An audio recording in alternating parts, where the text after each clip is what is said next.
Monsters in the night and you feel the danger that makes you wanna hide. When the cards are stacked against you and you're standing on the edge, now's the time, now's the time. Think about all the dreams you keep inside. Think about all the ones you love. I know this beating heart will be my guide. I know that we can overcome. When the world's so cold and we're losing hope, I need her, I need her. When the darkness comes and we're overrun, yeah, I need her. That's when we need each other. That's when we need each other. That's when we need each other. That's when we need each other. That's when we need each other. When you're falling faster and don't know where you are, you feel the danger closer than your heart. When the weight is getting heavy and the future is unsteady, close your eyes, close your eyes. Think about all the dreams you keep inside. Think about all the ones you love. I know this beating heart will be my guide. I know that we can overcome. When the world's so cold and we're losing hope, I need her, I need her. When the darkness comes and we're overrun, yeah, I need her. That's when we need each other. That's when we need each other. That's when we need each other. That's when we need each other. That's when we need each other.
on the moon.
not.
That's hot.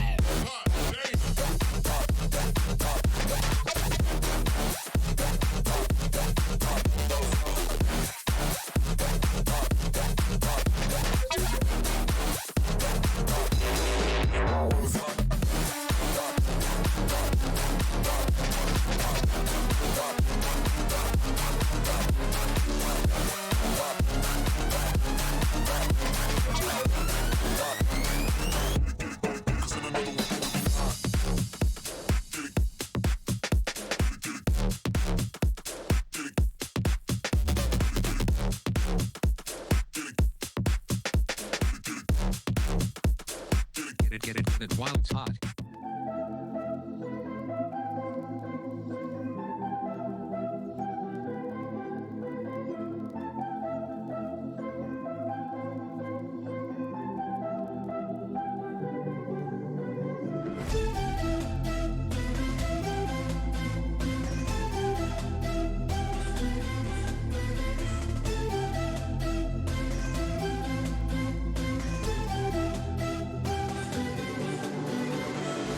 All I seek to find is a world that's mine.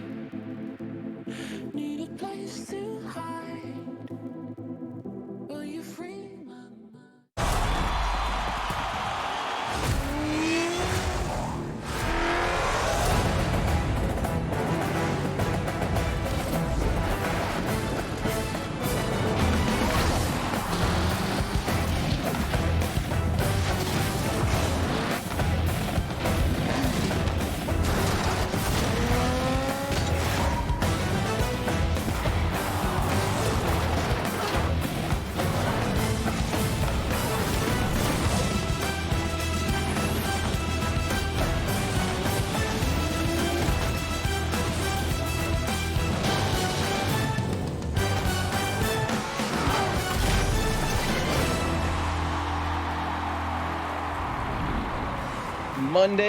Monday. That's right. You guys are watching Rocket League on a Monday. Welcome to the Rocket League Championship Series. This is our doubleheader Monday. Whoever said I hate Mondays can't anymore, because you're here to enjoy some great Rocket League. I'm your host, Brody LeafX Moore, and today we have North American and European Rocket League. That's right. It's going to be a long day of Rocket League, and there's also double painted drops. So make sure you're on rlesports.gg, head over to the rewards page and link up. You do not want to miss out on all these sweet drops today. But here's our schedule for today. We're going to start off with European League play. This is our doubleheader, so 5 matches today for Europe. A lot of exciting Rocket League there, but there's also some exciting faces I need to bring in here. I'm not the only one bringing you the action today. Of course, we have alongside me Gibbs, the usual, and a special face bringing in, it's Shogun. What's going on, Shogun? Welcome to the broadcast. I missed you, man.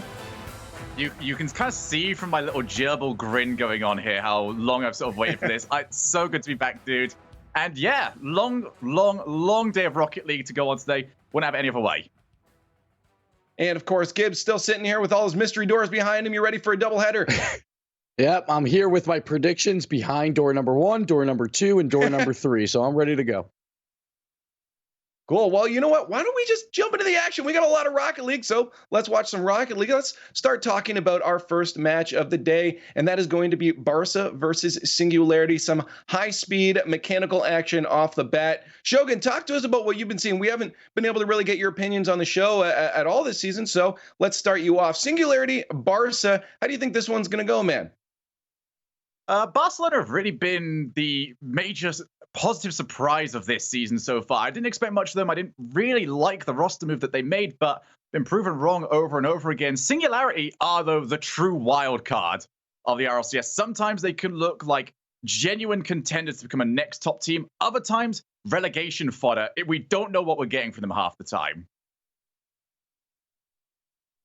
And Gibbs, for this match, you know, Barça looks like they're coming in stronger. How's Singularity going to deal with this Barça roster? Barca's in talks for one of those top teams. So I actually want to see Barça kind of go back to their old ways. They shot 4.5 shots their last 2 games. So the last 2 series, 4.5 shots average per game. That's not going to cut it when it comes to the regional championship time. So I need Barça to actually just attack a Team Singularity. Now, for Team Singularity, they just played TSM. They scored 6 goals in 30 minutes of play. They need to find that offense again. And I feel like right now it's looking like they were a one-hit wonder when they took down Vitality. Mm-hmm. I just need to see some more spirit out of them. Like I need to see Godsmiddle go for one of those double taps again, or just get one of those key plays to just get that morale up. And this is a huge series for Team Singularity, because if they want any chance to make the regional championships, they have to take down Barça here.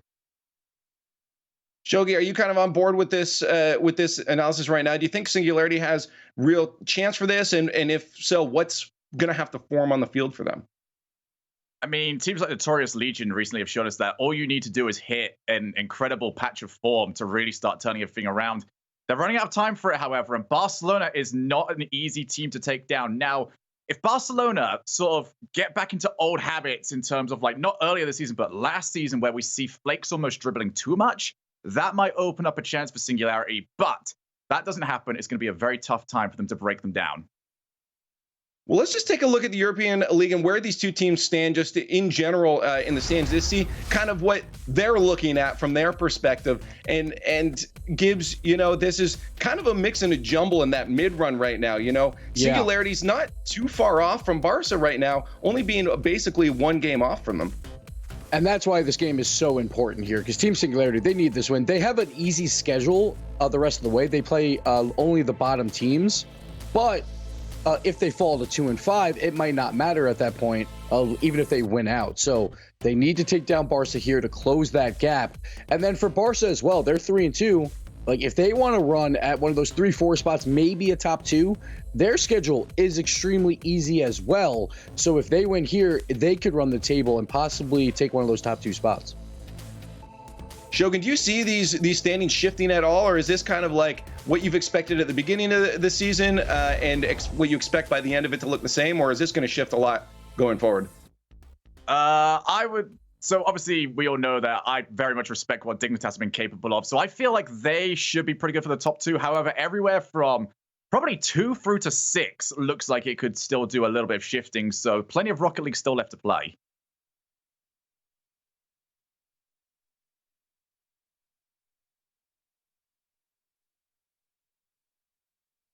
If you were to play against Barça, what would you be doing to shut these guys down? I would close the gap. You have to close the gap on the dribbles from Devo, from Flakes, because they set up so many good plays together. So you have to go for the attack early. Then if you can pin them into their own half, sure, their defense is great, but their offense can't get going. And that's what you need to do. Try and pin them in those midfield challenges. Don't let them clear the ball. And then I think they have a shot here. Well, we want to hear what your thoughts are too. We got a long day of Rocket League, so why don't you join us online on Twitter at RL Esports, hashtag RLCS9. Let us know how you think this match is going to go. But again, as I said, a lot of Rocket League to go, so let's get into our first match with Wavepunk and Turtle.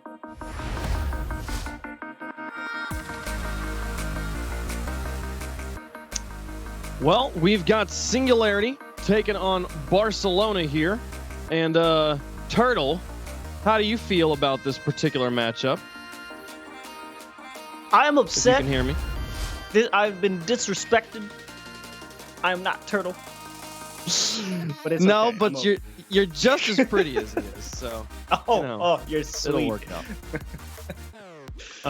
We got Barcelona taking on Singularity here. One team at 3 wins, one team at 2. You heard him on the desk here for Singularity. This is pretty much a must-win game. Do you think that they've got it in them here?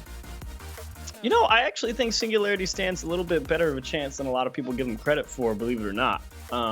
I think Tho had a heck of a series yesterday in their game, and Barça, they did lose to Dignitas, but it was still a great series. I definitely give Barça the edge, no doubt.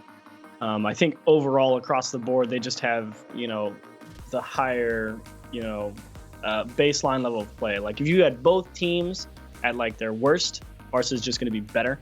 And so I think the ceiling is a little higher, despite there's a lot of potential for Team Singularity to have a fantastic offense. I just don't think they have the tools to consistently get it going against Barça.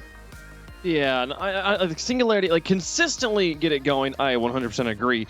On the day, maybe they ate their Wheaties this morning and they're ready to go, because like we've seen them take it to the best of them. We've seen them beat Vitality and get the upset of the season. So it's possible on any given day that Singularity could show up here. But I do agree that Barca's consistency, I think, is important here, and I think Barcelona also is in no way going to be sleeping on Singularity. I think that they understand the importance of this match. They understand that they're currently at 3-2. They don't have a lot of wiggle room here. They need this win as much as Singularity does. So we'll see how it goes. Now, of course, the most interesting thing anytime you are watching Barcelona play Rocket League or Barça here is what is Flakes going to be driving. So get to see that as soon as we get into gameplay. Right now we'll see Backfire. Barça on defense. It is the Backfire, the old hot rod. There's a few different hot rods in Rocket League. This one is the original, and I don't, to my memory, there has never been a Backfire in Rocket League or in RLCS. Marky, did he do it in RLCS? Yeah, did he drive it in RLCS? He scored the hat trick with it, the 14-second hat trick with the Backfire. Well, it's been a long time and it's back. Still got the cockroach on top. We'll see how it holds up for Flakes here, as right now we've got Singularity in the blue up on offense. A clear from Ronicky, and the midfield he beats one in Nolly. We'll look for a touch back into offensive territory again. And a counter touch from Devo, back and forth. Both teams just kind of getting the long clear game going, but no real control developing for either side. That's through one. Devo looking for the trap. Godsmilla trying to crowd him off it. Now rotates back quickly. Ronicky up. Nolly with the read of the century. Flakes with a save. What a play to recover from a very sticky situation. Now they're going to try for round 2 here. Nolly up. Same sort of shot positioning. Can't find the second touch off the backboard. Singularity will not get that first goal just yet. Yeah, I like that idea from Tho. Nolly absolutely ripped a shot on target. Ronicky trying to get the counterattack, but why not feed it to him again? He put such a great shot on target last time. But again, that Barca defense going to be tough to crack, just because, they don't tend to make too many, take too many risks, I should say. They've always got at least somebody ready. Nolly looking for the dunk on Devo. Doesn't find him, and the pass comes up to Flakes, but Godsmilla will cover him up, push it back into the orange. And then Devo with a counter touch again. This one towards the goal. Flakes will look to pass it across. Is Ronicky there? No, Nolly will get it away. Now Tho, airborne. Bounce it off of Devo and straight up. Godsmilla back to Tho. Can he find this angle? Gets one, still got boost to work with to try and reach it, but Ronicky off the backboard will find a clear. Now back underneath him. Flakes up to Ronicky. No contact, and Tho will push it off to the corner to safety. Everyone trying to figure out what they want to do with this one. And it absolutely is Barca just fending off the long pass play from Singularity here in game 1. And then trying to make a solo dribble back down the other way. Like right here, Devo, he doesn't have many options, so he's just going to try and crack the defense. So, I mean, both teams getting their fair looks at the net. And actually, Tho, I for sure thought that someone was going to be back for this. I mean, he just taps it into the middle. It's over Ronicky's head. Flakes is the furthest one back, but he just grabbed the boost in the midfield. And Tho just placed the ball to the far side, and he couldn't reach it. Smart placement from Tho. Just get it as far away from the defender as possible. And Singularity will take the first goal of game number 1. Here in a best of 5, got to win 3. Nolly Lofts it, though, with the trap. Pinch off of Flakes to the side. Steals the boost and then rotates out. Godsmiller kind of gets tangled up with, though, on his rotation. And this open backfield will be covered up eventually. Now Nolly off the ceiling. To play it over the top of Flakes and chase it himself. So many flips on this flight. Roniki's able to muscle it back through that corner and get it back to the wall. He's got Devo in the midfield. Looks for this pass. Traps, sends it over, but Godsmill is able to intercept it. Nolly up high. Here comes though. This one towards the goal once more. Devo easily handles it and sends it away. Godsmill now looking for a double tap. He and Ronicky both miss. Here's Nolly now with just the I don't know, the jump at midfield. Oh, now Flakes catches though in a sticky situation. Looks to flick him. Nearly gets it in. Oh, it's nearly in twice. And Nolly gets it away. Close one for Singularity as they hold on to the lead and now look for a counterattack. Love that dribble from Flakes, though. I mean, the idea to go for the backflip, just you try and get him locked into right before they cut into the middle of the net. And just that slow shot right over his head. It's a real test of defense to react in time and make that touch. And the fact they had to pull the second one out was just brutal. Infield pass to Flakes. Shot is wide. Follow-up from Gods will be blocked by Godsmilla. And now, though, with a quick counterattack again. Constantly just taking the shot straight down the center. Forcing Barça to fall back. Plays from retreating D. Now the setup for Ronicky doesn't make contact in the air. Flakes put it into the corner. Here comes Devo for the tie-in shot. Godsmill gets one block, and the rest of his team falls back. Nolly's able to flick it up in midfield by lots of time. And there will be no follow-up here for Barça. Couple of big chances now for Barça on offense. Here's a tough ball. Ronicky, no sweat. Actually came right to him on that backboard. Didn't take as sharp an angle as I thought. You got to wonder, Singularity can hold out for another 20 seconds because Barça, these offensive chances getting more and more difficult to defend. Flakes looks for the dribble. As players were crowding the goalie, is anybody airborne? Devo was off to the side, just not quite ready. Had a different read on the play. And now Ronicky up to Flakes. Final attempt here. They've got to tie it in regulation. They got 3 seconds to do it. There's the flick over one, back down. Nolly puts it into the ground, and Singularity steal game one. Yeah, so that was actually an incredibly textbook game of Rocket League if you think about how it was all playing out. I mean, again, it really was just Team Singularity going for the one-touch big pass across the field, and then Barça just being in position to defend the one-time shot opportunity. Like Flakes makes a nice stop, and Barça always having someone ready to deal with that counterattack.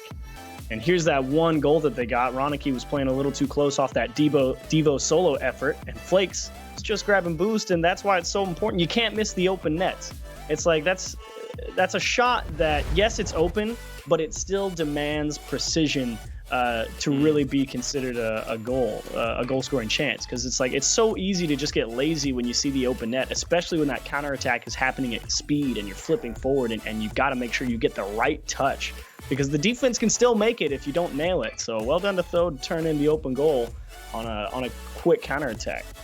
Yeah, open goal recognition, so important in the RLCS to be able to understand when there is a shot to be taken and to take advantage of it. Because the simple goals like that one are worth the same amount as any double tap flip reset off the ceiling. So you want to be able to take just get any goal the other team gives you, and that's Singularity taking game number one. We'll see how Barça bounces back here in game two.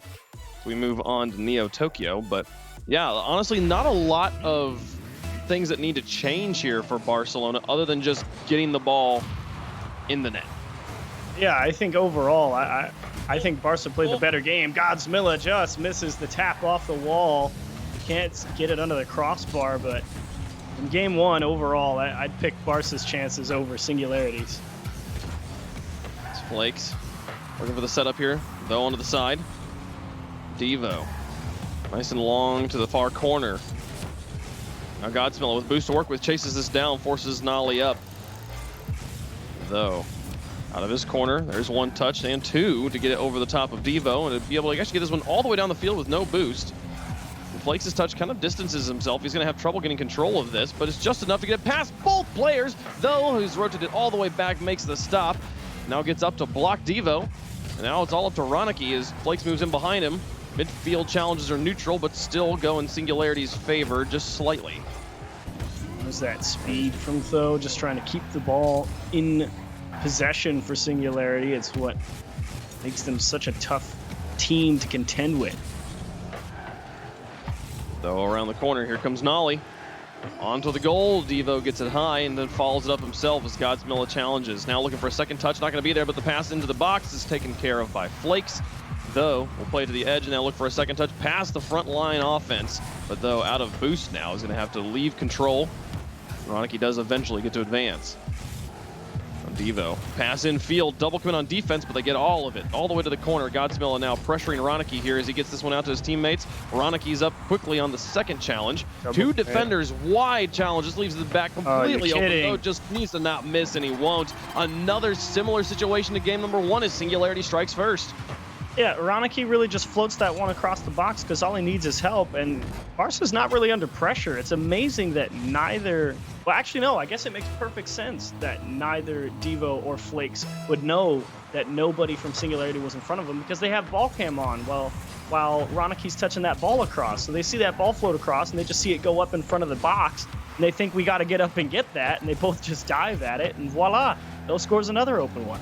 I mean, what was amazing to me was just how bad both their flights were.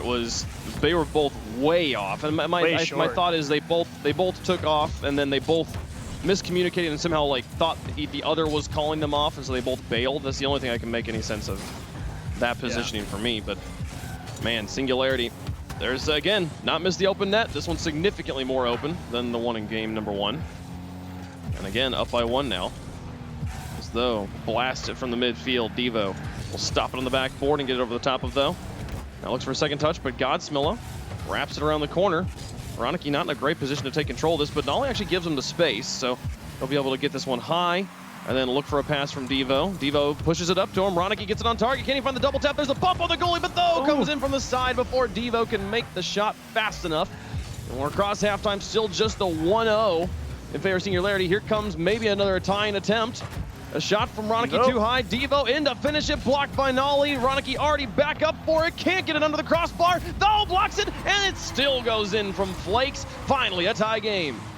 Nice ball from Devo there, just trying to drill that one into the middle. Tho and Nolly, I think they collided right there as they came out of the goal line. You can't really blame them considering the pressure they were under. Nice play from Barça, keeping the ball high, forcing the defense to cross over the path of each other and get in the way of everyone. And finally, after what feels like an eternity, able to jam one through. And so many opportunities. They only get one for it, and now Singularity back up on offense again. Barcelona has had so many wonderful setups, so many wonderful situations, but only one goal to show for it across 2 games now. We'll see if they can secure the lead here at some point. There's a minute and a half left to go. Another goal, be able to kind of equalize the momentum. Devo looks for a crazy shot and finds it. Beautiful play from Barça as they take the lead. It's the challenge right in the middle. They actually caught a piece of Nolly in the corner, so Devo, as he was chasing Nolly back the other way, got a piece of him and spun him out in the corner, so he wasn't going to be in position, and at that point, Devo just had to make sure it was in between the goalposts. Great aggression from Devo, and a wonderful shot. Now Singularity trailing. Suddenly the hot seat switches over as Nolly looks to play it to Tho.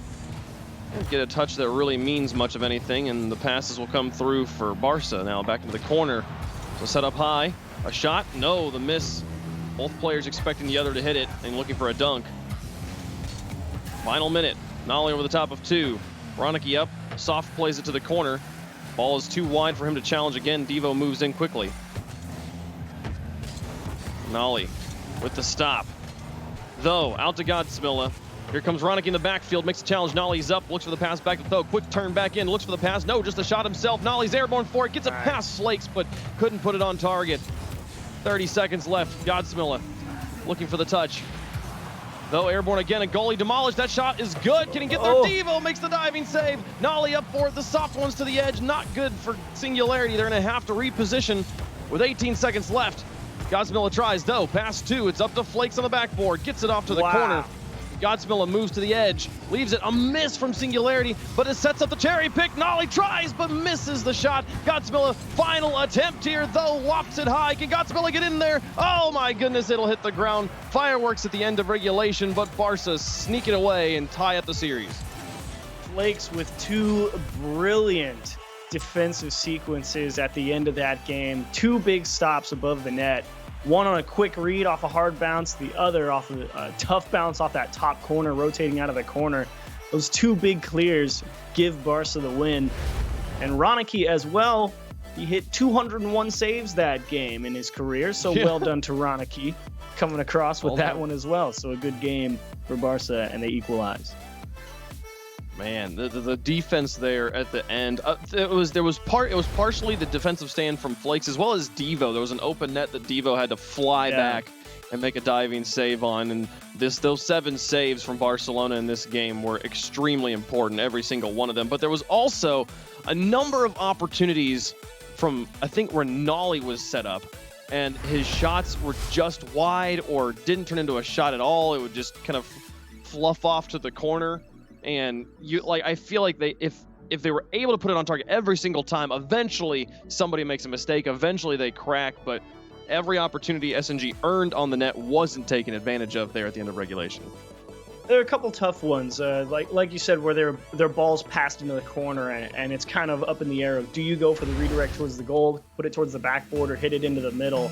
And it's just, I don't think it was necessarily the fault of Nolly or anyone on Singularity in particular. It's just a matter of, do you have the support there to make it work, as Nolly punches one off the bar. Now here comes the more challenge. Oh, Flakes will put it in on the pass from Ronicky. My goodness, Barça start off hot in game 3. Flakes could see Ronicky's getting that touch as soon as it came off his car, went up and get it to go beat the defense. And tough play for Singularity off the kickoff, considering that everyone just scrambled for boost, had to use a lot of it, and then the ball's up high again, and Flakes just calm, cool, collected, picked his moment. Flakes coming in for a second one here, bounces it off the ground. Devo tries, but flips back down to the ground, knowing Godsmilla was there first, and now was able to get a challenge because of it, though. We'll have to play this to his own corner. It'll be him up against Ronicky, gets over the top of one, looks for the dunk on Devo, but Devo gets more of it. Now Godsmilla in his corner, lofts it to the midfield. Ronicky will challenge, places it back into the blue once more, and Nolly will go for the catch and carry. Now over the top of Flakes, see if he can curve this one around to the goal. It's not going to happen, and Ronicky plays it off the backboard. Godsmilla's waiting on the ground. A miss from Godsmilla, though. Though we'll get a demolition. Flakes looks for the flick, and Nolly stops it. Back and forth, teams going for solo plays and running into solo defensive stands on both sides, as the first minute will come and go with Barça up by 1. And Singularity definitely starting to work the magic a little bit here on. Oh no. Oh, it's in. Flakes. He capitalizes on just a slight defensive whiff, and now Barca's up by 2. I jinxed it. Ronicky goes for the long clear. Nolly's right there. Just doesn't get a piece of it. Flakes just plays the ball and gets the clean counter attack. So I feel bad. I'm sorry, Singularity. I didn't mean to do it to you like that. They finally crack. 3:47 on the clock. Nolly off the edge, though, with an attempt. It goes neutral. Ronicky adjusts, and now he's looking to play Godsmilla. Gets it faked under him. Gets the pass out to Flakes. Can he finish this off on the double tap? No, gives though time. He needed to put it in on the first touch, and now the counterattack. Singularity flying down. Flakes got to retreat on the defense, as though picks up the boost instead of going for the pass, and that gives everybody on Barça time to get on defense here, and shot doesn't even go towards the goal yet. Now Godsmilla looking for a double tap up against Devo. Not going to get a touch on it, as Devo clears it straight off that backboard. And though, with the pass out, a great interception from Flakes, and what was easily going to be the first goal for Singularity. Ronicky through the air. Challenge from Godsmilla is good for 1. Here goes though, over the top. Devo has to adjust on the wall, gets it off, and though nearly reads it, but Devo again has another one. And the defensive master continues. Yeah, Devo, he actually missed that ball off the backboard bounce, but he got the touch as it came off of that Singularity player, so he ends up making the big defensive stop. That's got to be the most frustrating thing for Singularity in this series, is another shot from Tho out of the corner. Godsmilla just trying to keep the pressure going, and you just don't have a way to break down that Barca wall. Devo had a great defensive week last week, and he's continuing to be a nuisance. Oh, the stops in the box again. We've crossed halftime in game 3. There's the touch out to Nolly. Onto the backboard. Can he follow this up? Nearly gets the touch. What a recovery! Nolly with the shot of the day so far to get Singularity on the board. Nice job from Godsmill off the sidewall. Nolly just goes for it. And that is an exercise in finesse. The timing needs to be perfect. The angle needs to be perfect to keep it into the top of the goal. That is a difficult shot. And Nolly, true mastery right there. Now the understanding too, if he hits it with the underside of his car, it's so much more easily saved, so goes for the much higher difficulty shot of flipping the car over. Get more power on it, make it more difficult on the defense, but also significantly easier to miss. There's some teamwork from Singularity as they look to tie this up onto the backboard. Nolly up. He and Devo both missed, though. Quickly turns on this one, though still gets a piece of it. Now Ronicky up against Godsmiller. Goes for the slow plays. Godsmiller pops it high. Flakes getting chased by Nolly, and from behind, he'll push it onto the backboard. Now, though, looking to catch. Gives the pass across the Godsmiller. Fires from the midfield. Open net recognition. The name of the game for Singularity as they tie it up. Devo just trying to delay there in the midfield. Was expecting Tho to get a boomer of a touch off that sidewall, so he started heading back to his own half. Then he saw that ball get popped into the middle, thought maybe he can circle around. But at the end of the day, did not see Godsmilla sitting there in the midfield, and he fired a laser towards the goal. No chance for Barça. 135. We got a game tied up at 2. A series tied up at 1 apiece, and Godsmilla airborne to try and get the lead. Ronicky gets it through, and it's all to Tho, who makes the stop at midfield. Pass back to Godsmilla, onto the backboard. Devo pushes it off, back to midfield. Woo! All to the backboard with speed. Ronicky gets just enough of a piece of it to send it away. Now back in front of the box, Devo with the touch. Ronicky and Devo now advancing on offense. Ronicky struggling to gain control. And Nolly able to move into this corner. Looking for the pass, the setup for Tho. Oh my goodness, the stave comes through, but Godsmilla, is the shot placement good? No, just too high. Nolly with the third shot, blocked by Ronicky. 50 seconds left, still tie game in game 3. Demanded precision there from Singularity. It needed to be in the one spot in the top corner. Just overdid it, and Barça now have a chance to get their feet set on defense, make the strong clear, and force overtime. Though with the shot, Flakes gets just enough to stop it from going in, but is it enough to keep the follow-ups away? 27 seconds on the clock. Flakes trying to dribble out. Godsmilla gets it up. Nolly with a touch over the front of the defense. Godsmilla past Devo as though there. He's just got to find a way to get it under the corner, but he couldn't do it. Ronicky now back to midfield. Nolly will stop it. And they're keeping this ball trapped in the orange. But finally, a miss on defense. Flakes Does he get him? looks for the play. Underneath, Godsmilla. Flakes in the backfire. Gets the lead with 6 seconds left. You always know something crazy is going to happen. Perfect first touch from Flakes, gives himself so many options, and Godsmill a bit on the high flick into the top of the net. Flakes let it fall down, couldn't make the adjustment, and Flakes delivers the big goal.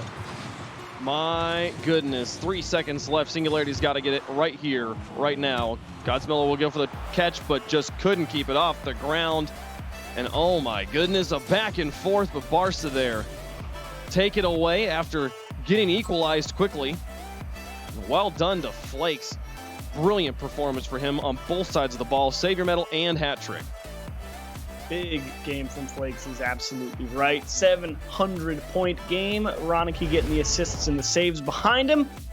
And a tough game for Barça. The defense definitely the winner there, as Team Singularity turned in a couple big goals, had them under a lot of pressure. They only had one small window to shoot through, and thankfully Godsmilla couldn't nail that top right corner shot. Finally broke out with 8 seconds left, and Flakes delivers the big dribble goal, and that's why everyone has been so pleased with Flakes this season. He's been such a treat to watch, and the fact that he does it with all the fun cars makes it all the sweeter. He's changing the way we think about cars in Rocket League. I love this man. Yeah, no, Singularity, so many good opportunities, such a strong defensive stand here. I mean, we've been talking about Devo's saves. He only had 2 in this game, but the man is currently the all-time record holder for saves in a game, in a single game. You've got 12 back a few seasons ago. And the funny thing is, when he got those 12, he broke his own record previously of 7 that he set in the grand finals of season 2. So that Devo just absolutely a defensive master since the beginning of the game, and it continues to hold up strong here for Barça. As the shot comes out to kickoff, Ronicky immediately gets Barça on the board. Yeah, Devo just gets on top of that ball and goes right over Nolly's head. Perfect follow-up from Ronicky. The importance is that you just keep it strong towards the goal. It's always going to be a tough save as long as it's not right at the defender. Ronicky executed. And that's Barça again with a lead, an early goal. They've got everything they need to win this series now, up by 2 on match point. The defensive masters can just hunker down if they want, but I have a feeling they'll continue to look for more. Devo down to Ronicky. Plays it back to the corner Devo was just in.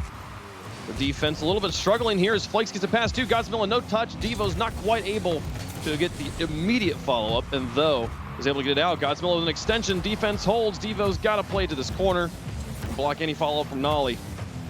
He makes the attempt, but though in the midfield with past 1, and they're just lucky Barca's a little bit low on boost, or else this was an immediate counterattack.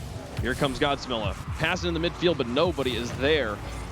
Though and Nolly both back on defensive. Demolition from Godsmilla will actually open up the door for Though to come in quickly, but Devo's able to win 1 challenge. And now Nolly looking for the pass. Ronicky's got this one. Godsmilla now across the field, though adjusts and tries to challenge. It's 1, but not able to find a second touch, and Flakes emerges with control. Only 6 boost and now demolished, but Ronicky quickly closes that door. Back and forth here in the first minute of the game. And you can really see Singularity trying to work those dribble plays, but as you said, defense from everybody, especially Devo as well, on that Barca squad has just been so stingy. I definitely think the only reason they're winning this series is the defense, and you're kidding. As I say, the defense is the only reason they're winning. Nobody finds a touch as Ronicky floats one off to the middle.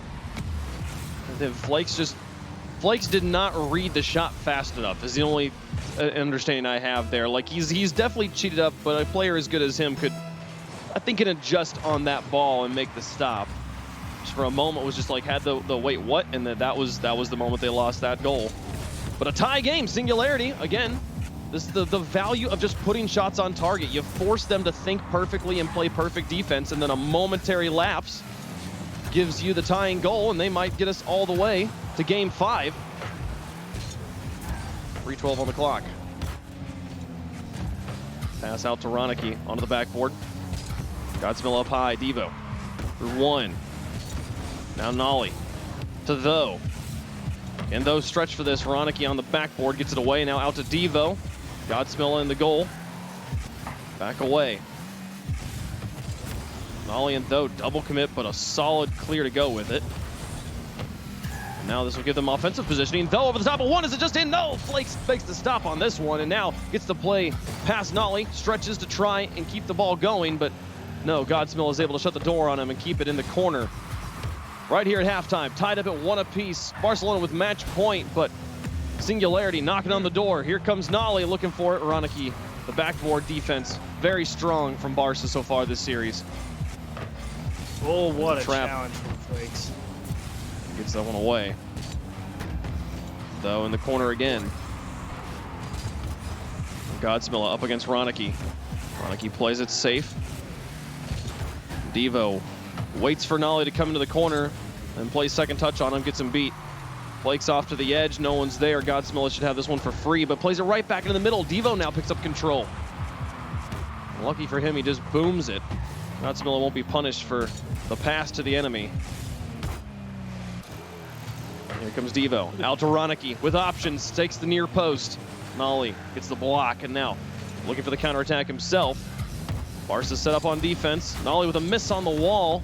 Though we'll try to challenge it off of Devo's hood. Now Godsmill is going to have to use all his boost just to keep us in the air. Gets a pass 2, has 11 left, but not going to be able to do anything with it. Flakes in goal will get the clear.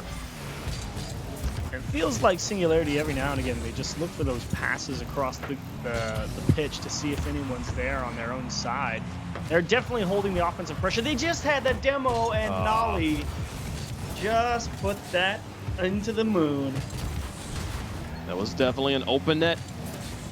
Thing that's kept them in the series has been scoring open nets. They can't miss those. 1 minute remaining. Though looks for another demolition. Nolly comes in again, but now lofted high.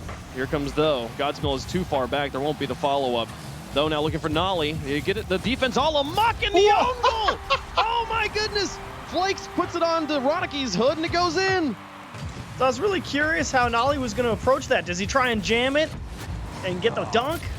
or does he just go for the clean shot? He elects to go for the block on the clear, gets above the ball, stuffs it right back down, and everyone on the goal line just sitting there for Barça. It was almost a guaranteed to just tip off of someone and go in. Yeah, for sure. And Singularity with 40 seconds left have the lead. Can they hold on to it? And Godsmilla with a miss, and Ronicky will get it, but though adjusts quickly and gets a security goal. 3-1 now for Singularity. And out of nowhere, feels out of reach, though dodges a demo on his own half. Godsmilla comes up empty, forces Ronicky to make the awkward save with the momentum going past the ball, and he ends up just dropping it right into the middle of the box. Tough break there for Barça. They're playing the strong shot. They get the whiff. They can't make the clear to keep it close. 30 seconds remaining. They've got to get a goal right now.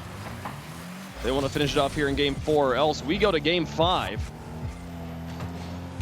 Devo lofted across, though, airborne.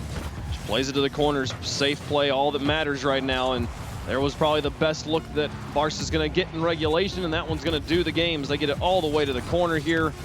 Barca's got to just try and look for this clear. There's no way to score 2 goals at this point. Game 5 inbound. Who would have thought? A game that all of the desk, and Leaf and Gibbs and I did predictions yesterday. Not a single one of us really gave Singularity much of a chance against Barcelona, and yet they have fought back. And now up against the moment of truth.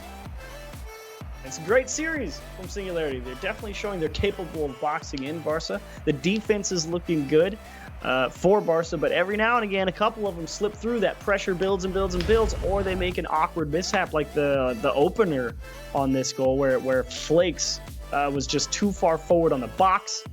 And then this is that put away goal from Tho. And it's just every now and again, a weird mishap happens, and Ronicky just drops it right into the middle to put the game out of reach, and Tho scores a nice goal. So tough break for Barca. The defense under pressure, and they broke here in game 4, and they got to go another 5 minutes. That second goal, the goal that gave them the lead, Nolly got more of that than I initially gave him credit for. It looked to me very much like Flakes just beamed it off his own crossbar, but no, Nolly definitely pressures that one in, so much more of a forced own goal than just a double error from Barca. But still, for a team that's been really lighting it up on the defense there, only 4 saves from them, none of them from Devo, and he found himself definitely on kind of out of the box more often than not in this series. And it was good to see them. I was glad to see Singularity able to get back in that series too, because there was so many opportunities that Nolly had. Again, I feel like this has happened multiple times where Nolly's got an opportunity to score and just completely sends the ball some other direction. So I'm glad to see that he doesn't get punished for that. Their mental can stay intact here as we get into game 5. Can Barca finish them off finally? As it's been a back and forth. They put on pressure immediately, but Nolly manages to play well on the defense here. Kill in the corner, Devo. They're struggling to get this one out, though. Looking for the pass to Godsmilla. Back over onto the wall.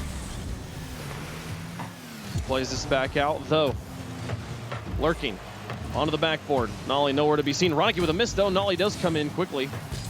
Keep the pressure on, gets a demolition on the Flakes, opens up the door for Tho. Back onto the backboard again. Devo will try to trap this one, give his teammates time to respawn and get resituated. And actually beats 2 players on the wall, nearly finds the third. Nolly to trap this one back down against Tho. Now in position with a third of a tank, gets the pass across. No, somehow the block comes through as Nolly just absolutely crashed the goal line. The ball does not go in. And Singularity doing a great job whenever that ball gets rolling around the corner, just putting a little hitch in the step as they go around that corner to freeze the defense and try and open a hole. And it's given them some great passing opportunities. Flakes steals one away, though, and Ronicky might be able to put this one away after Flakes gets done with it. He tried. Not going to happen there.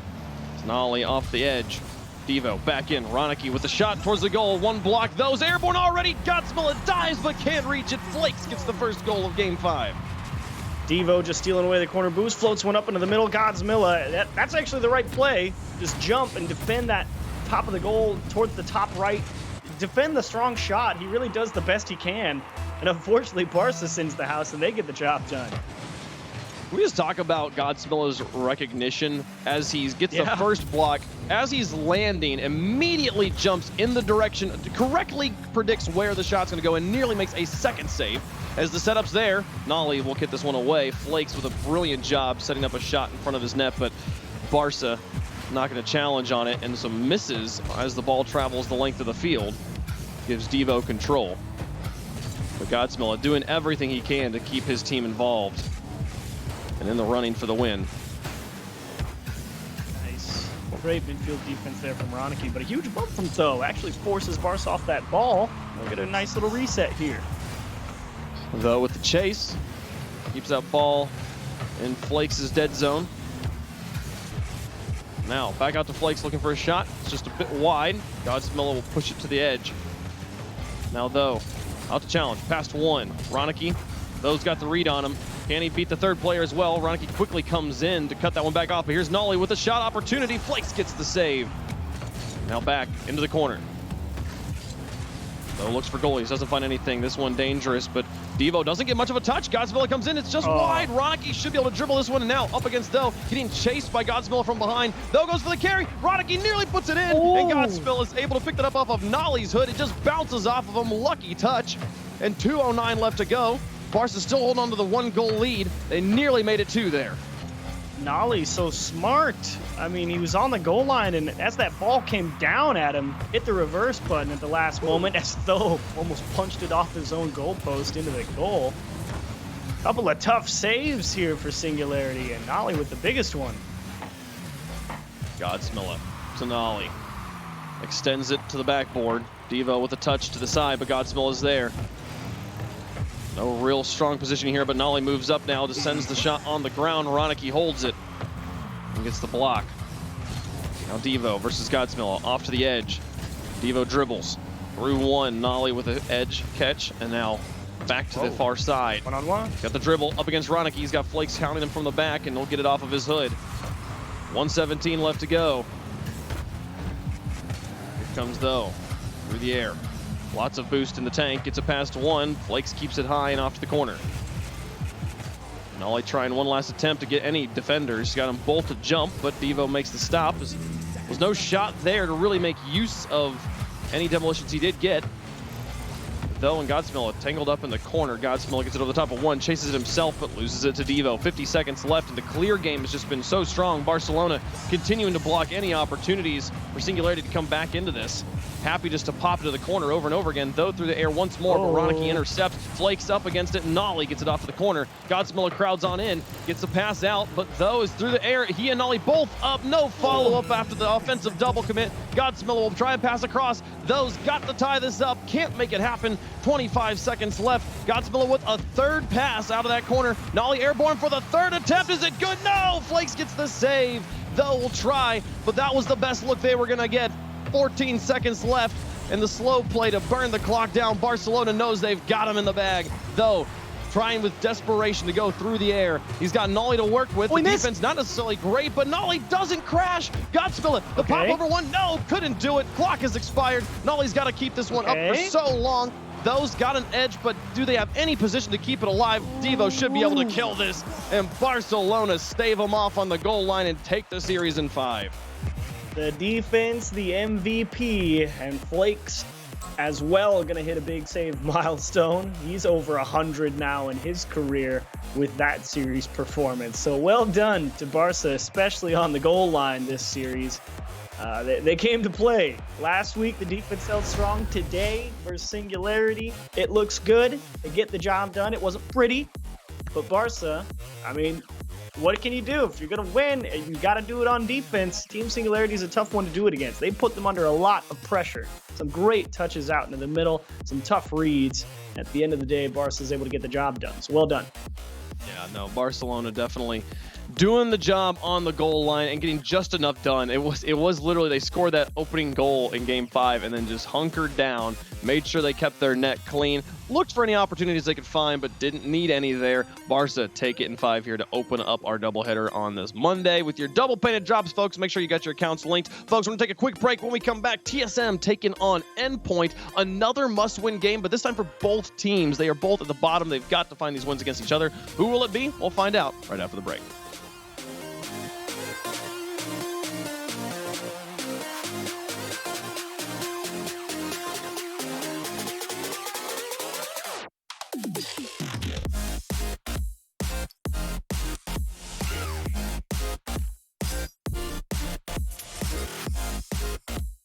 CDW, we get you want happy, productive employees. That's why we've made our office pet friendly. Maybe a little too pet friendly. Well, you know, CDW can design a mobility solution with light, powerful devices from Lenovo to make your people more productive in or out of the office. Anyone have any questions before we go? That's great. I really need to get out of here. Snake people are freaking me out. Hey, Cheryl, do you have a sec? For workplace productivity, you need Lenovo and IT orchestration by CDW. People who get it.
Ladies and gentlemen, welcome back to the Rocket League Championship Series. I'm your host, Brody at LeafX. And you're watching our doubleheader of Rocket League all day today on Monday. Mondays have never been better. And alongside me, talk about the match we just watched. That was Barça versus Singularity. We have Gibbs and Shogun joining us on the mic here. Gibbs, I'm going to start with you because, I've heard, you weren't really convinced about Singularity, but I really feel like they gave us a pretty good showing today. This is a good showing going forward because they play some of those bottom teams. They looked pretty good. A lot of good team plays going on. A lot of highlight reel shots on both sides of the field. But Flakes, he played fantastic for me on the defensive side, on the offensive side. That Game 3 goal with 6 seconds left where he fakes out, I believe it was Godsmilla to win it. Those are the plays that you expect from Flakes. That's what's going to put him in the MVP running. And for you, Shogun, what did you think of Flakes? I think Flakes is definitely up there right now. When I was talking earlier on about the individual plays, it was more of a case of him trying to do it too often last season. It seems like this season, he's almost figured out the timing for it. It took a little while for it to click, but now that it is, when he actually goes for these plays, they're actually that much more effective because now the other team's got to guess. Is he going to boom this at us? Is he going to try and control? They give that little space to him, and he can try and exploit it. Gibbs, I feel like we got all of our top 5 plays just from this series alone, and it wasn't just solo plays. Yeah, we're done. But I feel like a lot of times we were saying Europe is just all about these individual solo plays, but we also saw a lot of team plays there. Yeah, so that's what I like to see out of Barça. We talked about this a little bit yesterday. Dig and Barça, two very heavy passing teams. Now we see it out of Team Singularity. And sure, they're 2-5, and it's not looking great, but they still have to play Endpoint. That's going to be a huge game as well. But by the way they look versus Barça, it's looking good that they will survive for RLCS Season 10. But for the regional championships at this point, they're going to have to hope that Mousesports or Reciprocity kind of fall apart down the stretch, because that's the only way that they'll make it in, probably. Yeah, and Shogun, I'm curious, are you getting worried about Barça at all right now? The fact, we've seen Singularity have their ups and downs, but we're not convinced. And the fact that they're going to a Game 5 against Singularity, should Barça be worried about it? We have a lot of hope and potential for them, but it feels like they're maybe not hitting that full peak. Barcelona to me have very old school Season 5 complexity vibes to me of, it seems like they play to the level of their opponent. And so these sort of results don't really worry me too much because then you'll put them against, a top level team and they'll up their level of gameplay. So who knows? At the same time, Singularity, this is one of their best performances. So no real shame go to Game 5 here. Well, there it is. That was a really good start to our doubleheader today, but we have a lot of matches to get through, so let's move on to our next one. It's going to be TSM versus Endpoint. I want to get predictions out there since we didn't have a pre-show. I want to know what you guys are feeling about this. Gibbs, we're going to start you off on this one. I know you're not the biggest fan of TSM, so I feel like I know which way this is going to go.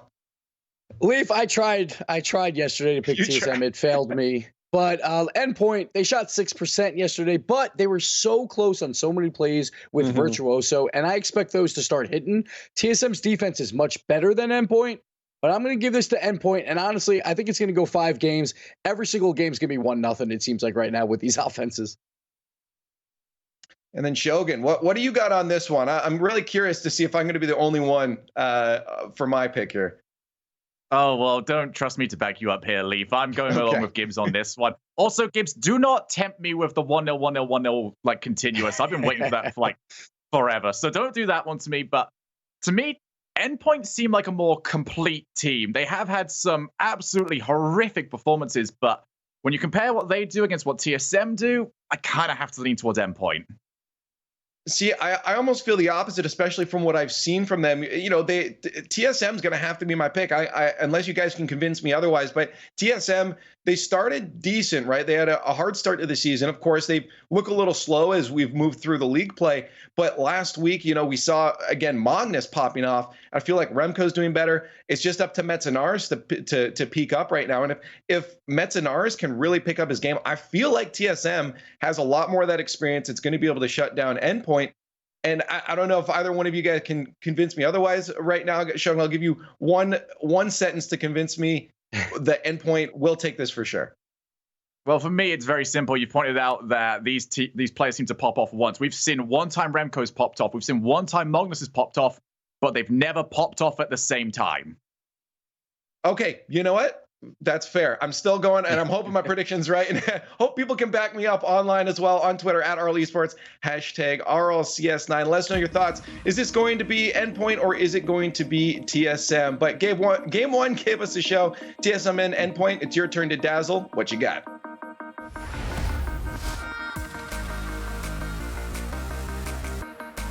It is their turn to dazzle, but so far, both rosters have only dazzled enough one time in the season to be able to get a win, and they really need to find this second win at this point, as both these guys are in contention for that bottom spot. Reminder now that we are in a 10-team season where there are 10 teams in league play, that 10th team does get auto-relegated, so every team looking to place at least 9th. Hashtag not last has never meant more achieves. That is absolutely true. Hashtag not last has never meant more, and unfortunately TSM are sitting at the bottom in terms of goals per game. 1.07. You have got to be kidding me. Barely over 1 goal a game with people who have been in this league for how long? Yeah. Endpoint is agree. brand new and they're 1.39. Not much better, but it's like, dude. So I mean, is this like, are they all washed? Is that the situation here? Is it like, I don't know. Like, I want to believe in all of these players, and they all. I agree with exactly what Shogun says, that every single one of them has had a moment this season where they have popped off, and it's been wonderful to watch. We've been like, they're back, folks. It's gonna be great. And then like the next game, if it's gone, and they haven't done it all at the same time, and I don't know what it's gonna take to make that happen. Yeah, it's a great question because TSM played 2 basically stalemates yesterday with a lot of 1-goal games versus Mouse and Singularity. So I'm not expecting anything different. I expect Endpoint to hold the majority of the pressure, and we'll see if they've got the ability to break them down. I think their best hope is going to be Virtuoso to try and make a big play happen, and hope Nachito and Relating Wave can clean up the mess that ensues. But I just don't have a lot of faith in the TSM offense having enough to really beat Endpoint, regardless of the fact that one team's 1-5 and one's 1-4. I think Endpoint is just going to overall win out due to pressure. Well, let's find out as we get game number 1 started. Endpoint in the blue, TSM in the orange, and Endpoint starts on offense. A shot from Relating Wave to the back post. How about it? What a way to start. They freeze Remco here in the corner. He tips it across, and Virtuoso goes for the demo. And Metsonaris is expecting Remco to continue that play across the goal. And unfortunately, getting right in the face of him is Endpoint, and he can't make the continuation and Wave with a great float to the back post. We saw Relating Wave a few weeks back have a incredible game 1 performance. We'll see if he can replicate it here. He's that first goal early in game number 1. Notch down to the corner. Remco. Now to his teammate Magnus. Relating Wave waits out 1 and now goes for the solo play, but gets the ball taken away from him. Metsonaris will play to the corner, tries to catch the defense, turning around. Virtuoso is able to control this one into the midfield. Can he find the next touch over the top of 2? Magnus makes the save, and there's no immediate follow-up, but the pinch out to Relating Wave sets it up. Is Virtuoso anywhere to be seen as he fell back? Now, back over the top. Remco with a miss. Virtuoso extends it to the corner. Now Nachito moves out of the way. Relating Wave past 1. Relating Wave coming down off that ceiling, keeps it in the midfield. A demolition on the Remco, but not before he touched it off to the edge, and Magnus was able to pick it up. The first minute now gone, approaching 3:40 here on the clock. Still just the 1 goal from Endpoint. Just the 1 goal, but currently that's been enough versus a team like TSM. And to be fair, you know, while I do rag on, you know, TSM's 1.07 goals per game, right? They have had some phenomenal dribbles and big individual effort plays. It's just, I feel like across the board as a team, that's where they're struggling to really gel. And here's a great chance to catch Endpoint on the counterattack.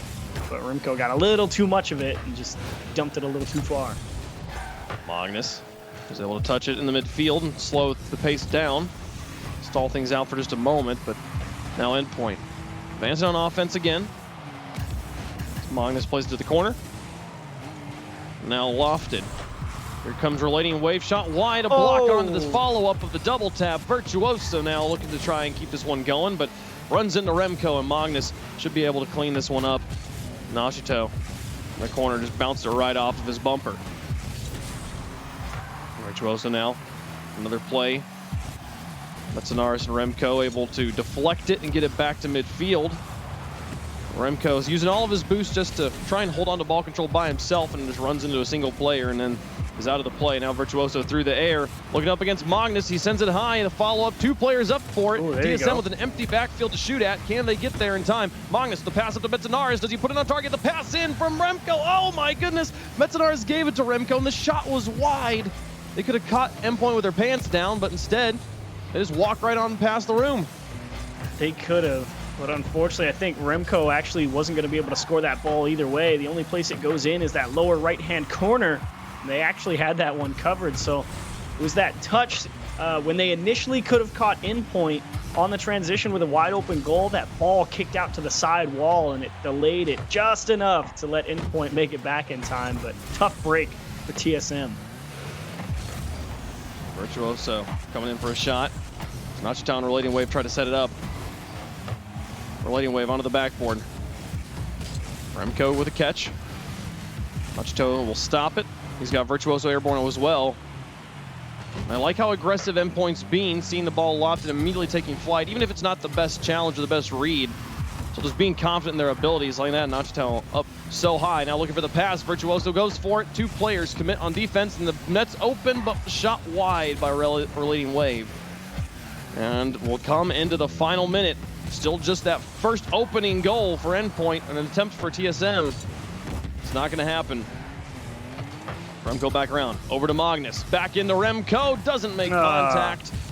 Relating Wave will stop the third man. A miss from 1, Nashito in the corner, stops 2. A miss from Virtuoso, but off of Relating Wave, it goes back in front of the box. Virtuoso now with the extension. Relating Wave possibly in a position to clean this up. Look for goalies, didn't find anything. Virtuoso demolished before he could put on a second goal. 30 seconds left. Magnus traps it against his own crossbar, and Metzenaris will find the clear. 26 seconds now. And TSM still needing to find this tying goal. They can play into 0-second time, but you don't want to have to as they get it past 1. Relating Wave will send it all the way back down. 14 seconds left. Virtuoso hold on to control. Up against Magnus. Nice bump. Nashito keeps this pressure on. A long clear to Relating Wave. He sends it to the far side. It's looking all but over here as Relating Wave keeps this one dangerous. Coming back down, it will touch. 1-0 from Endpoint. They scored in the first 12 seconds, I think, and then nothing for the rest of the game. Yeah, they scored 6 seconds with that kickoff goal and then kept the pressure the rest of the game. 3 shots for TSM, all of them. One of them was the quick counterattack where the ball delayed just enough in the midfield. The other one right at the end where they had that pass across Magnus into the middle from Remco, and he just got a little bit too far inside the ball and kicked it wide. And here's that goal. It's Virtuoso freezing Remco, so he stops the defense from TSM, understanding exactly which way the play is going. Like, you'll see Remco right here. He just can't follow up that ball, and Metza turns out thinking, oh, well, now I got to make a save, and a perfect float from Relating Wave. And that's all it took. And that game literally played out exactly as I thought it would. You actually touched on it a little bit in the middle of that game, Wave. You were liking the fact that Team Endpoint just willing to go so hard for some of those challenges from far away and just get in the face of TSM. And yeah, that's the reason they're going to win this series, because they'll go for the challenge, but the important thing is that they touch the ball. And if they miss, they're going to be in trouble, but they haven't missed yet. And TSM just doesn't have the offensive power at all this season to make anything happen if they do miss. So I'm not worried about it. I mean, people say 5 on the desk. I'll bite on a 3-0 for Endpoint. That's how little faith I have in TSM getting the job done. Do you give Shogun his 3-0 with 3 goals? The 3-1-0 games? Yeah. Oh, well, this is gonna start off the same way. Man, we have only seen goals scored in the first 7 seconds so far this series. As this is a just bona fide kickoff goal. Nobody even went. Nobody even went from TSM. I don't know what's happening. Seems good. It'll be all right. Remco now, an attempt. And if the thing about the 1-goal games achieves is that means we're done seeing anything happen for the next 4 minutes and 45 seconds. So we'll see what happens. Can TSM bring it back? As they have given up a goal in the first 10 seconds of both games 1 and 2. And for game number 1, that was all that mattered. Can they find a way back into this? Relating wave to pick this up. Virtuoso lofted it. Nachitow will find the clear. Virtuoso and the extension.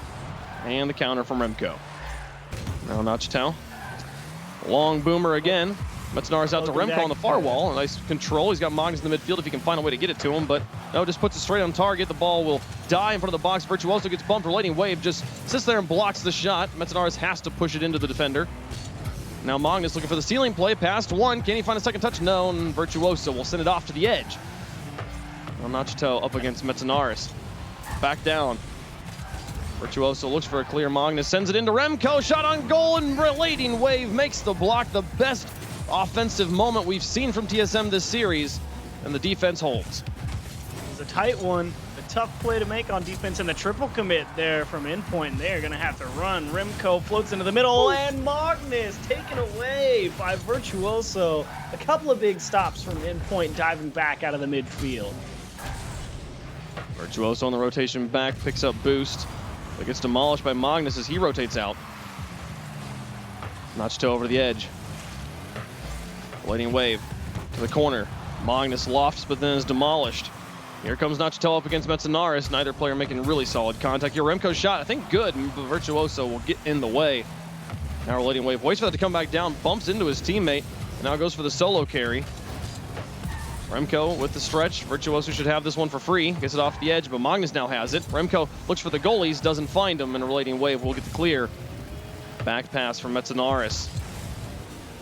Virtuoso pass 2, traps it against the wall. Magnus plays it to the corner. I think the ball is spending more time in these corners than anywhere else in the field right now. Yeah, it's definitely been a corner-centric game, and that's a nice demo in the midfield. But again, you see Endpoint able to rotate back out of the midfield just faster than TSM can start the counterattack. But to TSM's credit, they are hanging on to that ball and starting to generate their own pressure. They are at least out-shooting Endpoint here. Oh, what? Well, there goes the 1-0 games. On, I think this is just a bona fide own goal. I think he was looking for a back pass to nobody. And Endpoint will take a free one. You'll take that. I mean, Magnus, I think the idea is take that ball straight across and go to the other end of the pitch, but it just came a second late, and he ends up putting it right in his own net. Relating wave out to Virtuoso. They'll find a third goal. This one earned. A nice outfield pass quickly, just catching TSM a little bit slow. Yeah, Remco expecting Metza to have a ball into the middle. Magnus trying to play that near post defense and maybe avoid a bump because he kind of tucked himself behind that goal post, but ends up just being subject to a brutal redirect into the back post, unsavable. I do feel like TSM, we discussed that like the advantage that Endpoint has is just the out aggression, being willing to go for things, being willing to challenge things, and maybe the answer for TSM is a bit more of, well, Metzenaris finds a way to put it in. You know, any way you find out a way to score. I mean, it wasn't exactly the prettiest shot, but it works here for Metzenaris. He got 1 and then 2 touches to push this in. Yeah, Relating wave was definitely in a bad spot. He had 2 people on TSM coming out of the goal behind him as he has to prepare for a shot to come his way. If TSM managed to miss that shot, you can just relegate him now. To try to move up. Metzenaris to Magnus. Looking for goal number 2. Would really bring them back into this game.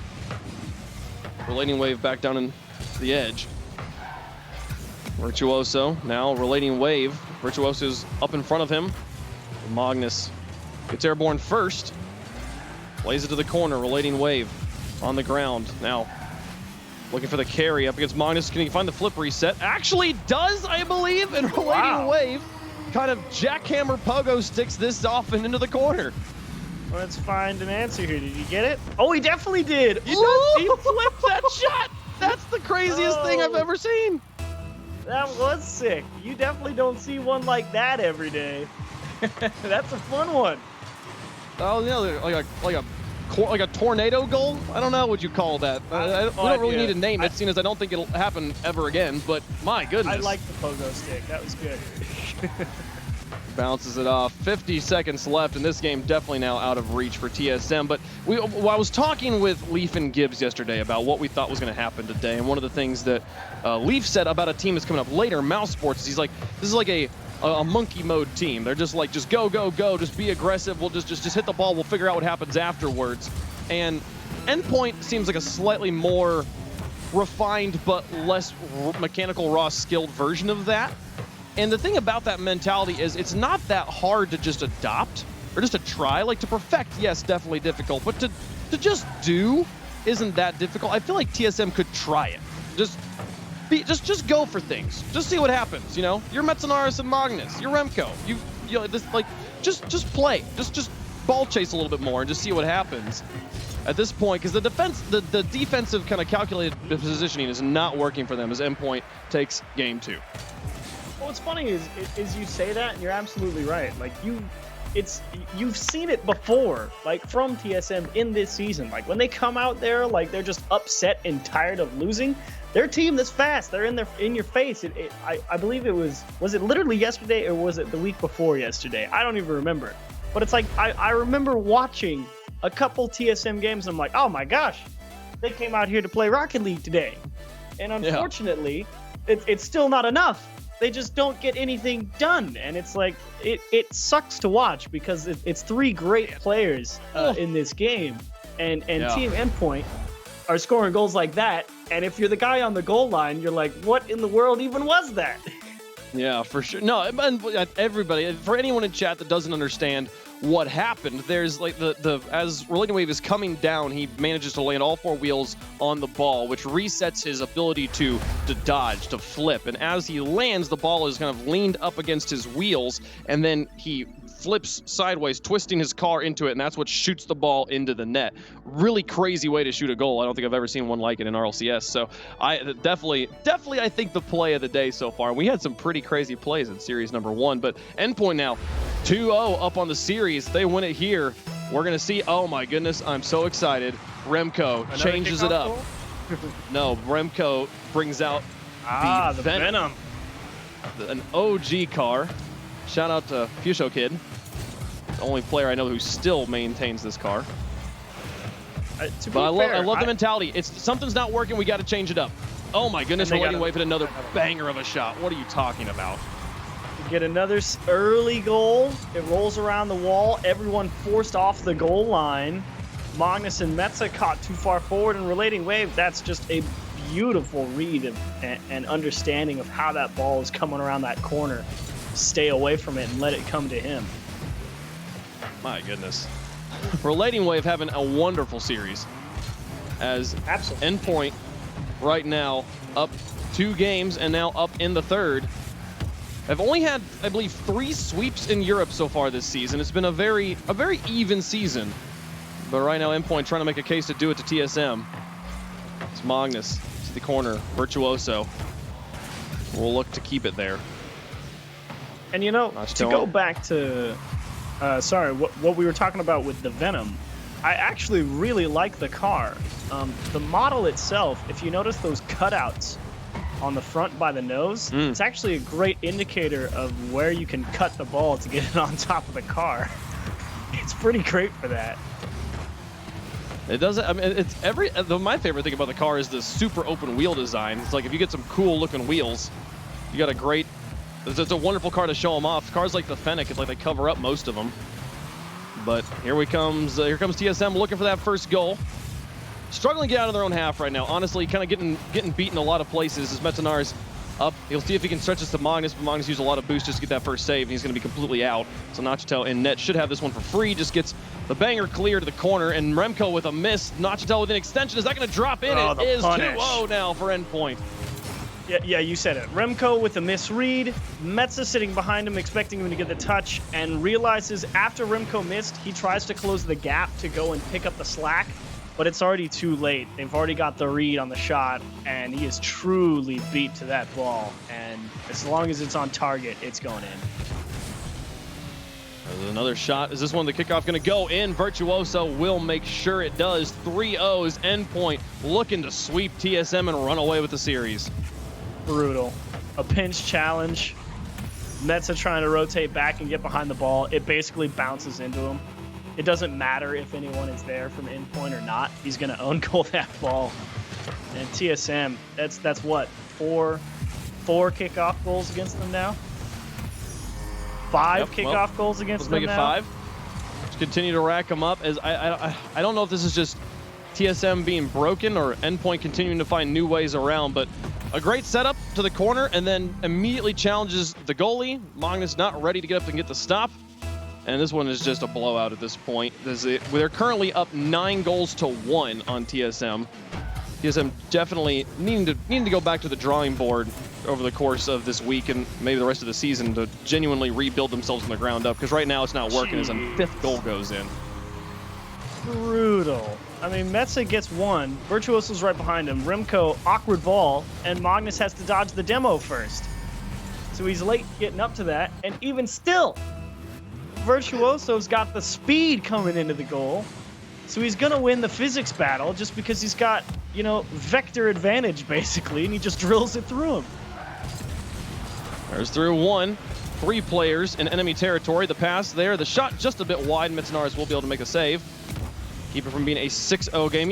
Chiefs, it's been a long time since we've had a Brazil in the RLCS. Yeah. I wouldn't mind. I feel like it'd be a great way for Endpoint to make a statement here. Well, here's the question. Do you think TSM is going to get to play offense? The question is Endpoint BM enough to own goal once they get to 7? I don't think so. It would be disrespectful for sure, but it'd be stylish. Why? The reason I don't think they're BM enough is because when you're sitting at 1-4 and you're about to be 2-4 in the season, you're going to need all the goal differential you can get for the tiebreakers. So you're not going to give them. That's true. That's true. Well, and yeah, luckily for them, the sweep is actually so good because of the first tiebreaker. Game differential. First tiebreaker being game differential. Absolutely. This is a wonderful, literally the best result Endpoint could have hoped for. As at this point, 1:45 left to go. Yeah, with there being a minute and 40 left on the clock, you might be sitting at home saying, no, there's still time left. Like, no, down by 5 goals. I am willing to call this series already and say there is no way that TSM comes back into this. This one's toast. Despite their best efforts. If there was ever a time to practice a new style, though, this is definitely the time for TSM. And you can actually look at, the remaining schedule for Endpoint and maybe start to get a little bit of speculation going, because they're going to get the 3-0 here versus TSM. They're going to play Dignitas next week, probably a loss, but they also get to play Singularity. That's a winnable game. And they close out the season against Mouse. And if Mouse continues this sort of up and down, we play up, we play down, it's very possible that if Endpoint has a great series like today, they can also knock off Mouse. There's a very real chance they end up near 500. Yep, they'll put them at 4-5 on the season, and that's a possibility of being a playoff level team. So we'll see how things evolve for Endpoint, who definitely started off the season a bit rough, but they started off playing against Barcelona, Vitality, Reciprocity, and Veloce, all teams you kind of expect them to lose those games. Top. And the one win they have right now is one of the only other sweeps so far in the season. Actually, of the 3 sweeps that have happened, they will have been a part of 3 of them after this end. There will be 4 sweeps in Europe. They will have swept twice and been swept once. So Endpoint, definitely a hot or cold team. With the final 10 seconds wrapping down, the series has been over for a while. But congratulations, Endpoint, putting up some effort. And hey, thank you so much, Remco, for letting me see a Venom on the RLCS. It's been a while. So they'll put this into the ground, and there it goes. Endpoint, quick work, as they put up 10 goals to just the 1 of TSM. An absolute spanking. Brutal.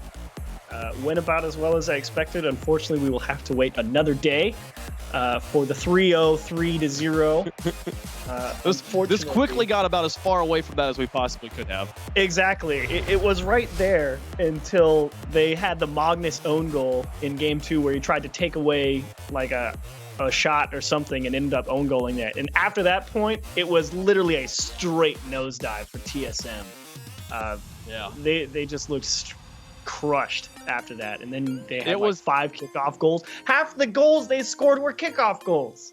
They were. How? I think they were genuinely mentally boomed by the jackhammer pogo stick. They were like, "What was that?" And that was the end of the series. They genuinely didn't know what to do. Well, we'll let them go take a rest, folks. TSM falls to 1-6, but Endpoint gets their second win up to 2-4 now. We've got quite a few more matches left today as we've got Europe going on and then also North America later. Right now, we're going to have Veloce trying to make a case for top 2. They got to get through Mousesports. That's their next challenge. We'll see them after the break.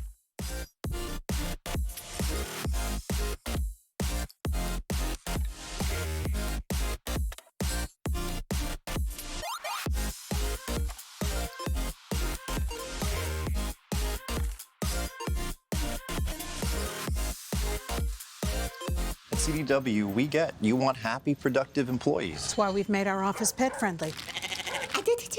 Maybe a little too pet-friendly. Well, you know, CDW can design a mobility solution with light, powerful devices from Lenovo to make your people more productive in or out of the office. Anyone have any questions before we go? It's great. I really need to get out of here. Snake people are freaking me out. Hey, Cheryl, do you have a sec? For workplace productivity, you need Lenovo and IT orchestration by CDW. People who get it. 誰もが旅をする。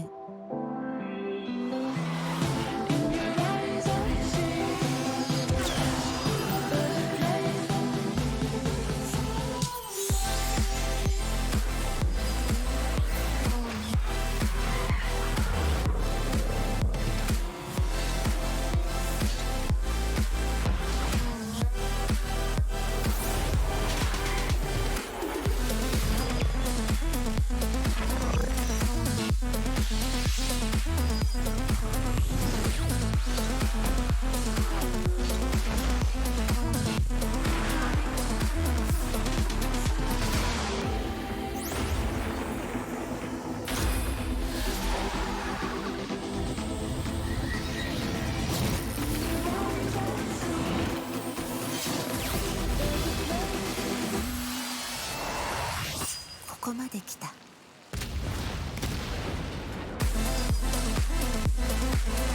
たはどこまで行く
Come on. We have an abundance of Rocket League for all of you to share in today on our doubleheader. We're starting off with European League play. Of course, we've been through 2 matches right now. We just witnessed Endpoint with a full sweep. That's the 4th sweep in European League play so far over TSM. And to talk me through it is Gibbs and Wavepunk. Wavepunk, you were just in the action there. What we witnessed there? That was a 3-0, man. Full stomping to TSM. That was pretty crazy. I do want to clarify what you just said. That is the 4th sweep in Europe, but that's the first time, actually, that TSM's been swept. They've been able to take at least 1 game off of everybody up until this point. This was an absolute blasting, though. 10 goals to 1.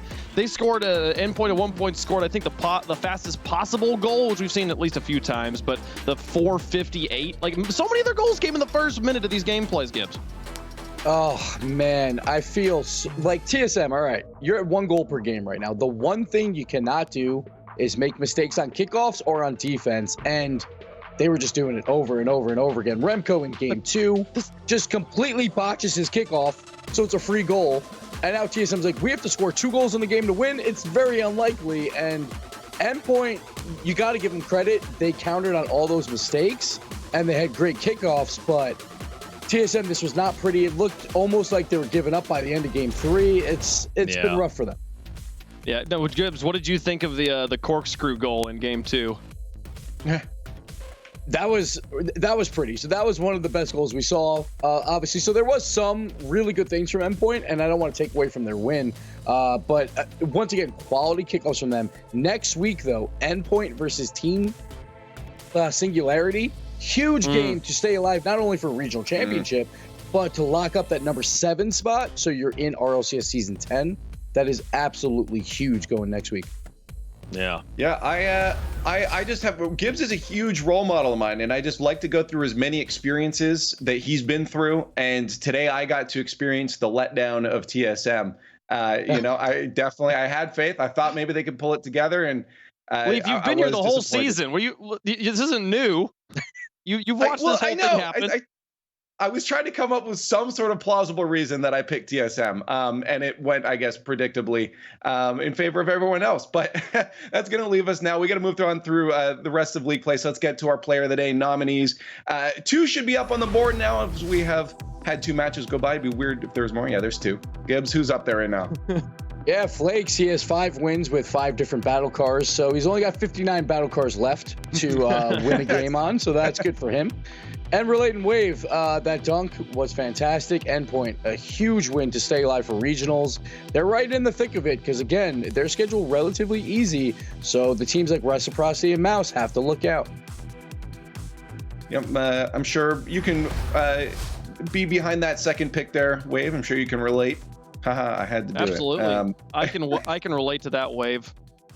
He's gonna get a lot of pats on the back at Wave Club this week. It's gonna be a long day, boys.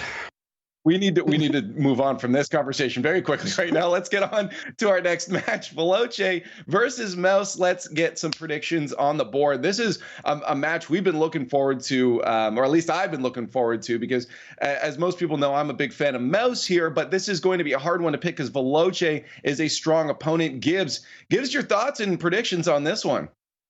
So when we were filling out our spreadsheet for predictions, my habit is to just pick against Veloce. So I did that and then realized, I'm like, no, I actually like Veloce this season. They are playing fantastic. They're 5-1 right now. They look like a 5-1 team. I really like these boys. I think they're going to take it to Mouse. And Wave, who you got on this one? I feel like, man, I feel like I'm going to be the only one sitting on Mouse again. Are you backing me up? I mean, I agree with Gibbs. That, like, I mean, first off, I love Veloce. Have loved Veloce for a while. And Mouse is this team that loves to just, like, we were talking about it in the last match, and we talked about this in a video yesterday, that, like, Mouse is a team that just loves to just go aggro, like, whoa, let's just go, let's figure it out later. And, like, that's literally Veloce's strength, is like, yes, just bring us the ball, bring us all the problems. You're going to make mistakes, and we're going to punish you there. I think this is a mismatch in styles. I think Veloce has this one cleanly. This is tough because I'm not gonna lie, I feel like play style wise, Veloce will win this one, but at this point I can't step away from my boys on Mouse. I have to just at Fair least enough. one more time. I have to sit with them, and I have to believe. I love the players, and I think that potential is there. You said it before. I call it that like monkey energy potential. They just go ham sometimes, but other times they do play down or up to the teams they're playing against. But mimicking play styles isn't always going to work. And Veloce has gotten very, very good at their play style. They know what they're doing, and they've gotten better at it over this last season. So there's a good chance that I will be wrong on this one, but I have to stay strong to them. But Gibbs, now that we're getting closer to the end of the season, are there any scenarios for these two teams right now? Because I feel like it's starting to get into the wire. For Veloce, now if they win this series, they are the first team to clinch a spot for the regional championship. So this is huge for them. And on top of that, Mouse, obviously, they're trailing behind a bit. So a big win here will help them kind of separate themselves from that Endpoint team trying to chase them down. Well, let us know how you guys think it's going to go on our socials. You know the deal. We like to hear from you guys all on Twitter at RL Esports, hashtag RLCS9. But Mouse is looking for a home in Veloce's net, but will Veloce let them through? Well, Jorby and Turtle might have an answer for you.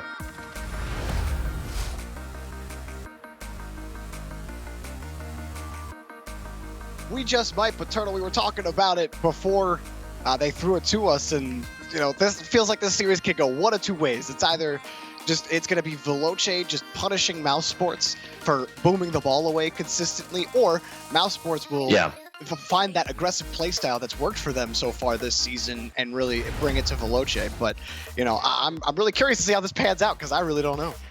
I mean, it's going to be a crazy series. I think that one of the main strategies if you're Mouse and you want to implement is using speed to the best of your ability. Because, whenever I watched the series against Dignitas for Mousesports, I mean, it was a close game 5. They almost took the entire series.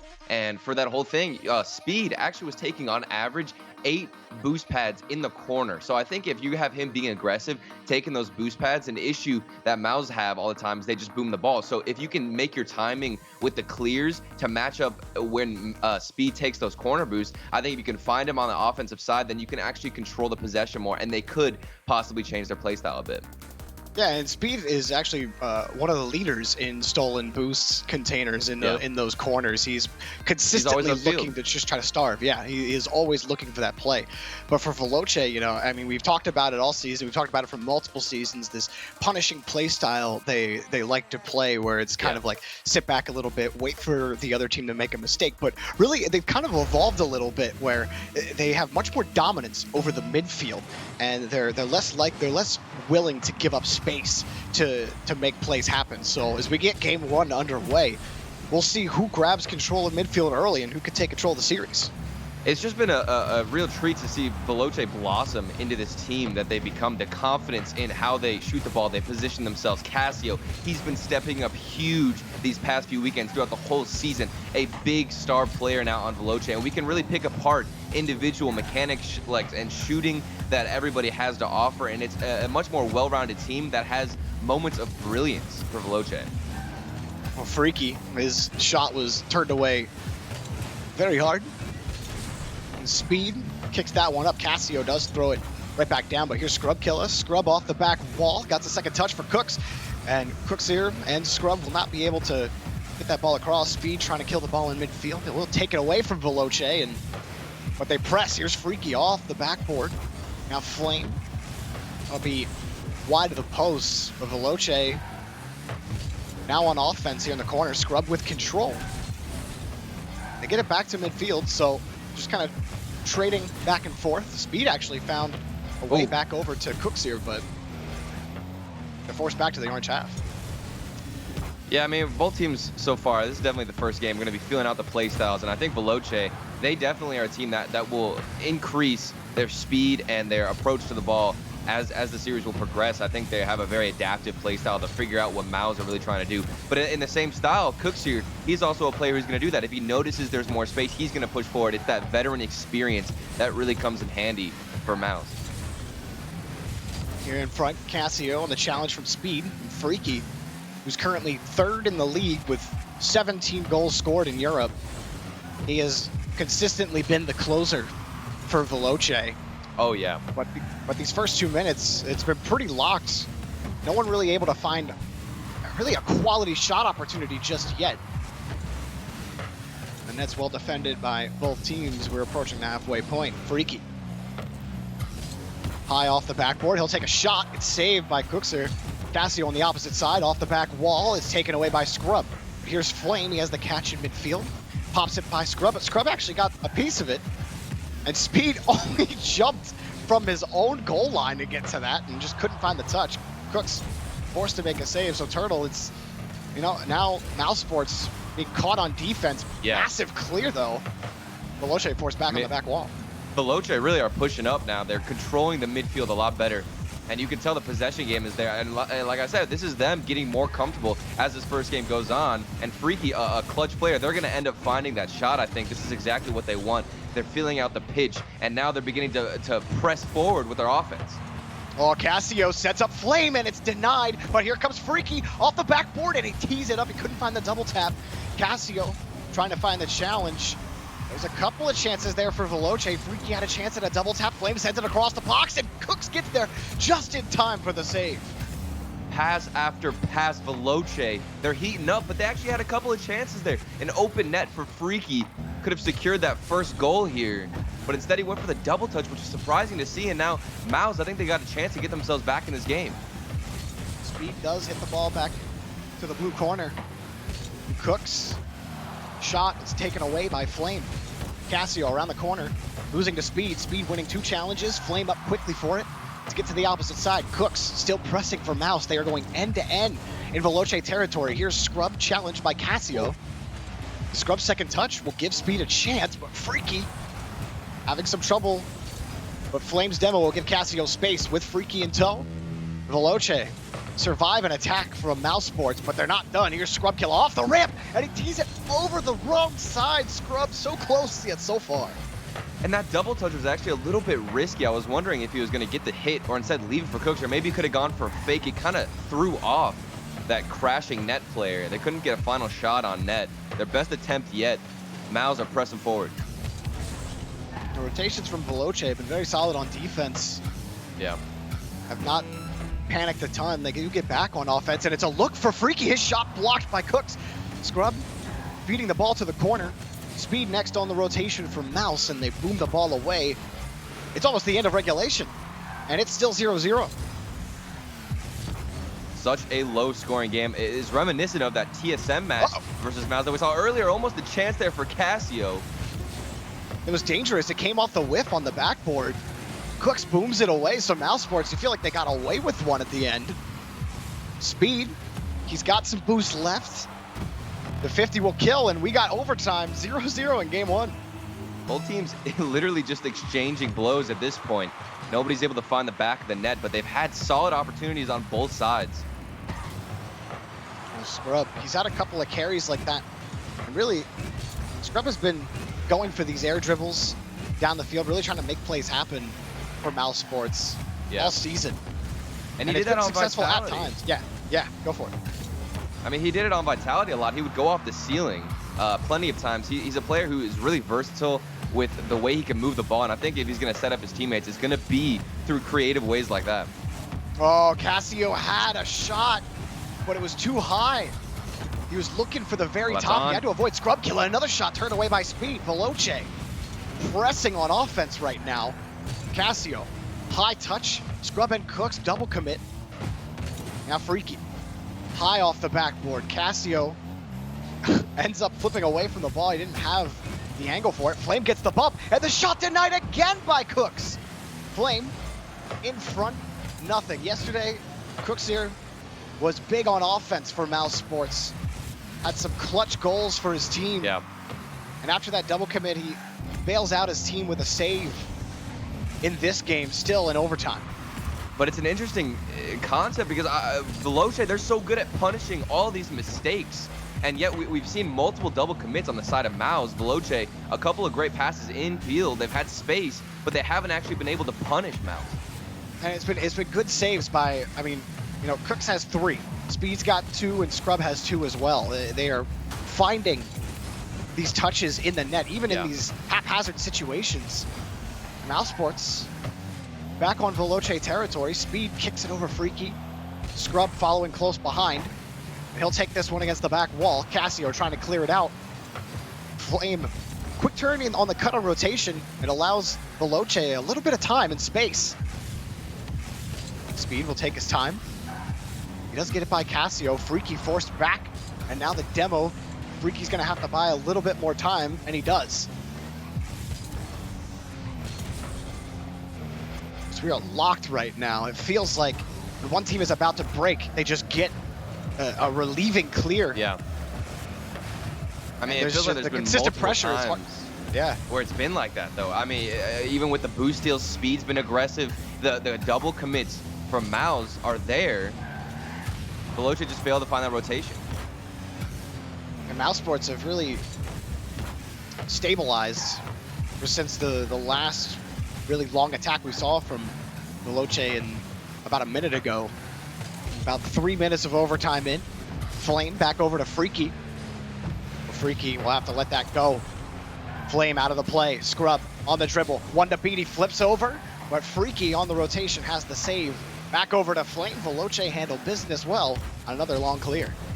A beautiful play, though. I love Speed's integration on this team. I think that is really where the value of Mouse is going to come out. When you can force Speed up, have him go for demos, get the boost, and then also interfere with all the clears from Veloce, that is what's going to score goals for this Mousesports roster.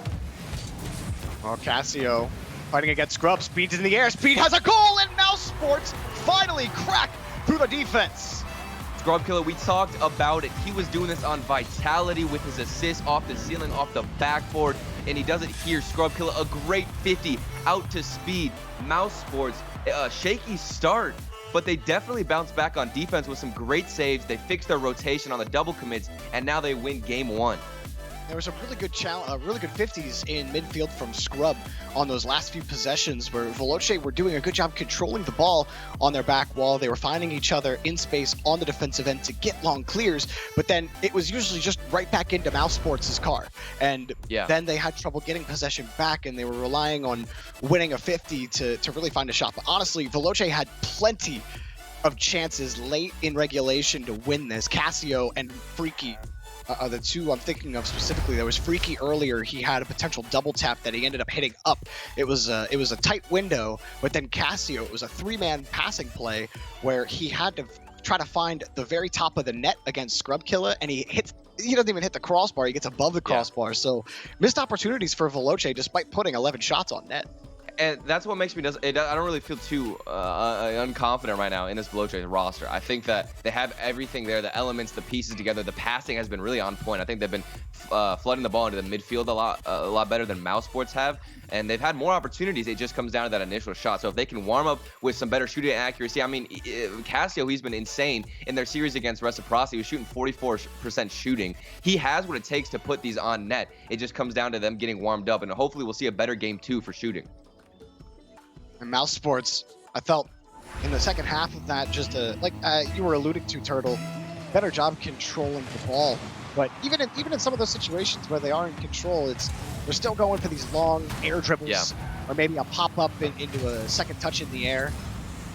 And so they can get to more of that. Once they get on offense, Mousesports are really dangerous with their passing. But here's Cooks, he's got the net, and it'll be a goal for Mousesports at 18 seconds in. A bit of a break on rotation. Casio went for a pinch there, and then there was nobody rotating in ready for the proper hit. And that touch out initially from Casio was just too out of the ordinary.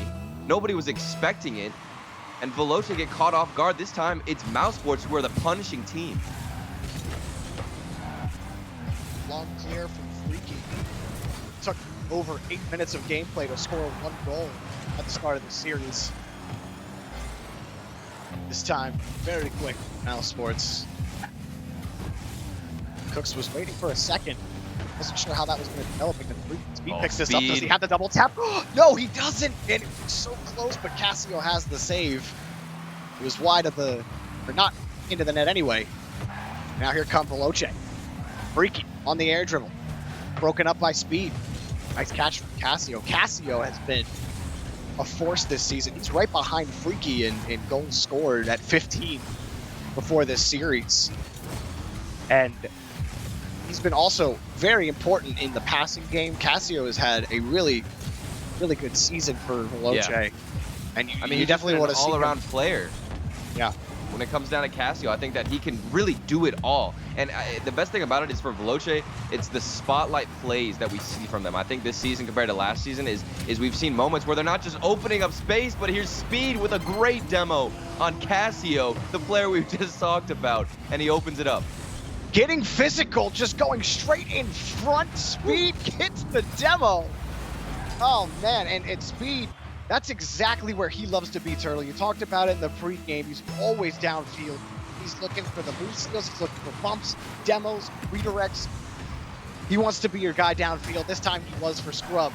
And it's a big 2-goal lead where not a lot of goals have been scored in the last 10 or so minutes. Yeah, Veloce are still Speed, scoreless, that's Turtle. perfect. That's perfect for Speed to be up there and on that field getting demos. And Scrub, you just talked about it too, Jorby. Whenever Scrub is air dribbling it out, Cookser is being a little bit more patient. It's just about getting Mousesports on the offensive side. And right now, they're just dominating Veloce. And well done on even on the rotation. They didn't get anything out of it, but it's those quick follow-ups that are so important in midfield. Cooks actually follows up his own touch. Scrub on the backside, off the back wall. Cooks shot blocked by Flame. Speed up a little far as third man, but he grabs the ball, has the boost, and has control. Lost that one as Cooks forced up for a save. Oh, and Cooks misses that one. Speed bails him out for now.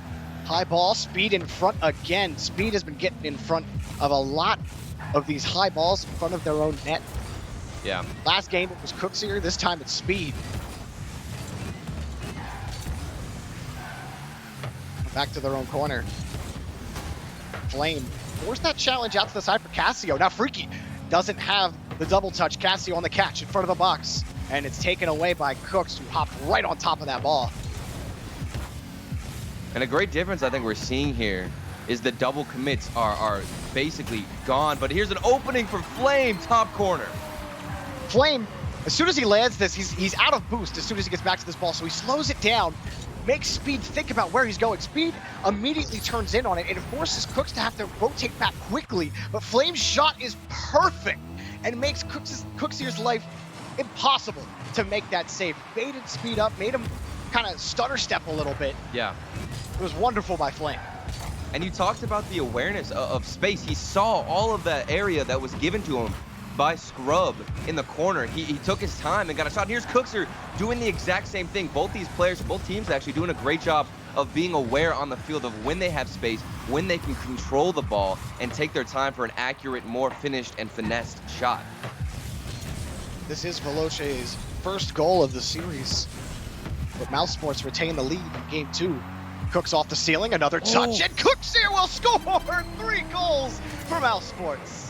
Cooks here off the ceiling. There's nobody to challenge him. He could have easily hit this ball to the backboard, but Flame was just there waiting, lurking in the backfield. Cooks here, this is the awareness. We were even talking about it. He sees the opponents, he knows where the defenders are, and he uses the space that's given to him instead of just giving away the possession, which was a main critique, that we had of Mouse. And now with a 2-goal lead, it's looking like Mouse's game to lose.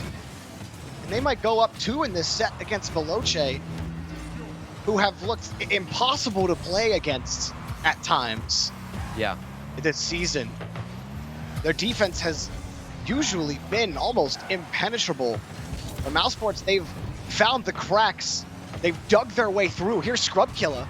Gonna be off the backboard. Cooks puts another in. Cooks here. That's a hattie. These guys are just abusing the ceiling. Scrub Killer. This is the second goal where he's used the ceiling. It was Cooks here before. Mousesports, they're so versatile with every single aspect on the pitch. He used the ceiling, gets the pass out. Cooks here with an easy shot on target because of the space opened up.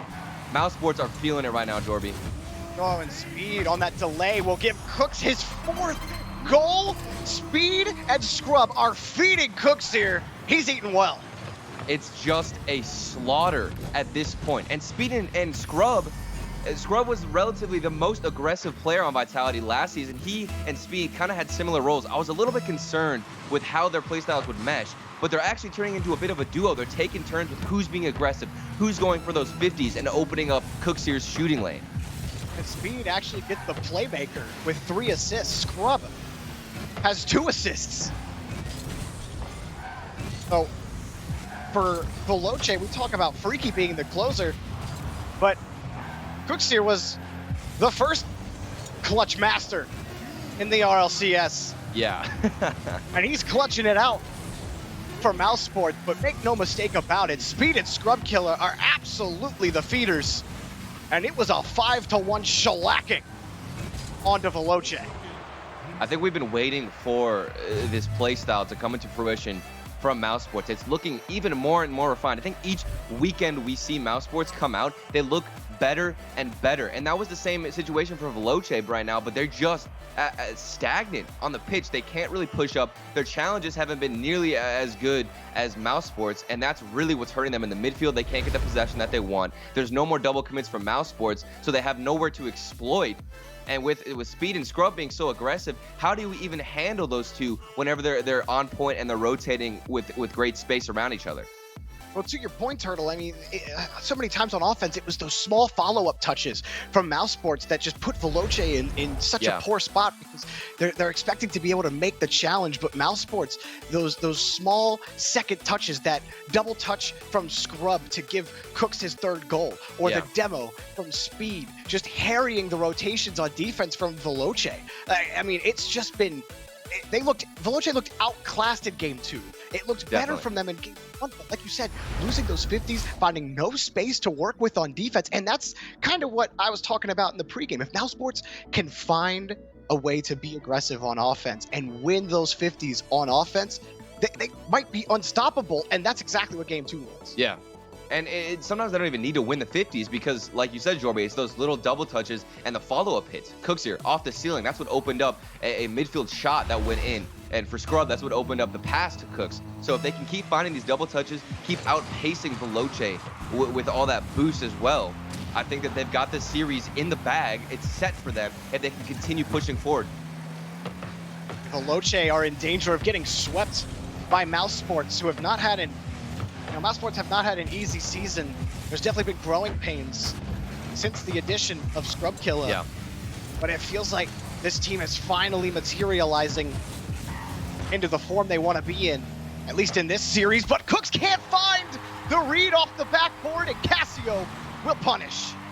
Everything is going to get scary whenever Casio's shooting on point. And look at this 3-man passing play. I love that dish out into the corner from Freaky so that Flame can get another pass out directly to Casio. Everybody getting involved. This is the Veloce we know and love. And the positioning was perfect on the pass as well. The Scrub was back a little bit, but hang on, Veloce might get another. No. Oh, it bounces off the post. No goal for Freaky. Veloce, you think back to game 1. They do have the lead early, but game 1, that chance from Freaky, and then the chance from Casio, where they could have won the game, and this would have been a completely different look in the series. But they're about to score here. Freaky gets it off the crossbar. That's a 2-goal lead. This is one of the biggest dunks I think you can get. He just destroyed Scrub on that 50, and then the momentum carried himself into the crossbar basically to finish up. A little bit fortunate there with the bounce, but also with a 50 that strong, I'm guessing somebody would have cleaned up anyway. A huge win there for Freaky, excuse me. Veloce have come out swinging. That first 3-man passing play, the quick 3-man passing play, and then a Freaky dunk. He just hopped right on top of Scrub Killer, and then even that last attempt. Look at this. Casio right on top of him, just trying to slow down Mousesports. But they're here on the transition. Speed. Teeing this for Scrub. Scrub looking for Cooks. Cooks tees nice up touch. Scrub again. Scrub has to fall back. I didn't get a chance to look at Scrub, but I'm not sure if he had enough boost to go for it. He actually, he got bumped by the opposition there. Oh, but Speed, oh my goodness. Cooks is here. Oh, he gets dunked by Flame. Now Speed has to get back. He had that flip reset, and you thought maybe there was a chance at it, but it was tough to get by 2 Veloce defenders. But that's Speed's almost unpredictable, Turtle. You never really know. You feel like you know what you're going to get from Speed, and then he comes out with something a little bit different. The change-up, if you will. Yeah. Casio has the catch and almost dunks 2 Mouse defenders. Flame, the ball's over his head, but he bumps Scrub out of the way. It's huge because it would have been a goal. There's a bump, but denied on the goal. Flame, big save. Veloce just stepping up their defense here in game 3, denying, stopping all the momentum from Mousesports. The challenges have been so much better. We've seen even the panic play from Mousesports because they're forced into uncomfortable situations. Veloce, they've been more aggressive on the offensive side. They've been winning challenges just like that in the midfield and getting in front of the clears now. And I think we're seeing Mousesports fall back into that possession loss game playstyle where they just kind of boom the ball forward. We want to see more possession, more control, and more aggression if we can from Scrub and Speed. Here's the duo right now. Oh, Speed, the dunk on Freaky, but Flame will pitch it across Veloce territory. Casio will send it back to Mousesports' back wall. Freaky over 1. Speed down, but it's Flame's ball off the crossbar. It was a chance for Flame to put this game out of reach for Mousesports. It feels like the pendulum is slowly swinging. There's a win for Speed on the 50 and an own goal tragedy. Oh, Mousesports pull within 1. Flame. No, he panicked so hard. There was nobody coming to challenge this ball. He already pre-jumped for it and then tried to bail out of it with a backflip. He had no momentum, didn't go anywhere. In that situation, you want to tip your car more than 90 degrees down so you can actually flip out of the way. He just stalled. And that is, like you said, Jorby, horrific for them. Unfortunate for Flame. Veloce still up by 1, and there's plenty of time for Mousesports. Cooks plays it out to the corner for Scrub. It's an effective win on the 50. Now Cooks here to Speed. Speed, oh, just misses off the corner, and it's boomed away by Veloce. Cooks, another challenge, back to Mousesports. Flame taking the ball away back to Casio. Cooks forced to make another save. Veloce starting to grab control. Cooks is looking for Scrub, but he's denied at Speed. Woo! Easy catch. But just pay attention to Veloce. Look at how fast they are. They're getting in front of these clears, denying those pass plays out of their own defensive end from Mouse. And I think it's really what's helping them keep this lead right now. They got 40 seconds left. If they can stay aggressive and continue to win challenges like that, but here's Speed. Oh, and Speed's gonna win another 50. Here's Scrub Killer, and it's off the crossbar and in! Mousesports tie the game! What a continuation by Speed! Oh my goodness, Scrub, this is revenge off of off of Freaky's crossbar hit in. Scrub Killer, he almost missed that shot, follows it up off the crossbar, and Speed, a great carry out of the defensive end. They kept possession on that transition. Mousesports, they tie it up. Now, fortune favors the Mouse. Veloce held this lead for 4.5 minutes, and it has crumbled. Here's Mousesports! Cooks there, the captain of Clutch, scores once again. They have the lead. And Scrub, look at him. He took the boost in the corner and then went for the bump demo play. Meanwhile, you've got Speed on the right wing going in for the midfield pass. Cookser's there for the cleanup.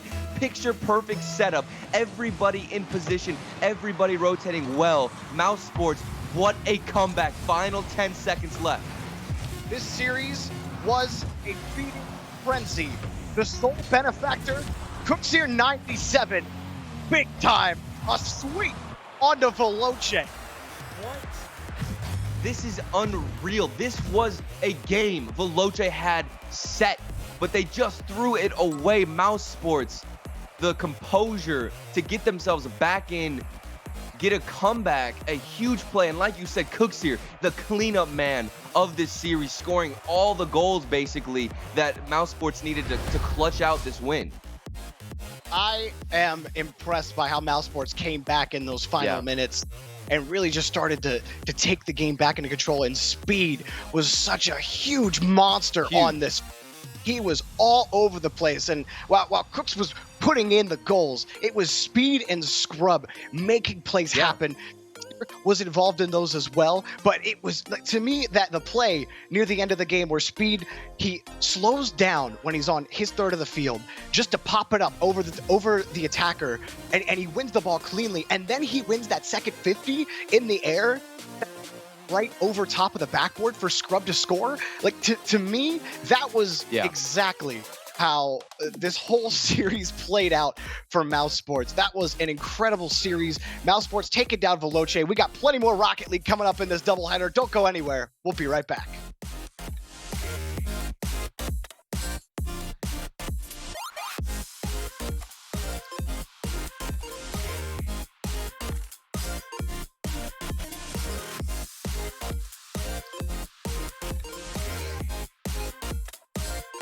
At CDW, we get you want happy, productive employees. That's why we've made our office pet-friendly. Maybe a little too pet-friendly. Well, you know, CDW can design a mobility solution with light, powerful devices from Lenovo to make your people more productive in or out of the office. Anyone have any questions before we go? It's great. I really need to get out of here. Snake people are freaking me out. Hey, Cheryl, do you have a sec? For workplace productivity, you need Lenovo and IT orchestration by CDW. People who get it.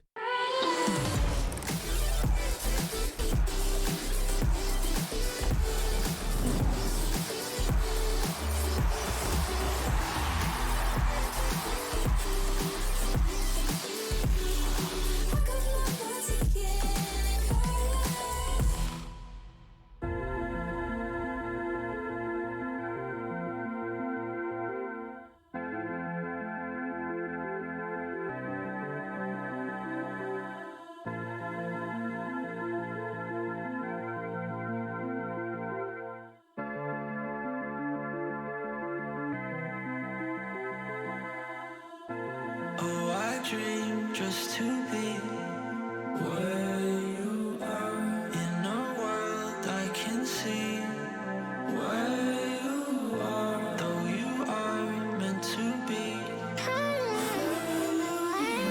Wish you're here next to me, where you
dream just to be where you are, in a world I can see where you are, though you are meant to be.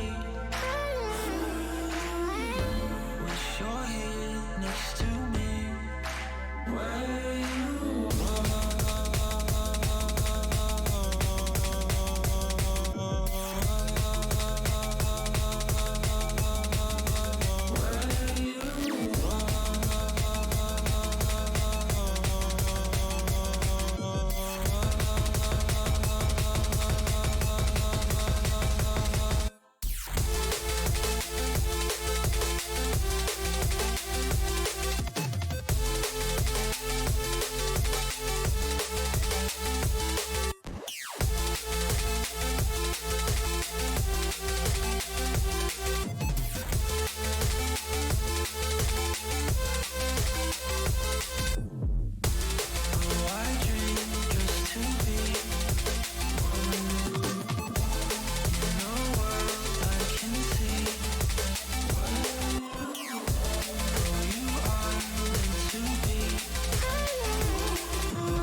Mouse gets the cheese without setting off the trap as they get a 3-0 sweep against Veloce. Welcome back to the Rocket League Championship Series. I'm your host, Brody Leaf Exmore, and alongside me are these beautiful folk. It's Gibbs and away from Gibbs. You know, I guess this time I gotta say, hey, I was right. That's okay, Leaf. Veloce just did me dirty there. That wasn't a great series from them, but I did like what I saw from Mouse. I felt like I was yelling about Mouse when they played TSM, where they would go for every single solo play. There was no follow-up.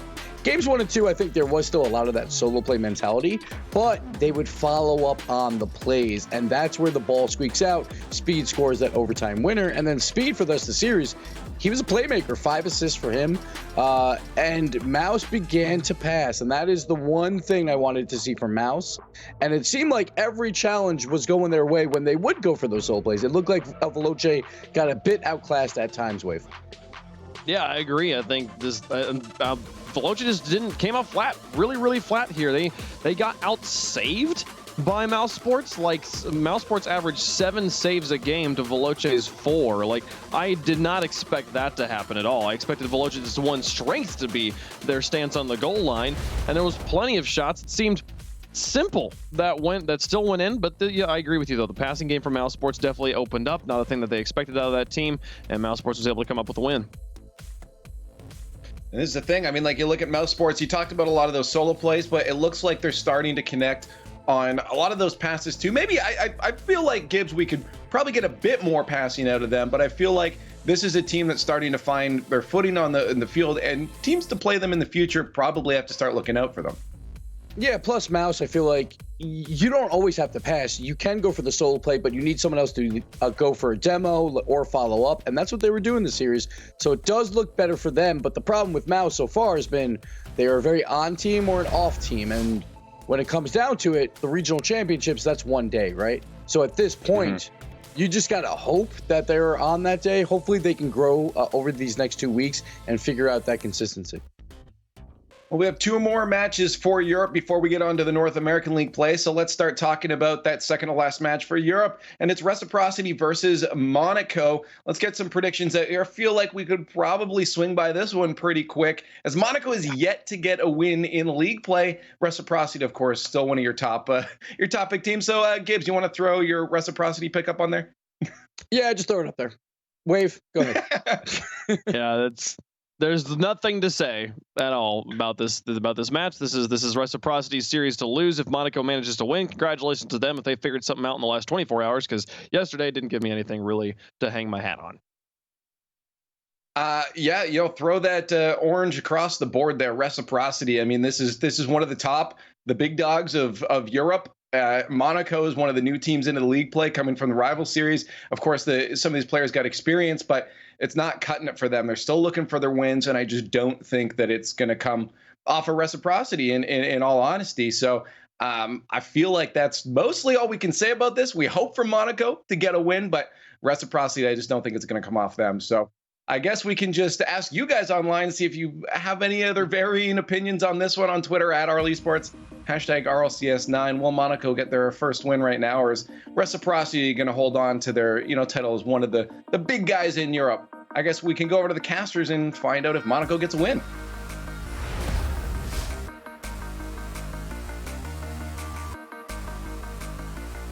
Monaco trying desperately to try and avoid getting another loss on their record, but unfortunately ahead of them is a Reciprocity team desperate to catch up to Mousesports for a top 4 spot. James Bott, this looks like it's going to be a rough one for them. What's your take? I think this is like the said, this is Reciprocity's series to lose.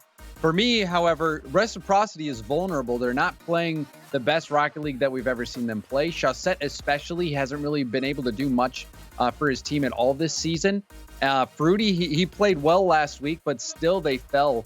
So I'm a little worried for Reciprocity, but Monaco, this is, I hate to say as easy as it's going to get for Reciprocity, but that's the reality. Monaco still hasn't gotten their first win, and Reciprocity, they haven't looked horrible. They just haven't looked as good as we've seen them play in the past.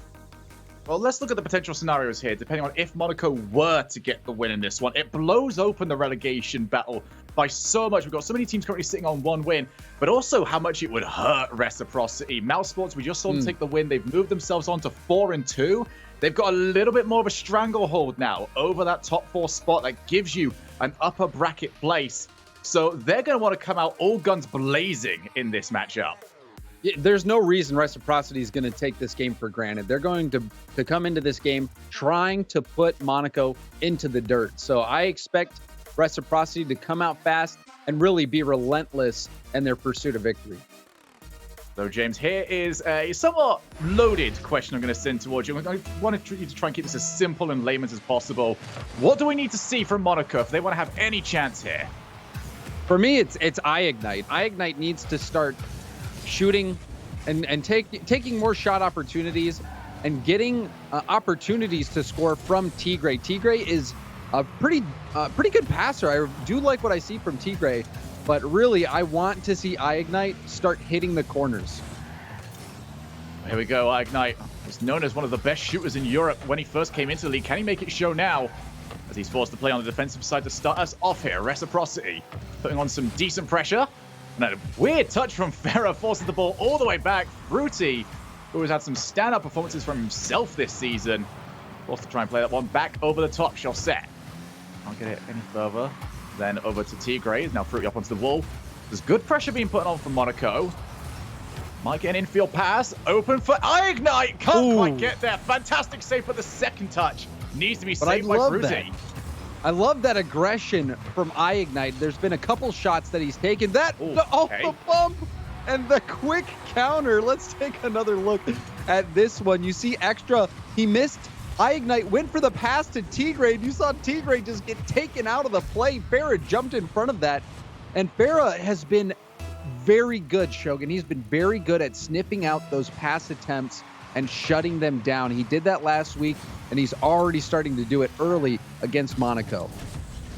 Absolutely. Farah, not necessarily known as one of the most mechanical players in the RLCS, which, for those of you out there, must make you start asking, well, what does he bring? And it's exactly that. It's the in-game IQ. He's one of the smartest players we have in the RLCS. EUnited, time on the ball, passes it over. Getting a lot of passes so far from AS Monaco. They're really trying to get this passing play going. Not going to be this time, though. Chaussette on the ball. He can be so dangerous. Wins the challenge. 2 players out. Only for Chaussette. That's what he brings to you. Not even necessarily scoring from those sort of plays, but it just means that you've had to spend so many times, so much boost, so many players to get the ball off him, as that's going to be his to turn in. And a beautiful lofted pass from Fruity. You see Farah was trying to harass the goal line. EUnited was far out of the play. All of Monaco was gone. They were out, and Chaussette, you could even see him there. If you were in player cam, he took off ball cam, looked around, he saw nothing. He saw nobody, so he knew he could just float into that ball and take the easy goal. Reciprocity, they're looking like the favorites right now, but the response from Extra. Well, we've seen Monaco taking a more aggressive stance in this series. Here's the time that they're going to get a benefit for it. Extra reading the bounce beautifully to turn it in, and that's so important, James. We very rarely see the 2-goal comeback at an RLCS level game. Getting that goal as quick as they do and leaving 3 minutes on the clock could make all the difference. And it's certainly huge for mentality for Monaco. You haven't gotten a win this season. 2 quick goals for Reciprocity, but now they're within that 0-second range where they can tie it up no matter how much time's left on the clock. So that answer back goal, like you said, Shogun, it's going to do wonders for Monaco.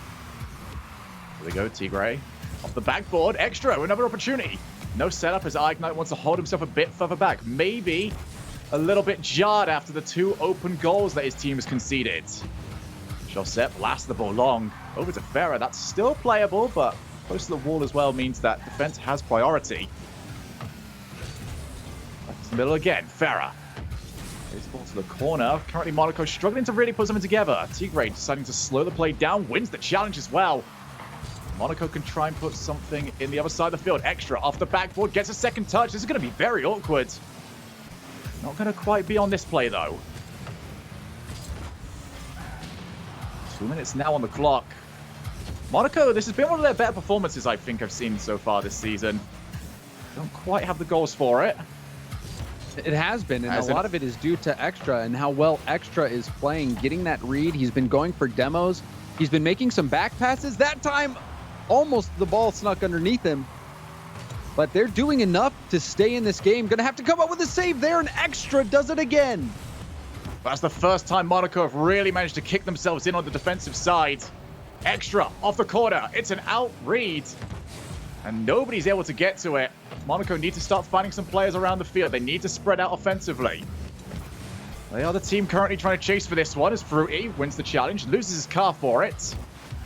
Extra takes it down. This is a lot of boost used. 60 boost just to get the ball to the midfield. Immediately challenged by Chaussette. Ignite back over to Chaussette again. Over to Fruity. Another tap up high. Nothing really on right now for Reciprocity, but with a goal up, they're not going to care. As far as Tigray to Ignite. They're going backboard again. This has been the route one for Monaco. They might need to try and find something different. Maybe get themselves the infield pass. Maybe a demo. 40 seconds. Chaussette one-on-one against Tigray. And Tigray needed some help from Extra. Enough to keep the ball out. Monaco stay in game one. And they still can get back into this, Shogun. We're under 30 seconds, but it's a one-goal game. And with the lights-out defense that Monaco's been playing, perhaps that'll be enough to inspire them to get this equalizer. Well, that's past Ignite. Couldn't position himself for it. Gonna have to go the whole length of the pitch. Tigray. 2 players up. Only one Chaussette used, though, for Reciprocity. Fruity takes his time, gets another challenge won. All of the work to do for Monaco. Unfortunately, they've got no possession of the ball. Game 1 for Reciprocity, but James Bond, they were forced to work for it. They certainly were. The defense, especially in those final moments from Extra, were something else. Monaco, they played very close to Reciprocity. And I don't know if you were watching yesterday, Shogun, but Reciprocity, and even in their match the previous week, they have just been putting so many shots in towards net that have been getting saved. In Monaco, I don't know what it is, but every team that plays Reciprocity, their defense seems to level up. Monaco, it was no different this time. A few big saves from them. It was a close game. It seemed like it wasn't going to be, as early on we saw those 2 Reciprocity goals, but Monaco battled back. They entrenched themselves on defense, had a few counterattack opportunities, but in the end, Reciprocity held on. Absolutely. For Monaco, you've got to look at the 2 goals that they conceded as well. They were open nets. They were, a little bit out of nowhere, but there's certainly something there for them to say, okay, those were a little bit fluky. We won't concede those again, but in the neutral game, we were looking pretty good. So plenty to work with here. For Reciprocity, though, they've got to try and take this. They've got to try and use this first game and catapult into a strong start in game 2, because Monaco, it seems like they've run out of gas as the series goes along. They have a tendency of maybe starting well and fizzling out a little bit, which we did see yesterday against Veloce. And even in game, that kind of seemed like that was what was happening. You have Monaco who will take possession down into the opposing half, into Reciprocity's half, but there's not really a threatening attack that comes from it. We saw the 1 goal that Monaco got was because of a challenge that kicked off the back wall that Extra was able to read. It wasn't a passing play. It wasn't, extended pressure. So I want to see more from Monaco on the attack, looking to make that threatening play to get a very good scoring opportunity. Chaussette takes the ball down. Plenty of time for him to get it. As usual, gets 2 players for just himself. It's going to be Extra. Passed out. Beautifully intercepted by Chaussette. Doesn't allow the shot to happen. Monaco almost obsessed right now with these passing plays, as they have been in game 1 as well. They're trying to go for it, but again, it gets sniffed out by Reciprocity. But Extra, how does this one weave its way through? You know what? When you're looking for goals and you're desperate for these beautiful passing plays, sometimes it's worth just hitting the ball really hard. And you could see Farah side flipped. Farah side flipped on his retreat. If he jumps up, if he double jumps to that ball, he's going to get a hit. He will save it. So a mechanical mistake from the captain is going to cost a goal for Reciprocity. Ignite. He's 1-on-1. Wants the bump. Chaussette will not be found. Fruity's got quite a ways to play this. Ignite coming in from an awkward angle. He might actually pinch that out his own side of the field. Shot set to the wall. Plenty of time. Once again, no one from Monaco able to get to him early. Not a player that you typically want to give that sort of space, but so far, so quiet. Tigray already up. Both players missing. Opposite opportunity for Ignite. The shot was not going to really test the Reciprocity defense. And that was a scary moment for Reciprocity. Chaussette wasn't able to get up there and challenge Tigray's shot, but Tigray didn't put an effective shot towards net. Here we go. Monaco having the better of the possession so far. Getting quite far into the Reciprocity territory as this game goes on, but can they make something of it? Up to the corner. Ignite looks a little awkward. That demo's not going to help out. Tigray forced to come and play Janitor. Does do very well out of the challenge as well. Farah wants to take the shot, but straight down the middle. And now Tigray wanting to try and block. Him and Extra, though, both sent for the same position. Once again, Monaco just not quite spreading out. They're almost panicking when they got offensive time. They have the opportunity to relax, to put players either side of the ball, and just try and control the pace of the game. Instead, they're just like, all right, we have a 5-second period of time, we've got to score. They don't have that. They've got more time. They can control the boost at the very least. It does seem like they're panicking in those final moments because they have had a few good looks, but they just haven't had the shot in those moments. Like Tigray's opportunity, he didn't even make contact. Ignite's follow-up shot was easily saved by Chaussette. But the demos are seeming to be effective. We have seen a few demos on both sides that have given some space in key moments. We'll see if a demo becomes critical to one of the goals that'll be coming in for sure. Ignite booms long. Monaco still with the 1-0 lead, so they can try and even us up at 1 apiece. Infield pass to Tigray. Can't quite get there.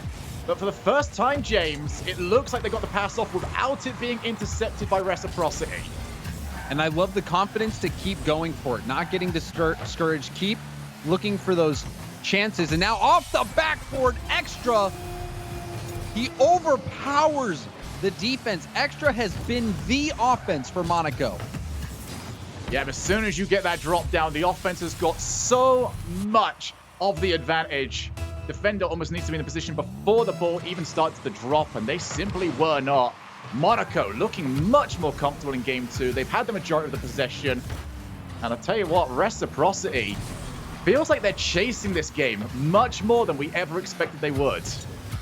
And they're still struggling to get Chaussette in an area where he can really make an impact. We saw a few good plays in game 1, but game 2, it's been quiet. Well, the problem for me here, James, is that Chaussette's had the time on the ball for him to try and get those sort of plays going. It just, they haven't actually paid off. A lot of the times, Monaco have been very happy just to send a player into challenge and then use the player behind him to take the ball off. They're forcing the flicks from Chaussette, and that means that he's not really got any ball control left. And he did have a ceiling shot opportunity. We saw a double commit from Monaco. Chaussette had a little bit of space, but they just read the play. We have the wall. Reciprocity want to make a comeback here. It's going to have to happen soon. Infield, over to Chaussette. 28 seconds on the board. Can Reciprocity get another? And again, it's Fruity with these passes. Extra thinks he's going to shoot. You see, he baits Extra into pre-jumping to block the shot, and Fruity completely mind-gamed him, gets the pass out to Chaussette in the middle. A gorgeous passing play from Fruity. To be said, though, it came from Tigray's lack of power behind his clear.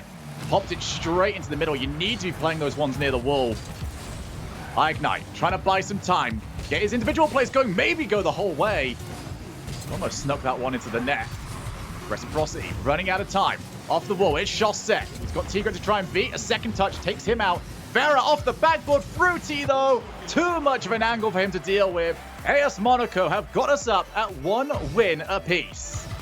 It looked like Reciprocity might have been in a situation to get that equalizer in the final moments. The double tap from Chaussette had the defender beat. Vera, he got the ball out into the middle, but Fruity just couldn't get there in time. He was too close to the wall. If he was more centralized in his positioning, he was all over that one. Because that was a good setup. That was a good setup from Farah and Chaussette to get that ball out into the middle. But in the end, there was one mistake that really, is sticking into my mind, and it's the Farah side flip. This was a 1-goal game. Farah was in an opportunity to make sure that shot didn't go in, but they gave it away. They gave that goal to Extra and Monaco, and that was enough for Monaco to get the win. So what I do really like right now is that Monaco, despite being the 0-6 team, and you brought it up actually during that game, is it looks like they have a game plan here. They are almost forcing the infield passing plays. They're forcing a lot of these passing plays, but they're trying to do something. We see a lot of these teams when they're in this position, they come into these games and they've almost already given up. They're just going to try and get anything to go, see what would work. But they seem to have come in here and just said, okay, this is what we're going to try. If it doesn't work, so be it. But we at least want to have a plan in place. Yes, they certainly are. They're going for it. They're not losing confidence. You can tell that from the continued efforts to get those infield passes. And Reciprocity is giving them hope as well by making those mistakes, giving them those early goals. And Extra has been a shining light for Monaco, both on the defensive end in Game 1 and now offensively in Game 2. Game 3, we'll see how it plays out. EUnite's still been relatively quiet, but Extra is having quite the series. Here we go. Tigray forces a challenge from Farah. Extra over to the wall. It's going to be EUnite to try and chase against Chaussette.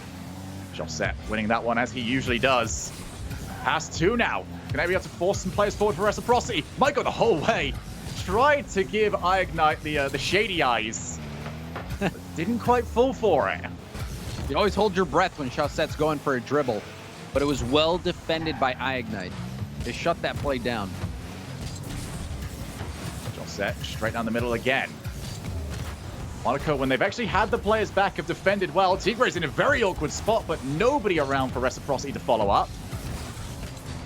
Vero will be by himself. Plays the ball off the wall. Can he get a second touch? Yes, he can. That's going to give a lot of room to work with now for Reciprocity. They can start to monopolize those 2 middle boosts. Makes life very difficult if you're a Monaco player. Especially if you can start using that boost to get a demo and lead that into a corner boost steal and really start locking down the defensive team. And that was a very important touch by Tigray to prevent the center ball.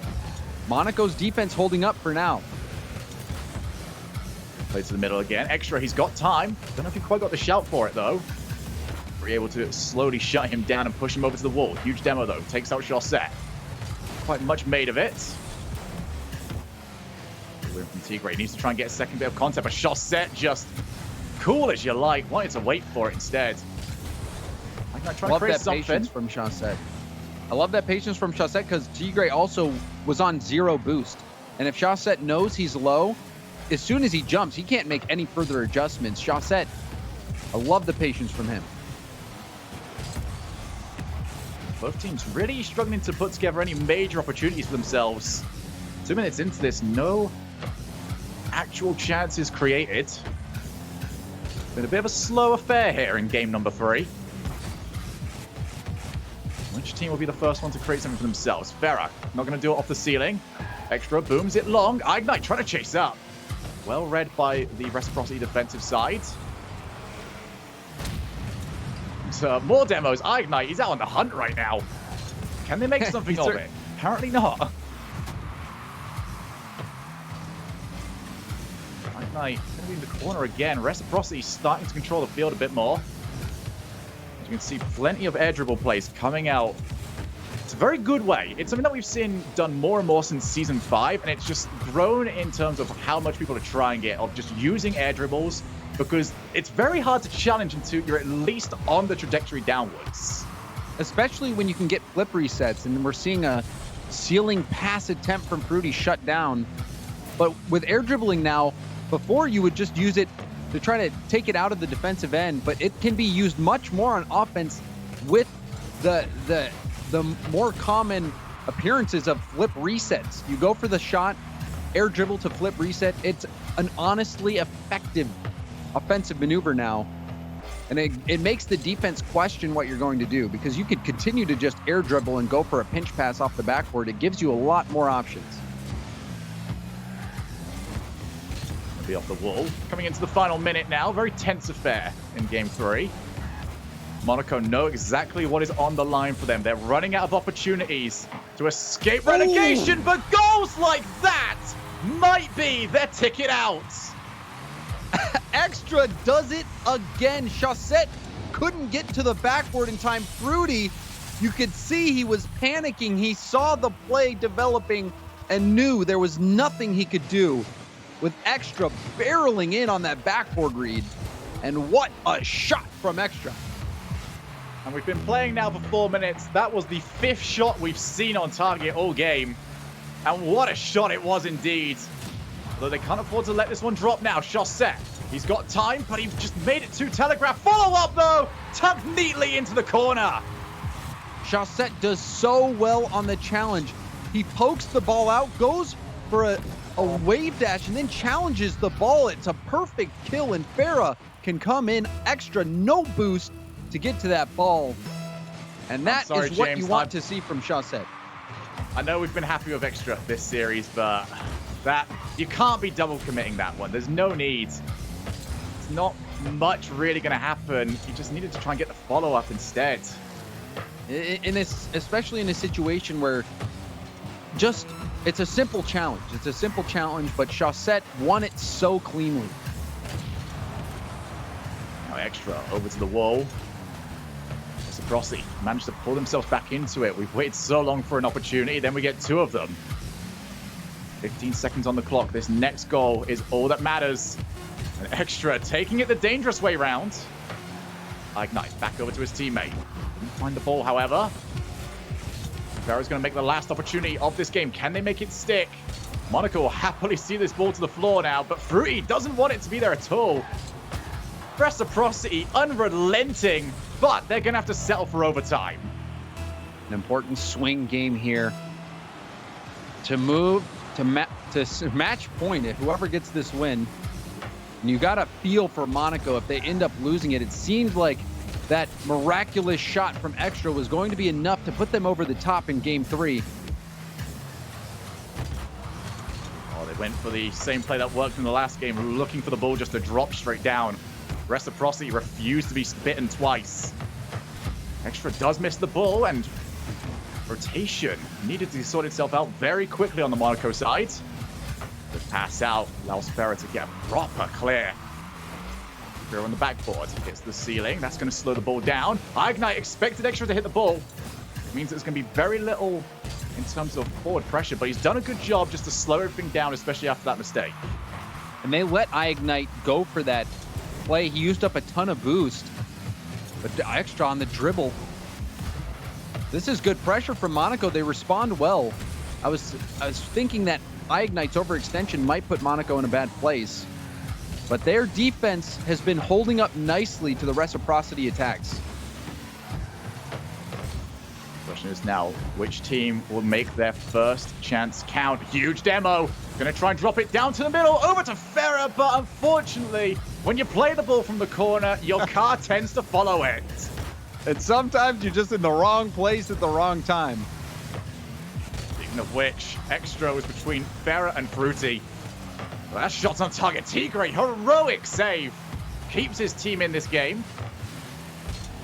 This might be it. Farah, he takes it slowly. Couldn't get it past Extra, though. That's much better. We wanted to talk in the last game about their ability to shadow. That was infinitely better from Monaco. Just set to the corner. 2 minutes of overtime played. Europe has not exactly been shy of these overtimes over the last few days. We're just adding more and more time to it. Just set for the backboard. Tigre's got him red. Doesn't want to give him any of that sort of chance. Big challenge. He'll be here for Monaco. Extra has to get it, and he can't get there in time. Reciprocity on match point. Extra was in the back.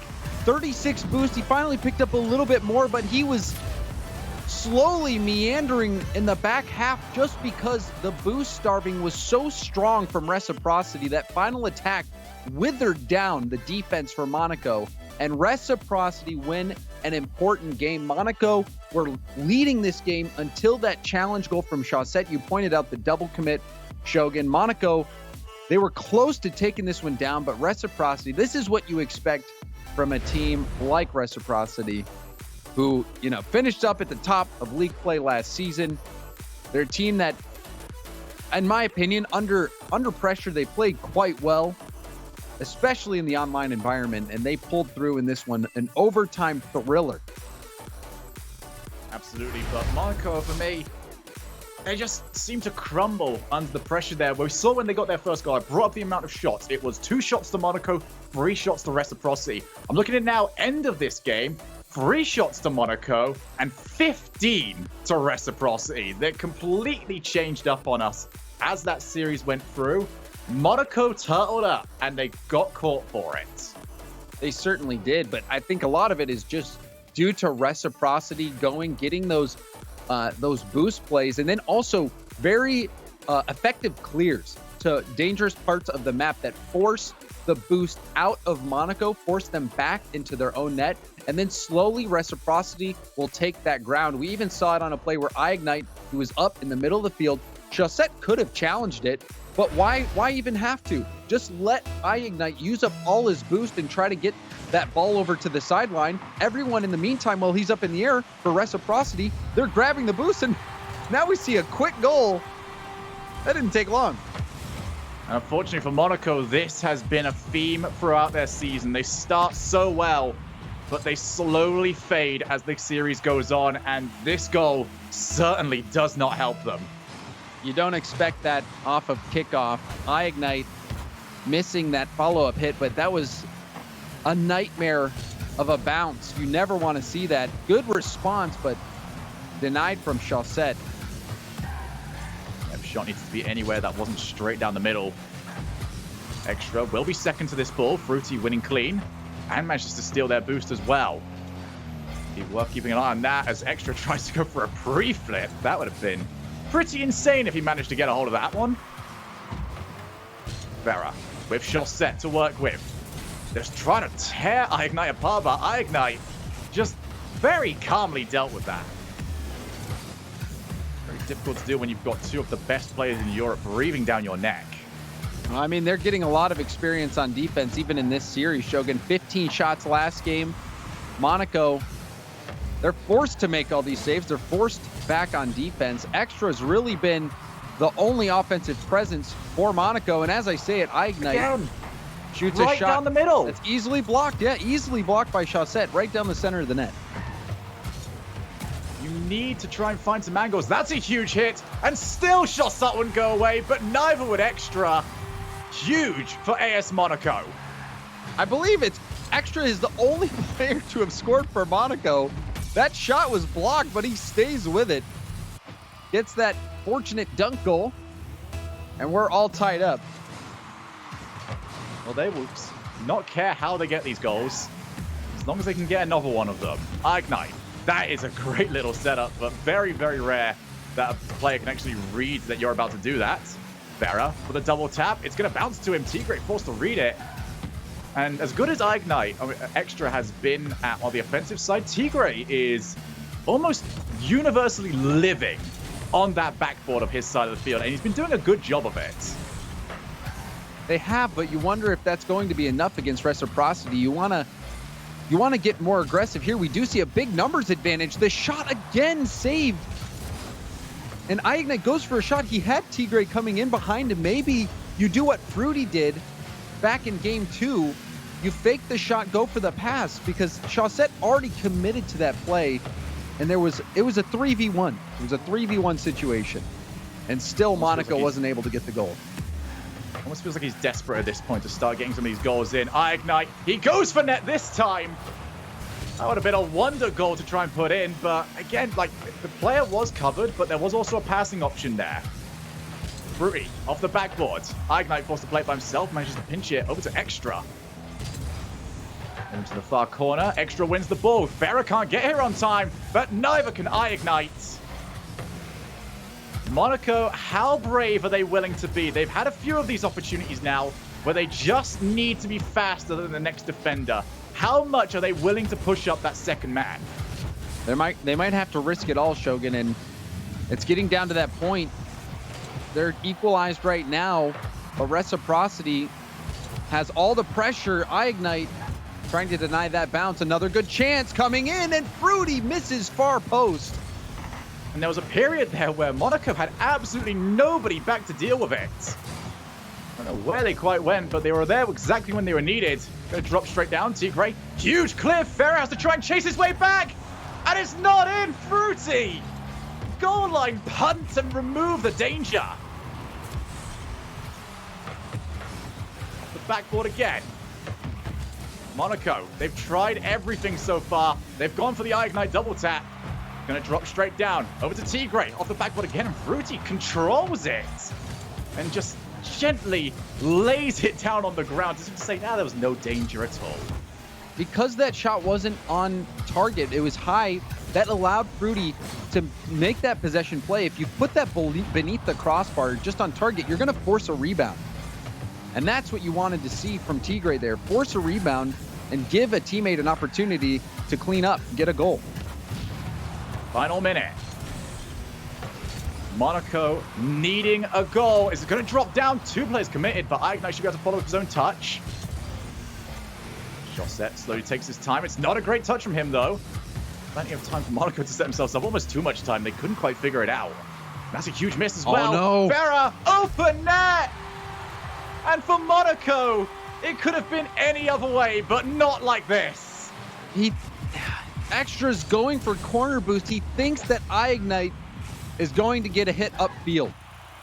So Extra goes to the corner to get boost, and after that miss, it was too late. Now a kickoff off the crossbar. It's not in, but it very easily could have been. And a mistake from Monaco, that might cost them the series.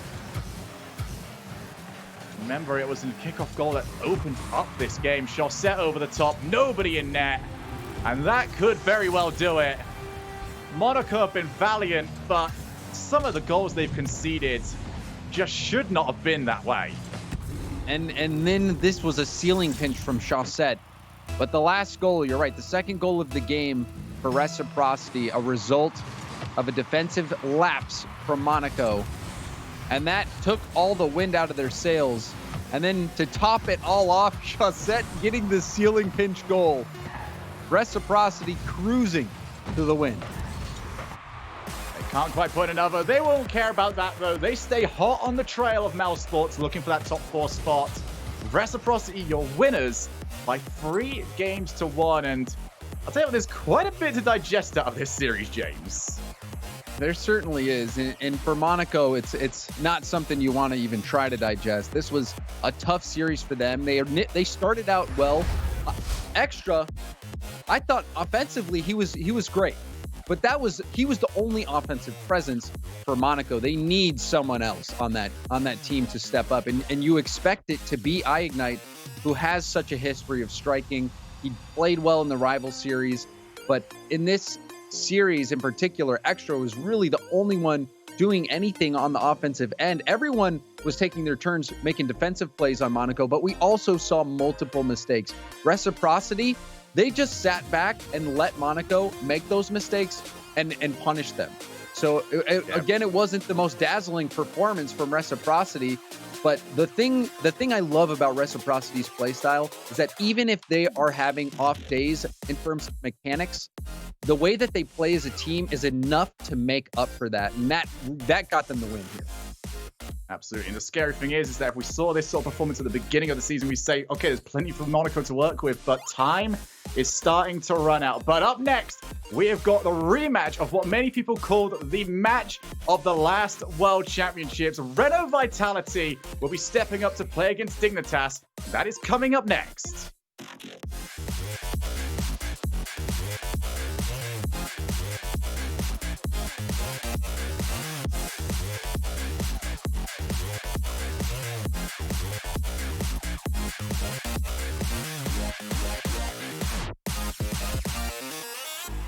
At CDW, we get you want happy, productive employees. That's why we've made our office pet-friendly. Maybe a little too pet-friendly. Well, you know, CDW can design a mobility solution with light, powerful devices from Lenovo to make your people more productive in or out of the office. Anyone have any questions before we go? It's great. I really need to get out of here. Snake people are freaking me out. Hey, Cheryl, give a sec. For workplace productivity, you need Lenovo and IT orchestration by CDW. People who get it. 誰もが旅をする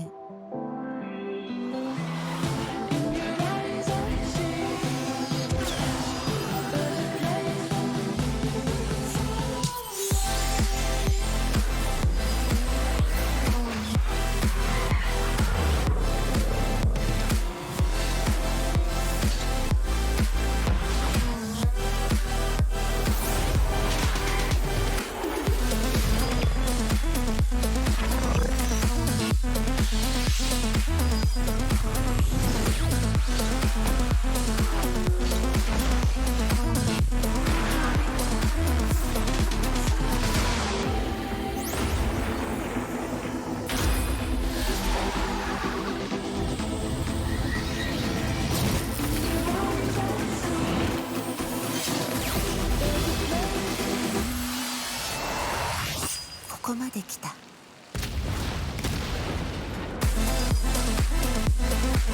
なたはどこまで行く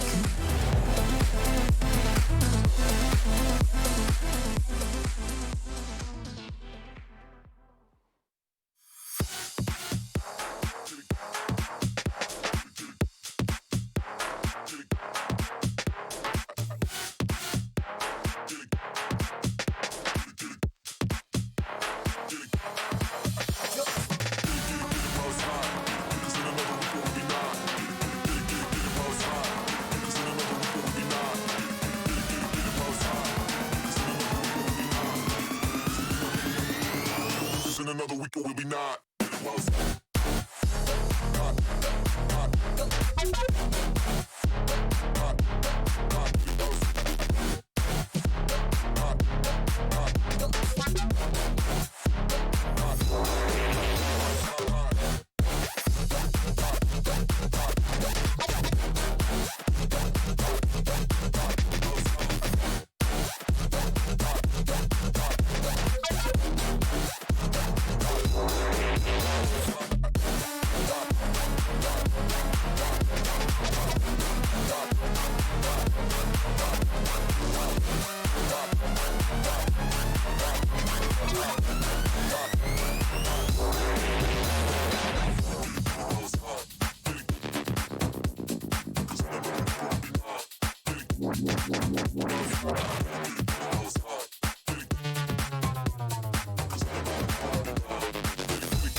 Get it while it's hot.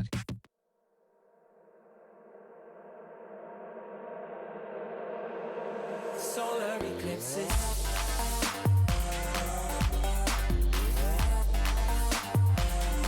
Solar eclipses.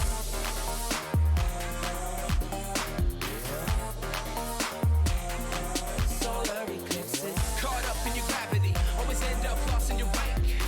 Intoxicated, maybe we can start again. Caught up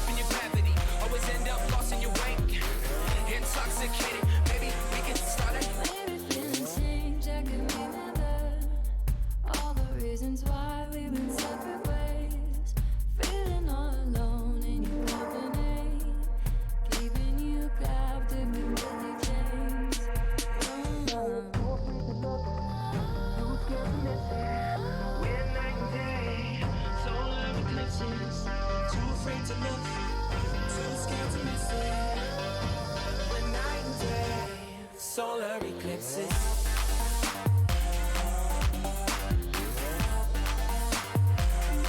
Solar eclipses.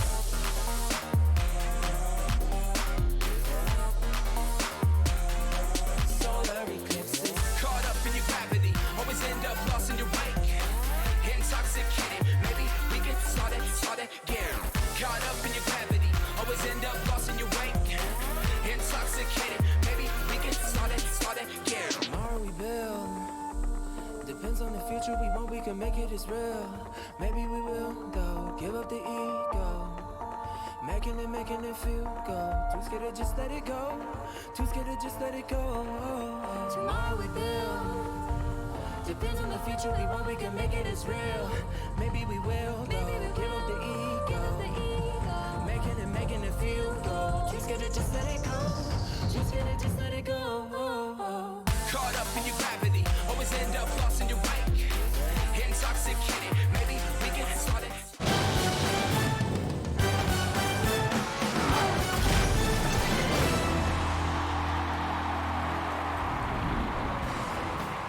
Well, we expected a 3-0 good guy. Monaco wanted more chances for you guys to get double painted rewards. So there you go. They extended the series, but they still do lose it 3-1 against Reciprocity. I'm your host, LeafX, and you're watching the Rocket League Championship Series doubleheader. We have a lot of Rocket League today. We're almost through Europe right now, but we have one more after this. But let's talk about this match. Alongside me, we have Gibbs and Achieves. Achieves, I'm going to start me off here. We had ASM. We thought that they were going to, get swept, but they did get a series off. You impressed by their play, or is it Reciprocity still not figuring out what they need to do to be top dogs? I think James said it best in that series. He's like, Monaco always comes out looking hot, and then they just run out of gas. Like game 2, they held a ton of pressure, and then game 3, Reciprocity brought it right back and forced Monaco to play well on defense. And unfortunately, the only thing that got Monaco in trouble was just the odd mishap here or there. So, I think they actually played a really good series. It's just Reciprocity was more consistent. Nextra had a great day offensively, but the odd miss here or there is what killed him. So it felt like Chaussette had about 20 chances where he would have time, he would have space, he would go for a 1v1 play. And Monaco, they stopped a lot of those. They had really solid defense throughout the series. The problem was they gave 20 chances to him. So eventually it broke down. And then game 4, it really was just ignite 2 huge whiffs on 2 huge aerials that cost them that game right there. But once again, on the offensive side for Monaco, it's all extra right now. And they need to find someone else to help him. Otherwise, they're going to start off hot, and then they're going to lose 3 straight. Now, for this Monaco team, their chances to get a win in league play are quickly running out. They only have Barça and Singularity left to play against. And I'm wondering, Gibbs, if you want to start me off, and Achieves, if you agree or disagree, follow them up here. But do you think there's any chance for them to get a win off those 2 teams? Maybe Singularity? Or are we looking at a full 0-win league play for Monaco? So I feel like whenever a team goes 3-1, there is signs of life, right? They take a series win. They only got swept once this entire season for Monaco. So, they can find the form for 1 game. They have to find it for 3. I think it's possible. I think all these European teams in the RLCS are high-caliber teams. They just have to put it together for 3 straight games. Yeah, I think best chance for Monaco is definitely going to be Singularity. Barça, I think, has too many tools at their disposal, especially if the defense keep being as locked down as it has been, considering that they had few and far chances enough today versus Reciprocity, despite catching them on a lot of counterattacks. So I think Singularity is probably their best bet, but it's never over. They definitely have the tools, and they unfortunately are definitely probably not going to make the regionals. Well, with only 1 match left, let's take a look, at our Player of the Day nominations. Gibbs, who's up on the board right now? Well, we talked about Flakes, we talked about Relating Wave, but let's go over to Speed with the 5 assists in 3 games. Mousesports beginning to pass the ball. And then Chaussette, 45, man. He had a lot of opportunities, but he did make them count by the end of that series. I really like what Reciprocity is starting to do again, because when we began this season, Chaussette is moving up a lot. He's not being that third man. Now he's being the third man. He's getting time with the ball, and he makes some incredible plays. The Monaco defense was really strong, but at the end of the day, he still broke through. All right, well, we have a juicy match coming up next, so I want to talk about this, because after this, we still have all of North America, 5 matches for North America after this, so a lot of Rocket League still to come. We're almost halfway through the day, but this match is going to be juicy. Renault Vitality and Dignitas finally playing against. We saw them in the semis there at Worlds in Season 8. And boy, was that a match to behold, one of the greatest overtimes of all time. The question is, has anything changed now at this point? Well, of course, there has Alpha on Renault Vitality. Are we going to get that same close matchup that we saw back at Worlds from these guys at Chiefs? How are you feeling? This is going to be a good one.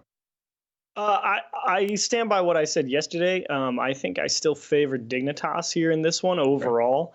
I like Alpha. Sure, he's slowly but surely finding his place in this Vitality roster, but it's still just not quite clicking at the same level. And I think just the overall synergy is going to push Dignitas ahead through this one. I don't think Alpha and Fairy Peak and K-Dop quite have the knockout potential that Dignitas has.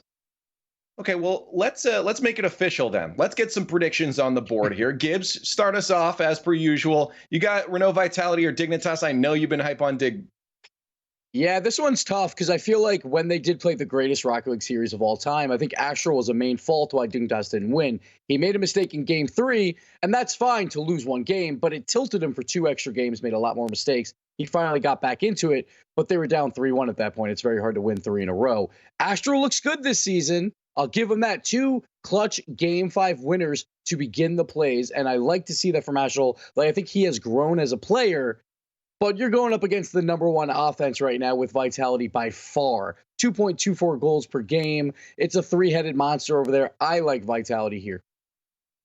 Okay, we have Gibbs making a flip here throughout, all of league plays, hype on Dig, and now he's going Renault. I see it, Chiefs. You're shaking your head. I'm shaking my head too. It's fine because I think he can do whatever he wants, man. I mean, Gibbs has been wrong all season. It's okay. I mean, there's a reason I won the prediction trophy last season, so it's whatever. Yeah, where's that trophy? That's a great point. That's a great point. It's in the back. So that's it over there. So then I think Chiefs officially you're going with Dignitas because you were talking out. You just think they'll have the edge here, and I think I'm going to have to agree with you on this one. Dignitas is going to be my pick. Gibbs convinced me throughout the season, and now he's bailing on us. He's leaving us alone here. He's jumping ship over to Renault Vitality. But no, I think Dignitas is looking solid. I think they have this cohesion now. They, at the beginning, maybe it wasn't quite pieced together. They brought Astral on as this highly mechanical player, but now you see it from both Yukio and Violent Panda. They're talking about working on their own mechanics. And I mentioned this yesterday too, that gives players drives. That gives players something to work towards. And I feel like they just have a lot more on their plate that's driving them forward at this point than Renault Vitality. And Renault Vitality, while they're a really, really, really good team, I just don't know if at the end of the day it'll edge over. I think we're going to get a game number 5 here at Chiefs. I don't know if you feel different about that, but I really hope so. Oh, 5 is definitely possible, no doubt. I'm not by any stretch of the imagination saying Dig is going to blow Vitality out of the water, right? It's definitely going to be a tight game, no doubt. I just think that with the improvements that, Yukio and Astral over the course of the offseason and this season already, I still think there's a little bit of room for improvement out of Vitality. And I think that, that extra little mechanical push is going to give them the edge enough to at least stop, the K-Dop flip reset goals that we got to see yesterday. So I just don't know if Vitality can really break them down. They might be the best offense by far, but they're going to have a lot tougher time versus Dignitas. Well, regardless, it's going to be a good one. Join us online and let us know your thoughts. We want to hear your predictions as well as how this match is going to go, Renault Vitality or Dignitas, at RL Esports, #RLCS9. But our final match is here. And the last time these two teams clashed, we got one of the greatest overtimes ever. The question is, Shogun and Jamespot, are you guys ready for another?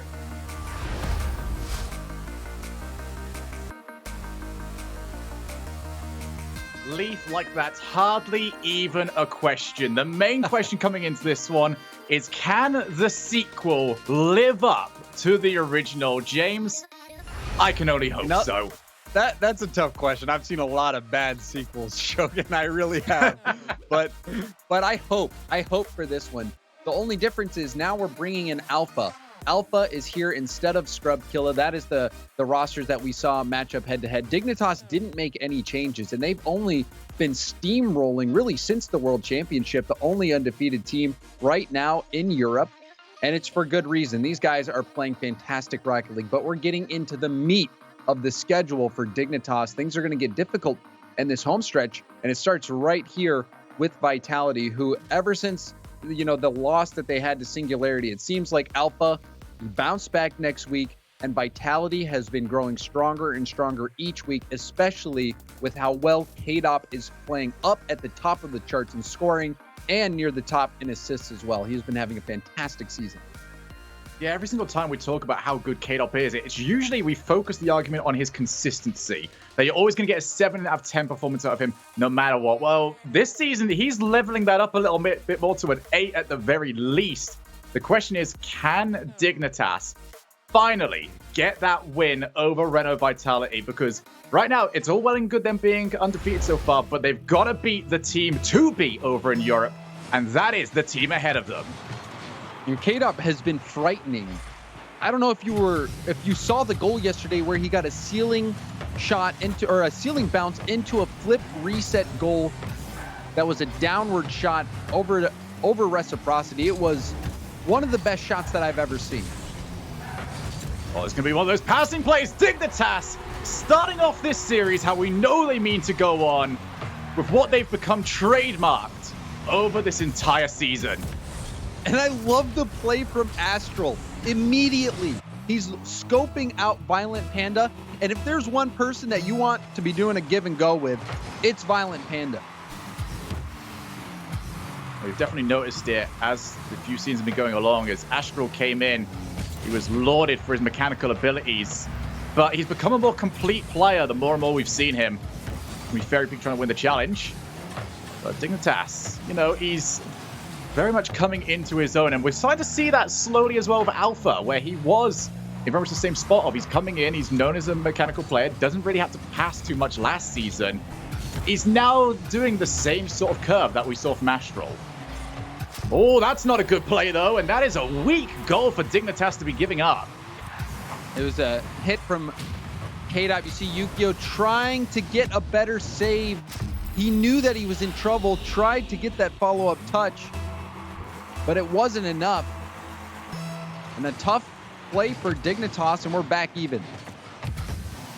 Yukio going to try and make it up on this play then. Plenty of time to try and get through. Fakes out one, manages to win the challenge as well, but it's going to be all over for Alpha, and he usually gets quite far with this, but that's not one of his better ones. KDOP, though, more than willing to try and help out. What level of KDOP are we going to see in this series? Has he even slept? Or has he just kept himself in the time chamber to preserve his level of play from yesterday? Because he was outstanding. Yeah, like I said, Shogun, the shot that he hit, he tweeted about it, said it was probably the best goal he's ever made, but Panda trying to upstage it. Is he free jumping? I don't quite think he was, but that is as sublime a passing play as you will see. Astral and Violent Panda have combined for 2 goals, and they've both been miraculous. They have been spectacular, and a lot of the answer, we don't even have time to speak. The slugfest is already beginning. This one quickly off kickoff. It was a bad kickoff from Panda, and that was a nightmare bounce. Yukio was hoping it would bounce straight up. And so we're back at it, 2-2. There really is no winning there. I mean, you look at it and you think, oh wow, why did Yukio not get to it? There is no winning there for Yukio. You can't, there's no natural kickoff that you can do that follows where that ball was going to go. Move back into the middle. So 2 goals, not even 2 minutes played so far. That bump though from Fairy Peak goes for more. Astral, well, didn't even blink for it. Panda. Astral wanted to go straight for him. 8.8 boost of Panda's name. Still seems to be more than enough. That's a beautiful take from Astral. Wave dashes to control the ball. Couldn't get the ball past Alpha, though. And he does get a hold of the boost. So a slight misplay. I think they want to try and path into that on their way to the ball. Back to middle again. Yukio. Ball boost. He's quite heavily committed, and these bounces not suiting Dignitas so far this game. Well, that for goal number 2. Huge clear, though, from Astral. Oh, side flip from K-Dot. This is going to give some space. Feel robbed right now, James. It's been 30 seconds. Haven't seen a goal. The only goals that we see will happen one after another. Alpha pops the one straight down. And they just decides to lay it straight over to Yukio. There's nobody over in the middle this time. One of the rare occasions where Dignitas don't have somebody ready and willing to go. As both teams just seem to be trying to settle down into their own rhythm, try and set up the sort of game that they want to play.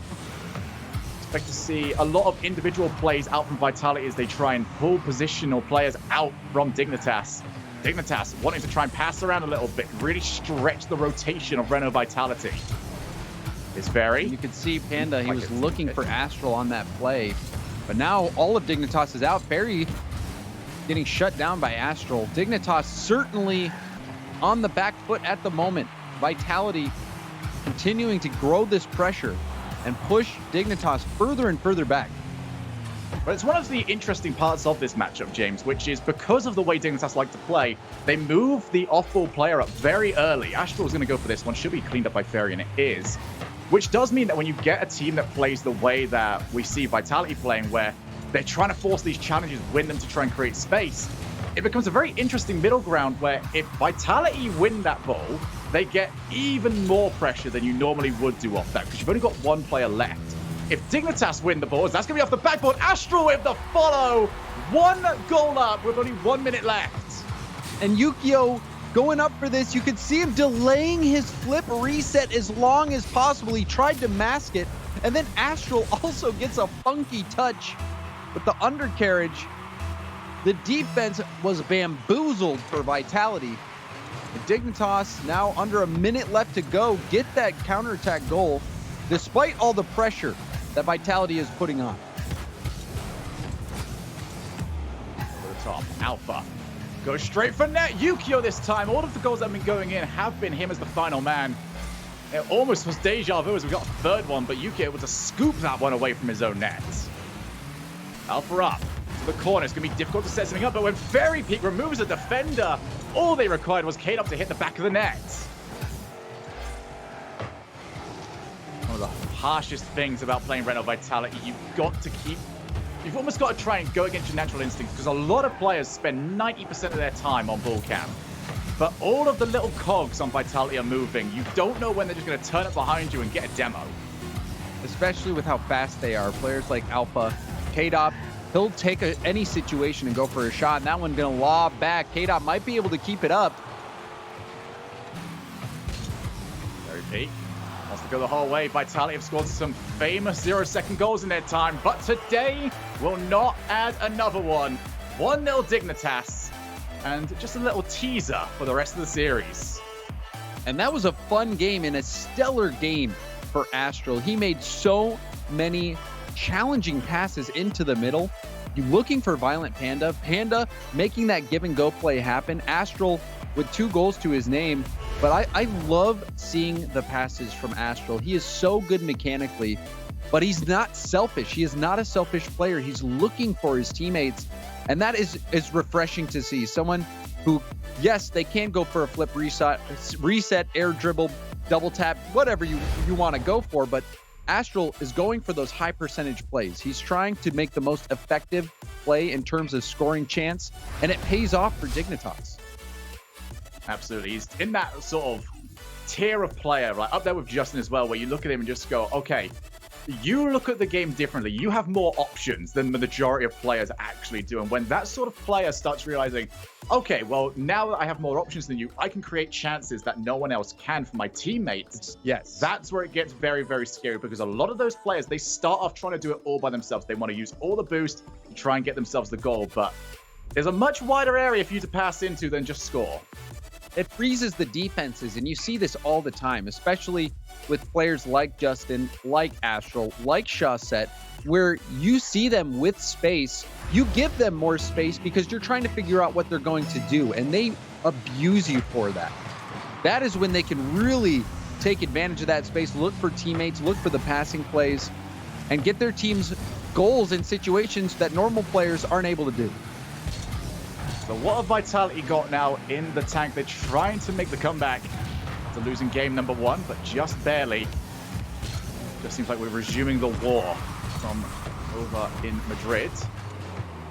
I also want to give credit to Yukio on that play, however, Shogun. Yukio, that flip reset, the delayed flip reset, that was for the go-ahead goal.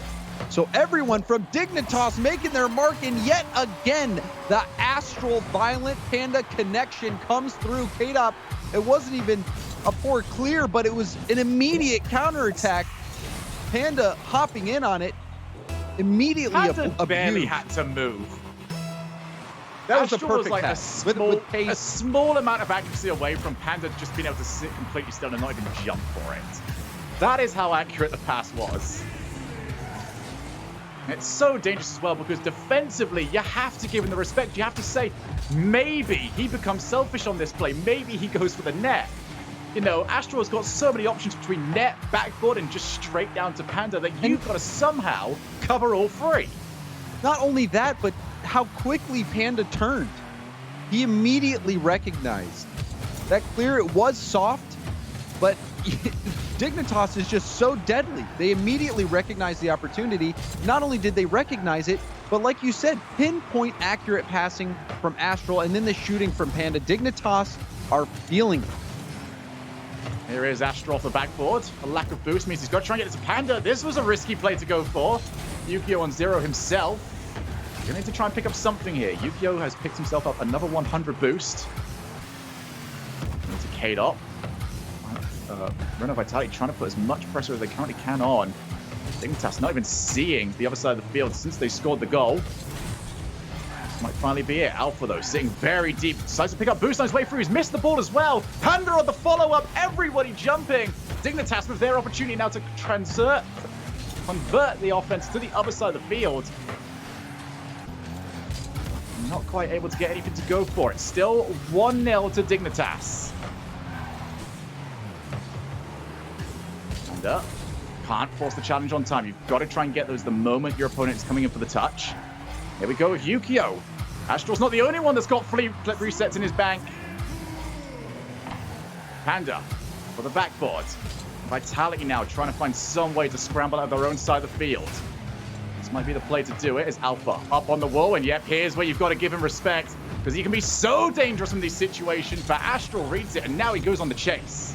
And it looked like Alpha didn't connect on that flip reset, hitting it not in the center of his car, didn't get his flip and had to just bail out. Now, Dignitas looking to make a play. Astral, I love that hesitation. He completely had Alpha fooled. Here comes Alpha. Vitality struggling to create an opportunity for themselves. They haven't had a clean sight on goal this entire time. Not even the pinch that they Still wanted. not a shot. Shogun, they're sitting at 0 shots. Vitality with under 2 minutes left at 0 shots. You don't see that too often. So that sort of level of game as well. There's part of me that doesn't blame for that because if they just go for, you know, a shot for the sake of a shot, it'll be giving up possession to Dignitas. You've got to create something clean. The unfortunate thing for them is nothing's been there yet. Oh, and Astral with so much patience. Gonna come back down. Fairy Peak almost managed to sneak his way through. Astral gets a second touch. Now he can try and go forward. Yukio looking for a bump play. Can't get Kate up. It will not matter. Astral gets his first of the game. You feel for, who is this? K-Dop in the back. K-Dop in a 1v2 situation. Yukio going for the bump play. It's a hopeless situation. And Astral converts. And with only a minute and 11 left, and the amount of defense that Dignitas has been playing, this is going to be rough for Vitality to come back from. Dignitas has a firm grip on this game. Very big. Over the K-Dop, and got to be a agreeing with you here, James. Just right now, Dignitas are having a little bit more of the ball, not by too much, but what they're doing with it just seems so much more threatening, as this one's going to be on target. Fairy Peak, the offensive light for Renault Vitality, a goal almost out of nowhere. And it was a double commit, and Astral was low on boost and was up the sidewall. Didn't expect both his teammates to go. And it was an easy open net for Fairy. Probably surprised that it was so open, considering how well Dignitas has been playing defense for most of this game. Be back out. Astral has got Yukio. Instead, Fairy Peak beats into the ball. Now can he get to this ball in time? Passes it straight out again, but Alpha too far forward. Cannot take the immediate shot. With 30 seconds left, Dignitas on the way to going 2-0 up in this series. But maybe this play can change that. What a save! Follow-up will be on the defensive side. 15 seconds now. Oh. That was a huge stop from Yukio, not only to get the save, but to pop it above the crossbar so that there couldn't be a rebound chance. A big stop from Yukio.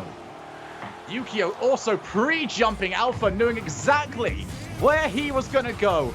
Dignitas are mauling Renault Vitality, desperate to get the ball on the ground, and they will do exactly that. Dignitas in firm control of the series.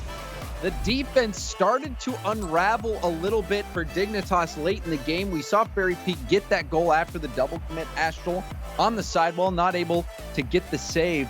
And then even there, in the final moment, Yukio was forced to make an almost impossible stop. You have him last back against, I believe it might have been Alpha or KDOP who were taking the shot. And not only to save it, but to prevent the rebound goal. That was such a standout play for Yukio. Even though he didn't get a goal, didn't get an assist, he saved that game for Dignitas. It really does seem to be Yukio controlling the defensive side, and Panda and Astral have been creating magic over on offense.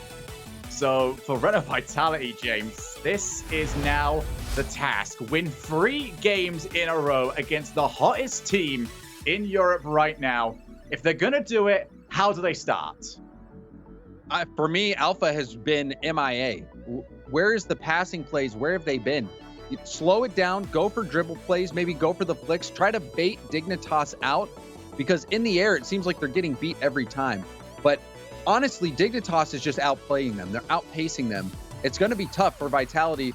They're going to have to play the way that we know they're going to play, which is look for KDOP in the middle, someone start distributing it to him, maybe have Alpha go for a few solo plays to bait out some double commits, because we've already seen some double commits from Dignitas. I think you start mixing it up, seeing if you can find anything that works, and play as aggressive as you can. This is it for them. Vitality, they're back to the wall. We're facing a sweep, and I was expecting this one to be much closer. Well, this would be the sweetest revenge for Dignitas after Renault Vitality knocked them out of the World Championship. Can this be it for them? What have Renault Vitality got in the tank? KDOP already up. Astral, though, just loitering on the backboard, knowing exactly where that play was going to go, and he's not challenged for the longest time. Forces Alpha to take the ball. He cannot get his boost either. It's those small little plays, though. You know, Astral doesn't really create a goal-scoring opportunity, but stealing that boost, it does make everything a lot more difficult for him in the future. Getting those little touches as well on defense. Slowing down the play. You see this so many times, Vitality, they're trying to set up their formation, but Dignitas will get a challenge or a hit that throws everything into disarray, and they have to regroup and re-approach their attack. The Dignitas challenges are just too much for him at the moment. Does pop out. Panda sees his shot ricochet to his side of the field for the pinch, and Alpha just does not want to see any of that. Shuts it down almost immediately. KDOP off the backboard. Astral, awkward move for him, but he can try and follow this. Doesn't get any contact. Renault Vitality, this first goal is so important for them. KDOP blasts long, but who is he blasting it to? Astral over down to Panda, and it's those sort of plays, James, that I want to keep highlighting. KDOP cannot be that careless with the ball. He's got to try and keep it somehow. Especially when with how smart Dignitas is being. Every hit so intentional. They're finding each other no matter where they are in the field. It seems like they're scoping each other out to get that extra touch. to beat out the Vitality defenders.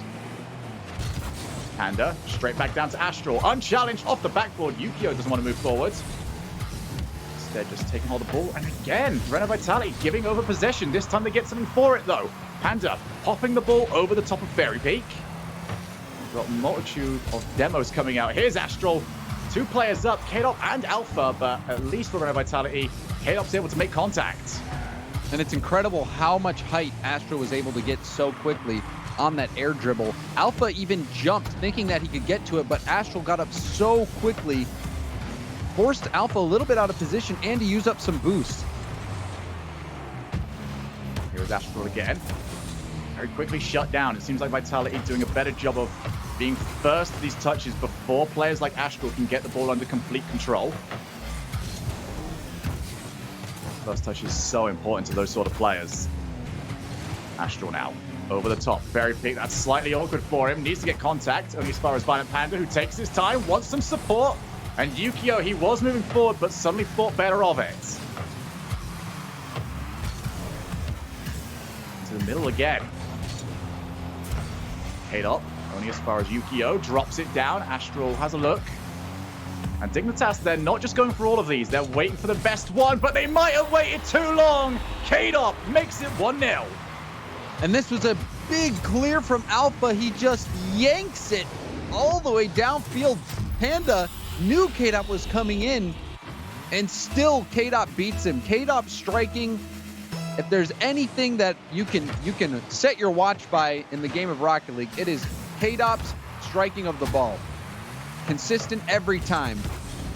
And that is what Vitality needed to get back into this series. For the first time, Dignitas find themselves looking to try and get back into this. Astral tries to find the middle. It's going to be as far as Violent Panda, who's got time to control. Gets it past 1. Can't get it past K-Dop, however. And here is Fairy Peak to make it 2. And into the top right-hand corner. Keeper never stood a chance. Astral, he was at 0 boost, got corner boost, but it was too little, too late. The challenge pushed the ball back. Fairy Peak gonna tuck that one in. And Vitality, they're now cruising. Those clean touches that Vitality wanted. 2 goals up with only a minute left. It would take an awful lot for Dignitas to take this. Yukio over to Astral. That's awkward from K-Dop. And it's going to be Yukio again, but straight down the middle means that it's more than simple enough for Renault Vitality to try and deal with. But layered pressure from Dignitas. It's going to be up to Yukio to keep it going. Does slightly lose the challenge, but now Panda up. Astral forced to back down. Still, Vitality not out of the woods yet. Back over. Panda unchallenged and unstoppable. Panda was up so quick for this ball. He sees Astral up and jumps immediately as he sees Astral get that second touch. Alpha jumping over the ball. And that connection, Violent Panda and Astral, they keep the synergy going. And they are still in it. 37 seconds left, looking for the tying goal. Gonna be Astral. He's got loads of time to control. Over the top. He's only got Fairy Peak left. And he beats him for it. Fairy Peak, he's in a 1v1 situation with Astral. You hate to be there. Alpha dove in for the challenge, and you see Fairy Peak was trying to jump over the demo attempt from Astral, but the ball just dove underneath him. Didn't have much pace. It was the perfect play from Astral, denying Fairy the opportunity to even go for that save. Astral is such an impact player. Well, here we go, out of nowhere. We're up to 2 each. Renault Vitality looked like they had game 3 in the bag. Now they're trying to scramble to make sure they get at least to overtime. K-Dop flicks over. I think Dignitas will exactly take it. Here we go, game 3 overtime. Vitality must win this. If Dignitas get this, they remain undefeated in their pursuit of a top 2 spot. Gonna be bounced up. K-Dop already over, but Violent Panda is just that little bit quicker. Fairy Peak waiting for it to come all the way down, realizing the Panda's going to probably be low, but a quick 12 boost pickup means he can continue to follow. Player's so good at dealing with so little. Here's Fairy trying to set up one of his teammates, but nobody was around. There's an awkward touch though from Yukio. That's on target. The passing plays overutilized. And this was a mistake from Yukio. He tried to hit it back over to Astral. Everyone on Dignitas was low. They were struggling for boost. And that missed touch, that cost them. And Vitality will be thanking their lucky stars, frankly, Shogun, because Dignitas roared back in this game. There were, 37 seconds left when they scored? And they ended up getting the equalizer from Astral. The momentum was growing. And finally, they throw a bucket of cold water on this red-hot Dignitas team. It's such a strange little game that we have where you can see a team playing that well against you, and a mistake is what gives you the win. You know, if you just look at it in a void, you'd think this team never makes mistakes, but nope, they certainly do happen, and Vitality will be the beneficiary of it. But Yukio has been, I don't know quite what to point towards on this one, but Yukio, for a lot of these very open goals that we've seen from Vitality, he's been the last person back. He's almost been, not necessarily the root cause, but he's been a part of it.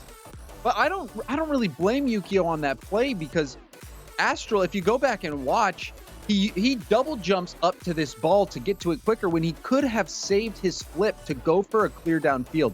But the thing that they're always trying to do for Dignitas is hit right to another teammate. The challenge is that Yukio was on low boost, and he really didn't have a lot of time to adjust. He probably could have done better in that situation, but you could tell that he was a little bit panicked and went for the hit instead of going for the control. If he doesn't flip into it and he goes for the dribble there, they're probably fine.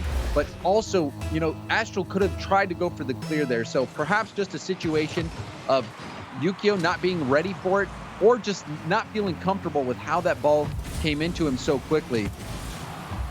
Regardless, Dignitas, they're going to wish that they closed out that series then, because you don't want to give Vitality a foot in the door, because they can exploit that. Absolutely not. Vitality have had some of the best performances when they get going. It is going to be K-Dop's opportunity, and simply put, you're not stopping him. K-Dop, he was the lead scorer coming into today. He's going to keep that going. A double tap so clean. And everything K-Dop does has such polish. He is so surgical. No wasted motion when you see him play. It's just as fundamentally sound as you like. Here is K-Dop. Off the backboard, but Dignitas already privy to it. Find themselves a goal down, though, in less than half a minute. Over off the backboard. Very peak. He's unchallenged, actually. And it's going to be 2. Vitality roaring back in this series. A big dunk. And Barry was on 0 boost. Astral had to time the challenge perfectly. He wasn't able to do it because he was also on 0 boost. The battle of the no boost, and Fairy Peak came out on top. Certainly not the way that Dignitas wanted to see the starting minute of this game go. But they've got to deal with it now, and they've got to try and find a way back into it. 4 minutes to find 2 goals.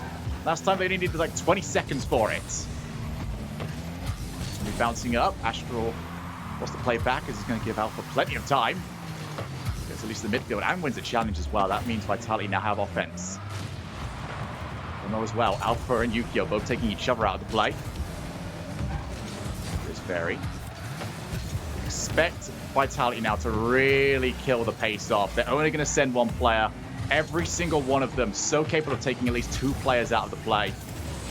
It's going to be up to Dignitas to really break them down.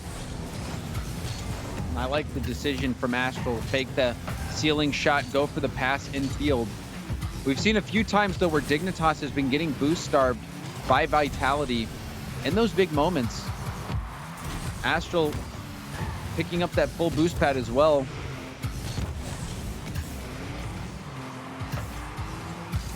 Game turning a little bit into just major hits, and will certainly suit Vitality right now. Yukio forced to track back.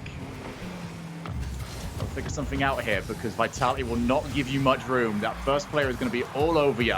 As soon as he's gone, the next one's straight in. Yukio struggling to really gain control of the car with the backboard. K-Dop getting a massive demo there on Panda. Panda had just picked up the corner boost. Now respawning, he'll be low. A perfect pass.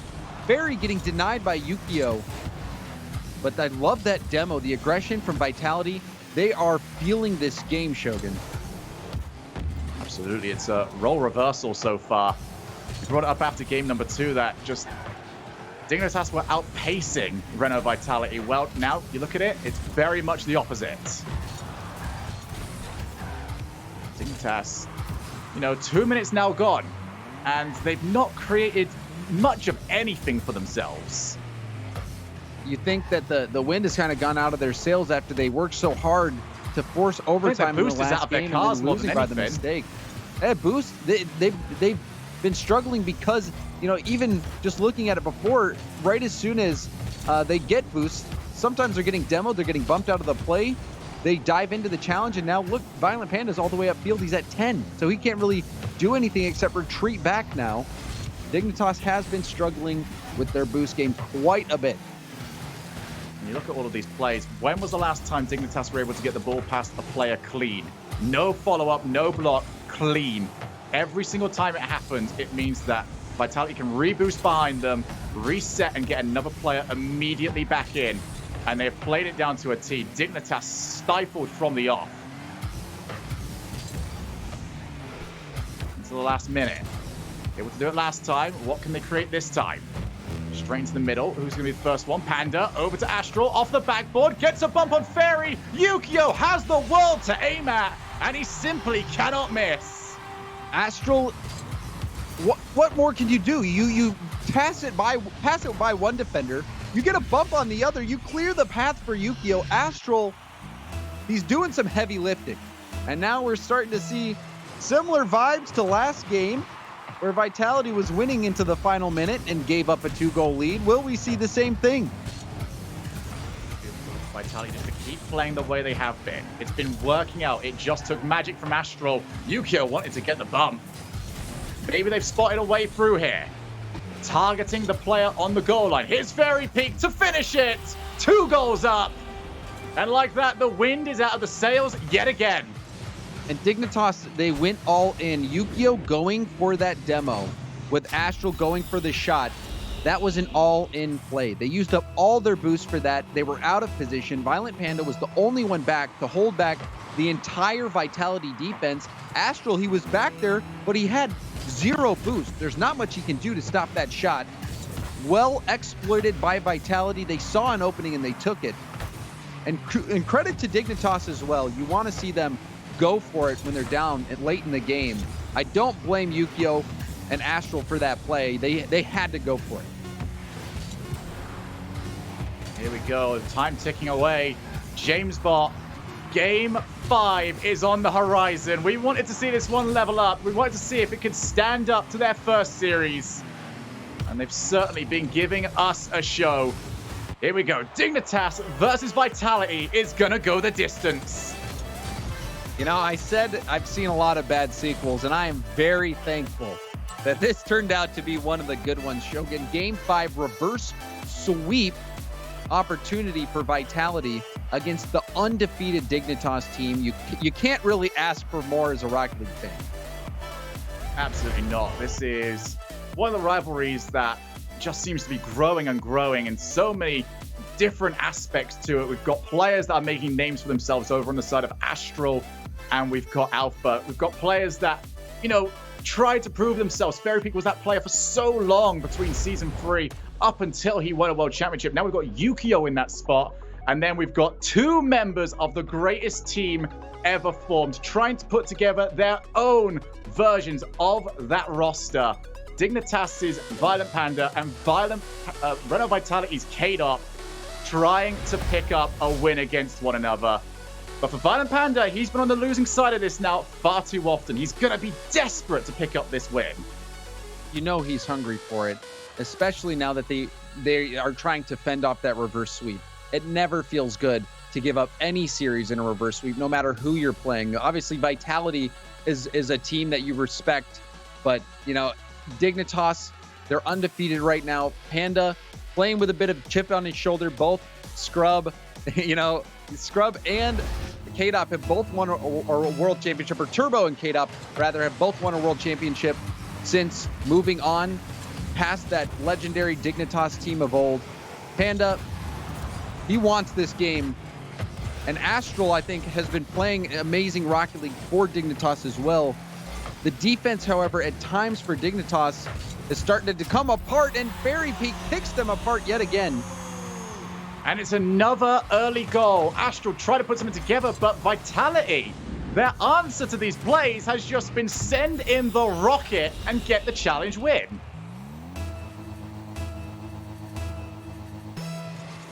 So 1-0 up already, 20 seconds played. Found themselves 2 goals down very quickly last time. K-Dop wins the challenge. It's going to be out into the middle. Here's Astral, though. Yuki almost took the ball off him. Can't be doing that at this level of play. Alpha can keep the ball control, but the boost is stolen as well. Infield pass for Yukio! Everybody used for the save. All 3 players up. And now Dignitas trying to find something to stick. Panda with control in the midfield. Go long. K-Dop and try and follow up. Panda is really not looking all that comfortable with that play. It is Fairy Peak on target once again. Renault Vitality looking to try and lock down exactly like they did during the last game. They did it for so long until Astral just managed to tear open the defensive side of the field. And Vitality, they've consistently been getting the leads here. Dignitas playing from behind in these final games. If you're a Dignitas fan, you want to see them get the lead, take the lead early instead of battling back in the final minute, having to play panicked offense, because that's what got them last time, is they had to go all in, they missed their chance, and were vulnerable to that counterattack from Vitality. And that was just a solid play away from K-Dot, being 2-0 up. The hard one to do, but Dignitas had no way to block it. Now more demos coming out. Yukio forced to play along whilst he tries to reset the rest of his team. That's a solid hit from Fairy Peak. No passing options available right now for Dignitas. Fairy Peak, he's got all the time in the world. You cannot do that. Astral forced to dive in for the save. Now back to the middle. Violent Panda off the backboard. K-Dop all the time in the world to control. He does not get so. Infield pass. Yukio again. And it's Alpha this time who finds a way to get in front of the shot. Another opportunity. It's Panda. It's Alpha again. Holding himself forward and refusing to let anything get past him. And Panda missed the corner boost after going for that shot. It's going to put him out of position. Counterattack chance. And the post. Follow up from Alpha. And that'll do it. Vitality get the second goal. They extend their lead. And after a threatening attack from Dignitas, the counterattack comes out yet again for Vitality. And it pays off. And if there was anybody that deserved that goal, it was Alpha. Stalwart in defense, refusing to give anything up. And I do have a slight thing that I've noticed here, James, which is when the pressure is on. We saw in game 1, we're getting a lot of give and go passes. 1-2s between the players. But this has almost been a readable passing play every single time by Dignitas, because they pass and shoot. This time around, they are not giving it back to the passing player. Yeah, and you wonder if it's just that feeling of panic. Having to play from behind, you feel like you have to produce goals. So you get a little bit eager, and we've seen that eagerness bite Dignitas a few times. Yukio gets over the top of Fairy Peak, but they've got players on the line. Almost got a bump as well. It's time for Dignitas to be as brave as they can be in offense. Over again to Yukio, and again, very quickly shut down. Dignitas are being read right now by Vitality. One of the hardest teams to get a grasp upon, and Vitality have managed it so far. Back into the midfield again, Yukio for Panda, and once again, K-Dop is already there. Either give and go or almost a solo play. Fairy Peak will produce exactly that. 3-0. Is that enough? Fairy Peak with the ceiling shot. Jumping off the ceiling to get down as much as possible, flipping into the ball. That was a beautiful textbook ceiling shot from Fairy Peak. And now a 3-goal lead. Dignitas seems to have run out of answers.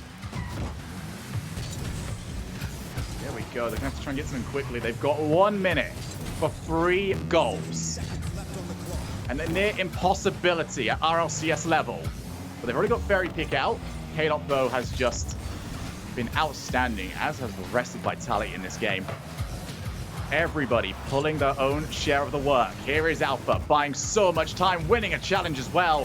40 seconds. Yu-Gi-Oh! Tries to find the pass. Every single time, they are recognizing the passing lanes and making sure that there is no way for it to be completed. Great adjustments from Vitality. Dignitas, they were passing all around Vitality in the first 2 games. But since then, nothing's really worked. Vitality has been too aggressive, and there have been just a few too many overcommits from Dignitas. And then, oh no way, playing from behind, yeah, that went off the post. This is gonna be it. Vitality with the reverse sweep. And this blows the top of the table wide open. Everybody has a loss now, and Vitality climbing their way to that top spot. And what a series that was. Vitality, you can never count them out. You can never count them out, especially when they've got such quality players in Fairy, Alpha, K-Dop. Like you said, Shogun, every single player contributing. Fairy Peak having some phenomenal shots. K-Dop as well in some key moments. And we can point as often as we want to how good these players are mechanically and individually, but this was a tactical victory for Renault Vitality. Whatever they did between games 2 and 3, it worked, and Dignitas simply did not have an answer after that.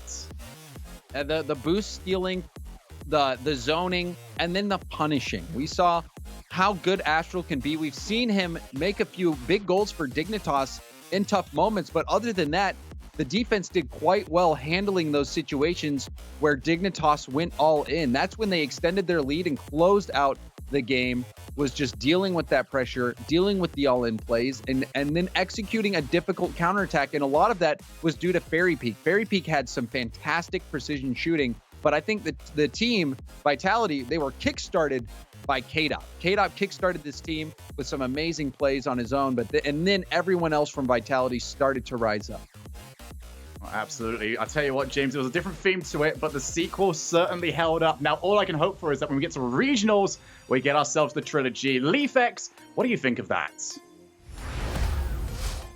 I mean, James said it before, sometimes, you know, the trilogies or the sequels don't often live up to it, but that was a great match, a reverse sweep. It was just most of what we could expect for. I still think I prefer the first movie in that series, but a trilogy I'm down for, and I'll definitely buy a ticket to that.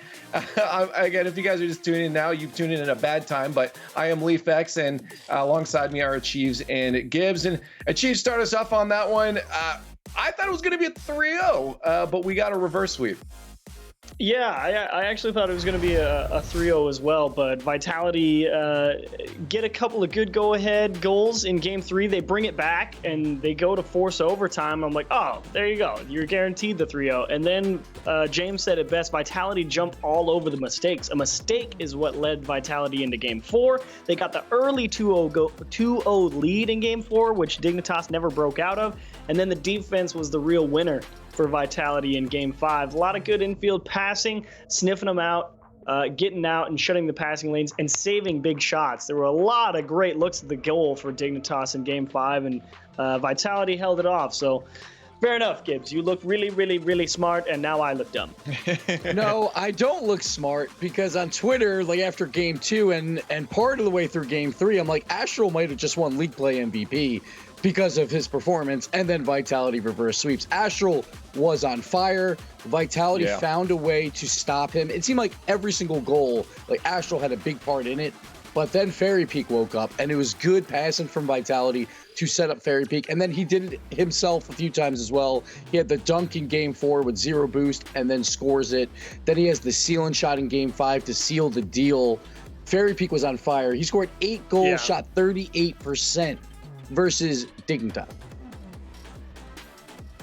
Yeah, I mean, this seemed to come down to a battle of just Fairy Peak or Astral at the end of the day. I mean, like both teams had players behind them connecting. We saw passing plays. This is exactly what we were asking from the rest of Europe. Hey, guys, start passing. You know, you have teammates that can help you out, but then you always had that one individual player, be it Astral or be it Fairy Peak, that was setting up and generating plays. I mean, you look at Astral on the offensive side, just plowing through people, forcing those defenders to think about things. I mean, sometimes he would just leave the ball and defenders couldn't stop it because they had to deal with his car pummeling towards them. And having a player like Astral on your team is so threatening. And now the fact, again, I keep bringing it up, but I can't say it enough because I think it's going to be very scary to see from Dignitas. Both those other players are talking about wanting to be able to do what Astral can do. Achieves, I feel like if that's the case, we eventually have a team that would be unstoppable if you got almost 3 Astrals. It definitely would give you a lot of potential in terms of playmaking ability, no doubt. But at the end of the day, it doesn't get the job done. They don't have that potential yet. They don't have the ability to just do whatever they want, whenever they want. And Vitality absolutely deserve the win here. I mean, you're absolutely right. Fairy Peak popped off today. K-Dop had a lot of great, well-executed shots. And, you know, for me, it's actually a big return to form for K-Dop, because I feel like at the start of the season, K-Dop really wasn't living up to that, you know, expectation that I have of him. He's always kind of been that gold standard level of striker that I expect. And I think the start of the season was a bit slow. And as it's gone on, I think especially here, he really did an excellent job when he got his chances. Yes, Fairy Peak, absolutely the winner in my book for that Vitality team today. But K-Dop also a good return to form here versus Dignitas. So, Gibbs, if you had to pick this series again after seeing what we just saw, would you stick with Renault Vitality, or do you think Dig could make it into one of your picks if they were to play again, you know, tomorrow or something? So I was impressed by Dignitas for the first 2 games or 3 games because their offense was capitalized. And we talk about Astral a lot for the other series that he had, but a lot of times it was like he would make one key Game 5 overtime play or a Game 5 play, but he would be involved in like 2 goals throughout the series. It was always very defensive minded for Dignitas.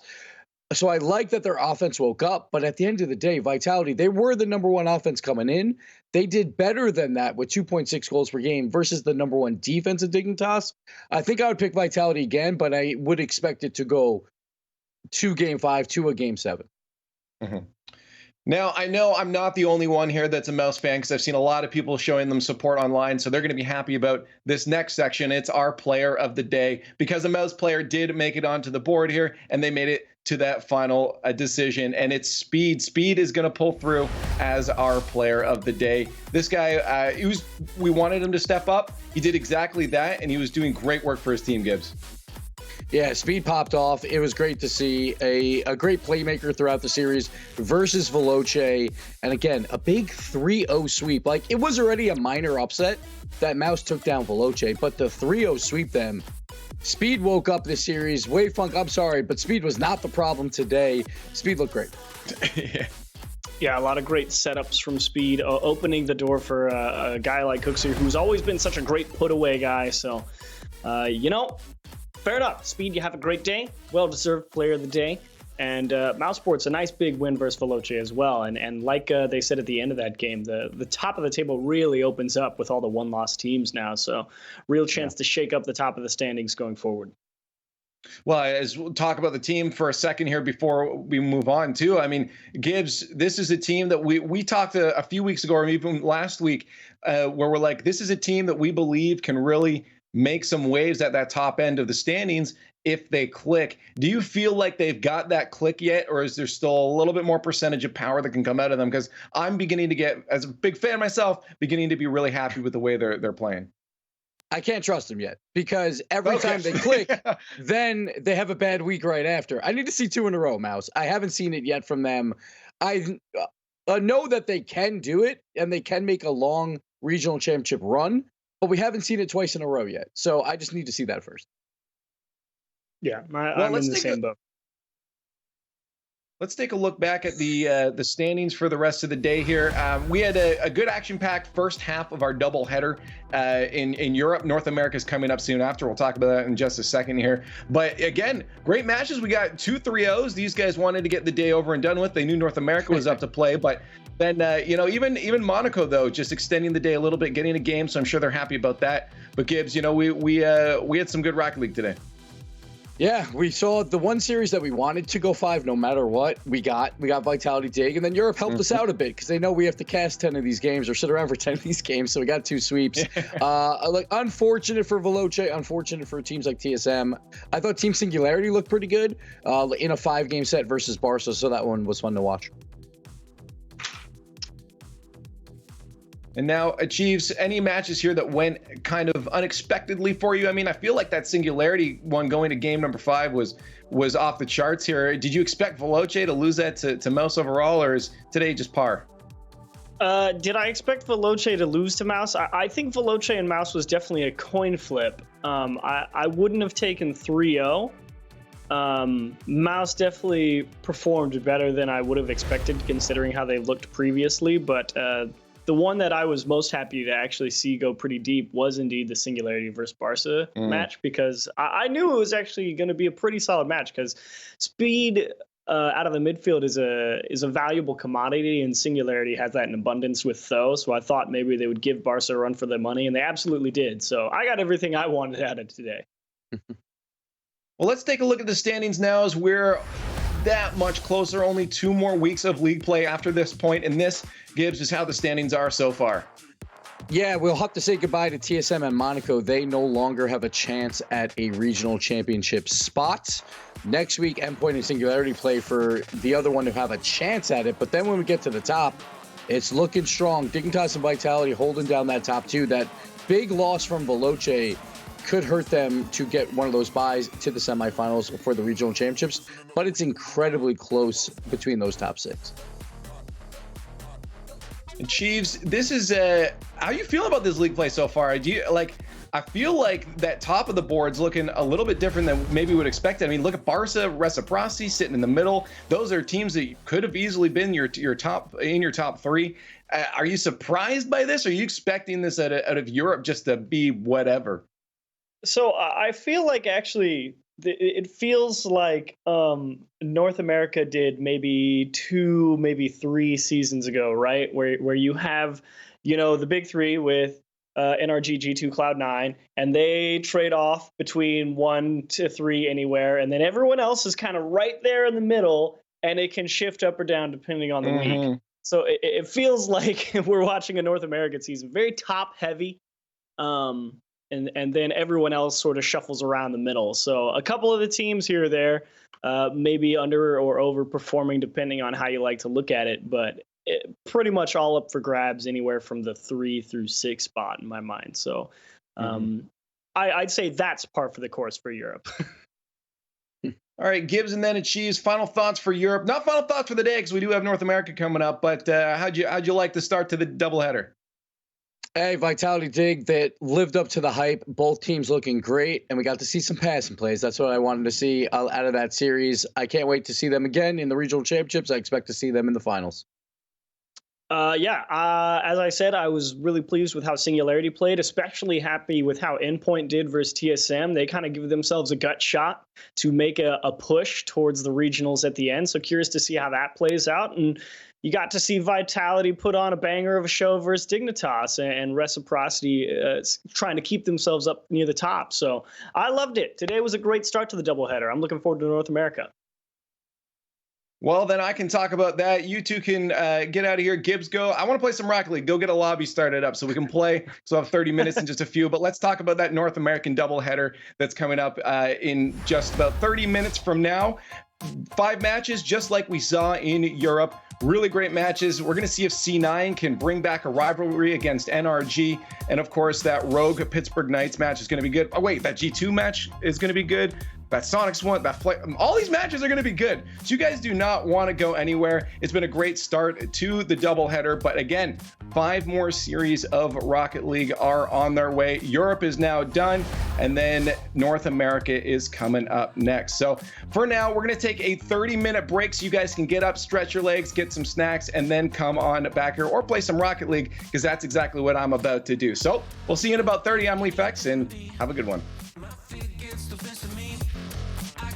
Towards the goal, one block, those airborne already. Godzilla dives but can't reach it. Gives the pass across the Godzilla. Fires from the midfield. Open net recognition. The name of the game for Singularity as they tie it up. Fighting against Scrub. Speed's in the air. Speed has a goal, and Mousesports finally cracked through the defense. Josette, he's got time, but he just made it too telegraph. Follow up though, tucked neatly into the corner. Cooks off the ceiling, another touch, and Cooks here will score! Astral gets a second touch, now he can try and go forward. Yukio looking for a bump play, can't get Kane up, it will not matter! That's a huge miss as well. No. Vera, open net! Oh, and Speed's gonna win another 50 here. Scrub Killer, and it's off the crossbar and in! Mousesports tie the game, and it has crumbled. Here's Mousesports! Cooks there, the captain of Clutch! Scores once again, they have the lead! If Dignitas win the boards, that's going to be off the backboard. Astral with the follow. Counterattack chance. And the post. Follow up from Alpha. And that'll do it. Wasn't looking for love, but baby, I found you instead.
seeing in color.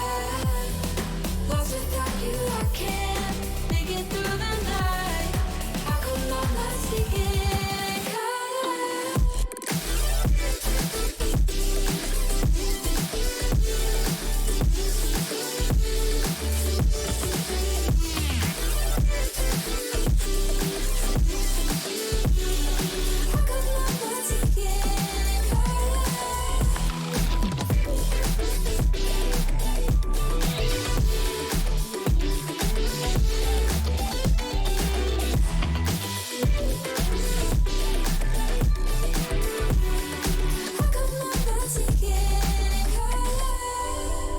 so far gone. I'm caught up, infatuated by our symmetry. It feels like before now I was only half of me. Thought that I had figured it out, never felt it rationally, but this sense of urgency has me wondering. Thought that I had figured it out, nothing could get through to me, but this kind of chemistry has me wondering. When you're not around it, all goes black and white. How come I'm not seeing in color? Lost without you, I can't make it through the night. How come I'm not seeing in color?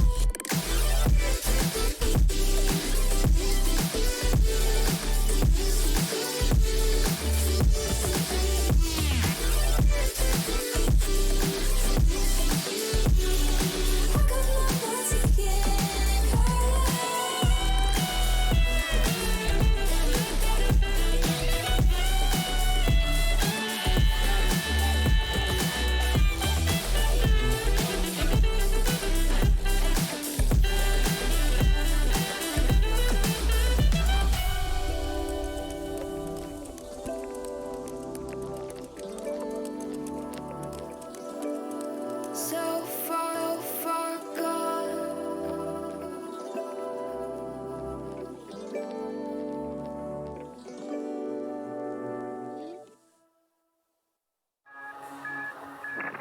You have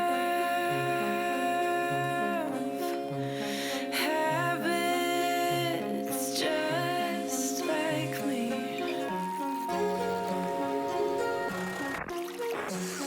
Talk too much with strangers.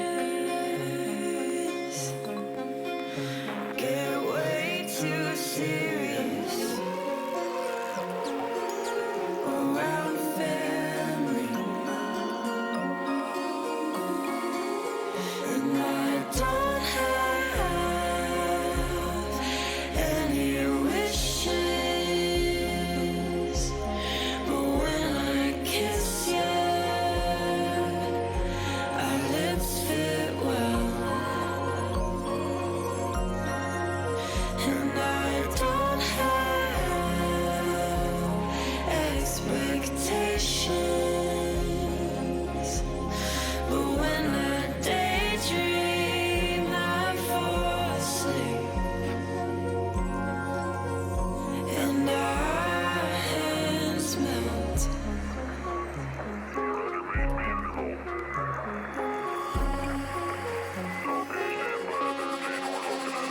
It started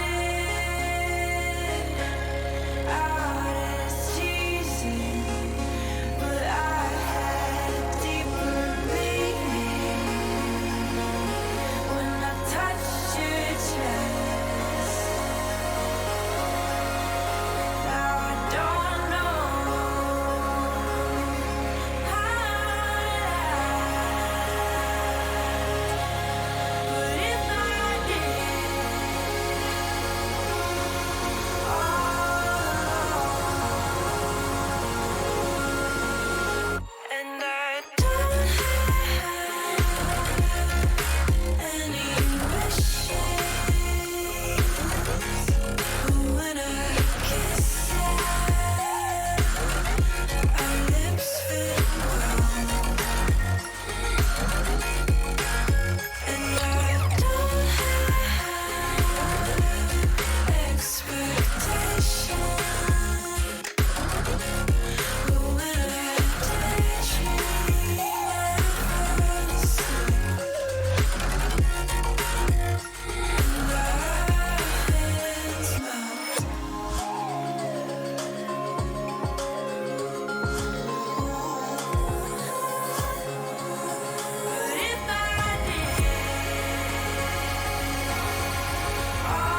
another week or will be not.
while it's hot.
Don't wait too long.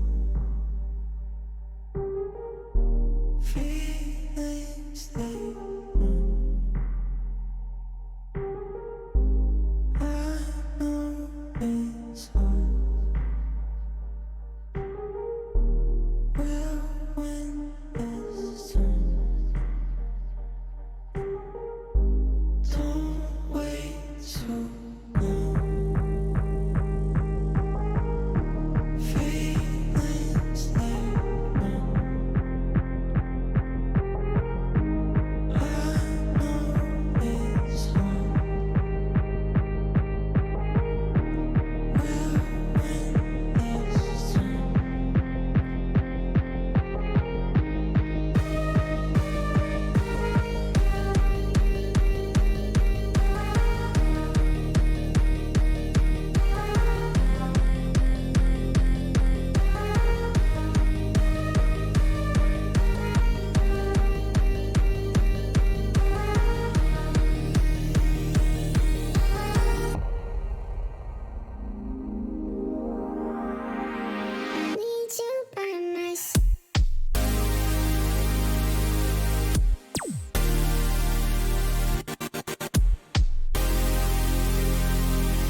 just being in love. Everything will be alright. Through the darkness, through the night, no fear anymore.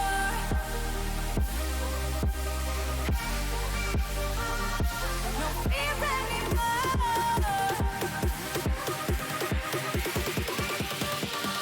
No fear anymore.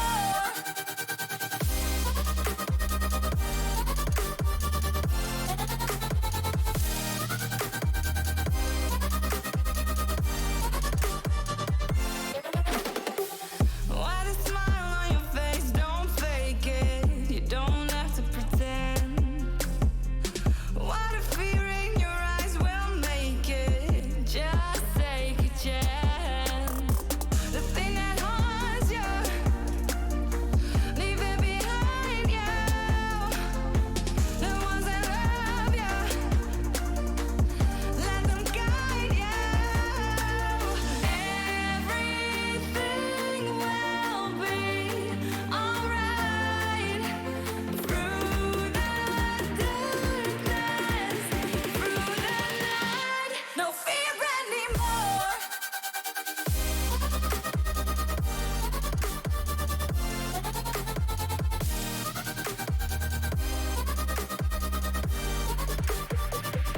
No fear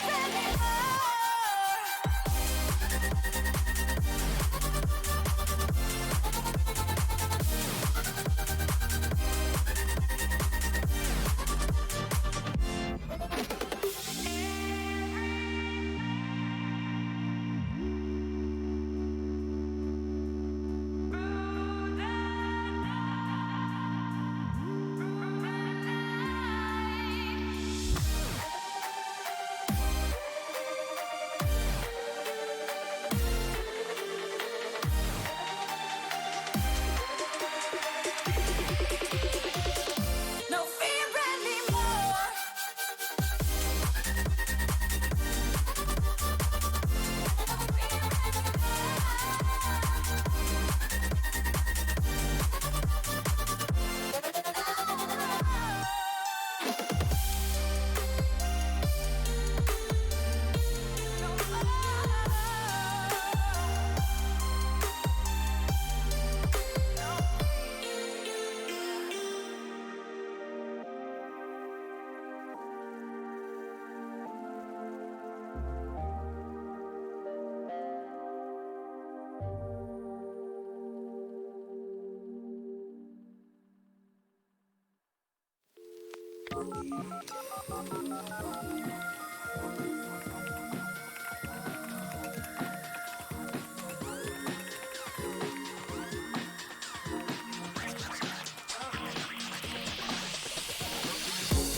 And welcome back to the Rocket League Championship Series. That felt like a very fast 30 minutes, but we are here and back. If you guys are just joining in right now, we've already seen half of our day today. It's a doubleheader. We just finished European League play, and I'm your host, Brody Leafx Moore, to bring you the North American League play. So let's take a look at the matches we got coming up. We got 5 series ahead of us. Of course, all of these honestly are going to be really good series. We're looking ahead to that Ghost Gaming versus G2. That's going to be a very important match. Could go either way. But of course, Flight having a strong week last week, taking out EUnited. We'll see if they can do it against Spacestation Gaming. And of course, NRG versus C9. That is the first time we've seen 2 full world champion rosters playing against each other, but the story might be a bit different with C9's recent performance. And to talk about these matches, I'm going to bring in my co-analysts. Of course, we have Gibbs on the table and Cheese joining alongside. Welcome back, guys. It was a good couple matches we got in there, but we're ready to watch some actual players play some Rocket League, Gibbs. Yeah, like I was happy because I went 2-0 in our caster showdown there, so I'm really excited. I'm warmed up. I'm ready to play for Flight right now. Let's go. You're playing. Well, Gibbs also cheated. He played against a bot, so it's fine. It's whatever. Yeah, we do have to call. I don't know why were the bots turned on in the first place at Chiefs. We'll have to talk about that. We don't later, talk about that at all. I brought it up. I did it to him. Anyways, let's take a look at our standings for the season so far, just so we have an idea of where these teams stand. G2 is the only team right now that is still without a loss in the series, but of course there are 3 teams behind them with only 1 loss each as well. So the top of those standings are actually looking pretty close right now, and honestly, the bottom of the board, Gibbs, is looking pretty close as well too.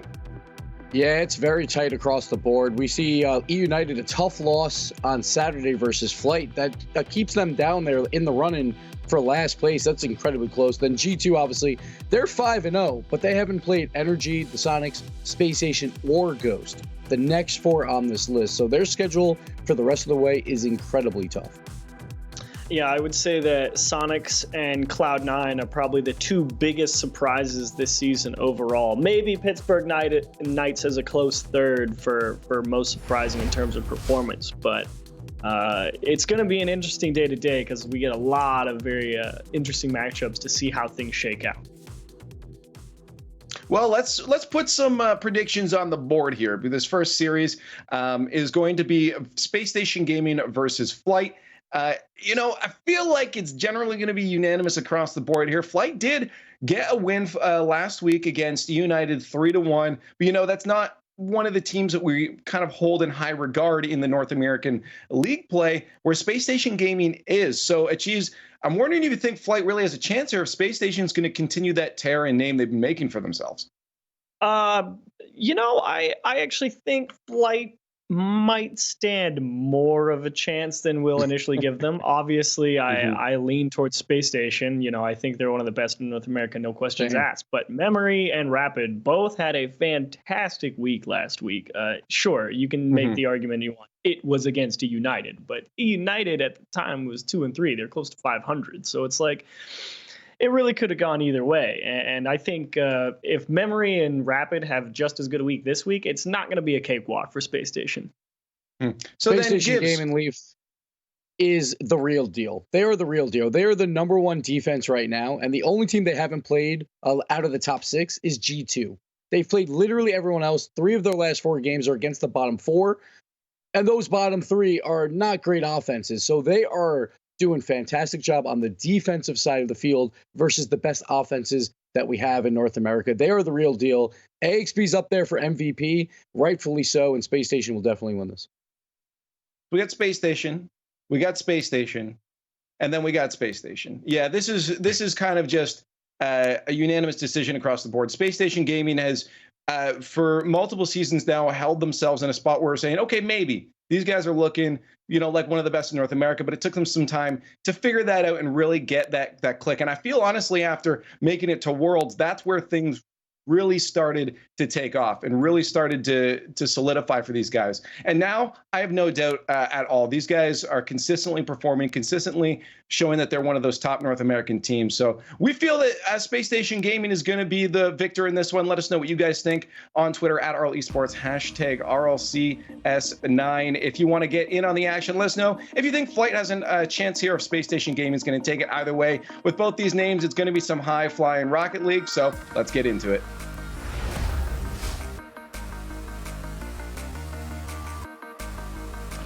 Oh boy, it is time to get some North American action started, and we've got Flight at 1-5 taking on Space Station at 4-1. Stats and history would say that Space Station's got this one easily locked up. I'm here with my son Turtle. Turtle, how do you feel about this matchup? How's it going, man? Father. It's father to you. I'm really excited. Yes, thank you. I'm really excited for this matchup. I think Space Station, you can't logically argue against them in this matchup. Flight, I agree with the Chiefs. They had a great weekend. This previous weekend, they did great. Memory specifically, he was popping off. This is the first time we see Memory fit in so well with this roster, and I thought that his shooting was on point. He was playing cleanup man. He was doing so well, opening up. He even got some demos to win that series against EUnited. It was off a demo play from Memory. He's just integrating himself so well, but it's not enough, especially when you're going up against AXB. Yeah, no, AXB has become so good this season. I've really enjoyed watching this guy play. And honestly, everybody on Space Station has been a threat at some point, and this triple threat offense is honestly, I think, their biggest strength. But I will say, Space Station right now is kind of going through the smooth sailing chunk of their season, where they just faced yesterday. I think they faced EUnited. They're playing Flight today. They have like they had Cloud9 yesterday. Flight today, EUnited next week. I think that's the run. Anyways, they have to stay strong through all of this. It'd be very easy to get complacent, and Flight is eager and chomping at the bit to get those wins. So we'll see if Space Station's able to keep it clean. They've got to play perfectly here, but Flight's gonna give them a little bit of room. I mean, for Flight, though, there is a small chance, and it's just off that initial win. They got their first win here in RLCS, which is huge. If they released actually some of their comms whenever they got the win, and everybody was screaming. So the morale is there. They have at least a little bit of momentum. Flight, they have been eager for a win, eager for momentum. Let's see if it's possible for them to carry that through the rest of the season. Well, we've got Space Station in the orange, Flight in the blue, a best of 5 here. Flight looking for their second win of league play. Seabass has never won more than 2 series in a single season of RLCS, so he's got the 1 under his belt. Now he's got to find that 2. Just winning this series, just for that reason, would be a big accomplishment for him, just to break that trend. Rapid, the pass across to Seabass. Arsenal will intercept it high near the ceiling. Gonna run out of boost as well, but gets it into the box and nonetheless. Memory and Rapid trying to move out here. Seabass will send one towards the goal. The back line of AXB picks it up just fine. And Typical will turn this one back around as Flight continues to get solid contact here and win one-on-one challenges. A ball rolls across the Space Station goal line, but there's no one there to finish it. Now Rapid up against AXB. This one neutral. Here comes the second one. Arsenal will get it neutral again. The neutral touches will result in wins, basically, for Space Station, and now they're going to transition on offense. I mean, I love what I'm seeing so far from the confidence. You can see Chief talks about it a lot, the car body language. You can really tell how somebody's feeling, how confident they are in Flight. This could be a repercussion after their initial win. Could be feeling themselves. Memory, hopefully he doesn't get too passive. A great save there as they transition out of the defensive end. Rapid and Seabass advancing on this wall. Typical gets it past both of them here, and now Memory alone in his box has to pick this up. Seabass demolished on his transition back, and the clears don't come through. That means they're going to have to sort out rotations pretty quickly here, but Rapid gets there before AXB can make that shot. Now Seabass picks this one up, sends it right back to AXB though, and he'll loft it over the top of 2. This one should be cleaned up by Flight, but still rough stuff here as Flight's struggling to get out of their own half, and the pressure just continues to pour on from Space Station. Yeah, they're really starting to box them in here. They started out great. Flight, getting a little bit confident, but now look at the back passes, even that, just keeping possession. Little small touches where it goes back into your own corner where you can keep possession. So critical with keeping boosts and then starving out your teammate because you can force yourself forward. So far, Space Station, they've done a good job of responding to that aggression. But also for Flight, they've kept this neutral against an offense that has been very strong through this entire season. We're halfway through game number 1, and there's no goals on either side. And right now, they're the ones threatening. Pushing it into the orange. Here's a breakout opportunity. The out pass, Typical got it out to him, but they weren't quite able to sneak it underneath that crossbar. And now AXB up against Memory. Memory gets it away. Now Flight pushes it across. Rapid into the corner. No good as Typical turns it away. Memory back in once more, and AXB now over the top of 1. And you see Flight just using this corner continuously. I think eventually it probably is going to go through, but Space Station defense has been very strong. And the scary thing to look out for is going to be Arsenal. I mean, keep your eyes on him. If you see him in the corners of the opposition, he's going to be infiltrating that boost. He's going to be going for bumps, demos. Even on the wall here, he's searching for some player, somebody he can hunt and take down. He's probably going to be the one who's going to open up the scoring here in game 1. 1:37 left to go. AXB falls on this. A slow play in the corner from Spacestation. See if this turns into a setup for Flight. Rapid's pass was to Memory, who was falling back for boost, so the whole play will come through late, but it might just work out. Memory gets it there. There's one save on the net, and the follow-up puts it too high and off to the corner. It almost turned into the first goal for Flight with 1:15 left to go. Still scoreless in game number 1. And that was so close. Memory had the chance. He's been in position all weekend long for those shots. He's been on point. His accuracy, picture perfect almost. He almost got a chance there, but Arsenal, a great save from him. Memory down to Seabass. Gets the dunk. Gets all 3 defenders up for it. Rapid's touch, does it drop in? It's just wide. He's going to try and turn this one back around and give Flight another opportunity. As Seabass in the corner gets 2 defenders to go on him. Spacestation starting to panic a bit on defense here. The setup for Rapid blocked by AXB. Off to the corner, and Arsenal should turn and pick this one up. But struggling to gain ball control. Memory moves right back in, tries to give it to Rapid. A bit of a double commit in the enemy box. As AXB tries to slow this down, Seabass gets it under 2, and Arsenal will finally get a clear. He and AXB should be able to transition this one out with 22 seconds left. Spacestation now up on offense, looking for the goal at the end of regulation, or else overtime is likely. Down for 2. Memory takes the shot from midfield, looking for the free one. Danger. AXB puts it to the corner. Nobody from Flight can be able to punish that mistake. And AXB just needs to push this into the ground. They're happy to play in overtime this moment. The ball right there in their box. Just kill it and go to extra time.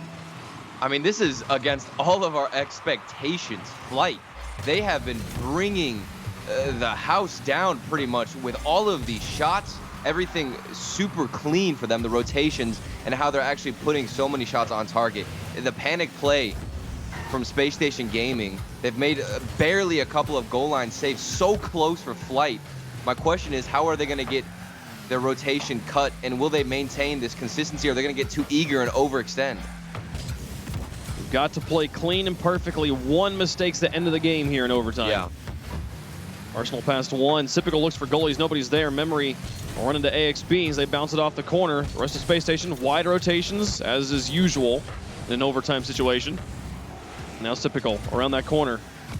Memory's got him beat 2, and now it's up to Arsenal. The back line.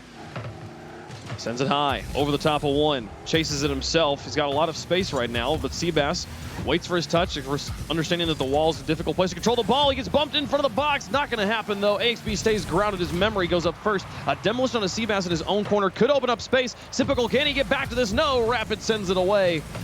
With 1:12 in overtime, we keep playing. Now Seabass looking for the counterattack. AXB's got it. We're back to midfield. Seeing much more classic Space Station as they break out of their half. Arsenal getting a couple demos. He did get bumped by Seabass on that goal opportunity, but things are getting more and more aggressive. As you see him lurking here for the shot. Almost got a beautiful redirect. Arsenal, he's getting more and more aggressive and more dangerous. Now Arsenal on the back wall with control, was looking for his teammates. The clears come through for Flight. Rapid beats AXB, but Memory understands Sypical's got the control already. Falls back, looks for a defensive touch, stalls him out of the midfield, and now gains control. Up off the wall. Enough boost to stretch it to the goal. AXB makes a save. Seabass up. The touch is soft, and Arsenal comes out to challenge it. Gets it through 1. Rapid's got a quickly half flip in midfield as here comes Space Station looking to set it up. Memory got there first, but AXB finds the read on his touch, and now into the corner once more. Space Station starting to pressure, starting to threaten. As Arsenal drops it to Sypical. Can he find AXB? The pass is good. The shot is good as well. And game 1 goes to Space Station. Beautiful bit of possession here. Look at Arsenal, the small touch back to Sypical, and then he can control it in the corner for AXB.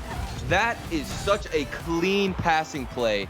Not only is everybody involved, but that initial back pass was so hard to execute, but they did it perfectly. Space Station, while it looked a little bit shaky at the beginning, they managed to come back in a huge way, and things were just exponentially increasing for them. I felt like the Space Station strung together a perfect series of passes there at the end to make that scoring drive happen. Those came out of the corner, straight out to the shot. AXB was in position, made the play happen. And it was good to see all 3 of them aggressive on offense in overtime, where usually you only are going to have 2 people going. They were willing to commit all 3 players. But I still feel like with both sides of the ball, both teams, at least during regulation, there was two things that were happening. One was the midfield was pretty well contested on both sides. Both teams were doing a good job breaking up advances. But secondly, when the advances weren't broken up, you had players just hitting the ball in the direction their car could hit it the strongest, even if that wasn't necessarily to a teammate or towards a goal or anything. And it felt like we kind of got a lot of neutral play. I would love to see a little bit more intentionality out of one of these rosters in Game 2. And I think that's definitely a frequent thing that'll happen in the first game because both teams, they don't want to be a little bit too aggressive or risky with their passes. I think they were kind of feeling each other out where they had those space or that space to kind of push forward. And I think Spacestation, to your point, towards the end, you could see them. Once they recognized that they had a lot of space to work with, they kind of started to possess the ball a lot better, move it through the corners, have those little back passes. And I also thought that their challenging was so much better. Those 50-50s they were winning in the corners, huge opportunities for them. As we go into the second game, I'm curious if they can keep that up or if Flight, I mean, they've been looking solid, have some chances here and there. They just got to put them away. They definitely were able to stay even, go toe-to-toe with them here. But in the beginning of Game 2, AXB picks it up off a defender, puts it up for 90, and they've got the lead. And Sypical, he continues that trend of a beautiful challenge off the goalkeeper, just back towards the middle here. And AXB's there for the cleanup. Everything super clutch for Spacestation as they get a beautiful start out. Yeah, sure. And it looks like maybe a player connection issue they're going to try and resolve there. So we'll get into Game 2 there quickly. But good to see Spacestation starting off aggressive here in the beginning of Game 2, picking up on where they were at the end of OT. We'll make sure we get word from the admins on whether that goal will stand, though. They might just restart the game. We'll figure out. They'll make the decision there. Yeah, no, Flight though. I will say like starting in the midfield, being able to go back and forth, not getting completely trapped in your own half. That is kind of the first beginning step for any team if you want to build a winning series. So I'm glad to see they've got that first step down. But it's like with the foundation, okay, so yes, they have those passes out of the defense, but then it feels like they've kind of swapped it. You know, you can tell they've been working a lot on their team play, their rotations, but towards the beginning of the season, we'd have a big difference. You know, Seabass, he was incredibly gifted with his 1v1 plays in the beginning of the season. He was getting backboard double touches, incredible air dribbles to create space. And now it's kind of focused more towards a team play style, which is great. But I think if they could maybe involve Seabass a little bit more, go for some better solo plays, it could really push those two styles together and have a much more threatening Flight squad. Yeah. So do you want to see more solo plays or more team plays from Flight here? I would actually like to see more solo plays, but as long as you can mix it up, because you gotta keep the other team guessing. Spacestation, I think they were playing a little bit past in the first game, like we talked about. They were kind of feeling it out, seeing the space they could take, and now they're really pushing forward, realizing that Flight, as long as we can win them in the 50-50s, we're fine. So if they get solo plays as Flight, like Seabass, if he can go for a solo play in the defensive end, win a 1v1 over that initial 50-50 that Spacestation have been winning, then you open up more opportunities to go for a pass play, and I think that would be a great execution for them. Yeah, for sure. No, and in game number 1, their defense was pretty strong as well. And so when you have the midfield and the defense locked down well, offense is where you need to start stepping things up. And I didn't feel like Spacestation was really pressured in net. They weren't having to play super strong defense as much as Flight was just not really creating options. So we should be getting into Game 2 here momentarily, and it looks like the goal will stand. So we will continue from where we left off. 1-0 Spacestation here on Neo Tokyo. Goes through one, Sypical up. This ball lofted. Memory now. So bring it back down. Pinches it off of a teammate. Arsenal's got a response to the far corner just high of the goal. And AXB now dragged back down to Sypical. As we stretch over one. Arsenal looking to the far side. AXB in the corner. Looks to bump out a player. Sypical through one. And the ball is barely moving out of this corner. Finally, Rapid finds a clear. There was 4 or 5 players crowding there. A shot from Seabass is just wide. An opportunity. There was a player in net he would have had to dodge, but still, would love to see this shot on target. Force the defender to go for it. Now Rapid shot, also going to be wide. Looks for a double tap. Actually gets it on target, but Sypical's got this one now. And Arsenal will look for the counter clear. A nice interception from Rapid, but AXB quickly up. Sypical holds Seabass to the side, and AXB will score 2-0 now for Spacestation. And this is so unfortunate. I like the cut-in rotation from a Rapid to get in front of the clear because that could have spawned a great counterattack, but the communication was not there. I don't think he even told Memory or his team that he was going to go up for that ball, and that's why you saw a little bit of a double commit hesitation in the backfield, opening up so much space for SSG to exploit. Rapid, I like that turn, but you just need to communicate it a little bit better, and maybe you can start a counterattack. 3:34 on the clock. Memory struggling to hold on to the ball in his corner.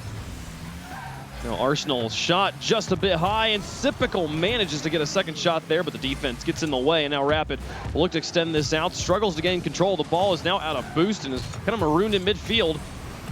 We see Arsenal looking for the pass, but Seabass has a response. AXB now out of his own corner.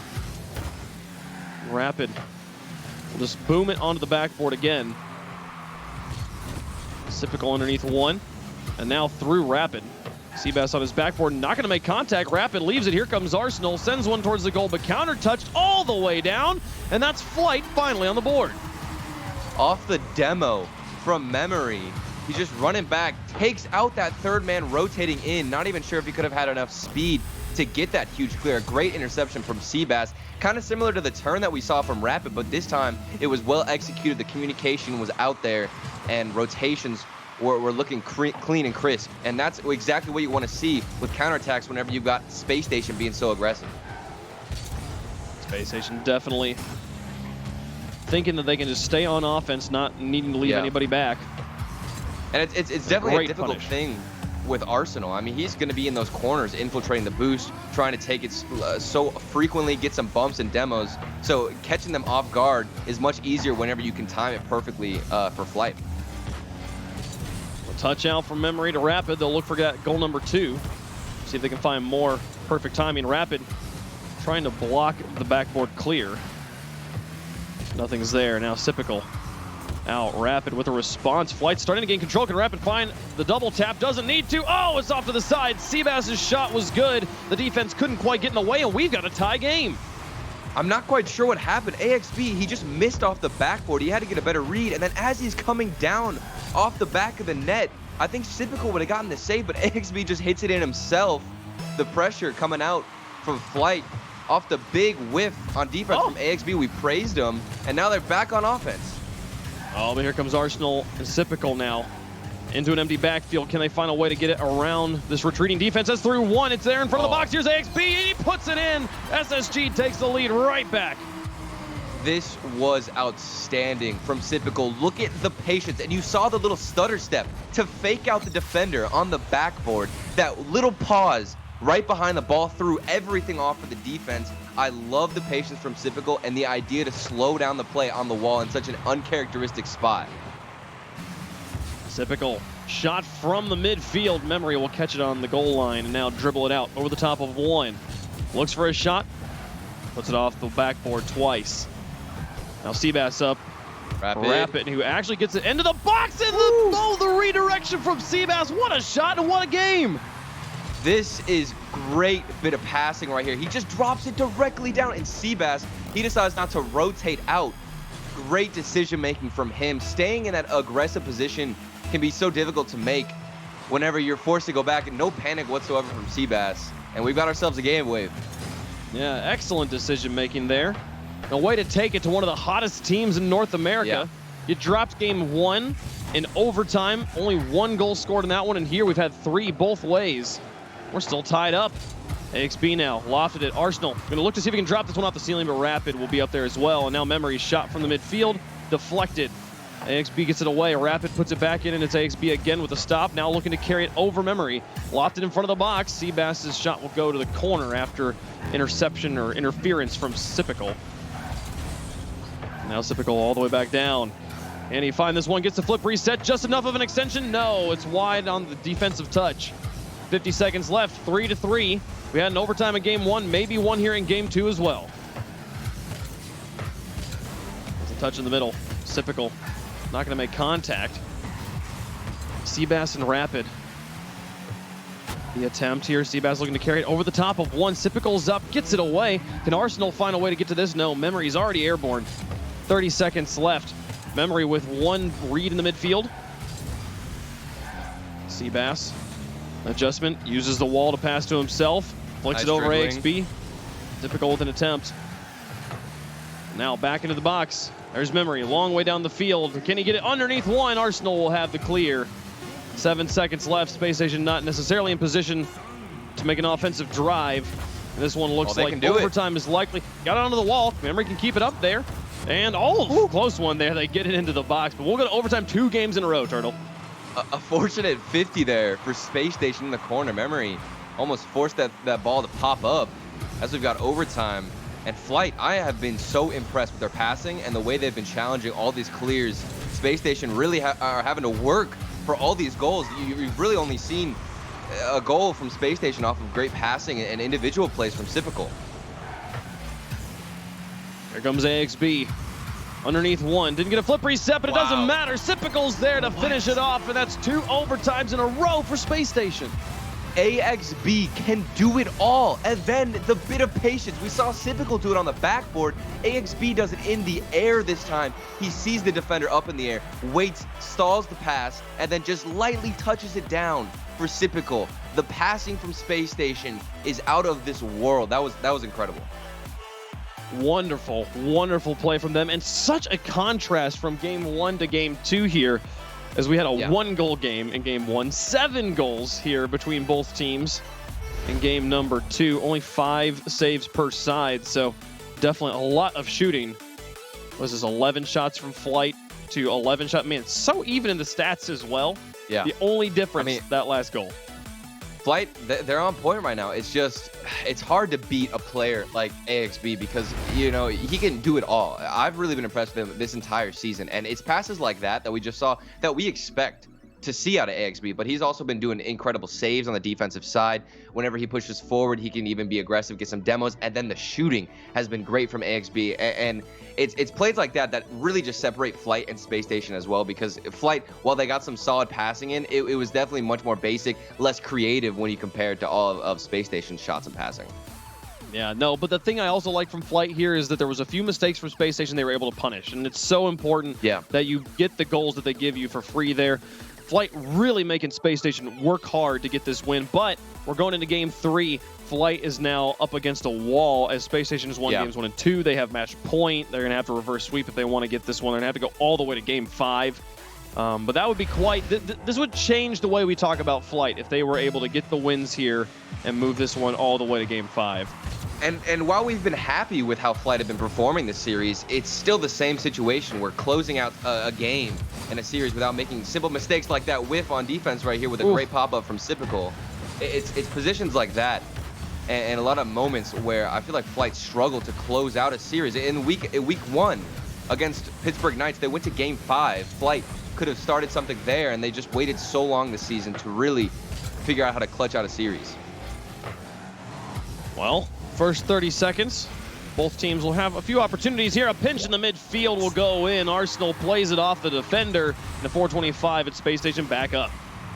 Seabass tried to hit Rapid early on. Rapid, he just needs to get up a little bit quicker and have a change of redirection with that ball. Instead, he just smacks it to the middle. And Space Station, they're there to punish. Comes on the kickoff. Seabass on the cheat up. Ball goes over his head. And Memory will try to pick this up. To pass 2. Arsenal on that backboard. Clear to the side.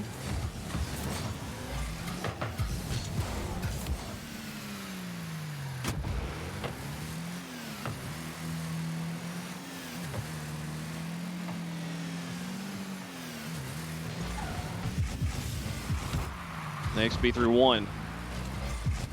Arsenal now. Back down onto Rapid's hood.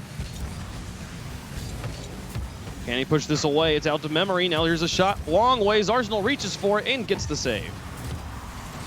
Oh, solid save so far. Space Station, the defense really been impressing me. Even in game 1, while it wasn't too threatening for Flight, they did not break that rotation, and they kept the saves coming. 3:30 on the clock. Still just the 1 goal. Space Station's got everything they need. As long as they just hunker down on defense, they'll be just fine. XB a long clear. Seabass demolished, and that creates some space for Sipical, but Rapid's there first.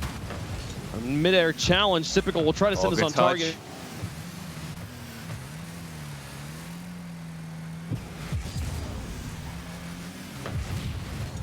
Got one demolition. Arsenal onto the wall. Typical with an open net. The demolition's good, and his teammate tries to steal it from him, but that's 2 now for Space Station. Back-to-back passing AXB with a great demo. Arsenal, he notices his positioning. He knows that AXB is going for the bump. Communication is on point. Everything looking so clean for Space Station. This is what we wanted to see. A clean sweep from them, a nice series, and really there is no doubt in my mind that Space Station are in form. They're looking to take this one in 3 as well. Typical trying to stretch it all the way over the top of 2. It's just wide of the goal. Rapid will pop it high, but AXB's already airborne. Can the upfield offender turn back around? Typical tries. Double demolition. Opens up so much space for Space Station just to stay aggressive. Rapid back in the middle. Memory to the far corner. And right now, I just feel, Turtle, I just feel like Flight's just trying to find a clear that they can build any sort of offensive drive on. And they're finding the clears, but then the follow-up is just never there. They're never in position to make use of it, and it's mostly because Space Station is constantly adjusting and gaining control right back. And that's why I want to see more solo plays, but it's also difficult to say that because Arsenal's taking all the boost. He's being aggressive, doing what he does the best, which is being annoying. And Seabass, I expect him to be that 1v1 player that we see pop off, get some nice flicks over the defenders, but none of that is really coming out and into fruition right now as Space Station are still aggressive. Seabass can't do anything. And Space Station, they're just popping off. Oh, they just pin him against the air to say, you have to be over here. I'm sorry, you're not allowed to play Rocket League today. Just let him take the free shot. 3-0 for SSG now. I love that little flick, too. He wasn't going to get the demo, but then he just flipped into him.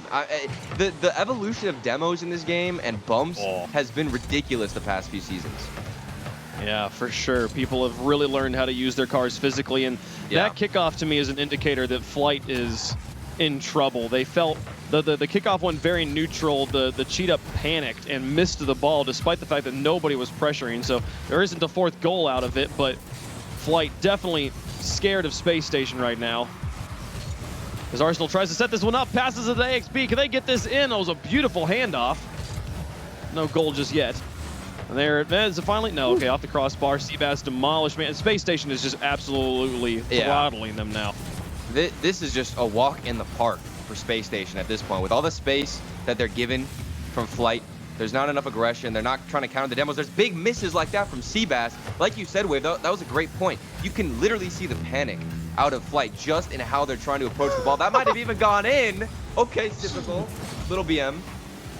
He's like, I want the game to end. Enough of your goals. This reminds me of Space Station at LAN versus well, it wasn't low key. It was the other team, the 3 Sins, I believe.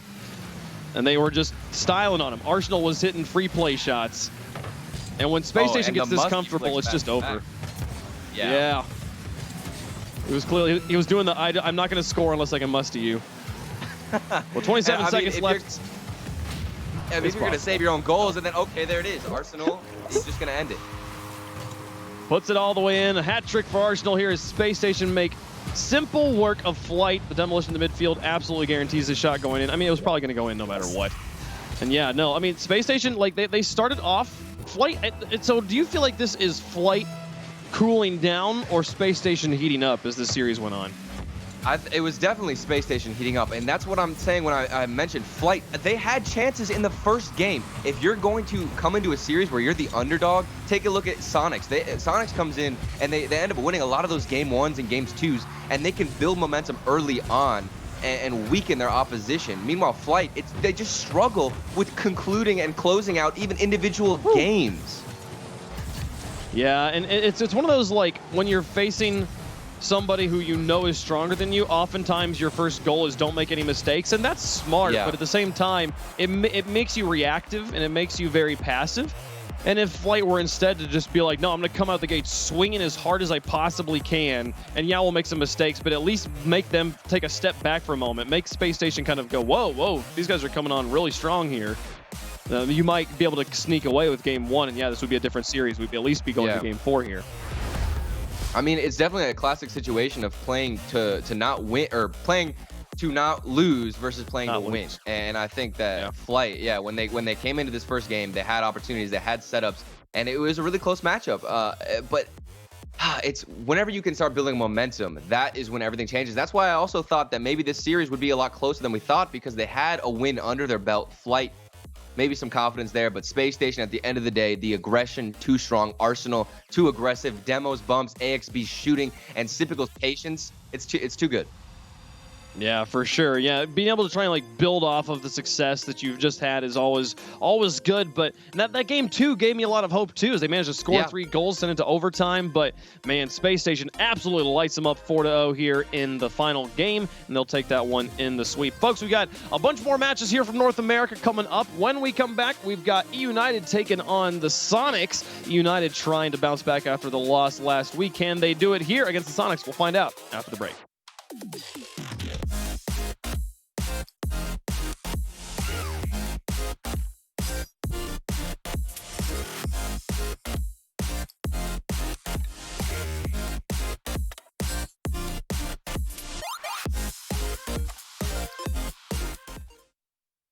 At CDW, we get you want happy, productive employees. That's why we've made our office pet-friendly.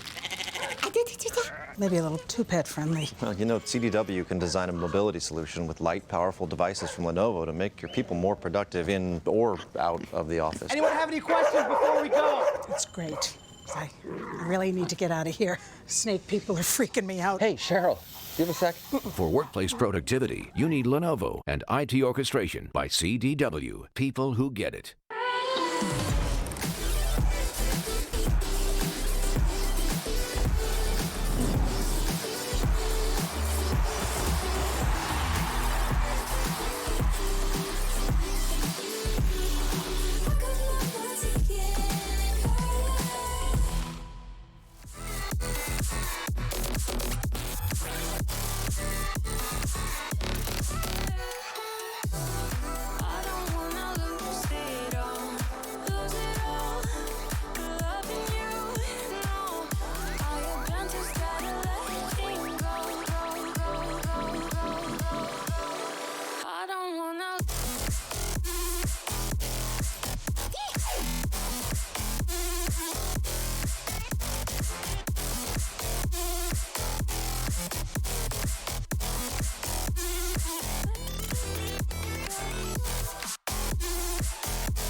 This unfamiliar glare blinds me out, I'm blinded.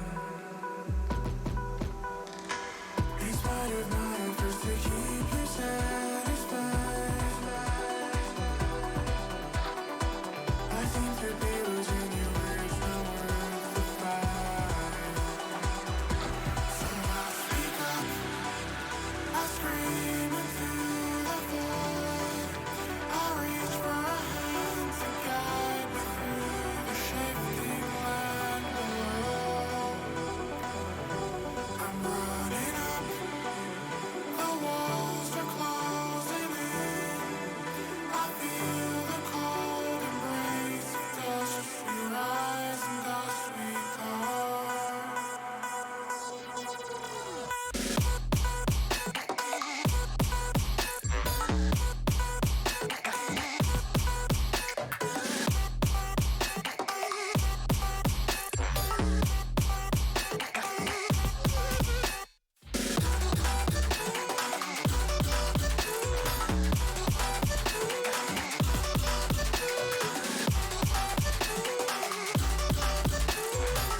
Ladies and gentlemen, welcome back to the Rocket League Championship Series. I'm your host, Brody at Leaf X Moore, joined by Gibbs and Jorby. And we've witnessed a lot of European League play so far, but we have now moved on to North America. And of course, we just witnessed our first of the day, and it was a sweep. Spacestation Gaming taking away as much minutes as they can for you guys to get those double painted fan rewards right now. But you know, at least they're getting us through the day a lot quicker, and they did it in style. Oh my goodness. Jorby, that was just a blowout from Spacestation Gaming.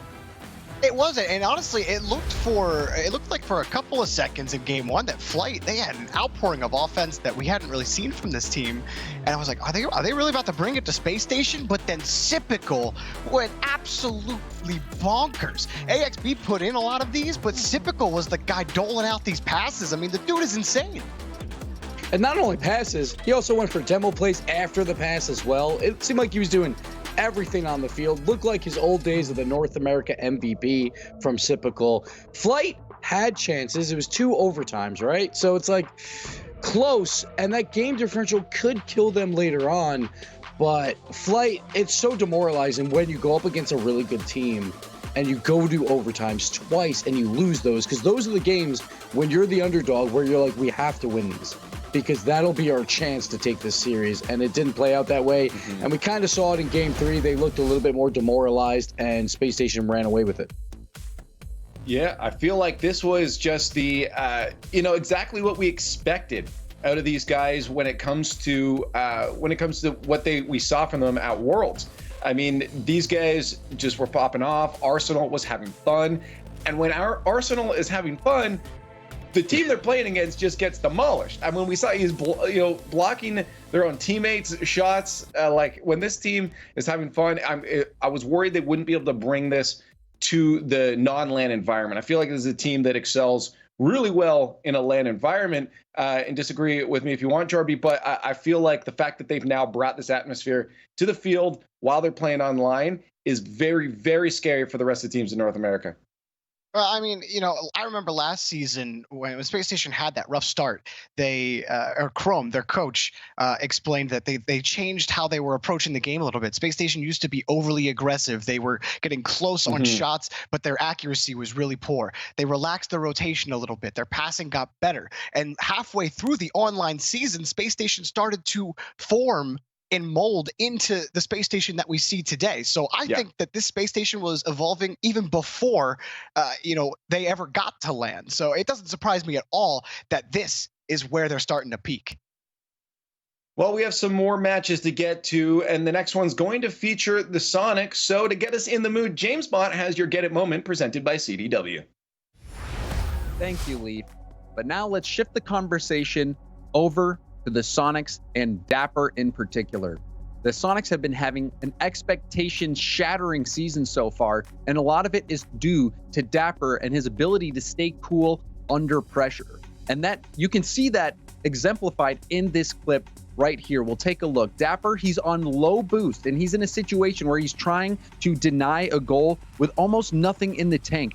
And not only that, but he's going to get bumped. You see, he gets bumped out of position, but he doesn't give up. Uses up that 12 boost, that single small boost pad to get the save and save a goal. And that is so important because this game comes down to just a single goal. And the last goal of the game, it's helped by a counterattack kick started by Dapper because of his vision and his patience and calmness under pressure. We'll take a look at this clip right now and see that in action. Dapper, again, low on boost, and he sees AJ, he sees Gyro and Reddles all in his field of vision. He knows that only Reddles is the player that he has to worry about. So as we take a look at the rest of this clip, you'll see him take his time here. Instead of going for that ball and diving in and hitting into the corner, he loops around the ball to clear it downfield and then gets the demo, the boost steal, and will rotate back, then gets that touch towards net, which throws the Knights defense into a little bit of chaos and opens up the chance for Shock to get that pass over to Sathu. They score that exhilarating 0-second buzzer beater game-winning goal, and all of it, you can trace it back to that Dapper touch. Coolness under pressure. Instead of hitting it into the corner and making that play without thinking, he sees that he has time, he takes the time, drives around the ball, and kick-started that counterattack. Dapper, as well as Shock, and even Sathu, all of the Sonics have just been blowing past all the expectations set for them, and that is why they deserve this get it moment. Thank you for the Get It moment presented by CDW. It's time for us to talk about the match, though. Let's get some prediction out there, boys. Give us your thoughts on this one, EUnited and Soniqs. When you look at the paper for Soniqs, it's not looking great with the shot differential insane right now, but it's plays like that from Dapper, the clutch plays from Shock on offense that gets them wins. It reminds me of EUnited from last season where their stats weren't that great, but they were incredibly clutch. This season, it's all about Soniqs, though, man. They are doing fantastic. Have to give it to them. Yeah, honestly, Oh, sorry, Leaf. You go. No, you're next. I was going to tell you to make your prediction, so you're on track here. Yeah, I love this EUnited team, and I love what they were able to do last season. And they were one of my teams to look at heading into the season. Can they repeat their previous performance? And it hasn't worked the same, and it maybe is the EUnited team that a lot of people expected last season. So I got to pick Soniqs here, regardless if their shots they're not that good, if their shot differential is poor. The fact is, the clutch factor matters. Shock and Dapper have been lights out the whole way through this season. I don't see this train stopping anytime soon. I have to see the train get derailed before I call it getting derailed. Yeah, I mean, based off what we saw last week with Flight taking them out, I really just, and then Flight just getting demolished by Spacestation Gaming, and then Soniqs also being one of those top teams. I feel like it would just be weird to not pick Soniqs at this point. Now, I am hoping there's some people out there that are sticking behind their boys on EUnited, but unfortunately for them right now, I have to pick the Soniqs in this matchup here. And now that we've gotten a little bit further through league play, I'm assuming, Gibbs, that there's some scenarios here, not because I'm smart, but because you told me there were. Yeah, so I'm not going to call it too early anymore, but if the Soniqs beat EUnited, not one, not two, not three, 4 teams will clinch a regional championship spot. That includes Soniqs, NRG, Space Station, and G2, because they'll all be at 5 wins, and the team that comes in 7th won't be able to catch them. So 4 teams will clinch a regional championship spot from this match. That's if Soniqs win. So they're going to have some extra fans from the players throughout this match. Okay, well, there's a lot on the line right now. Let us know what you think about this match on Twitter at RL Esports, hashtag RLCS9. But again, a lot on the line and a lot laying on the back of the Soniqs. Let's see if they can do it.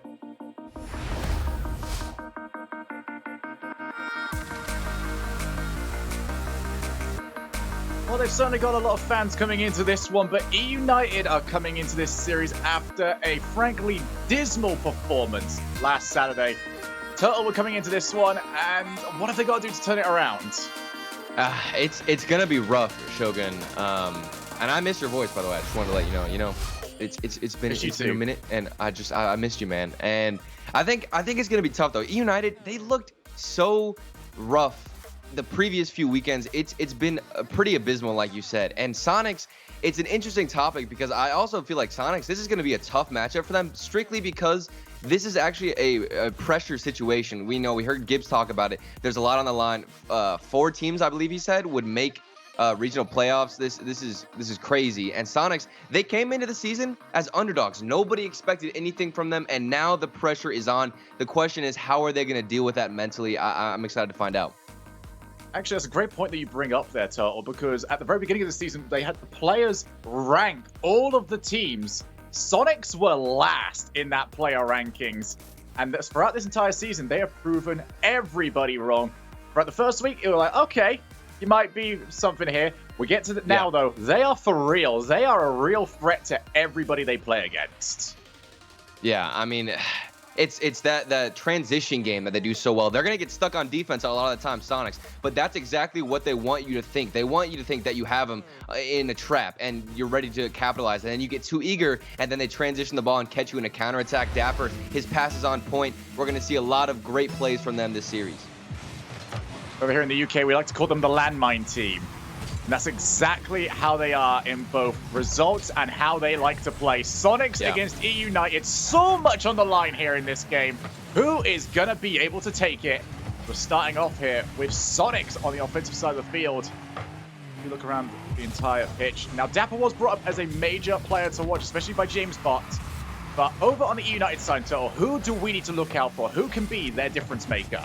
For me, it is all on Ajax. I thought that the 3-0 against Rogue came down to Ajax's 50-50s and his offensive pressure. Every time this man would go up for a midfield challenge, he would destroy the defender on the 50-50 challenge and completely win out, setting up his teammates so many times. It happened multiple occasions in the corner. Ajax, he's got to be winning these challenges and setting up his teammates if they want to win as EUnited. EUnited are putting good pressure on to start us off. Straight into the middle. Shock will be completely unchallenged. Dapper up. And Ajax lays off the Rolldiz over in the corner. Rolldiz over to Hoxer. Lovely little passing play to remove the pressure. Silky smooth from EUnited. Now it's going to be Dapper's turn. Hasn't got many options to try and pass to, but Hoxer is very acutely aware of the danger that was lurking behind him. Safu hunting for a demo, hunting for a goal this time around. Both teams, pretty positive starts actually so far. Neither willing to hold back. Yeah. Safu off the backboard. Jack's just tipping up again. This looks like it's going to be the first chance to come over for Soniqs, and they make the most of it. Shock, this man can hit a shot from any angle. He goes off the corner wall, flips his car upside down, beats out Rolldiz, who would you would assume he'd be a little bit faster on the play, given the fact that his position is so much better. But Shock, he's so fast in the air, beats him out, and gets a nice first goal here to start out Soniqs' offensive pressure. You look at his positioning, he has no right to be scoring from that angle. He should be either going backboard or straight down for the pass. He says nah to all of those current ideas. Just put it straight on target. And it was an absolute barn burner of a shot. And what I love about the Soniqs roster is the fact that they can do it all. They can go for the demo plays. They can get the passing plays. They've got Shock to do these amazing 1v1 shooting plays and dribbles. Safu's there for some cleanups. Everything is great. But what off the backboard? How did this go in? It's one of those ones. It looked so weird. I'm assuming it's not going to get any weirder or less weird. Yep, Hoxer with a double tap. Not too sure how much he intended it. I'm not too sure how much he cares. I mean, he went for the flip on the challenge and ended up getting a double touch. That was fortunate, but also perfectly timed. Safu running for more cars, and that just skids by the front of the goal. Hoxer taking control now. The annoying thing about trying to challenge somebody on the wall is that you've got to be there so early, otherwise they've got all of the advantage. Ajax up the wall. Shock immediately in. Dapper hunting for more demos. The whole of Soniqs are very, very keen to try and demo players led on the goal line. Yeah. EUnited, though, spotted so far. Now the Shock. Off the backboard, he's looking to follow, and he's gonna nail it! Shock looking for another player of the day, MVP. Shock off the backboard. He reads it better than the defender again. That's his second goal of this first game, where he just has such a better position on the ball than the defender, and it goes his way. Shock, you can't stop him. Both teams now trading goals. Ajax to try and get his team back into it. Not the height on that play that he was after. Safu wins the challenge. Rolled it. It's going to be awkward for him. Has to play it early. Knew Safu wanted the demo, and Shock couldn't get over the top of the ball. Follow it will be enough, though. I love this touch from Shock. He could have easily gone for the attempt on getting a goal above the ball, but he knew the probability of getting that shot and landing is so much harder. Instead, he trusts Dapper 100%, pops it above the net intentionally to set him up. Even with an open net, that decision-making right there is just pristine. It really does show the sort of the mindset that we've got at the moment from Soniqs. This whole weekend, I would describe the Rocket League we saw as timid in a bit of a way, a lack of confidence in trying to go for the big plays. Soniqs are a goal up, and they say to themselves, that's not enough. We want another one, and we're going to send all three of our players to do it. This might be number 4. And Soniqs, I mean, they're selfless with the way they move the ball down the field, which I love. I mean, even there in that instance, we saw a great pass when Shock, a great striker, could have gone for a shot. Dapper taking 2 players out, but Hoxer can recover off the ceiling. Rolldiz is also an option to pass to. Going to be awkward to play, and a second touch removes the danger. Not quite what Rolldiz was after. Already up. Safu Can't quite beat Roldis to the ball, but another second touch. It seems like they got so lucky earlier on the goal for a second touch that they've lost it ever since. Yeah, I think they're just hoping that maybe they can get another challenge to go that way. But if you're relying on weird hits and awkward challenges, you're not going to get a great result against the Soniqs roster, who is looking unbeatable. Especially when you get players that are sitting so deep like Soniqs are. They are not in any rush to try and force the pace here. Inside the field, Hoxer, he's going to have to try and do it all by himself, but Dapper's already there to the ball. I'll probably win the challenge. 30 seconds on the clock. Played all the way out. Dapper sees the double commit. Safiu's got all the time to try and set something up. Instead, plays him straight to the corner. Looks for a double tap. Would have been enough to finish off the game. Still, nonetheless, EUnited with all the work to do and none of the time to do it. Ajax goes backboard, wants the double tap, and Dapper is a step ahead. Clears the danger and might just clear his team way to gaining game number 1. Soniqs, they were predicted to be the team to win this, and now they look like the team to beat, dominating game 1. I mean, you can just see they're so calm and collected, and a lot of these hits and clears have just been purposely stalling all the time, just hitting a moonball back and forth. This team knows when they can switch the light switch and just go instantaneously aggressive, and whenever they can just pull it back. They're so versatile, and I love watching them play. Soniqs, a great first showing here in game 1. EUnited, I mean, we didn't really see anything with potential. Hoxer, he got that flip goal off the backboard. That's about it. We didn't see any other possible setups. No real great 50-50s or even challenges from Ajax that I wanted to see. And Roldis, none of his usual cleanups. No, absolutely not. EUnited just seems second best at everything in that last game. On the Sonic side, however, they've got to be very, very happy with how that game went down. But if we're looking at EUnited, it's almost too simple from what they're doing at the moment. It's very paint-by-numbers Rocket League. You can't afford to do that at this part of the season. It's getting more and more on the line. And with a team like Soniqs, who are doing such a good job of spotting what is going on around them, you need to start offering a few more options. Yeah, and that could possibly be, implementing a demo. So I'll say it all the time. If something isn't working, just throw the playbook out the window. Go for something else. You can see Soniqs, they're constantly bouncing back and forth between game styles, strategies. It goes for demos. You go for passing. You got the solo plays. EUnited, we're not even seeing an original game plan. They're just kind of moving the ball around as best they can, waiting for a mistake. You have to take initiative and maybe go for some solo plays and some great passing. Absolutely. So coming into game number 2, Soniqs took the first one and they took it looking like the dominant team. What have EUnited got in terms of a response? There was a few double commits last time. We're seeing one to start off this game as well. EUnited need to get onto the same page and need to do it quickly. Dapper gets the ball up high. Not going to be a follow-up except for from himself. And the Soniqs have been very good at it. They don't try to overcommit to plays that aren't really on. Yeah. Safiu plays the ball high. I knew he was going to be as far as Hoxer, but Hoxer, quite awkward for him to get to. Now Ajax and Roldis both get together, but Safiu barrels his way back, and that was very slow from EUnited, it has to be said. They had a very small period of time where they had the advantage. They didn't make anything of it. Yeah, and they just let Safiu get in the middle of that passing play, which was a great initiative from him. But like you said, Shogun, it was too slow. I think they need to prioritize speed, getting an earlier flick on so they can beat out the challenges of anybody from Sonic.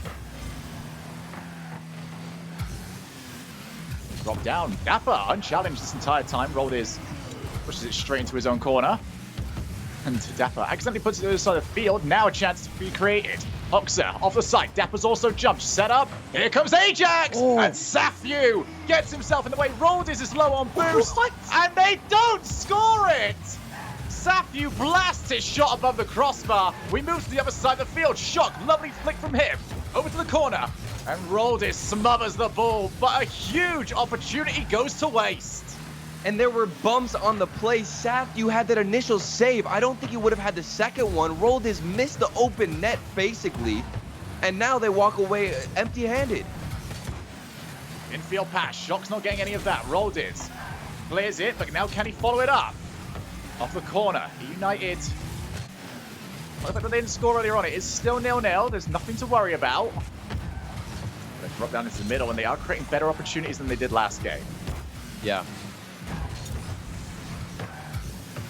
Hold this. As the boost stolen from him, and Dapper again. So often Soniqs are looking to try and take out the defender and almost led to a goal. Just really being a nuisance. Hoxer's not even close to that ball. Probably got cooled off, that's all I can assume. Roldiz tries to get through traffic.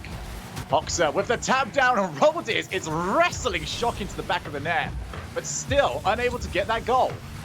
But everything looking so much better for EUnited. They're implementing more physical plays. They've changed it up a little bit, and you can see there's more panicked positioning from a lot of Soniqs. They're kind of running around the field trying to get that organization there. It's really hard to beat Soniqs in terms of their position and their awareness. But so far, Ajax, he's got an air dribble over Saf, gets blocked out, and Shock's there for the clear.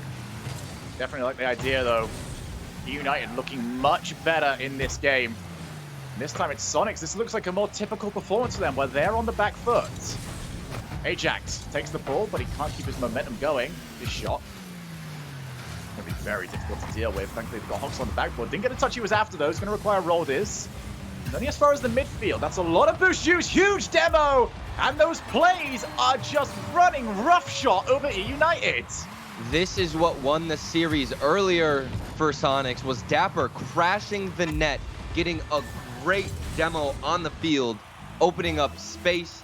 Everybody is just gone. You can't do nothing about it. Dapper, a great awareness play from him. I mean, everything for Soniqs, whenever they get turtled up, whenever they're forced on the back foot, they don't let up, even with pressure on them.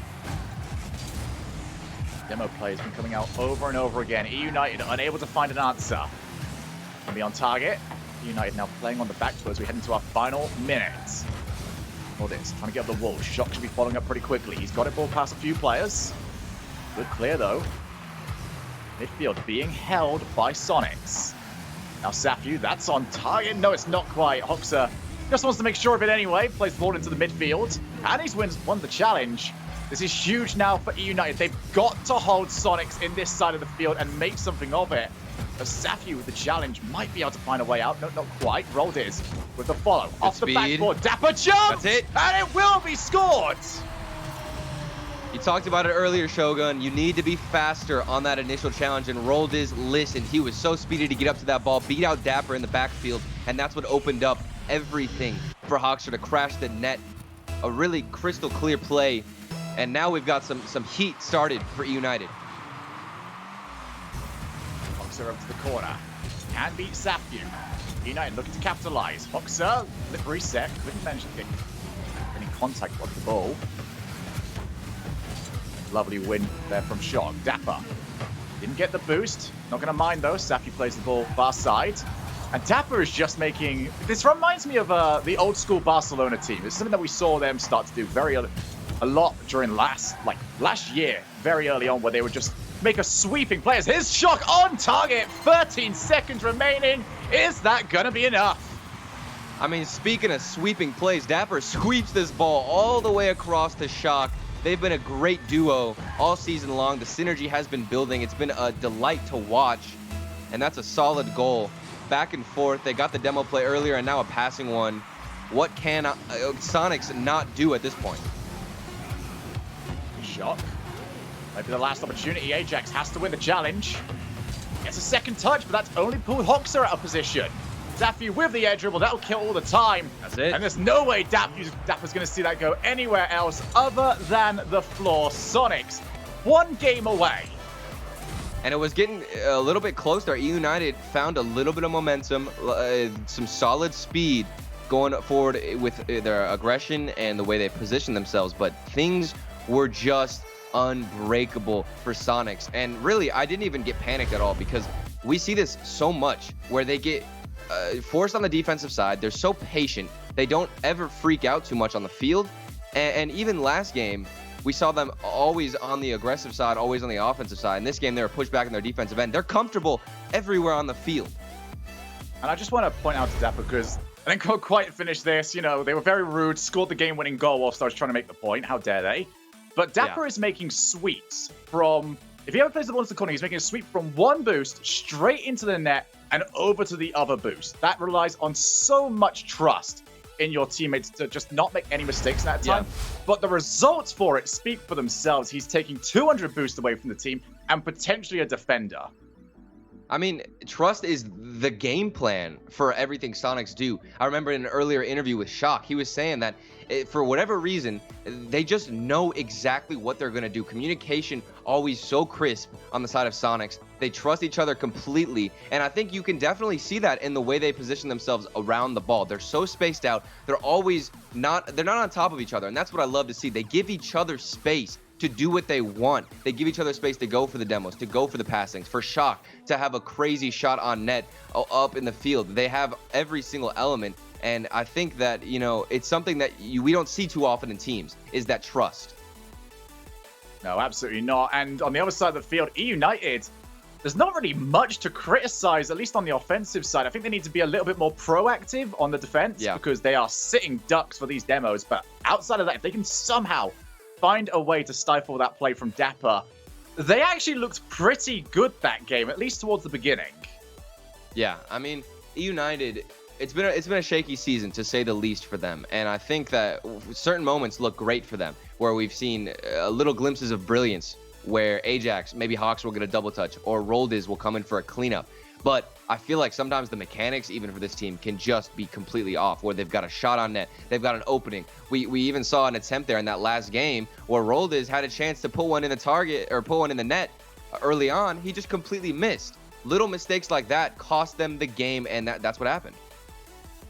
Absolutely. So for EUnited, they've got to try and figure this out now. And, you know, it's more and more looking like we just haven't seen the EUnited that we wanted to see. Not even just this season, but we didn't see it during Worlds either. Not at all. It was very limited to the Season 8 league play. And that's been a while since now. It's getting to the point where maybe their stock's starting to tumble a little bit. They need a big performance, and they are running out of time to bring it to us. Yeah, and truthfully, it's hard to pick apart EUnited. We're going to take a look at some of the highlights from the series so far. We've seen a lot of great plays, specifically from Hawkshaw. This was probably the only little beam of hope that they've had, and it wasn't really super intentional. A very difficult flip, but a great double touch off the backboard. Things like this, creative plays from EUnited I want to see. And I don't even really see too much chemistry with a lot of their passing. So, Shogun, I'm trying to really pick apart what EUnited needs to do, but it almost is like they're not really doing anything at all. So they just need to take initiative and make a choice. Just a quick reminder to everybody at home as well that a win here for Soniqs would guarantee playoff spots to G2, Spacestation, NRG, and to Soniqs themselves. So, all to play for. EUnited need to win 3 games in a row to play spoiler to that result. Yeah, I mean, so much is on the line. And I talked about it earlier before the series, which we'll be starting the series soon. We're just waiting for all the players to get connected again. And really, Soniqs, they haven't really been put in too many pressure situations. But as the series has progressed, as the season has gone on, they have continued to step up to the plate, continue to match our expectations. And that's what makes me think that this team is really a contender to possibly win the regional championship. Oh, absolutely. And there's one player very specifically that I want to take a look at on the side of Soniqs, and that is Dapper.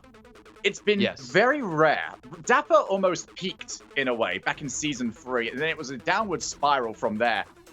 We have never seen a player almost drop down so much and then rise from that position to be in the position that he is in now. Dapper is just... he's rewriting what is possible as an RLCS player, that if you do start to fall off, as long as you've got the drive for it, you can make that comeback happen. Yeah, he's so hungry, and I think that that's something that really gets underlooked a lot in Rocket League in general, is the idea of the importance of the rival series. I think that a lot of players will get pushed out of the rival series, and people will think, oh, this is the end for them. If they go into the rival series, there's no hope for them because maybe they won't get the practice. But actually, there are so many fantastic players who have come out of the rival series who have done so well, and it's been a training grounds for a lot of these players, and RLCS players in general. Like you said, Dapper, he dropped down to the rival series, he trained himself up, he worked on his mechanics, and the main thing I've seen be a difference in his play has been his passing. This man has been a passing legend. Before, in the early days of Rocket League, he was a pioneer for a lot of solo plays, a lot of 1v1 plays, but his playstyle, it's completely changed. We've all known Dapper for his 1v1 positioning, his 1v1 style, but it's molded into this crazy selfless idea where he's just going to toss the ball off, set his teammates up, go for an awesome pop for his teammates, and even go for demos. He's that support player. Absolutely. It seems to be like that's the role we're seeing a lot of these individually great players take into. Yeah. Players like Bluey, players like Devo, players like Astral, Justin. You look at them and say, okay, you give them the ball, you let them create magic, and you take over whatever they leave behind. You don't need to be the player that scores them. You just need to set something up. Yeah. I mean, and you even mentioned Devo. He came from the Rival Series. Like he was a world champion. He got dropped down into the Rival Series. He worked his way all the way back into RLCS. He's trying to make moves, making waves. Great performance from him as well. It's such an awesome thing to see these players be so tenacious and hungry for this win. Absolutely. So we are going to be getting into this series very, very soon. EUnited, though, we're looking at them this season. What are we missing from them that we didn't have last season? Yeah, I mean, for EUnited, last season, even then, I was a little bit shaky on a lot of their issues because sometimes we'd see great moments, but nothing too convincing. It was similar to Veloce, but Veloce this season have stepped up. EUnited failed to put that first player forward. As we wait actually to get this series, we're waiting on a player to get back and ready to join. But so far, like you said, to get back to your point, EUnited, I mean, nobody is really making that initiative. So I think of Veloce and EUnited as similar teams, right? But for Veloce, there's somebody like Casio making waves, making moves, pushing forward, getting crazy passes, putting the team on his back. For EUnited, where is that player? Where is the star guy who's going to outshine the rest?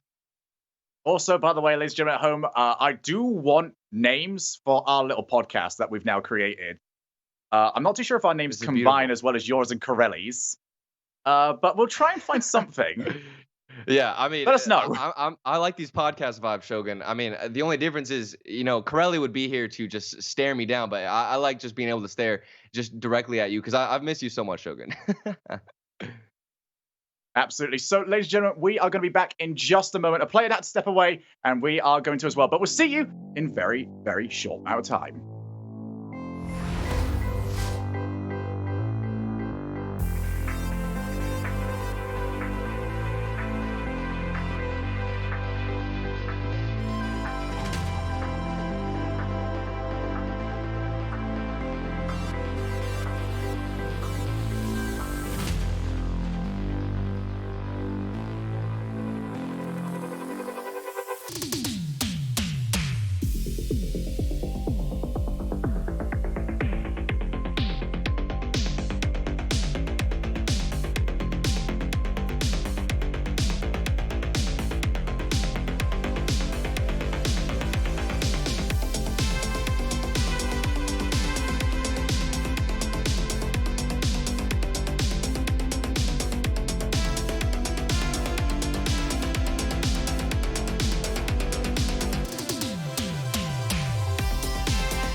seek to find is a world that's mine. Need a place to hide. Will you free my mind? Following the lights of a world that's blind. In your eyes I see there's a place for me. Far away.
coming at you like monsters in the night, and you feel the danger that makes you wanna hide.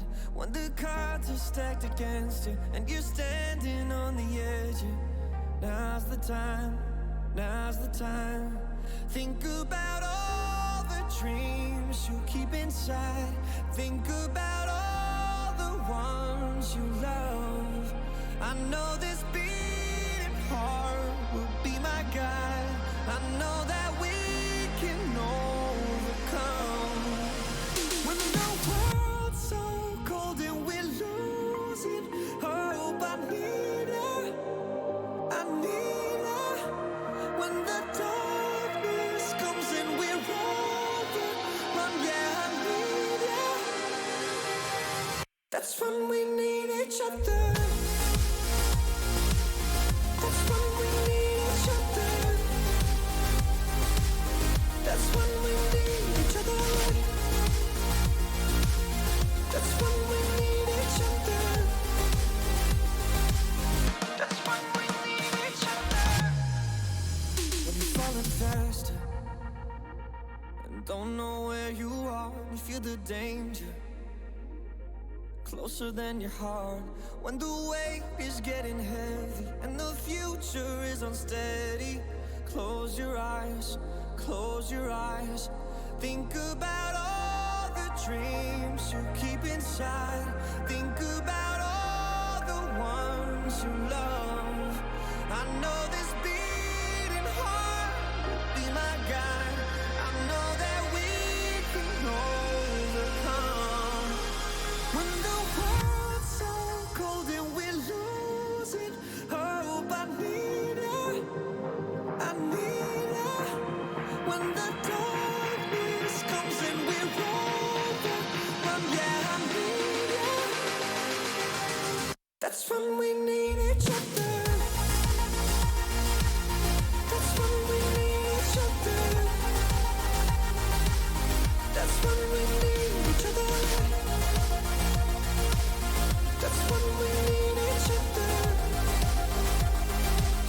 That's when we need each other.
Ladies and gentlemen, welcome back to the Rocket League Championship Series. We've got a close matchup between EUnited and Soniqs.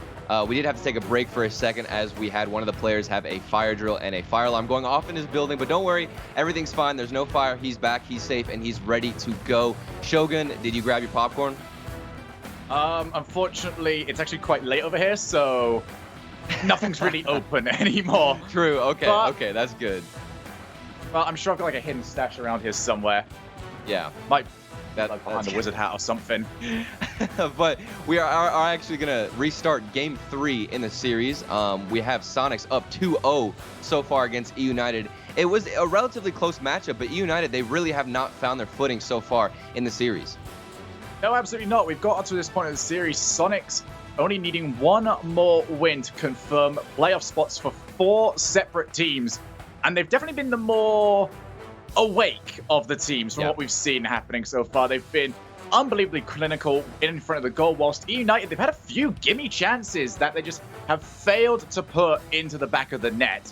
But there's been a wee break for them. Definitely time to clear your head. Yeah. So we'll definitely see how that shakes things up as we get into our third game. Will it be the last one, or are we barely just getting started? Turtle, I'm looking forward to finding out. Yeah, definitely. And Soniqs, I mean, I've been impressed, like I've been saying this whole series. They've just been able to do it all. They've got Dapper going for demos. Shock has been doing amazing with his shooting accuracy. And Sathu has actually been really strong on the defensive side with his challenges. I'm looking to see if they can continue that here in Game 3 and actually close out this series. They are a newer RLCS team, so maybe closing out a series and fighting that pressure will be difficult. Let's see if they've got what it takes. Yeah, I mean, we saw last season with Mouse just how difficult it is to start securing your spots at different stages of this competition. Soniqs is their first time in this situation. How will they react? We are in game number 3, and Soniqs find themselves on defense to start off the game. Dapper, though, he has been stalwart throughout this entire series. Looks for those demos already and opens up the gap. Soniqs continue exactly where they left off. My goodness, Dapper, he got the first demo, and if that wasn't enough, he actually went for the second man rotating back. I don't even think he would have had time to get there, but he just wanted to kill him for security reasons only. Dapper, he has been just a pillar of success for this Soniqs roster. It feels like if you're EUnited and you're still on the field, it is an insult as there's another demo, another goal. Soniqs, we were talking all about pressure. We were talking that this was going to be difficult. They laugh in the face of all of it. The demos back and forth. Sathu this time actually gets the demo, and then he turns around off a great clear from Shock. That clear was just a huge boomer to the other side. Sathu got the demo.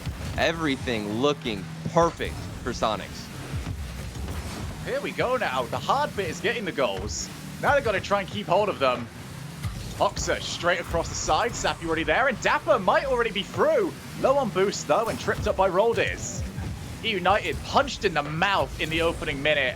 They've got to get themselves grounded again and figure out what to do. There are no more second chances. They have to win this game. Sapu towards the wall. Ajax knows better than try and challenge. Sapu looks to go the entire length of the pitch. At least forces a save. Roldiz by himself. Can't quite get control of the ball. Dapper dives straight in. Shock might have an opportunity for a shot. No need to try and risk it right now, especially when you're on such low boost. United.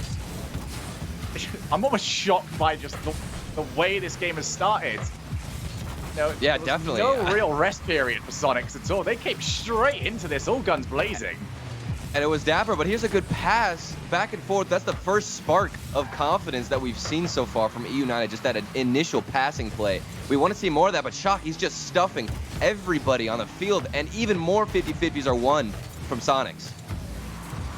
There's Sapu off the backboard. Roldiz already there.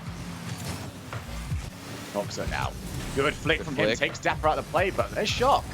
There's the thing now about those dribble plays.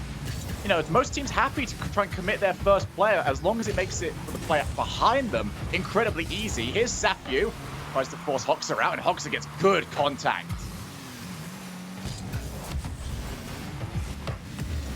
So, Roldiz is determined to get this demo. He wants to give the receipt over to Soniqs, but they've just never quite been there. He's chasing shadows with some of these demo attempts. I mean, he's trying to get revenge. It's a common thing to see a lot of these physical plays and have the team who got demoed try and respond with that same play style, but it's never nearly as effective. The chase down. Our boost. Wants to play though over Boxer. 2.5 minutes. Half the game gone now. EUnited have only had one good opportunity on net, and even that didn't get shot on target. Try and find something to do with the ball. Shock. Taking his time and taking about 70 boost out of his own tank. That is a fantastic challenge again by Dapper. I don't think he's lost many of them this series. Yeah. I mean, so far, Soniqs, it's crazy because they can be so aggressive, so physical with the double demos, and then Sathu getting a single demo as well off a huge clear. And they can also just sit back and say, you know what, if you want space, we'll give it to you. We'll lean back a little bit, and we'll be perfectly fine in goal. 100 seconds now.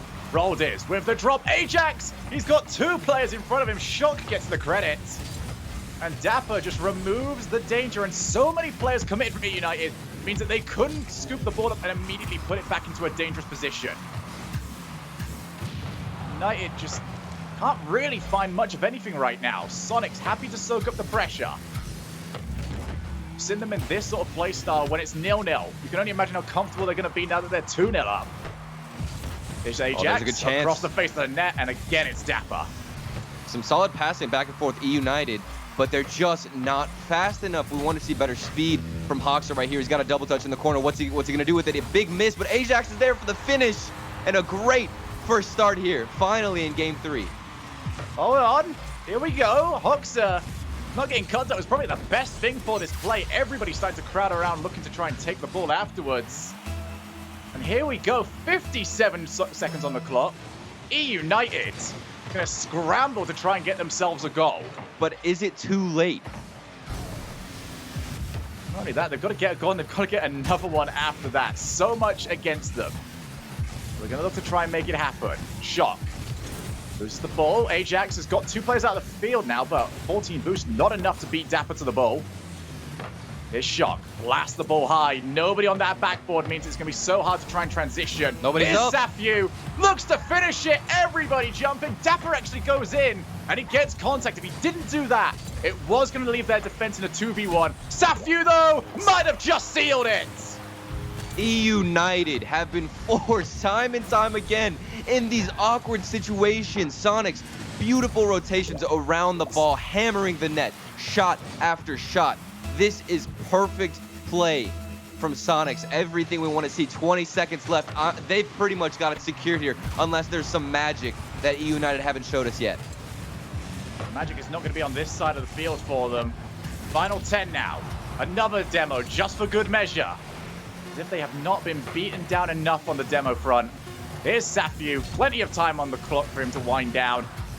Dapper pushes the corner. 0 seconds will confirm it. Soniqs take the series. Wow. And it will be G2, Spacestation Gaming, NRG, and Soniqs confirmed for playoffs. Such a clean performance, especially with how critical this series was. Like you said, playoff positions, so much on the line. Soniqs, the first time they've been in a pressure situation, and they nail it beautifully. The execution was there. The passing, the demos, the way they started out Game 3, everything on point. I love to see it. Soniqs, they have really evolved into one of the best teams so far in the season. It was so calm as well. We're making such a big deal about, it's a big pressure situation. Will they start to crumble? If anything, they got even better. They started this game and they ended it within the first 20 seconds. Yeah. And I mean, that speaks to championship level performance. These guys, they can handle the pressure. They can hang with the big dogs in the season. They can do everything. They can match the performance. And I'm really happy to see that they didn't just stoop down to maybe a lower level performance of EUnited. They kept their same pace. They kept that same mechanical ability up there, and they were able to outshine everybody on EUnited. Well, just as you said there, Turtle, Soniqs have outshined all expectations this season, and we're going to hear more about them, but just after a quick break.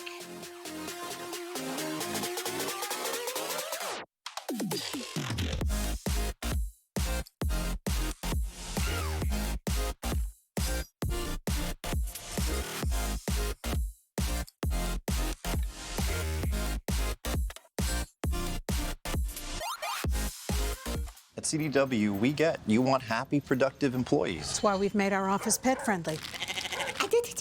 Maybe a little too pet-friendly. Well, you know, CDW can design a mobility solution with light, powerful devices from Lenovo to make your people more productive in or out of the office. Anyone have any questions before we go? That's great. I really need to get out of here.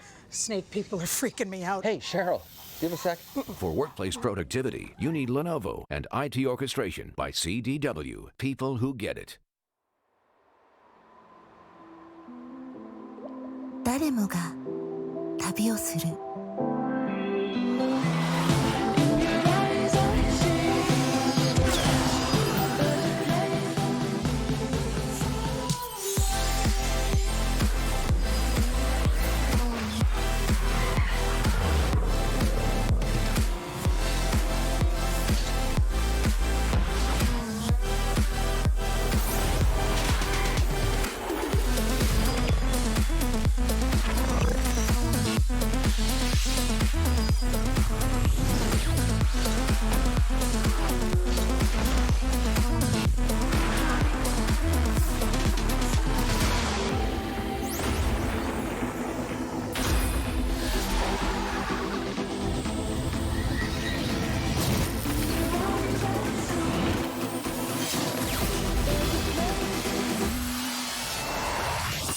ここまで来た。あな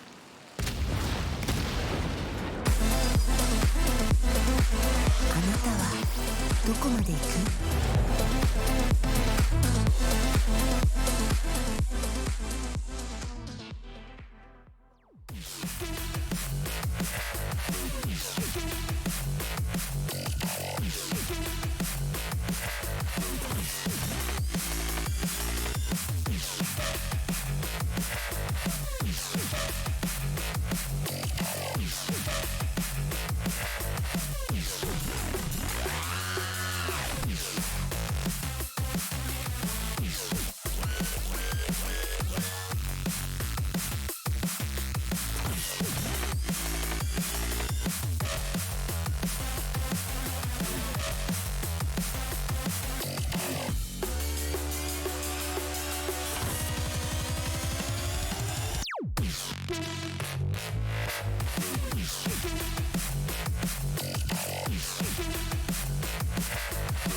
A 3-0 sweep shocks no one as Soniqs take down EUnited. Welcome back to the Rocket League Championship Series. I'm your host, Brody. Leafx more alongside me are Gibbs and, of course, Jorby. Why are you shaking your... Come on.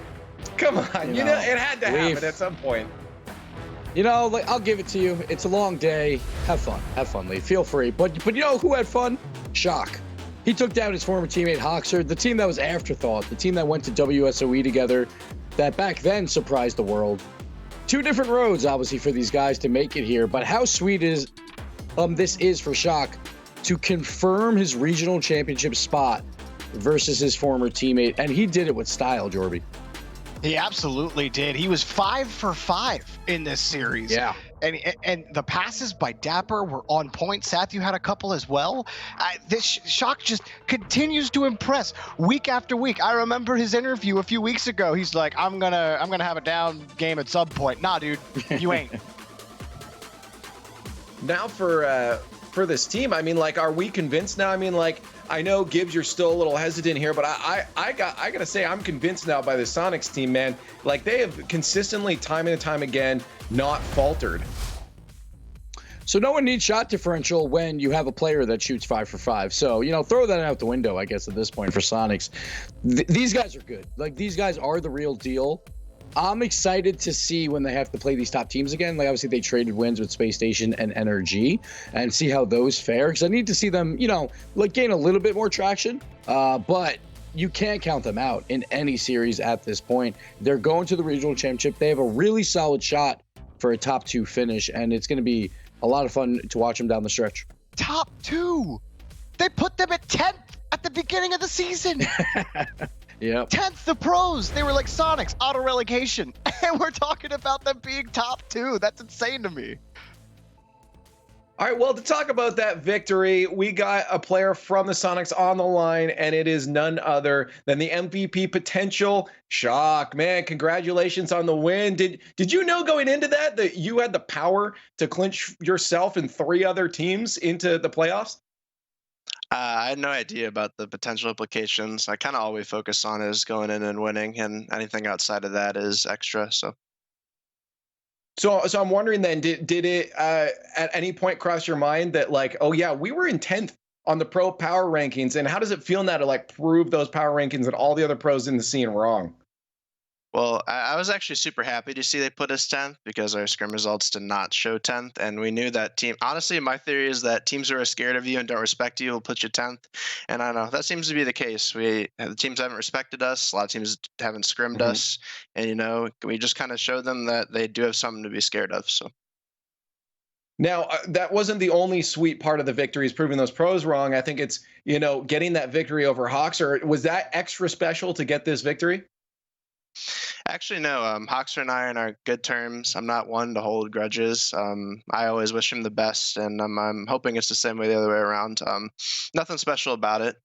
Just, you know, the win in itself. Well, I was gonna say that you say you're too kind right now. I was gonna say we're gonna get some graphics done ahead of time. Should we just put your name on as the MVP right now? But I know you're gonna try to deflect that to someone else. But you must be happy with your performance. Oh, yeah, I mean, absolutely. I'm always happy to come in here and perform. My teammates, of course, as well, just playing amazing. Couldn't be happier. You know, I'll give you a moment and say that I think I'm in the MVP lead. That's what I'll say. Honestly, I think in most people's eyes, you probably are at this point, so you got to keep it up. But just a final out here before I let you go. Again, we've mentioned this over and over again because it's a great storyline. You guys are the redemption team. You know, all 3 of you guys came from similar situations and you fought your way back. You're proving yourself to the world right now. Are there any words of wisdom you can give to anybody else that may find themselves in that situation to keep going and keep fighting? I'd say hard work always finds its way. So even when circumstances aren't in your favor, even when you're seen down for the count, you know, if you keep working hard and you take the time to do it, you know, it'll be worth it, and things will eventually go your way. Hard work always gets repaid. And there it is, and we're seeing the result of that right now. Shock, congratulations on the win. Congratulations on clinching the playoff spot, and we'll see you later. Thank you, Leaf. And yeah, Jorby, do you disagree with him? I mean, I think we're all kind of on spot with this, but do you agree he's in the lead for you right now for that spot? As soon as Shock said he's like, I think I'm in the league, I was literally doing this. I was like, that's it. That's what I want to hear. It's like humility's great, Shock, but you know, at some point you gotta call a horse, and you're in the lead, man.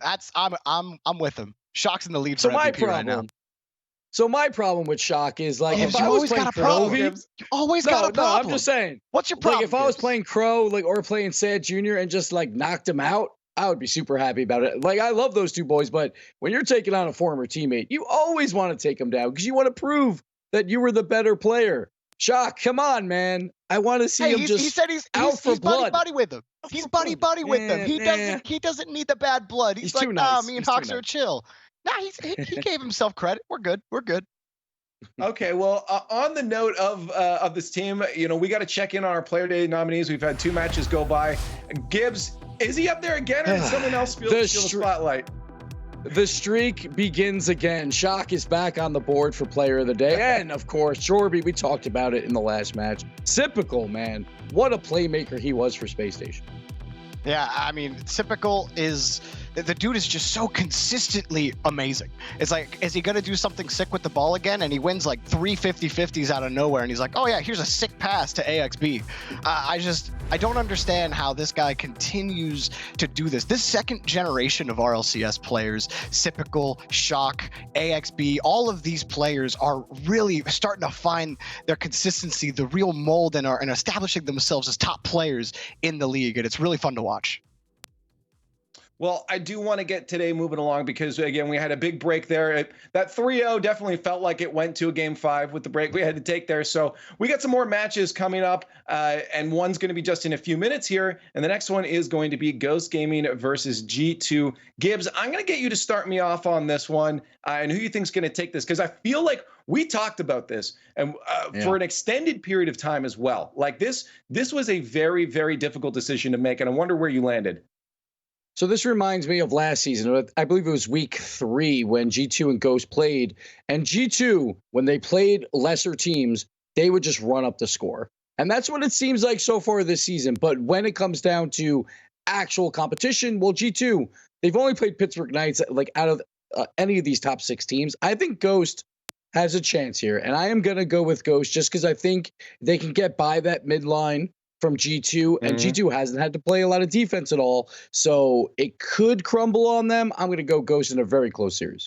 G2 hasn't had to play defense because their midfield is so good, Gibbs. And Ghost, they're one of the highest boosts. They have one of the highest boost usages in the league. And I think that's something that G2 is going to exploit because of how good their midfield game is. When they use so much boost on defense to try to get the ball cleared out, and with G2's midfield being that good, I think that G2, they're the better squad here. I love what I'm seeing from Ghost. I do, but it's going to be tough to pick against the undefeated squad, the best offense in the league right now.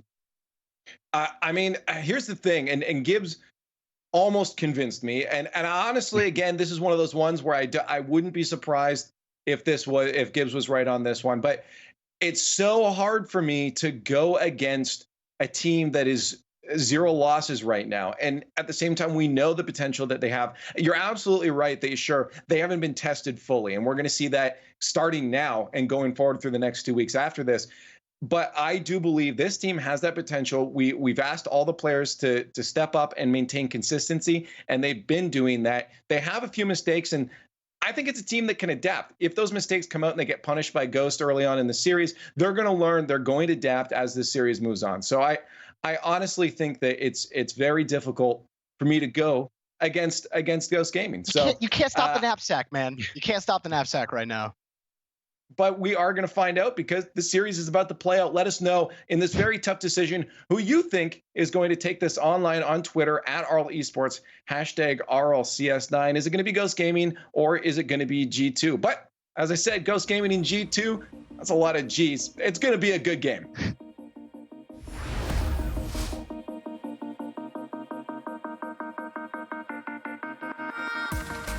Dignitas' loss earlier on today, G2 now remain as the only undefeated team in the RLCS, and they do take on Ghost Gaming in their matchup today to remain undefeated. Achieves, Gibbs has got Ghost taking this one. Where do you stand? I can understand why he says Ghost Gaming in a closed series, right? Because G2 haven't been tested, right? They've played the bottom of the league. But at the same time, Jorby is absolutely right. Their midfield is really good. They have great pressure. Their ability of controlling zones, forcing people to give them space and get the offense going for them is going to be a tough thing for Ghost to handle. So I got G2. I think they have the better offense because they have some of the most productive people in the league right now. But I think Ghost Gaming is an excellent test to see if they really hold up and can continue that reputation. And G2, there was a lot of questions coming in about them coming into this season, but it almost feels like Season 8 didn't even happen. Like it was a blip on the radar, we don't care anymore, and they've returned, and they look like that team that made it to the World Championship Finals back in Season 7. It feels like there was like maybe a month period there that they just doesn't exist for them anymore. They totally just forgot about it. They're like, so you know that time where we were like dangerously close to being relegated? Forget that time. We're going to come out here and we're going to dust people. And it's all Chicago and JNAPS getting the offense rolling. And Rizzo's been a great support guy. So if Ghost wants to take him down, I think Mist is actually going to be the key player as sort of that in between, because they have Illusion on the back, Atomic in the front generally. I think how well can Mist handle the gaps is going to be the difference maker for Ghost. We are in here now at game number 1. G2 earlier on today for a win through Soniqs, able to confirm their playoff spots, but Ghost Gaming trying to chase down their own, and it's going to be a fantastic start. Mist puts them one up. Banger of a shot. Rizzo can't really get one cleanly into the middle because Atomic just goes right for it. And Chicago, as he's jumping off the backboard, doesn't have any boost, so he can't actually track the ball down and get to it in time before Mist turns around. So heads up play from Atomic to put one out there for Mist, and he went and got it. Ghost Gaming, fantastic start for them. They look to continue it. Almost too well played there from Atomic, straight down before anyone could even get around from them. Could be left. Rizzo straight up to the other side of the field, but nobody around. He's going to try and chase this up himself. For Ghost Gaming, this has been a team that we've been looking to click throughout this season, and they've slowly been doing so. Lucian. Him and his teammate both going to go at the same time, giving free possession of the ball over to G2, and Rizzo's already downfield. Looks at the setup, but missed. Already up on the backboard. He's not going to be caught out by that one at all. Just a minute played now. Ghost Gaming still looking comfortable here. They don't seem to be intimidated by the offense. In fact, G2 haven't even had a chance to get any going. And those big backboard clears are a big part of that. It's a very important part of that G2 offensive arsenal in terms of creating pressure. And if they're able to keep finding big clears off that, G2 are going to have to find something else to work with. Chicago. That one come down, but it's going to be Rizzo. Lovely little tap up. He can now continue to play the ball. Seeing a lot of very strange double commits from both these teams. Just players completely off the screen, diving straight in when they don't really need to. Chicago wins the challenge once again. G2, they're doing a decent enough job of keeping the ball away from Ghost Gaming, but they haven't created a single solid opportunity for themselves, and we're almost 2 minutes into this game. Can JNox do it? Can't quite get it past the defender as Ghost Gaming winning all the challenges. You can see Atomic shade into the middle there because they knew that G2 likes to get that ball pop straight up while they're right at the corner. Generally, you see Rizzo tip that ball into the middle for Chicago or JNAPS, and Atomic immediately went to go cover that option. Chicago straight across the face of the goal. G2 still probing. Unable to find any answers so far. We're almost halfway through game number 1. This is going to be the first major opportunity. Rizzo unchallenged, unchecked, and he couldn't quite get it past. JNAPS blasts the ball straight into Atomic. Feels bad for Rizzo. That was, to be fair, a difficult double tap when it has to bounce that far out to come back to you before you can shoot it again. It's always going to be rough to get the clean read with the right angle. Off by a couple pixels and a tough break for G2 on what was a very difficult shot. Corner. G2 starting to get closer and closer towards that goal. Ghost Gaming have treated just a little bit. And they do face the best offense in North America. Huge clear, 2 players up. Chicago tries to find JNAPS, missed looking to try and intercept. Very aggressive attempt, and this is going to be awkward. Lucian plays the corner, no boost, and he almost bounced it out to G2. That's about as bad as that could have possibly gone for him. And we still see Ghost Gaming clinging on. Time running out here for G2. That backboard defense really is paying dividends, and not to mention they've got a solid corner game as well, and Atomic always forcing people to think about what's about to happen next and actually throw Chicago for a loop there. Missed again. Solid backboard defense gets him out of what could have been a tough spot. Genaps keeps the ball up but removes Rizzo from the field. That's going to mean it's Ghost Gaming's turn, and they're going to make it count if only Chicago wasn't there to stop them. Still, keeping that pressure on. Going to be up to Mist. Takes his time. You can see Atomic coming forward. Does try to drop it to him, but it's too difficult to try and make something happen. Illusion unchallenged, and it was one of those slow shots that can definitely catch you out as a defender. I was wondering, though, G2 on that quick transition, if Chicago was going to go for the redirect or try and go off the wall. And unfortunately, going off the wall bought too much time for Ghost, and now the clock definitely a factor, and very real chance that G2 just press too hard and Ghost get a free one down the other way. 100% correct there. Teams do tend to leave themselves pretty vulnerable. There was nobody back here for that shot was on target. Here's Jnaps. Looks to try and do it himself, but too close to Illusion. They have pitched a 10 up behind that backboard. There is no way a player is going to get through there. G2 need to adapt. Ooh. Did they get him? Good touch. Jnaps tried to fake out the touch. Get the player to try and lead towards the ball. Straight down to Chicago. 2 players committed. They can't let this one touch the floor now. Chicago over to Jnaps. Oh, Jnaps up. Who's on the backboard? Chicago. It's going to be right in the middle between his 2 players. And that is game 1 to Ghost Gaming, but I don't think I've been less convinced. the defense definitely gets it done for Ghost in this game. They got a nice early one, luckily enough, with Mist putting in a great shot. G2, though, definitely controlling a lot of that pressure later on in the game. But to be fair, a couple of those shots very well defended. Here's the only goal in the entire series.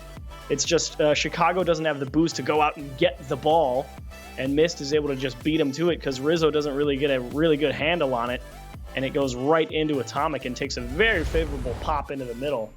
So credit to me for this game goes all the way to Ghost backboard defense and not really getting hung up in the corners. It got a little dicey there at 0 seconds when people were starting to edge forward and try and cover options. They managed it just fine. So a good win for Ghost in game 1. Absolutely. I think G2 have just been told you cannot afford to make those sort of mistakes. Ghost Gaming in defense almost all game. I think we can now say, yeah, Ghost Gaming, your defense is pretty good. But for G2, there's a couple of words that I want to float around here that maybe they could do a bit more of, because we saw how good Ghost Gaming were at defending the backboard, but they were always up there. An infield pass maybe would definitely help start to spread out those defensive players. They definitely tried that a couple times right there at the end, but unfortunately early on in the game, it never really felt like they had much of a choice in terms of how they got about it. Because they'd win the ball in the midfield, and then it was just too far away from them to really get command and dump it off into the middle. Here we are, game number 2. Only 1 goal separating the teams in the first game. Looks like there's plenty of questions to be answered. We're on target. 2 players committed. This might be a big one here for G2. Off the backboard. G2 returning exactly how they were in the previous game. All-out offense. That's a fantastic transition, though, from Illusion. Looking to try and follow up. That's another fantastic touch, though, from Chicago. Seeing both teams doing what they can to remove pressure from their own side of the field as Mist does miss. Smart. It was fine, though, because he saw he was under no pressure, and honestly, a touch there from Mist would have been worse than just letting that one bounce and taking the second touch, because it would have went straight into the waiting arms of G2. Something they were praising Dapper for earlier on today about how just didn't seem to rush too much, and Ghost Gaming certainly have not rushed this series so far. Happy to grind out the victory, another double commit. I feel like I've said that far too often here. Yeah. But they are getting the touches, Chicago, which is what matters. Down. Jnaps for the double tap. Leaves it. And Rizzo, finally, after over 6 minutes, has got G2 a goal. Yeah, Chicago just gets in Illusion's face. And again, there's that touch up towards the backboard. I think Mist thought Atomic was going to have maybe a better chance at getting it. So it looked like he kind of hesitated there. Because I think Mist definitely could have jumped up there and just popped that one back into the corner, but I think maybe seeing Atomic coming towards him made him think he was going to touch that ball. They'll flick up from Atomic. Now Ghost Gaming, they're for the first time this series starting to chase the game. Lucian also chasing down JNAP. Doesn't want to see him on his side of the field. Opportunity, if you got the flip reset, you saw the passing lane available. Minute and a half played. Atomic. Nice little ceiling. Gets the second, gets the third. I'll tell you what, if there was a fourth in there somewhere, that was guaranteed a goal. Now we transition to the other side of the field. Rizzo trying to follow up the wall, but couldn't get control of the ball. And Ghost Gaming return onto attack.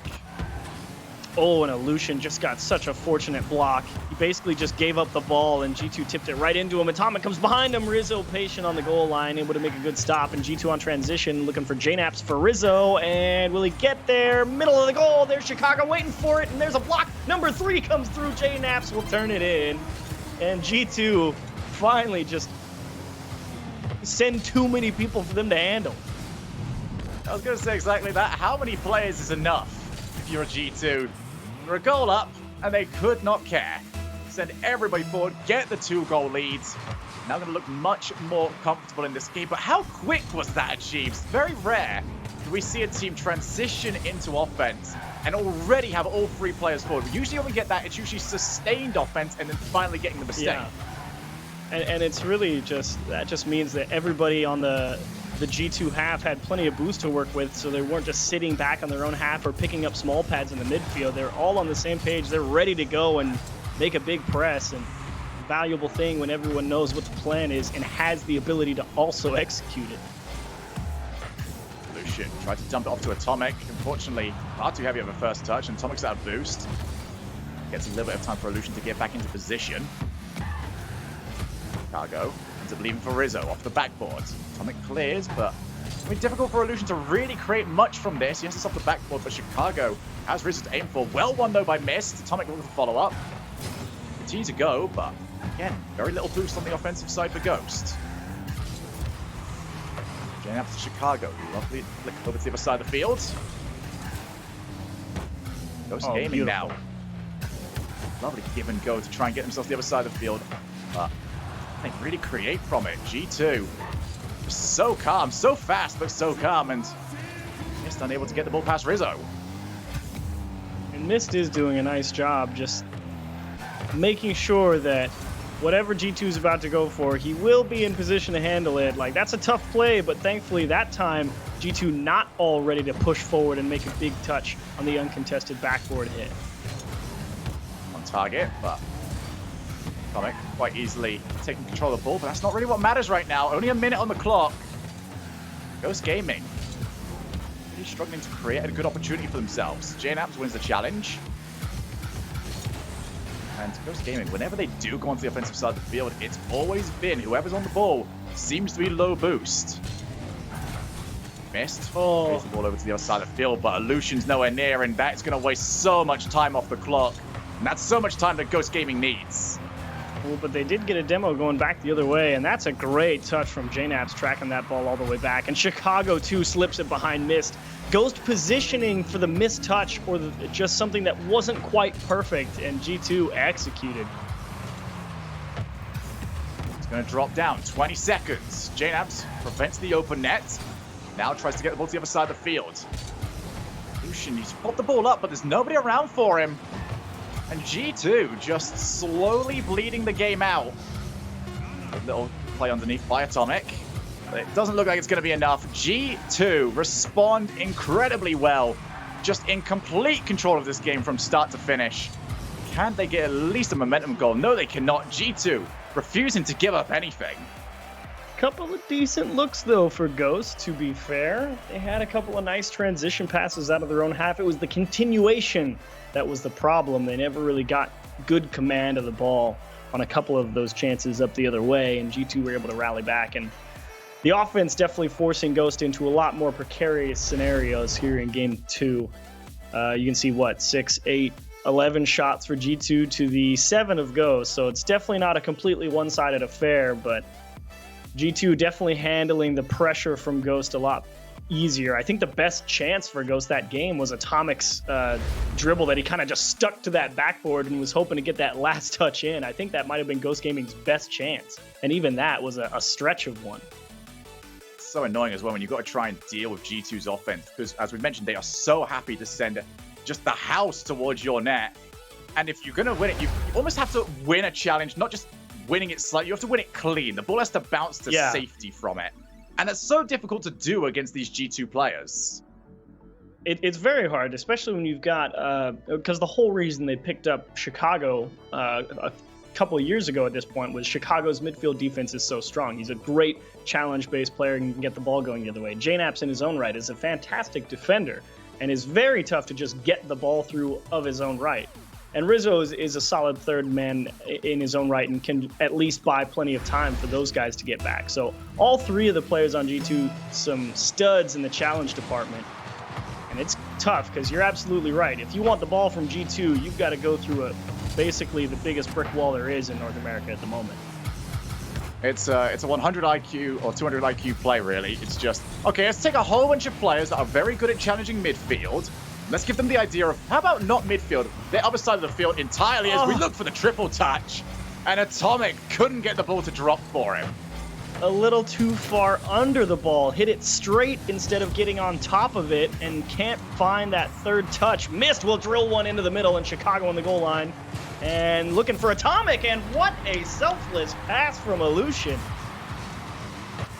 Yeah, just very round after round offense from Illusion. Just dumps that to Atomic, and if you're G2, you're not doing anything about that one apart from watching it enter your net. 1-0 to Ghost Gaming. Sublime offense on their side. Great press.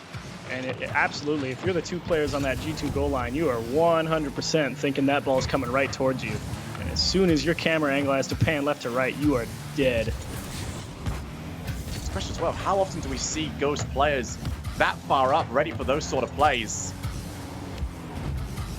This time around, able to get it done. Illusion now to the far corner. Popped up. JNaps to take over. Unfortunately for him, no one to really pass to. Instead, looking to try and just transition the ball. G2. Not really winning these challenges all of a sudden. This entire game going Ghost's way. Illusion buying a bit of time with the drop down. JNaps, that's going to be an awkward one. Forces Rizzo out. Missed with the pre-jump, and he will not be anywhere near that ball. You could see Rizzo, though, as soon as that ball popped into the middle from JNaps, instantly jumped because he knew. You said it. That's not exactly the world's greatest touch. It's kind of out into no man's land, out in front of your goal. And I think Mist had the right idea jumping at that one from forever away because, you know, if he makes the right read and gets a big block, G2 are going to be stuck. Popped up. You can see JNaps as the passing option.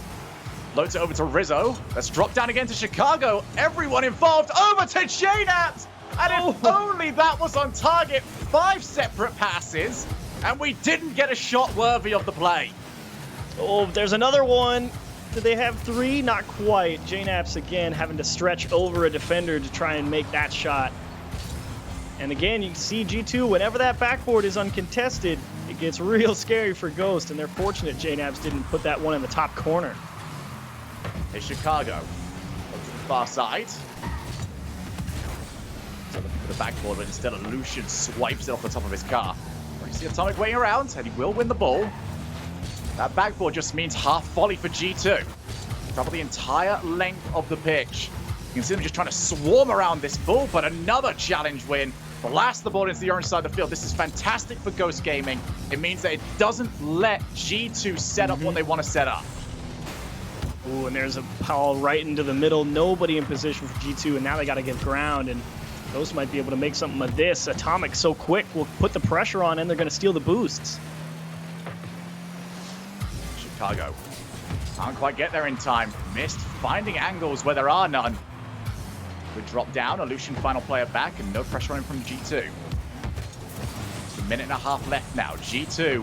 They've been in this position where they've been trailing by a goal heading into the last few stages of the game. Couldn't get it done last time around. Atomic. For the second touch, and he couldn't quite get there. The boost seems to be a premium across the entire field. Absolutely. That speed of Atomic on defense, so valuable. Got just a piece, and that is going to buy the time for Mist to get back. Oh, Atomic is making some big touches on his own half in this game. But G2 are setting up well now. You get the feeling that it's almost a matter of time. Ghost Gaming have got to keep winning these plays, and it's stuff like that from Illusion that will do exactly that. G2 have to reset the entire play now, and Atomic just stole boost. Slow them down even more. Illusion. Determined to do anything. There's another bumping, hitting, even pulling the hair if they have to. Ghost Gaming scrappy, but it's working. Another demo. Here we go, Chicago. Off the wall. Wants a second touch, he gets it. Does lose his calf with the trouble though. Only half a minute left on the clock. Chicago already up. Illusion pounces on him from the far side. Now back into the middle. Pass. Just can't quite find anything right now. Often find Ghost Gaming trying to travel backwards with their aerials, but it's working out just fine each and every time. Drop up. Here's JNAPS! Into the top corner! Chicago, beautiful setup here. He realizes no one from Ghost up, and instead of going towards the backboard and let Illusion get a chance at it first, he just pops it straight up, and JNAPS will just dive at it because they need to. And JNAPS will deliver a big equalizer. Oh, we said it had to be perfect from Ghost Gaming. The one touch, the slight mistouch from Atomic that popped the ball. And G2 give them absolutely no quarter. Overtime, and this series is getting closer and closer to becoming a banger. Brutal game for Ghost. You thought maybe they were definitely diving and trying to take away the support options, and now they might be in trouble. Ghost Gaming, they've been on the defensive side. They've got to try and now switch that up. That is a fantastic play. Mist goes the whole way with it. Race. He won't get the goal from this one, but how much does that give to Ghost? Now they can try and restock on boost. Oh, they can definitely restock on boost, but that pop right into the middle is basically a full reset for both teams, especially with Rizzo punching that into the Ghost corner. I'm surprised to see Atomic take that and just rip that down the pitch. I figured he, out of anyone on Ghost, would be the one to just bring that down and take a challenge or go for a dribble. Well, Mist didn't look too comfortable with that play to start off with, but he made something of it. Both teams just relying on the strategy of get as many touches as possible, make it unreadable for the opposing team, and then take your open shot. Here's Chicago. Can he set one up for himself? Mist ends up not making contact with the backboard, and that's straight across the face of goal. And I know G2 can be quite confident on offense, but there's no way they were going to be confident enough for that. Yeah, they definitely weren't expecting a huge misplay from Ghost Gaming right in front of their goal line, so it's the right move to back off. And a huge challenge from Illusion. Chicago needs to buy time, and that's awkward for G2. They got to stare at this one, and he'll get it. Mist turns it into the lower right-hand side. Like a cannon, straight into the back of the net. Mist gives them no chance. What a hit that is. Just out of the way of JNAPS, who has got very little range of motion where he is. As soon as he stops moving, it removes a lot of his options. Ghost Gaming are now one win away from leaving us with 0 teams that are undefeated. And they might have, you know, it wasn't pretty, but you're 100% correct. It worked. A lot of the physicality wasn't on that first player attacking the ball. It's taking away that support option from G2 and limiting their ability to find the follow-up touch, and that's buying Ghost enough time to get the ball out of dangerous spots on defense. Atomic, the speed to get up there and stop that first hit from G2 was very valuable in a couple of situations. And apart from that, right at the end, it was just catching G2 on rotation as JNAPS came into the net, and then that ball was uncontested off the backboard, and JNAPS knew he's just going to have to take the shot.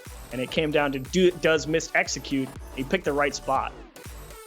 You see, you know that game was good because I'm still smiling, but I'm also really upset that the passing play from G2 didn't go in earlier on. That was so good. How dare that not go in? You know, it's how it goes, man. It was the one where JNAPS put it off the top right? It was just off the corner. Yeah. 5-way passing play. You hate to see it. And that's one they'll remember. They'll be like, guys, you know, we weren't perfect, and now we're down 2-1. If anything, I think that's what caused that game to be I think that's what caused the game to become so messy, because it was just, okay, good passing plays don't work. Let's just throw fists. Here we go, game 4. G2 defending their unbeaten record. They've got to win 2 in a row to do it. And JNaps was really trying to get very technical with that shot, looking to float one into that back post over the head of the near post guy. It's a tough angle to hit from that opposite corner, but if anyone can hit it, he definitely can. Go Chicago. That is a lovely touch, but Illusion reads the play well. A good challenge. Here's what G2 exactly where they want to be, but that catch from Mist just... We've seen G2, their offense thrives on chaos. When Mist just controls the ball like that, there is no chaos to be found. And what makes it so impressive is he had to dodge the demo before he could really control that ball, and that's what makes G2's offense tick, is getting the disruption. You're absolutely right. It's the thriving in the chaos, and Mist able to get out of the way of that demo and still make the clean catch and get it out of danger is so good for Ghost. Pass over to JNaps. Oh, they got him. Trying to be fancy about it, and it just bounces off the post. What is this series right now? I thought they got him. Post says otherwise. I mean, JNaps had many plans in his head for that ball, and before you could even blink, it was almost in his net. Illusion tries to swipe at JNaps again, couldn't quite find the net. This is proper knockdown, drag-out Rocket League achieves, and I am loving it. Oh, it's so tough. It's just I think you're definitely right about the throwing the fists. As look at Ghost, they're just sending it, and Illusion, how do you beat Chicago one-on-one? And I think he just went for the delay touch. Didn't want to get too fancy and allow a quick counterattack. I think clearer heads prevailed for Ghost right there, as JNaps just misses a double tap. Both teams hitting the woodwork so far. Neither able to find the goal. Ghost Gaming making such a statement for their season. Here comes Illusion, run out boost. Chicago's first touch is so heavy that it means that Ghost can try and make something of it. As far as the midfield, G2 trying to escape now. That touch from JNaps could very well do it. I want to try and follow up though. It does give G2 quite a bit of space. Oh, Atomic. He's such a problem for G2 right now. He's just getting in the face, forcing that strong first touch from G2, or at least taking away that follow-up touch. He's just been such an issue to deal with on the defensive half for Ghost that G2, I don't think they really have an answer for him. He's just so fast. Illusion wins clean. It's only on Rizzo. Illusion flip reset, couldn't make contact. Now JNaps tries to pop the ball up. He's done that quite often though. It's becoming quite readable for Ghost Gaming.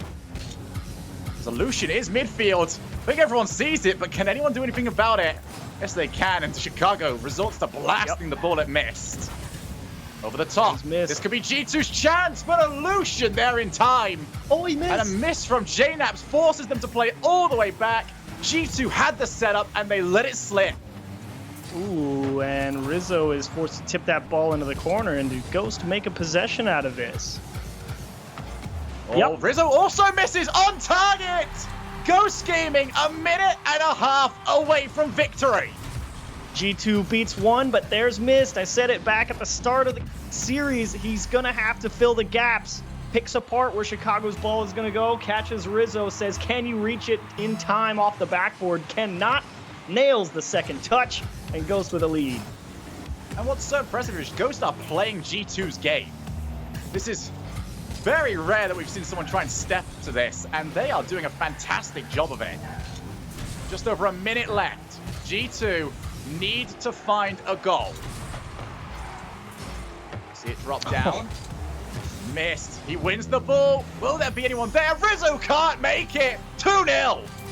Rizzo can't make it because JNaps just straight whiffs the ball, and Chicago tries to cover up, and Rizzo's expecting to have time to go grab boost in the opposite corner. Chicago doesn't get a piece of it, and then that's all she wrote. So now 2 needed in a minute. G2's task just keeps getting more and more difficult. And even if they do come back and end up winning this one, they've got to win another one on top of that. Here's Illusion. No one to really pass to. I don't think that's going to be too much of a worry with time ticking away. Here's Atomic. Can he seal the deal?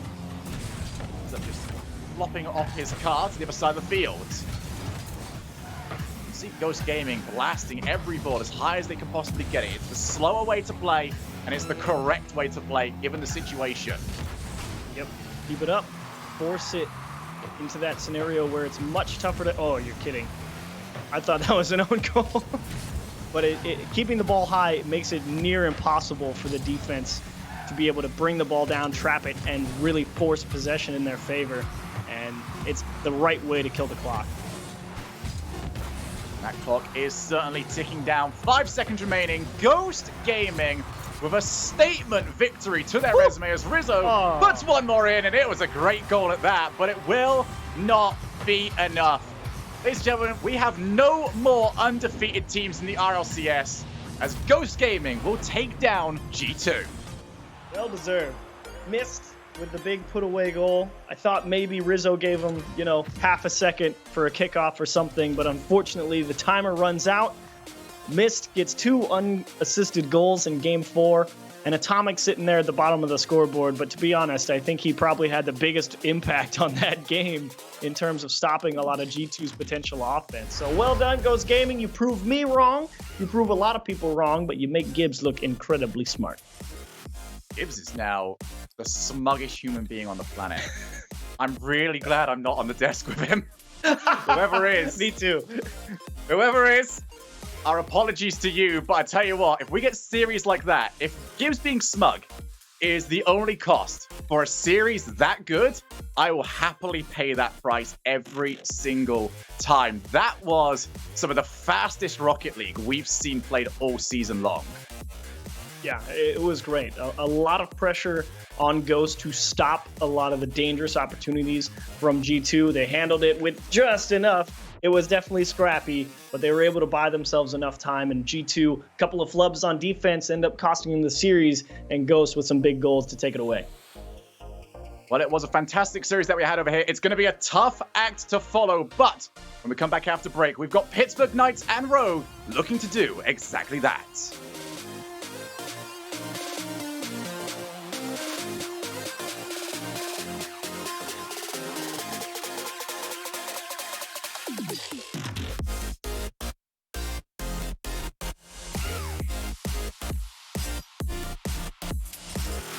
At CDW, we get you want happy, productive employees. That's why we've made our office pet-friendly. Maybe a little too pet-friendly. Well, CDW can design a mobility solution with light, powerful devices from Lenovo to make your people more productive in or out of the office. Anyone have any questions before we go? That's great. I really need to get out of here. Snake people are freaking me out. Hey, Cheryl, do you have a sec? For workplace productivity, you need Lenovo and IT orchestration by CDW. People who get it.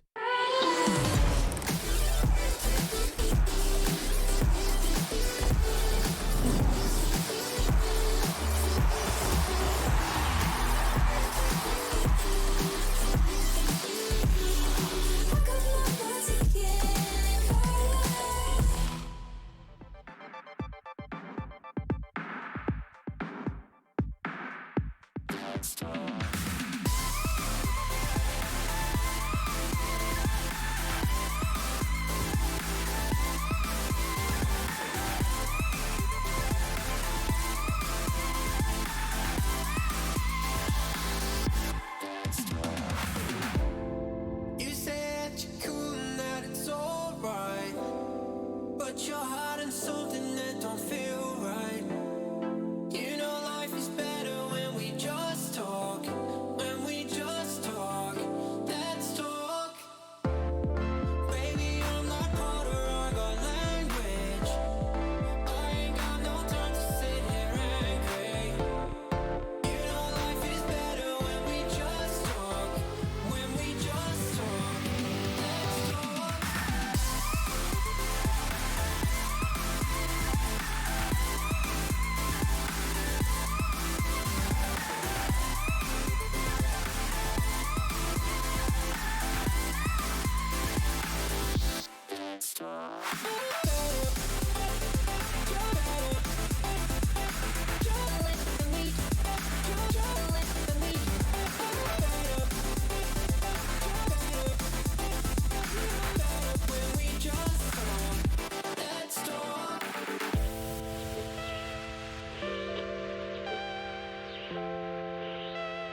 Ghost Gaming gave us that good as they take down G2 3-1, making us have to listen to Gibbs.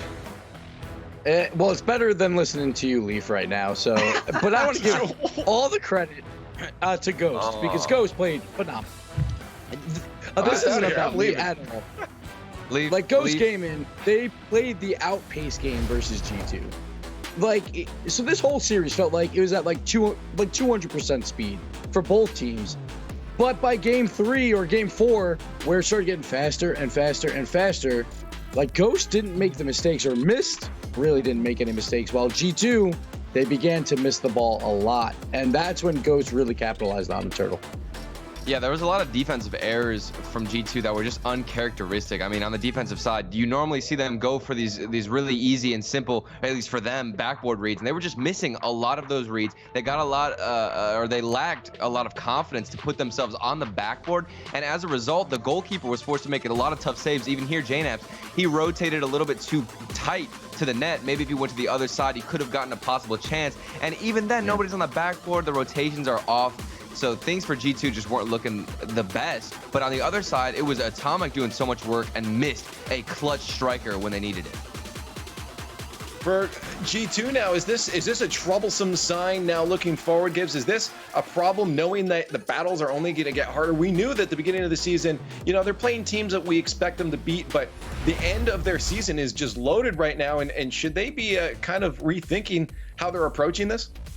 Like, I wouldn't be worried because I don't think they thought that they were necessarily the clear front runner for North America. Like, I think there's a battle. There's a battle between 4 or 5 teams for the best in NA.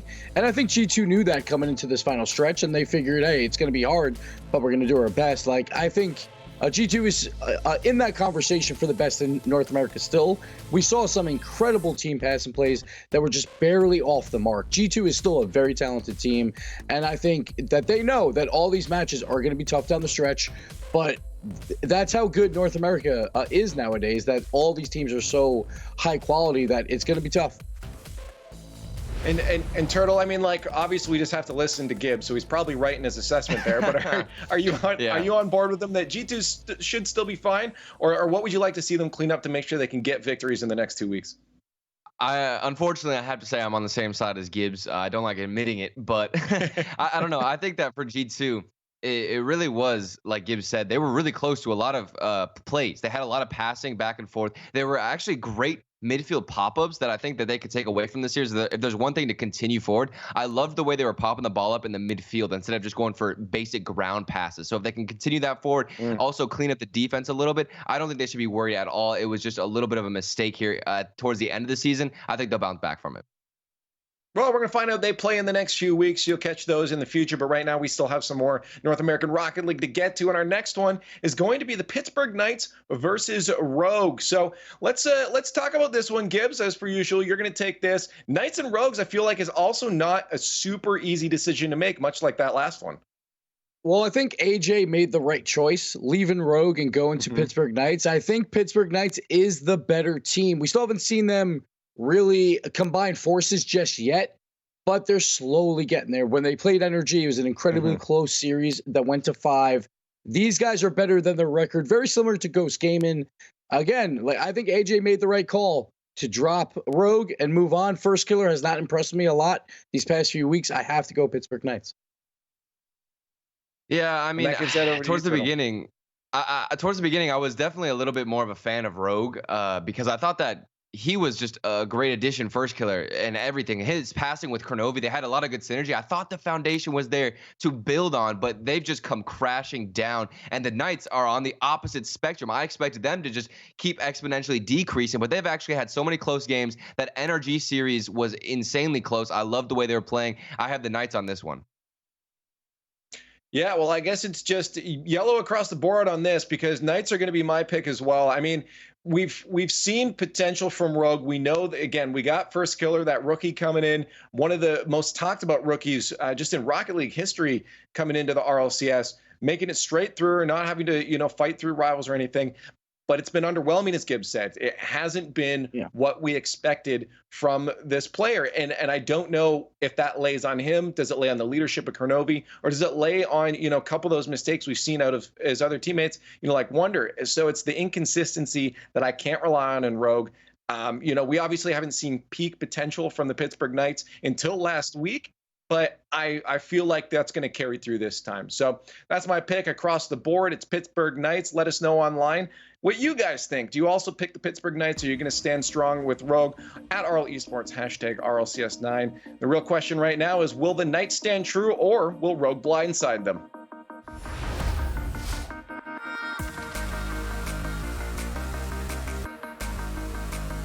Both teams fighting for playoff position. Rogue trying to get out of the bottom of the barrel of the RLCS. And if they can take down the Knights, they do have a chance to crawl out of that into the 6th spot. But it's definitely going to be tough. The Knights appear to be getting better, James. It's going to be a battle because, like you said, Jorby, the Knights are getting better. AJ is fitting in. Reynolds is playing very well. The Knights, the longer the season goes on, you're seeing them pick up the momentum, figuring things out. Because when AJ first came onto the roster, you could tell in those first weeks that they were still trying to find their way, find their path. But things are looking a little bit better. But we've seen the Knights be up. We've seen them be down. We wonder which version we're going to get. Rogue, on the other hand, it's been pretty one-sided. It's been a down season for them. They're down near the bottom of the standings. They're trying to fight out of relegation territory in addition to trying to make it into that top 7. At least that 7th place spot will guarantee that you make it back next season. If you finish in the 8th and 9th spot, you're going to have to go to the promotion tournament, and that is not where Rogue wants to be. They're also in danger of finishing 10th if they continue to lose series. So this is a very important series, a critical series. And on top of that, it's against their old teammate, AJ. So this is going to be a fun match to watch.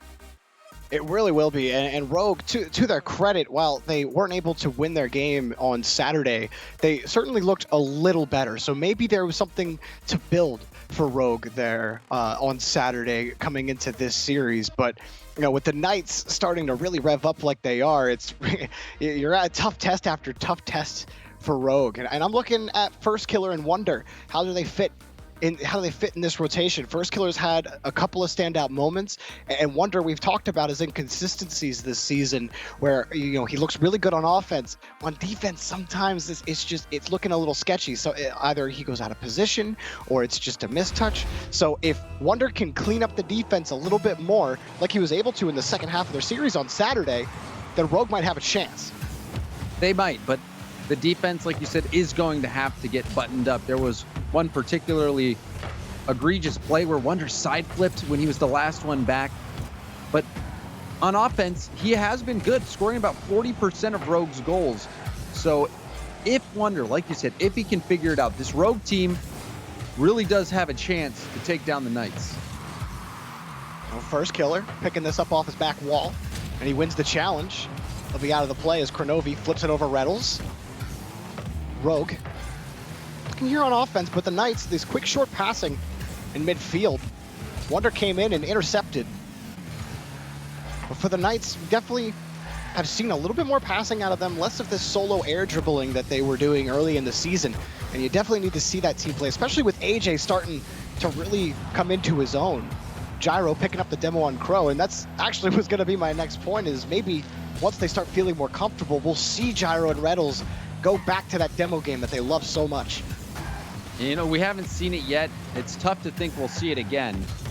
But Reynolds, regardless of whether he's going for demos or not, will be upfield. He loves to be upfield, loves to go for the boost steals. And we'll see if his aggression surfaces early in game 1. Right now, both teams kind of trading possession, feeling each other out. First Killer had a couple of nice touches, but AJ will take it away. Had the flip reset to keep it going off the back wall, just nothing really able to materialize. But that's kind of the danger with AJ. Even when he is air dribbling, he's so good in the air, creating chances himself. But the Knights have midfield. There's Gyro. He'll pop this up on the air dribble, met by Crow on the ceiling. Wonder took AJ out on the play, was going to be next in line, but First Killer will boom it back downfield here for Rogue. And it continues, James. This first 2 minutes, Reynolds will get this clear out to the side. First killer, shot on, but saved by Gyro. Oh, and he came back down and stole it. And that was just the second shot of the game. Rogue getting both of them. We haven't seen many threatening chances. Crow going airborne has to bail out because he didn't have the boost for it. That shot from Wonder going to be nowhere close. AJ's racing to this one. Oh, and he blocks the shot from his teammate, and now Wonder's got a free goal. Oh, no. And Wonder says, oh, yes, Rogue have the lead. AJ was floating through the air. He had no boost. He couldn't really get out of the way. That is unfortunate. And a strange goal. You don't see too many of those, Jorby. You definitely don't. But, you know, they set the house on it and certainly weren't expecting AJ to come down and block that shot. Because if AJ doesn't, then Gyro, he definitely has the angle on the net, and the position doesn't matter at that point. We've seen that a couple times, Jorby, where a player who's low on boost will go for the center ball, and they get a good center, but their momentum carries them into the middle of the field, and they end up getting in the way of the shot. You have to see that coming. And it was a tough break for the Knights because they were starting to get some pressure, and then after that play, the bounce wasn't good, and it was a wide open net. Well, I mean, right now, we're looking at Rogue with 4 shots and the Knights with 1. And that's, I believe, Wonder's 3rd demo. So Rogue getting really physical. First killer got chipped, but he'll put this in it. First killer puts the second in for Rogue. I love this from First Killer. A quick turn. Gyro tried, it looked like Gyro wanted to jump for the bump on First Killer, but First Killer just lets him go by, waits for the ball, and takes it himself. A great vision play from First Killer.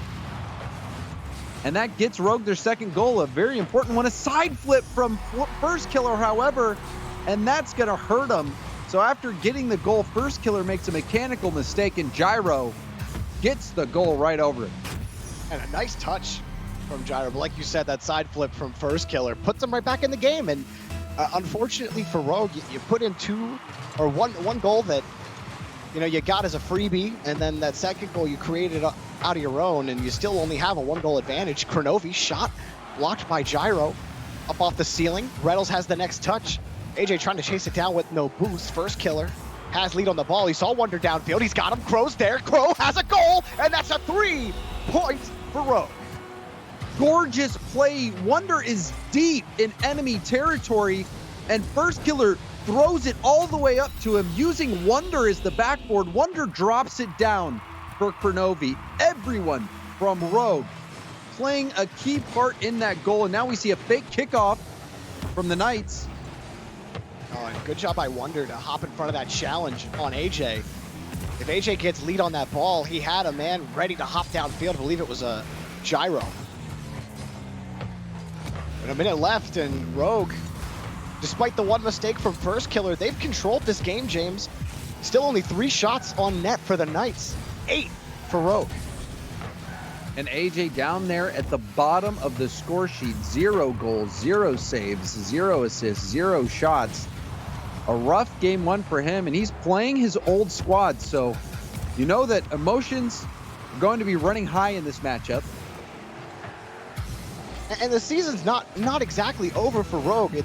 You're trying to find that 7th spot, but if they could take the Knights down, now you're talking about the 6th place spot being open for Rogue.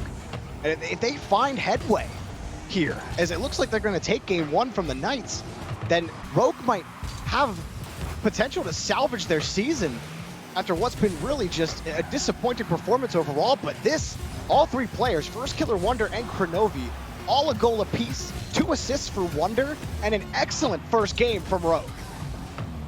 Indeed it was. The question is, can Rogue keep performing like this? They shut down the Knights. The Knights couldn't really get anything going on offense. We saw the one time where they did get a good look. AJ blocked it. And then we saw Rogue take it the full distance of the field. The other time, Gyro scored on a double tap that was a nice double tap. It was unassisted, but it was due to First Killer side flipping. But for Rogue, you feel good for Rogue if you're a Rogue fan, because they're utilizing each other. They used every member on the team to get that 3-person passing play, and it was a bold play. First Killer booming that up to Wonder, who dropped it down to Crow, you know that they called it out, because normally Wonder is going to be rotating back in that situation, but they saw the play, they took the chance, and they made it happen. So Rogue getting the win in game 1, and Knights stale, especially AJ, still finishing it out with goose eggs across the board. Yeah, I mean, they're laying a bunch of them. It was, I mean, for the Knights, a lot of times they were feeling so much pressure from Rogue that you started seeing them go back to what we saw at the beginning of the season. It's a air dribble across the field, maybe from AJ or Gyro, and they can't get anything done. They have to retreat, and they weren't winning midfield. They weren't getting the job done. They weren't able to have possession at all. It took them 3 minutes to get more than one shot on net. So they have to figure this out. They got to stop this Rogue rotation because Rogue are very aggressive off the midfield line and winning these challenges like above the third. So Knights, you got to be stunned after that first game. You probably come in feeling really good about how you're playing. And for Rogue to do this to you, it's going to take a little bit of mental fortitude for the Knights, because here come Rogue. That shot just wide for first killer. Kronovi tried to kill it out to the side. And then Rogue already getting aggressive. We're seeing passing plays. First killer leading this attack, going for the dunk. Rogue keeping the Knights back in their own half. The Knights have struggled in a few series this season with getting any sort of boost game going, which is not something you really see from the Knights. Normally you see Red Bulls out in enemy territory grabbing boost, but this season it's been a different story. Yeah, and I mean, you see Rogue are just all over this ball. Kronovi actually missed that, so AJ will be able to carry this, but even when he does, first killer's there to just take the ball away, and you see the rest of the Knights, they're sitting in midfield, they have to play reactionary. Reynolds, that touch got a little away from him, and he almost got the goal. Another shot, it's denied, but it's a double commit. First killer credit on the save. AJ gets bumped away off the ceiling. Can he get back to it? He flips into it. Another double commit from Rogue, but you have to give credit to Reynolds. That was a solo situation, and he put the Rogue defense into a panic, got a rebound opportunity for Gyro. Gyro couldn't slide it past the defense, but there were 3 defenders in net. It would have had to have been a perfect shot. And Knights get a quality look early on, and that's promising for Knights. It's AJ on point, but Wonder will take the ball away. Oh, Wonder just hops right in front. These challenges are really difficult for the Knights. You can tell their positioning just not ready for it. When the 8 is in, oh, Kronovi will put it in off of the pass from Wonder. Or not Wonder, first killer. First killer gets the double tap. It's close enough to make Reynolds lead. He lurks back towards net, thinking that he might have to maybe save a shot coming in from first killer. But first killer, it's off the perfect spot of the backboard. You make the defense commit to going for a save, and then when it bounces, it's going to be a great pass for your teammate in the middle. Kronovi was ready and waiting. Rogue, they're sparing no punches. Oh, first killer picks up that demo, and in the corner, Wonder was just preventing the Knights from getting out of their own corner. They stole the boost away. Reynolds has the catch on the back wall, but Kronovi's harassing him as well. Here's first killer on the rotation. Wonder, quick turn. Does he have the shot? He was looking for the pass. First killer takes the demo. Reynolds will have the clear for now, but first killer still's got the ball. First killer across the box. Wonder tries to get it, and that's a huge relief for the Knights, who are feeling it from Rogue. AJ, air dribble off the backboard. No shot as it's taken away by first killer. So despite Rogue having a huge chance, the Knights come right back, and Reynolds will pick up the goal. And this is a textbook give and go. Reynolds to Gyro. Reynolds jumps immediately. It was the perfect pass from Gyro. That is how you do it. Can't look any cleaner than that. And it looked like Rogue were going to get out of that defensive mishap, but Gyro stealing that ball, getting it out to Reynolds. The Knights trying to fight back in this series. And despite Rogue's control, the goals have been close. It's only been a 1-goal game for most of the series. Kronovi staying low on that ball. He'll have to retreat. Wonder had to buy some time for his team. Couldn't find the touch, but Kronovi in front of Reynolds. First killer having to avoid a bump. And now coming up has the challenge, but Reynolds wins this. Now the Knights are starting to win some 50-50s, and Reynolds puts his second in. The Knights come roaring back. Gyro with the challenge. Reynolds comes in and pokes it by the defense, and then Kronovi misses the challenge, leaving Reynolds with an open net. And Reynolds gets his second. He has been the saving grace for the Knights. 2 goals, sitting at over 400 points this game. Doing work. Oh, and Wonder will put this in. No one from the Knights was able to pick up this rebound. And James, I was about to say, this could be where it gets dangerous for Rogue because they're known to let games get away from them on defense once the team starts getting their gears going. And AJ, he was on the sidewall, Jorby, and he backflipped. If he keeps going, he probably saves that shot from Wonder. They let Rogue back into it right off the kickoff. Much needed stabilization for Rogue. Wonder on point. Kronovi behind him. They'll have to get this read from Gyro. He's got nothing in the tank left. It'll be kicked back over to AJ. First Killer's been so quick up to these balls, trying to delay the transition from the Knights in midfield, and really that's been part of what's been harming the Knights is just his ability to get up to some of these balls. He's not the only one, but I see his name more often than not stopping the ball in midfield. He misses this, and it's a shot, and it will go in off the miss from First Killer, so AJ gets the lead back for the Knights. And this is a huge play. First Killer, he got a touch, but it went backwards. He was even spinning on his way up. Perhaps he just tried to be a little too fancy there. I mean, it's just these chances for Rogue. When they do get the equalizer, now they can't hang on to a lead in game 2. And now you're forced back with 40 seconds left, having to score another goal. And it feels like the Knights are getting harder and harder to crack. Yeah. The Knights are, and AJ making a save. Perhaps this will be an opening for Rogue as we are in the final 30 seconds of the game. But we've seen a few missed touches from Rogue on the defensive end. And this is a close game. Those mistakes will cost you, and those mistakes can cost you series. And it's cost Rogue series this season multiple times. We've seen this same Rogue team. Kronovi, he doesn't have any boost. He won't be able to find it. But we've seen this Rogue team look good, so good at times. And then it's just those defensive mistouches, those mistakes, James, that kills them. And that's what gives them all of these losses. Do they have a chance? Wonder, it's a high ball. Gyro's already up for it. Wonder does keep it in the air, but it will drop. And the Knights, despite a back and forth, they come out alive in game 2.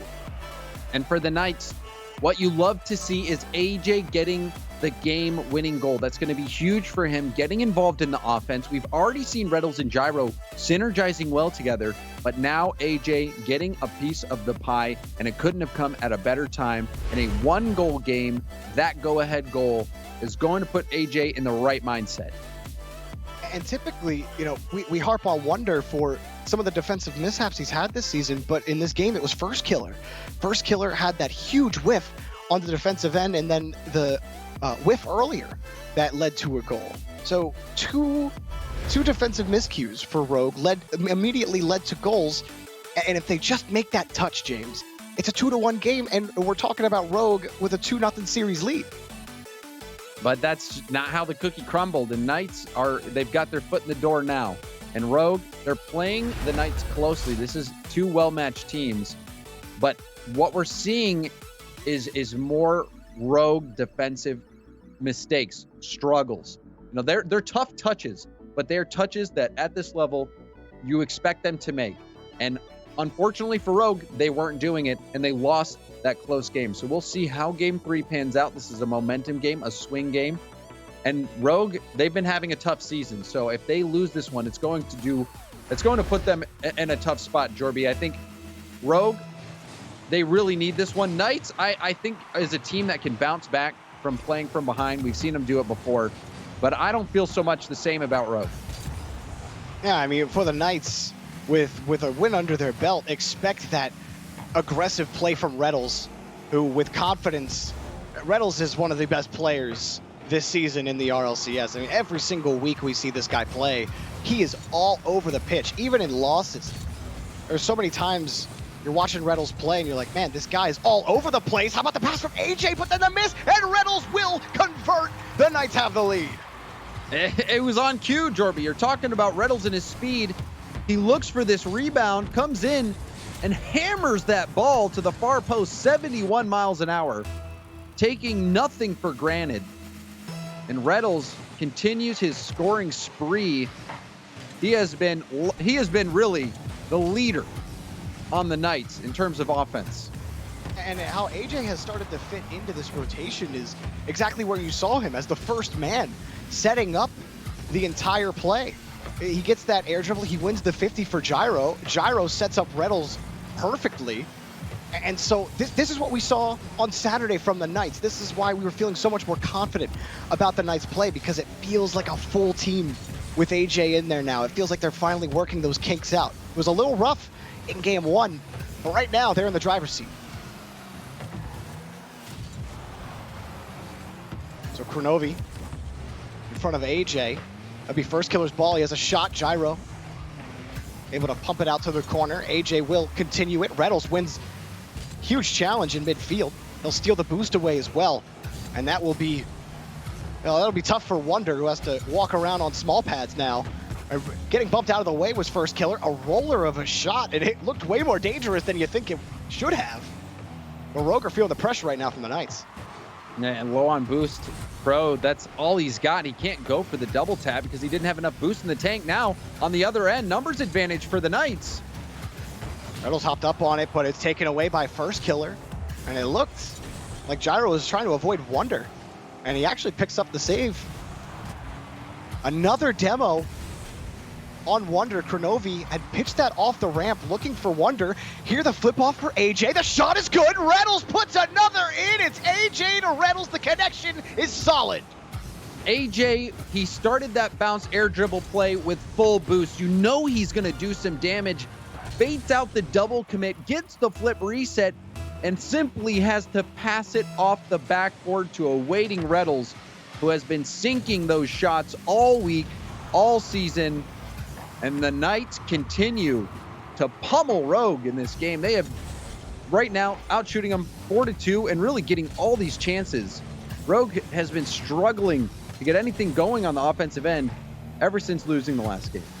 And they're losing this boost game that they were winning in game one. That was the difference maker, because you saw the Knights, they felt desperate in game one to relieve pressure. But now Reynolds, he's finding those boost pads in the attacking half. AJ, he's setting up plays for his team, and the Knights have been really successful on it. Gyro back over. He was looking for a flick there and didn't connect, and now it's going to be dangerous. A huge save from First Killer. Gyro was looking to clip on him. I mean, Gyro has been... Gyro hit the double tap earlier, then he's had a couple of really nice saves too from and some even his decent flip shots. Reset shot, Gyro has been a highlight machine. And it's fun to watch Gyro develop, because last season you felt some of his goals that he was getting, it was kind of like he was scoring some turbo-like goals last season, but he's certainly finding more consistency in those mechanics this season. And you expect that out of the younger players, Jorby, the players who haven't had as much time playing at the high level. The more practice they get, because I mean, once you make it to the pro level, you're pretty much exclusively playing pro teams. So you will just continue to grow your ability. And that's exactly what we've seen from players like Gyro. But the Knights, their overall season hasn't been as good as last season after the roster change. They're still looking to make things work, but it's looking good right now just because of how good Reynolds has been, in my opinion. I totally agree. Reynolds has 2 goals in this game. He picked up the game winner in the last. AJ up high again, or excuse me, Reynolds had 1, but the game winner belonged to AJ. Either way, Wonder and Kronovi. You have to give AJ credit as well. That flip reset shot was huge. And now an opportunity, open net for Gyro, and he'll sink that one in. 3-0, 25 seconds left. The Knights secure this game. And First Killer needed to find a way to get that ball out to the corner, and he couldn't get the touch out. It was a bouncer right in front of the box. Gyro easily able to punish that, and it was off of a really good pass from Reynolds. He popped it off his car off the sidewall, and this has just been a dominant Knights performance and probably what we expected heading into this series. Kronovi and First Killer looking for some token goal to feel good heading into Game 4. They did win the first game in this set. It's not impossible. The blueprint is there for Rogue. It's just they can't seem to put it together consistently. Will they put one in? First Killer will get a goal at the end of game number 3, but it's the Knights who take series advantage, James. They take it, and this is the only goal that Rogue got, coming at 0 seconds when it doesn't really mean anything. So even though they get one on the board, it's not going to have as much of an effect mentally as a goal that comes in a more critical time of the game. You know that Rogues, their offense is feeling run out right now. They can't figure out how to beat this Knights defense, which has been rock solid. And the Knights, on the other hand, have gotten everyone involved in the play. AJ, that flip reset pass, Gyro making plays on his own, and then Reddles finishing off these opportunities. The Knights, they're going full speed at the moment. Yeah, and Rogue, as soon as they do get on the offense, they don't have any boost to do anything. There was a couple botched pass attempts where a teammate is hoping that a player is there, that a teammate is there, but then they retreated after they had dumped the ball out because they had to go get boost. So the Knights just doing well in pitch control, and James, as you were alluding to, just this aggressive play style where winning these 50s in front and forcing Rogue to be flat-footed on defense. There was that Gyro attempted double touch where First Killer, he could only dump the ball out right in front of him, and it was still dangerous. There was the attempted save he had off of the Reddles pop in front of the backboard. I mean, Rogue is just struggling to get possession of the ball at all. They are, and they're going to have to figure it out because this is it for them. It's game point. It's match point. So it's now or never. Rogue has to find that offense that they found in game 1. We've seen that they have it in them. They had the passing play, even from First Killer back to Wonder, who dropped it down to Kronovi. They have the tools, but they have to use them now. Maybe Rogue can find some of that game 1 magic. But already the Knights off the kickoff are on offense. Oh, just in front. It's so tough to break out of your half when the attacker just comes up and wins a 50 like that.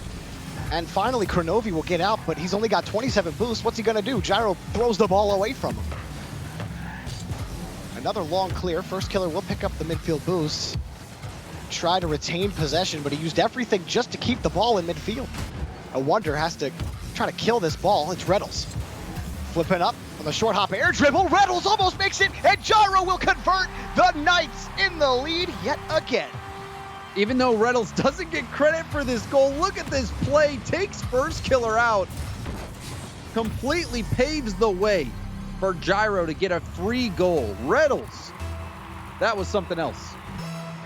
Again, Reddles he contributes in every phase of the game, and he creates opportunities for his team, and he scores when AJ's creating opportunities for him, or when Gyro's throwing a pass to him.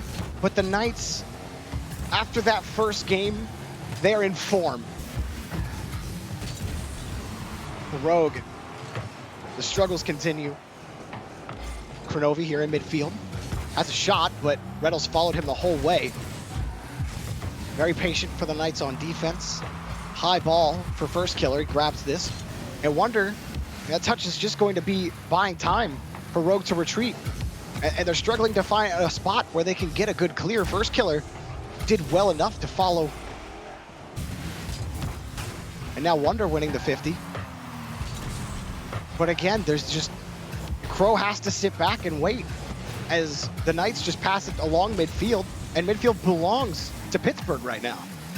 We saw First Killer trying to pass to Wonder, and it was shut down.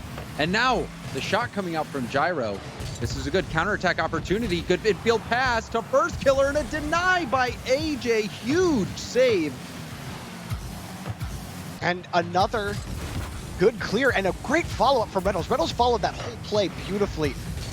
knew exactly how the flow was going, knew exactly where he needed to be, and it put him in the best spot to win that 50 in midfield. It's part of just what makes him so deadly. He's such a smart player. Picks and chooses his battles. And sometimes will just get in your face and take you out of the play if nothing else is available. Kronovi on the attempted catch. The 50 will be out to the corner, but Wonder, Rogue are just forced to win 50-50s for every touch. They're winning a couple here, but for how long? They're struggling corner to corner here in Knight's territory. And here's Reynolds. Reynolds wins a clean ball, forcing Wonder back. He does have the save. Good touch from Crow, and a demo is going to leave the net potentially vulnerable. Another 50. Wonder follows up that chance. So Rogue showing some life still, or life yet left in him. Another attempted carry by Crow. It's a good it's a good flick, but First Killer, it just looked like he botched his launch in midfield on that. And then even when you think you have a chance, AJ just takes you out of the play. And here's Gyro trying to take that one off the back wall, but First Killer was there. Reynolds has to jump back quickly for a save. The Knights back. AJ, woo! Gyro actually got in front of AJ for that save. Another shot for Kronovi, and it's in! Kronovi will tie the game for Rogue. And a good pass from Wonder off the backboard as well. Getting to that ball first, floating it up. Gyro was on empty. Couldn't make the save. AJ also on empty. Kronovi's placement was enough. I felt like Gyro probably jumped a little too early. AJ was in position to make the initial save, and Gyro could have conserved his boost and got that second touch before Wonder could make the pass happen. But the Knights just want to eliminate that mistake, but they missed the goal. Kronovi getting harassed by Reynolds, and Reynolds will pick this next ball up, boom it downfield. Wonder. Blocked by AJ. Kronovi back over to Wonder. First Killer next up. And Gyro will throw the ball up downfield. And he follows up his own touch to win in midfield. And that was an interesting play because Wonder had First Killer in the middle, and he tried to go for the backboard pass, which was covered. Oh, AJ getting bumped out of this, and he's got no boost to follow it up. Reynolds just getting in First Killer's way. Makes it a little more difficult. Does he have another chance at the ball? A very haphazard defense from Knights. The last few possessions for Rogue on defense, Knights have been jumping at the ball, diving, very acrobatic and panicky. And now in front of the box, Rogue are threatening, but just cannot find the net despite all of this pressure, despite Knights jumping at the ball, almost triple committing at times. Rogue still can't find the leading goal.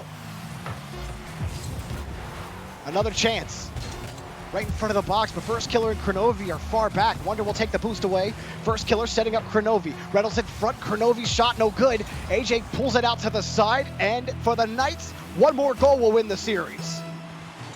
See if they can pull it out, or if Rogue can reach deep, find what it takes to get this win and force Game 5.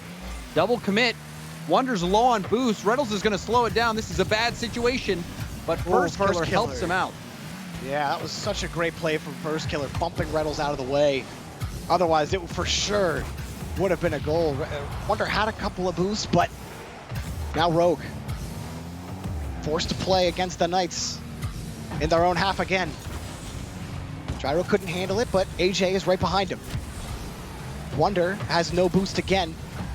Reynolds trying to keep it away. Rogue feeling pressure from the Knights, but they hang on. First Killer, no boost. Back over to Wonder. Wonder slowed it down in front of the box, and it goes under! And Wonder keeps Rogue in the series! The Wonder undershot. First Killer had no boost, so that's the only challenge he could do. And you could see him just playing the defender. Was that AJ in net? It was AJ. Wonder getting the best of AJ in that exchange, and we're going to Game 5. Well, that has to feel great after really, again, it felt like near the end of regulation, James, that the Knights, they just started jumping at everything. They were in low boost situation. They were just trying to find a desperation clear so they could get down, get more boost. Gyro specifically, I think, was really feeling panicked on defense. He has to, I think, just chill out a little bit. He was hopping at a couple of things. He had, in my estimation, had screwed AJ out of a couple of saves and maybe a couple opportunities on transition.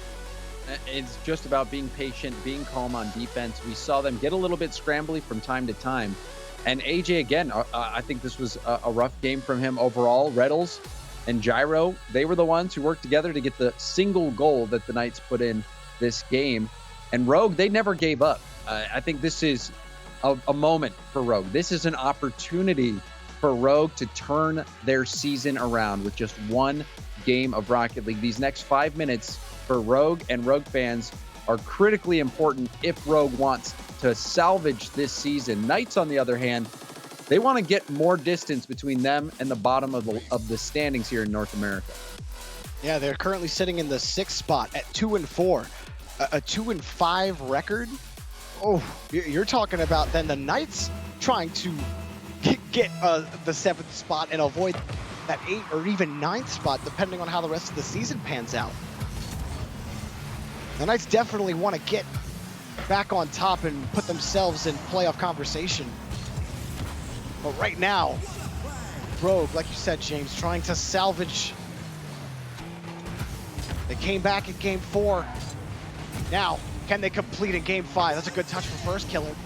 A good save from AJ. Kronovi will keep things locked on the back wall.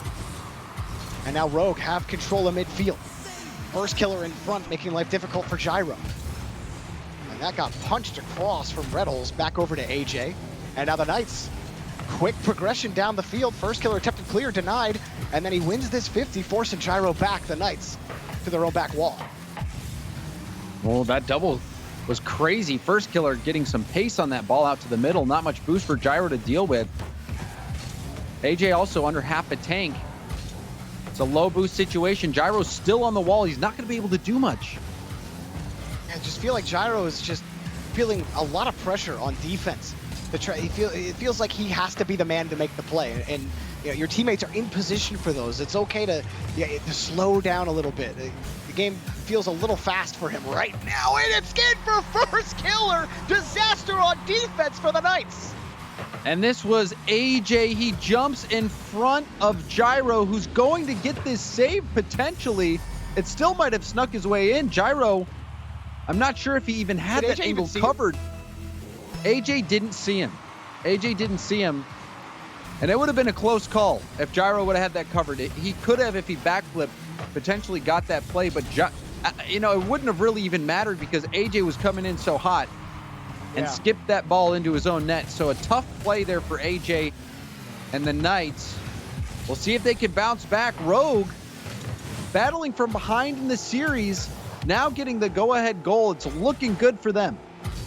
And it was right after, just from the criticism that I was given to Gyro for the defense that he had, and then it was AJ getting in Gyro's way this time. So the Knights have to figure this out.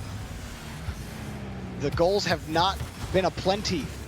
It was really only game 2 where they were able to score a lot. And even then, it was still difficult, and they only really came off of Rogue errors. There were a couple of really nice plays from the Knights, but now they're back on defense. This is high off the ceiling. Reynolds, a good touch out to the corner. But look at this, Kronovi just slowing down that counterattack. Gyro, he wins a crucial 50 and another, so it doesn't matter, but you still love that scorched earth policy from Kronovi and how Rogue have been slowing down the Knights transition game. They're trying to melt this time off the clock, but you still want to get that insurance goal, so you can't let off. You don't want to give space to the Knights to get back into it, but for the Knights, it's been a rough experience for them. Even this only goal of the game came off that deflection from AJ. See if they can bounce back. Oh, Gyro on the air dribble, but First Killer's there. And on that last goal as well, Kronovi had gotten involved. He stopped Gyro in net on the bump. There's a double tap from AJ. Gyro, it's off the crossbar. Reynolds is too far back for anything to happen, so Rogue will get out scot-free. That was the chance. Gyro had a cleanup opportunity. AJ did a good job to get that double tap pass off the sidewall. but Gyro wasn't able to hit his mark. That was the chance for the Knights to equalize. Gyro, another high ball. First killer got right under it, and a massive clear by Wonder forced Reynolds up on the save. The Knights flat on the line. Wonder couldn't get back to the ball, and the pass on defense cut off. So aggressive from Rogue. But there was no boost in midfield, and so Wonder was forced back to the corner. That gave the Knights the space to be right here, back on offense. Now Reynolds is forced to get back. These are good clears from Rogue, despite some of the transitions from the Knights. Oh, Wonder got chipped out of the way. Kronovi will buy a little bit of time. It's got to be first killer. AJ squares up. Kronovi forced to make the save. Now Reynolds has to flip back. He's out of boost. Gyro loses the touch. Kronovi back over to Wonder. Hits it up high. It's got to be first killer. He's there. Round to the corner for Rogue. That was a great defensive breakout from Kronovi. He backflipped and had to half flip and take that ball up the sidewall before getting the pass off to the middle. Rogue making a defensive stand in these final moments. High ball again. Gyro off the backboard, but he got bumped, and first killer will have the save. Wonder hits this up high, looking for Kronovi downfield, but Kronovi was in a low boost situation. Now Gyro back over to AJ. A double commit by Rogue, but it's a good enough clear for now. Gyro back over to Reynolds. Last chance for the Knights to take it to overtime. First killer taking this away, and Rogue, can they put this ball on the ground? Can they finish? They do! Rogue upset the Knights, and they stay alive this season for the playoffs. And first killer scoring the only goal of the game, the decisive game winner in Game 5 against a team with the player who he had to replace. So you talk about pressure for first killer. He comes in and makes the difference for Rogue.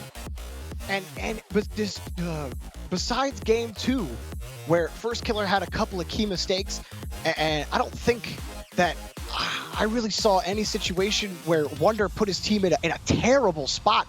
There might have been some tough spots that he was in where he couldn't make a play, but for someone that we've harped on all season, James, I felt like Wonder had a very consistent game. He did not put his team in bad spots on defense, and Rogue, wonderful pressure on offense. This was an absolutely it was a great showing from Rogue, and the Knights gave him a fight.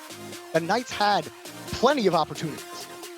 They certainly did. For me, this has restored some of my faith in this Rogue team. They were playing from behind in the series, and they did it. I didn't have faith in them. I even said it. I think if they get down, I don't see them coming back, but they did it. They came back. They got the win. And Rogue, we'll see if they can do what they've done before and salvage their season, and maybe, just maybe, they can finish outside of this promotion relegation area.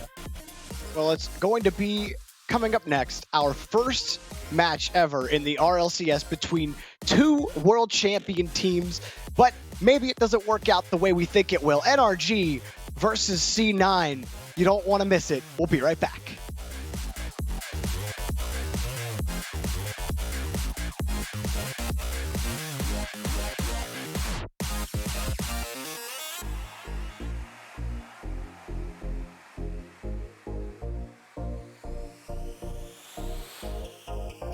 At CDW, we get you want happy, productive employees. That's why we've made our office pet friendly. Maybe a little too pet friendly. Well, you know, CDW can design a mobility solution with light, powerful devices from Lenovo to make your people more productive in or out of the office. Anyone have any questions before we go? That's great. I really need to get out of here. Snake people are freaking me out. Hey, Cheryl, do you have a sec? For workplace productivity, you need Lenovo and IT orchestration by CDW. People who get it. 誰もが旅をする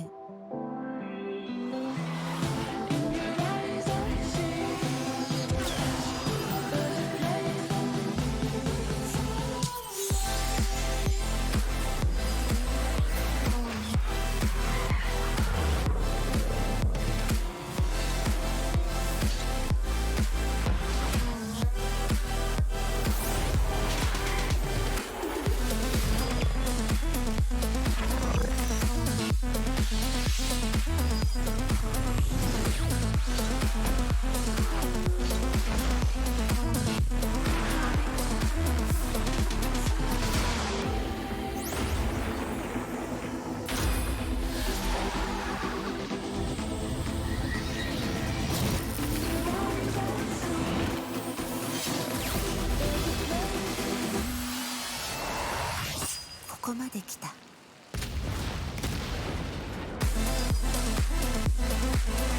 たはどこまで行く？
Rogue slices through the armor of the Knights, winning in game number 5, upsetting all of the predictions that the analysts have made on that one. Welcome back to the RLCS. I am your host, Brody Leaf Exmore, alongside Gibbs and Turtle. Turtle, I'm going to talk to you about what happened there. This was unexpected. I don't think you probably saw this one going either, right?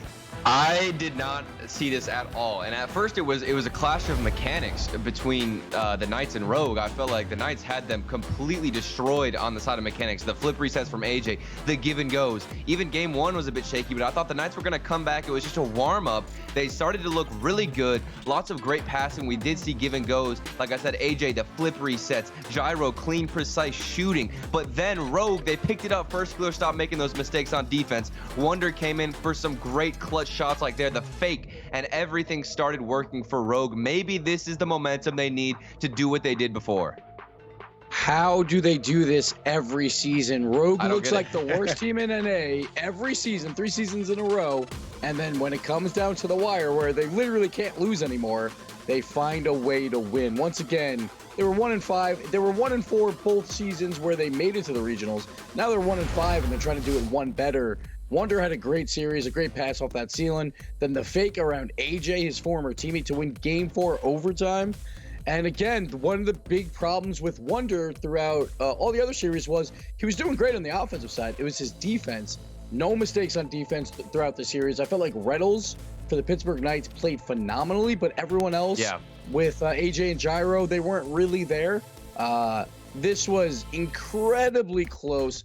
And that game 5 meant so much because now Rogue, they are alive. Not only them, but literally everyone in the field is now alive for that last playoff spot.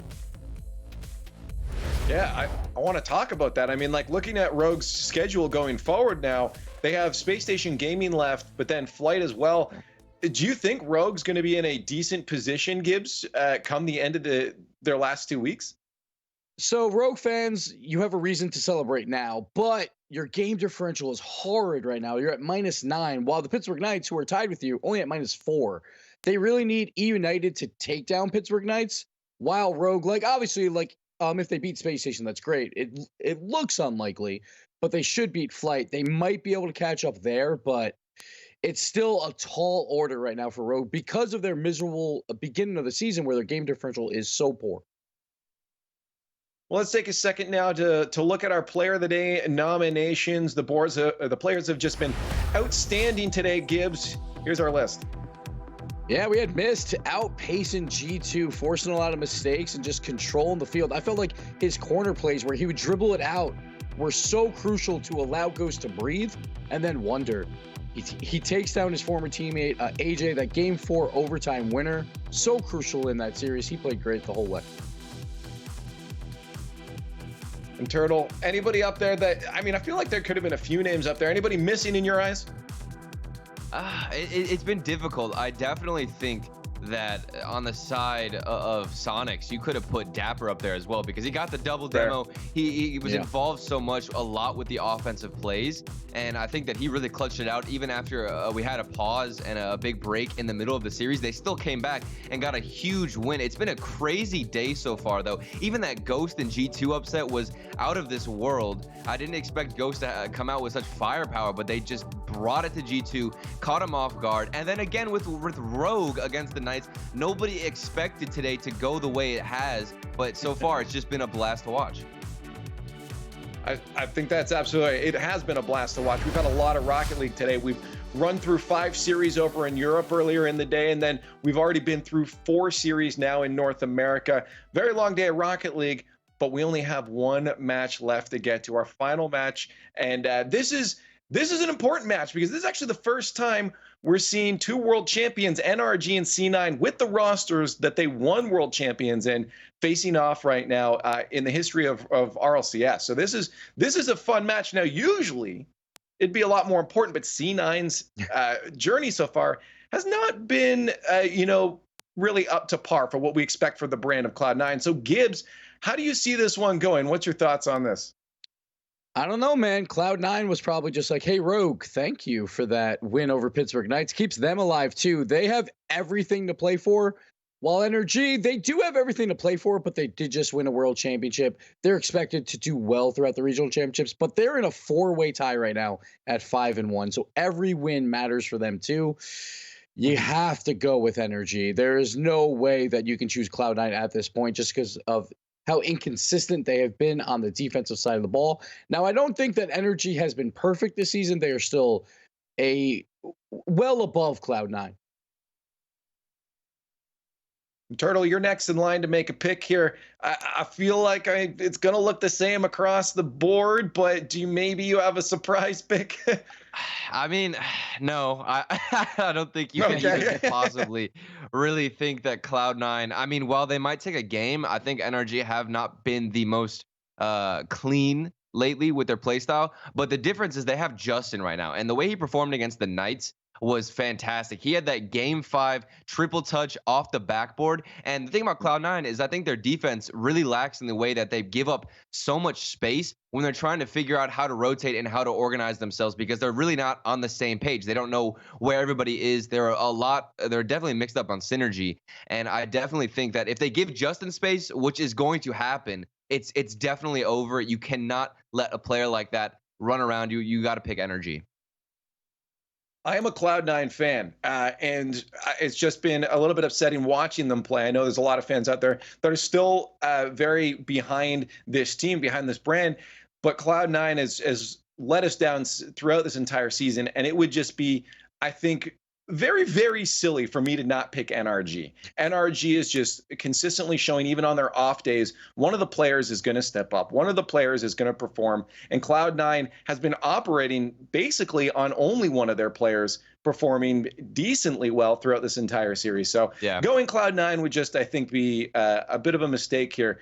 So NRG, I mean, across the board, I don't know what I do if C9 wins this. But let us know if how hype you would get if C9 wins this, and rally behind all your boys on the blue side there on Twitter. They're going to need the energy facing against NRG. But at RL Esports, hashtag RLCS9. Our last match is a clash of champions. Can Cloud9 endure the wrath of NRG? We find out right now.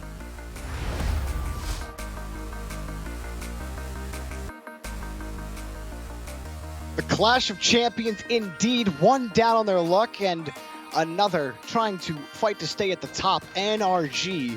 It hasn't been the prettiest season for this team, but it has been an ugly season for Cloud9.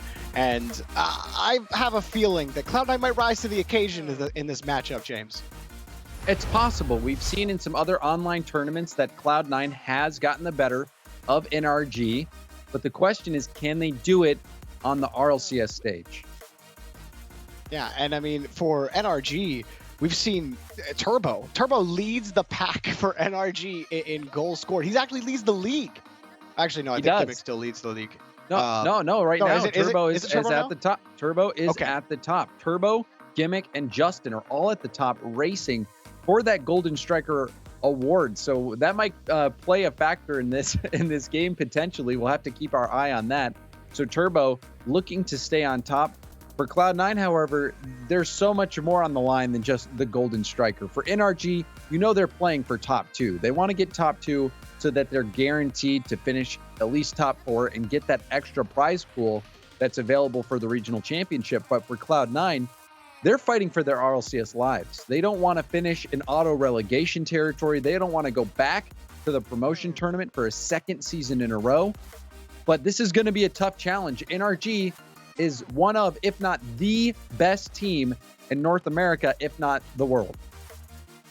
And for NRG, Garrett G, a player who has been consistent throughout every single season of the RLCS. He's been kind of quiet. He hasn't been bad, but it's been a quiet season by Garrett's standards.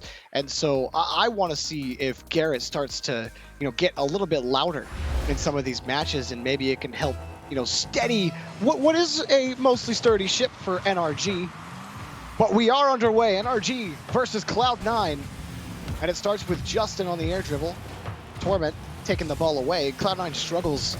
There's a lot of arguments. If you ask Cloud9 fans, James, some say it's Gimmick, others say it's Torment. But either way you slice it, it hasn't been pretty for either player at times.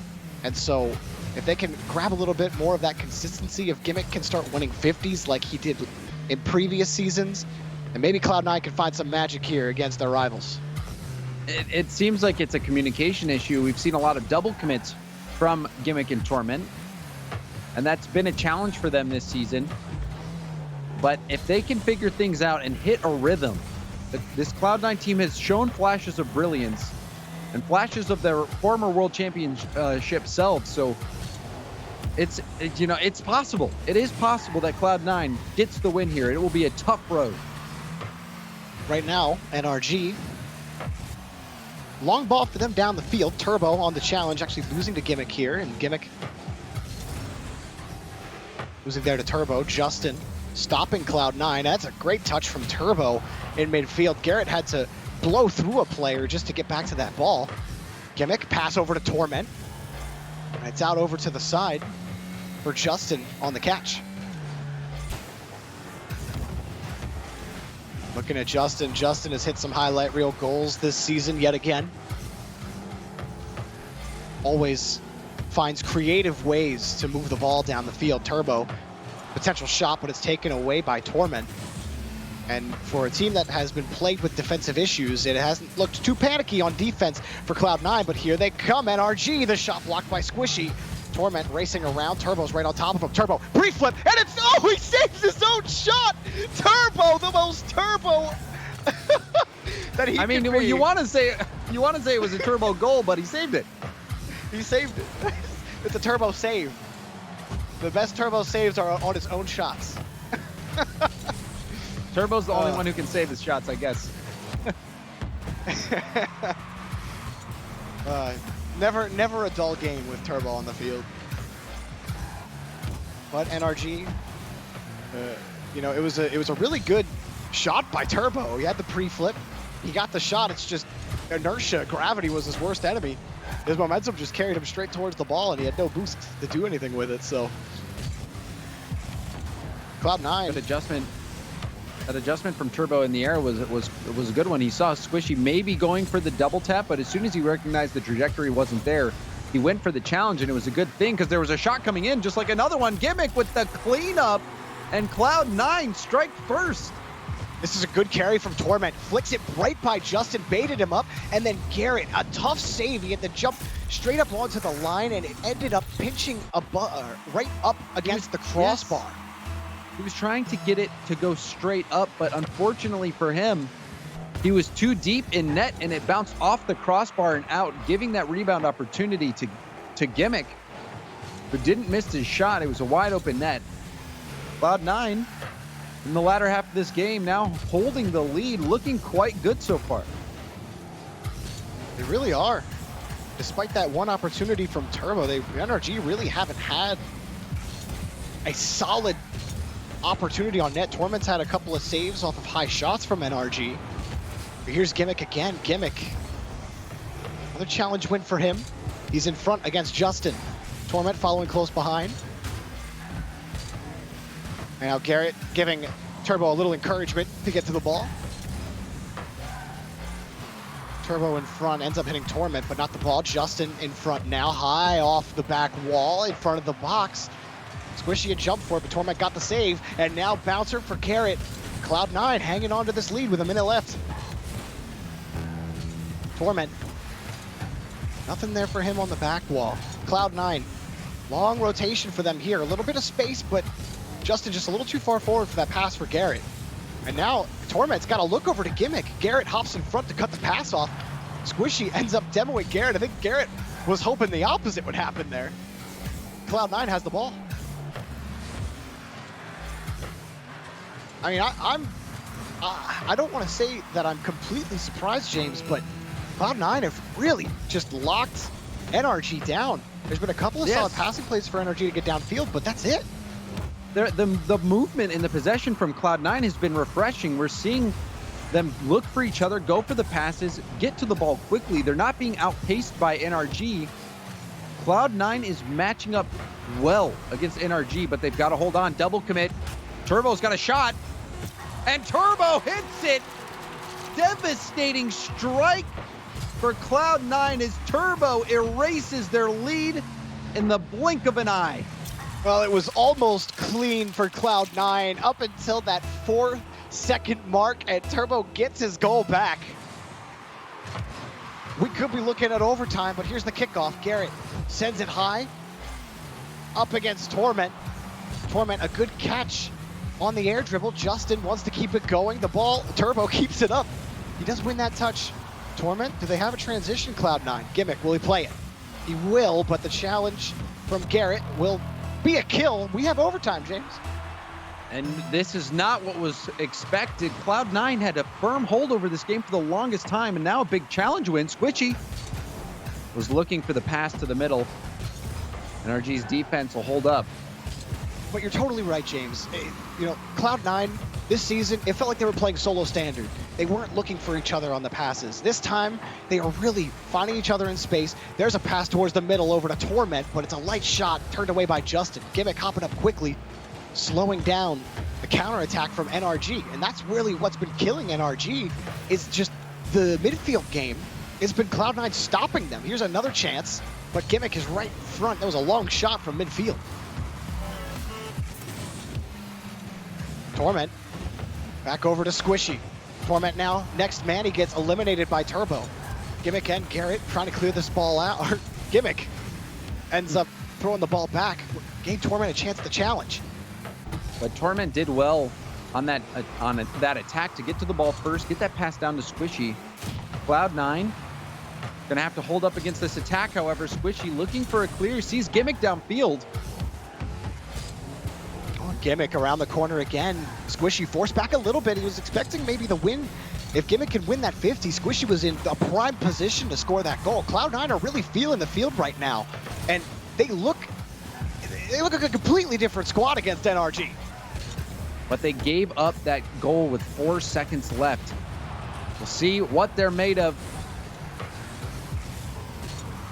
Turbo, challenge again. Gimmick winning a lot more challenges today. That's been something he's struggled with this season. Something he's normally really good at with the 50s, but here's Justin. He's got Garrett on the wing, just didn't have any boost. Turbo forced to muscle his way past Gimmick. Cloud9 feeling pressure, but really not too much of it. They do move back down the field again. Gimmick forces the 50 out to the right side. Now Squishy off the ceiling, setting up Torment. He got the bump too, but Garrett hops in front for the save.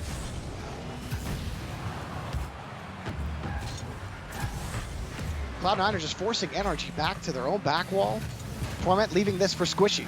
Squishy now in front, looking for Gimmick. Gimmick is there, past Garrett. Justin ended up flipping in front. Turbo looking for Garrett. Torment cuts off the pass. NRG holding, but Squishy back over to Gimmick, blocked by Justin. The speed from Cloud9 is wonderful. Every time NRG's going for it, a Cloud9 member is right there, or they're in position to deal with the hit. Cloud9 is slowly starving the boost out of NRG. Besides one double commit, James, that sent us into this overtime, this feels like a battle between two world champions. And I wasn't sure we were going to get that. Cloud9, it seems like they're finally rising to the occasion. However, this game is not over yet. They've had good possession, but they have to close it out. Otherwise, NRG, we've seen what happens when they get their machine rolling. You have, and all it takes is one killer transition, one flip reset, one air dribble from Justin to send C9 with a game loss in this series. Turbo just kind of screamed in front of that ball. Turbo's such an unpredictable player. Garrett can't find the net. Here's Turbo, but Gimmick gets in front. Turbo can't find the shot. You love that look from NRG, however. High speed passing it in a very enclosed area, keeping possession now. However, that was a huge clear from Squishy. It's going to be high. Garrett has to read it. He didn't. And Torment couldn't read it off the backboard. That was a golden opportunity. And now Squishy finishes the job himself. What a play. Oh, Squishy, this is exactly what you expect from Squishy Muffins. Perfectly placed into the corner. The defender in the middle of the net absolutely dazzled by Squishy's shot, and Cloud9 take the first game against NRG. Well, we might just have ourselves a series, James. I think we do, Jarby. I think it's not even too early to call it. That game alone was worth it. Squishy in overtime, a beautiful read off the backboard. And that's what it took. Was an amazing shot from Squishy. He's been playing well all season. And now Torment and Gimmick, it seems like everyone's on the same page. Everyone at least participating in one of the goals. And Squishy, that goal could not have come at a better time. Obviously, it was overtime. But even just thinking about the context of the overtime, why they were even in it. They gave up a goal with 4 seconds left on the clock. It's very easy to let that overwhelm you and get the best of you. However, Cloud9, they stayed confident and they played it out. They were playing overtime. And honestly, even in overtime, there were moments where NRG was stuck back in their own net. And a great finish from Squishy and Cloud9 all together. To me, besides that double commit, I mean, Torment and Gimmick on defense, who were running into each other all season. Not once did I think they bump into each other. And that's a rarity to see for Cloud9. I am just, and Gimmick is winning 50s again. Torment is carrying the ball well. Like this feels like the Cloud9 that I want to watch play. And NRG, they're still bringing it to Cloud9. It's just, this is what you expect out of a marquee matchup between two world champion teams. So for NRG, you know, you're looking to crack through this Cloud9 defense. How do you pull through? Midfield's been really tough to grab consistent hold of. Cloud9 have done a great job of cutting out passing lanes. And even right here, this 50 will be Justin's, but it'll be Torment's ball. Justin will steal the boost away. But Torment in front, he'll get demoed by Justin. Turbo will pick up another demo on the Gimmick, and Garrett will win the 50. So it was just an interesting series of events there on defense for NRG, but they do get back on offense. The pair of demos coupled with that dunk allowed everyone from NRG to get fully boosted up. However, we're not seeing as much dynamic passing. Now Squishy gets a pass from Gimmick, and this is like we've stepped into a time machine. Gimmick and Squishy working together, taking it to NRG. That carry from Gimmick was so good. He popped straight up, is able to air roll so he gets his car on top of the ball, and then flip to pass the ball down. That is not an easy maneuver. And Gimmick executed it perfectly. That looks like world champion Gimmick. I've said it enough. I'll stop saying it. It's fun to watch Cloud9 play well for once this season. I've been so sick of watching this team struggle. Everyone in the community, everyone who's a fan of the esports scene for Rocket League has been waiting for Cloud9 to wake up. And it seems like perhaps it's finally happened. It's still early in game 2, but they have been playing much better than we've seen them play all season. NRG hunting here. Turbo got a bump. There's a little bit of space for Justin. Gimmick gets behind it, and then Torment just launches the ball to the opposite side of NRG territory. Squishy behind the ball now. Pops it up, and Justin will clear the ball back downfield. These are long clears from NRG. And from another long clear, NRG are just desperate to get control of midfield because they've struggled for it. And Garrett, a huge whiff, and Torment will punish. Uncharacteristic whiff from Garrett. Yeah, you see there, Gimmick getting a hard hit, and Garrett was just a split second off on his read, and Torment's gonna come in, clean up an easy goal. NRG, we're 2 minutes in now. NRG, no one has over 100 points, only one shot on the board. That's it. That's the only stat NRG has managed to accumulate so far. It's a single shot, now a save coming out from Garrett. Against Cloud9, who pick up a third goal. This is a team trying to fight their way out of 10th place, and they're bringing it to one of the best teams in North America. I like how Gimmick doesn't even flip into that ball. He just throws his car into reverse and taps it in. He had 2 boosts in the tank. Didn't even have to use it because he was rolling backwards. Well, today has been a day of what's the word I'm looking for? Expectations have been subverted, James. Rogue, they took down the Knights, expected by nobody. Ghost took down G2, and only Gibbs thought that would happen. And now Cloud9 potentially are going to go up 2-0 in this series against NRG. And they're going to get a fourth goal. And there's 2 minutes and 19 seconds left, and I'm ready to call the game. And this is brutal. NRG is getting destroyed. The pass off the backward from Gimmick. Torment cleans it up. Gimmick gets a Playmaker award. Torment now 1 goal away from a hat trick. What are we even witnessing? We're witnessing the Beast Awakening, rising to the challenge to NRG, who are trying to get that top 2 spot, that extra piece of the prize pool for the regional championships. One of the best handled there by Gimmick. I mean, we're already past the point of no return in terms of NRG even trying to come back. 4 goals is, you're looking at game 3, and I don't think even I, in my highest expectations of Cloud9, would expect them to go up 2-0 in the series. But it's been, again, just a different squad. It comes down to Torment and Gimmick and communication. Not playing like you're in solo standard, and not double committing more than once on defense. And the result is a 4-0 lead in game 2. The rotations have been tight. The passing has been there. The defense, the clears. It's a complete game we're seeing out of Cloud9. NRG, on the other hand, we see another miss from Garrett. It has been a struggle for NRG to find an answer to this Cloud9 attack. And a lot of these balls are high, and Gimmick was coming back on that rotation, so he couldn't cut off that pass from Turbo. But like, these passes just aren't working out for NRG. Justin, he's just trying to win that challenge against Gimmick, and he had to hop and dive for that ball from Torment. Here's Gimmick looking for a 5th goal, and he'll just take the ball out to the corner. Gimmick. I always called Gimmick the death by 1,000 touches player. He will just find every single small touch with that dominance and win every single 50.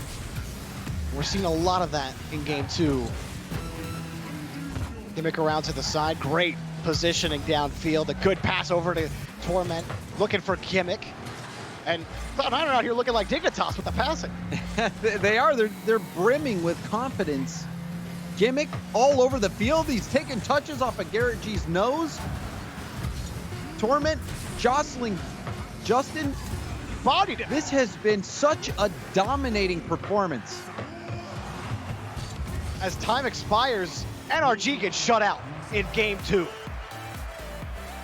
Wow. That was perhaps the most one-sided game that I've really seen today, and it came in the Cloud9 NRG series. And if you were to tell me that that was the case, I immediately would have assumed that NRG had a beatdown on Cloud9, but no, Cloud9 just beat down NRG 4-0. They're up 2-0 in the series. Now 1 game away from sweeping an NRG team that has been sitting near the top of the standings since the beginning of league play.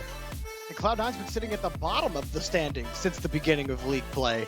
They're fighting to stay out of auto relegation, and so a sweep here would be huge for their game differential because they're fighting against Flight to stay out. They're fighting against EUnited to stay out, and so every single game win matters. And being able to sweep NRG here would be huge for their chances to just stay out of that 10 spot and potentially out of even the promotion tournament. You're exactly right, Jorby. And other teams that are going up against NRG, you're almost always expecting the loss. You're expecting to take a hit on game differential. So for Cloud9, if they get this win to come out with +3 and the win, that is going to be absolutely tremendous for them and their season. But it's not over yet, Jorby. We've seen reverse sweeps many times in the RLCS, many times in league play. And NRG, they're an incredibly talented team. However, they have a lot to figure out based off what we just witnessed in game 2. They have to find a way to create space and stop this pressure from Cloud9. And to me, it starts with Garrett. Garrett, tough ball there. He's had a couple of key whiffs in situations where, I'm not used to watching Garrett whiff more than once every league play, it feels like. And he's whiffed 3 times now. Three critical moments. And it came after all of this relentless pressure. I'll give credit to Cloud9. just due to how they're playing this game. But you got to see Garrett clean this up. And maybe the writing was on the wall early, James, when Turbo saved his own shot. I think that was a bit of an omen. Now we see a chance, Squishy to Gimmick. Gimmick off the crossbar. A chance for Cloud9 to get another early goal. And they're still on the attack. Turbo, not the greatest hit, but he'll stay with the play. And that was a close call. Cloud9 almost getting on the board. And they take the ball back again. Squishy couldn't find it, but Torment's right behind him. Pitched against the back wall. Turbo looking for the clear. Gimmick denies him it. Justin has the save, but it's only out over to another Cloud9 car. Turbo up high for this. He's got Garrett downfield, cut off by Torment. Cloud9 cutting off these passing lanes, making NRG's life impossible on this pitch. And Gimmick, he came into this series. He probably didn't want Turbo to get Golden Striker either. And Gimmick has taken the lead in the race. We'll see if he can extend it. Waiting for this carry from Justin. Justin has been really quiet. He's been forced to go for powerful touches to try to win 50s. And he loves to try to carry the ball, but he hasn't really been given space to do so. He's been shut down, effectively null in this series. Garrett, next up for NRG. Chasing this, couldn't find the touch. Gimmick will carry it away, and that 50 will go right over to his teammate. Turbo has to make the save, and he can't do it! Squishy will get credit for the goal, but Turbo, the miss! It goes right to Squishy. Turbo's racing back, and that was a tough ball. The ball kicks out right to Squishy, who puts the shot in. You can't blame Turbo too much. It was an unexpected shot due to the challenge, and Turbo couldn't get back in time. Quick pass, but it's wide. Turbo wants it, and finally, NRG for the first time in over 7 minutes have a goal.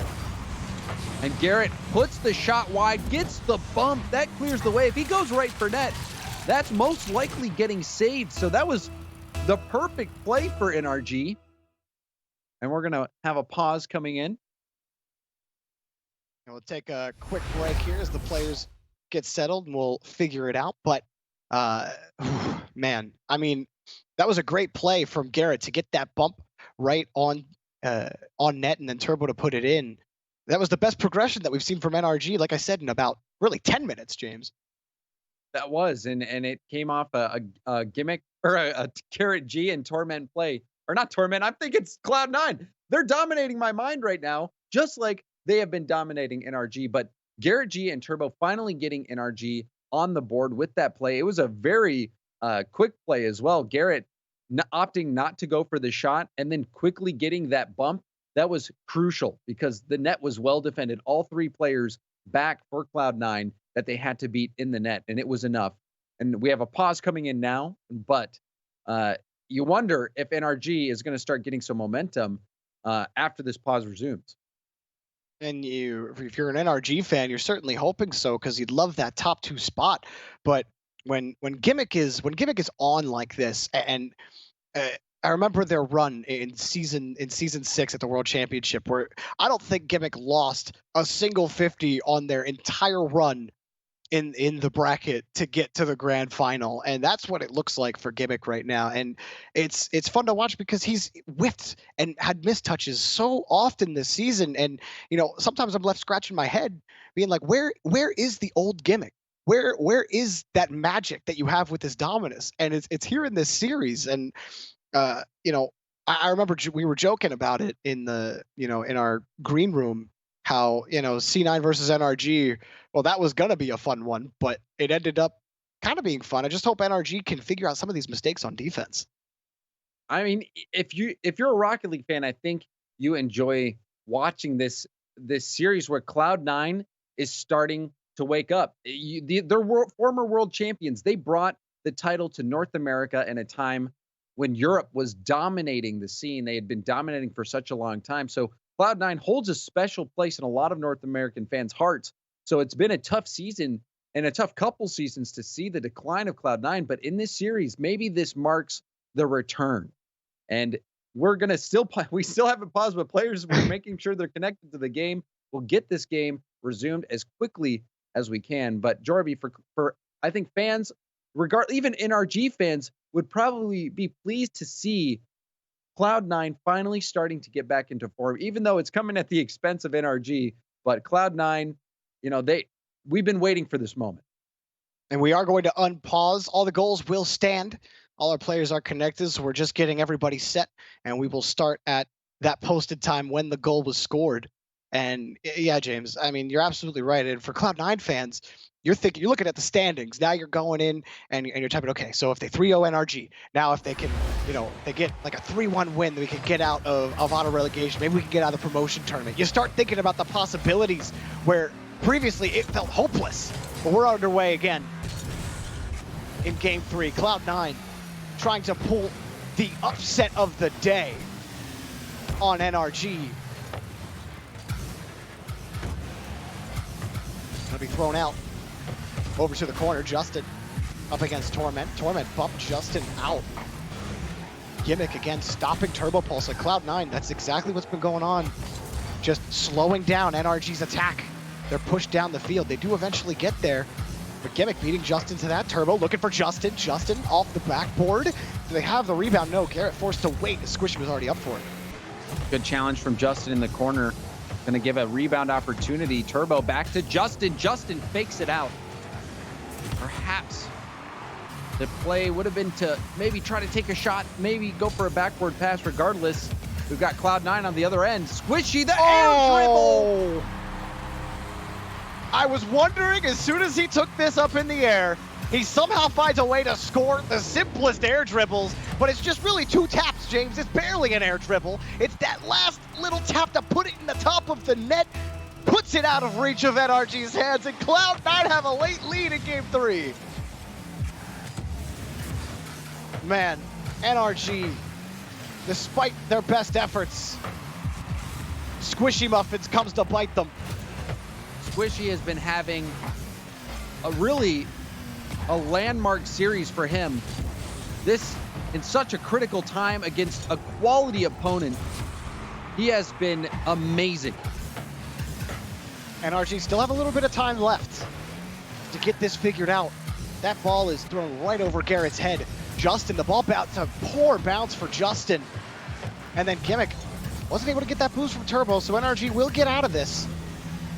But again, Turbo up against Squishy. Justin will keep it going. NRG are in the blue half, but Garrett's just forced the whole way back after a massive clear from Torment. Torment, a shot on net, but it's just wide. And another! Gimmick scores, and it's insurance for Cloud9 late.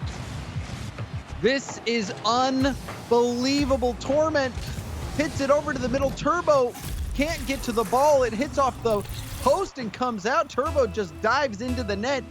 And it's an easy goal for Gimmick. Under a minute left. NRG down by 2. Cloud9 about to do what no one would expect.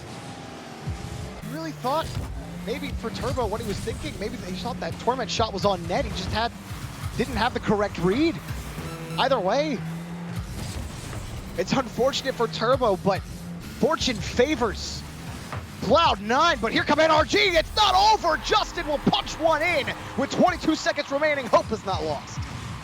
Hope is not lost after this goal. Turbo very speedy to that. Justin was low on boost, but had enough to clean up that rebound. And this is it. This is the last chance that NRG is going to get. 22 seconds. Turbo. It's 150 for him. Torment has to handle this out onto the corner. Garrett, it's a misread around the corner again. And Justin is forced to take a light shot at the net. Squishy now on the carry. Time running out. He dribbles past Garrett. Now around the corner, he beats Justin to the ball. Garrett flipping around. He's going to take the boost. One more chance, and it's killed. Cloud9 upset NRG at the end of North America.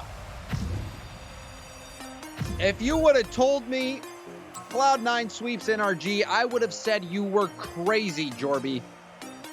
I still don't believe it. I still don't believe we just saw the Cloud9 we saw.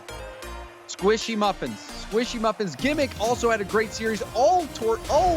Even Torment, all of Cloud9. Players were making plays. They were rotating well. They were getting to the challenges. They were looking for the infield passes. The speed was there. There was no hesitation. They were playing with complete control. But Squishy is a player that can rise to the occasion. And, you know, this is a season for Cloud9 and a series where there's a lot on the line. Their professional careers, you know, the respect that they get from other pros, everything is out there on the line.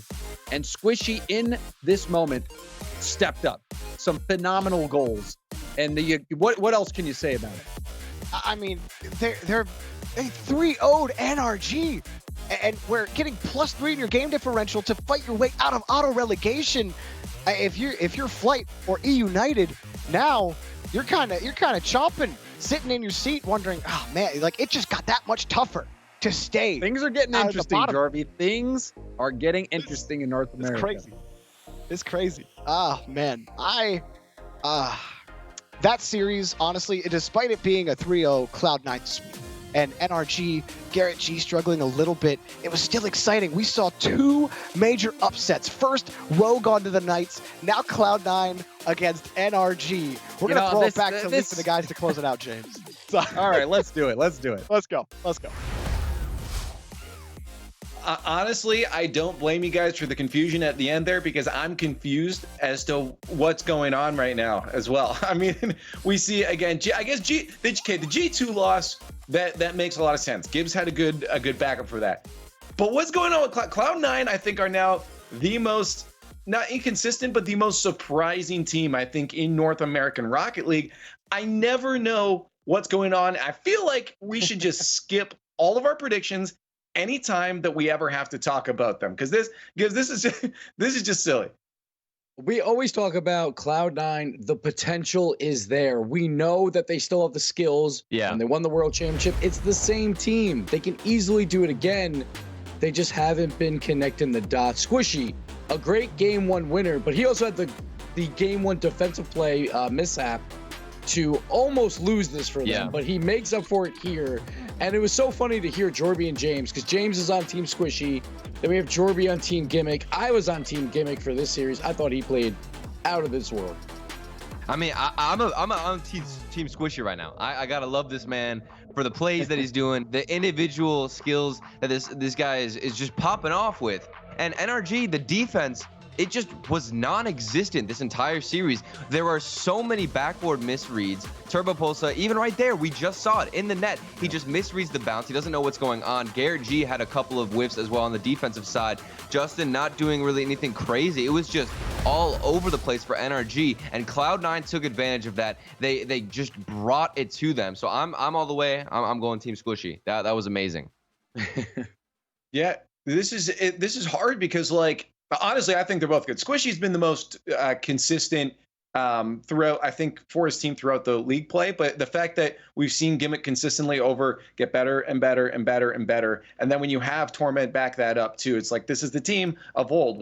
When we're talking mid-match there, when they start looking for passes, this is the Cloud9 roster and play style that we love to see. The question is, one match isn't, going forward for the next few weeks. I don't know if that's enough to convince me that this is a team that's going to be able to win. The question for me is this bad for NRG? I mean, like, their matches get harder. They have to play against G2 and then Ghost Gaming as well. Like, this is potentially worrisome, especially since the team themselves has said, we're not quite feeling it right now. Something's a little bit off. And Gibbs, you were even talking before about having Garrett G just seeming like he's a little more laid back this season. Yeah, it seems like... So I would say it's probably his worst RLCS season he's had, but it's not a necessarily bad season. He's just been relatively quiet, and that is not what Garrett G does. Garrett G is one of the best players in the world. He shows top 3 performances every single season. This season, though, we see Turbo here with big mistakes, but overall, Garrett G, very quiet season. This series, nothing from Justin at all. Like, he got shut down completely. It looked like they were incredibly flat. But now it is time to announce, out of all the nominations today, who wins the Player of the Day. And because you've been on a tear today, Gibbs, I'm going to let you talk about this one. You get to decide. So I got the vote, and I went Team Gimmick. I put Gimmick up for the player of the day. He played phenomenally, and I think it was incredibly close between him and Squishy. I think the one Squishy played in game one, the defensive mishap, just slightly gave it to Gimmick. 3 goals, 4 assists in 3 games against the world champions. Gimmick, the 2 times now Cloud9 has won, he has popped off on the offensive side of the ball. It seems like he is that X factor. Sure, his whole season is not super consistent, but when he shows up big time. Yeah, and I mean, Squishy, he's got the flashy mechanics. He's got those individual plays that'll just put Cloud9 that further step ahead. But Gimmick is the guy who's going to start and set up a lot of these initial passing plays. We saw a great passing between him and Squishy going back and forth. His 50-50s to open up space, as well as Torment in the backfield. You could have really given it to any one of them, but I agree with you, Gibbs. I thought Gimmick, he was the backbone that Squishy relied on to get those solo plays, to go for passes. Gimmick, hats off to him. He was just on point. These are we talked about. These are what we want to see, these passes from this team. The question, like I've heard a lot of teams say though, that those passes are getting a lot harder and harder because players are looking for the intercepts. You know, players are looking to get upfield, jump in between those passes. So if C9, Turtle, if you can answer this, if C9 wants to continue to be able to get those passes that work so well for them, how are they going to be able to set those up properly without getting intercepted? You know, maybe short passes only or something? I think it's all about the mix that you throw passes into, because something that's great about a lot of rosters so far in league play is how they can go into one style and then instantly change it to another. And I think Soniqs did a great job of that today. You know, there were double demos on the field. And then right after that, we'd see midfield passes. So keeping the other team always on their toes gives you more of an option actually to pass, because they're not always going to be trying to go for the intercept because they might think you're going to go for a demo. So it's almost like focusing less on the passing and mixing in so many different styles is going to benefit everybody. So I think if you're going to go for passing for Cloud9, just make sure you can also throw in some demos, throw in some solo plays for Squishy, and you've got a well-rounded roster that could potentially make a huge run and an upset here as the season finishes off. Well, as you said, the scene is finishing off soon, but today is finished through. So let's take a look at the results of today. We had a doubleheader. We had Europe earlier, but we're going to take a look at the results for North America here. It was a couple 3-0s to start the day. We thought it was going to be quick, but then the next few matches, you know, took a bit of a turn. And of course, that third one, Gibbs was gleaming after this one. He picked unprecedentedly, I can't even talk right now, G2. He picked Ghost Gaming over G2. He was the only one right, Gibbs. Yeah, but 3 big upsets. Again, like, I don't care that I picked Ghost. Ghost played phenomenally. They deserve all the credit there. But 3 big upsets in a row. And we came into this week thinking, all right, top 6 might be locked up at the end of today. And now it's anyone's race for that final spot for regional championships. Right. And we've seen it season in, season out, that as long as you make it, you have a shot. We've seen long runs before. Yeah. And I mean, I was looking at Rogue that this entire day, that was unreal. I mean, out of all the upsets, Cloud9's definitely up there, but Rogue, I literally counted them out completely, and they definitely stepped it up and changed mid-series to make a great comeback. Well, let's take a look at the standings now. As you mentioned, it's getting very interesting as we approach those final 2 weeks, Gibbs. There's a lot on the line. I don't know if there's anything. We have 4 teams clinched now into the playoffs.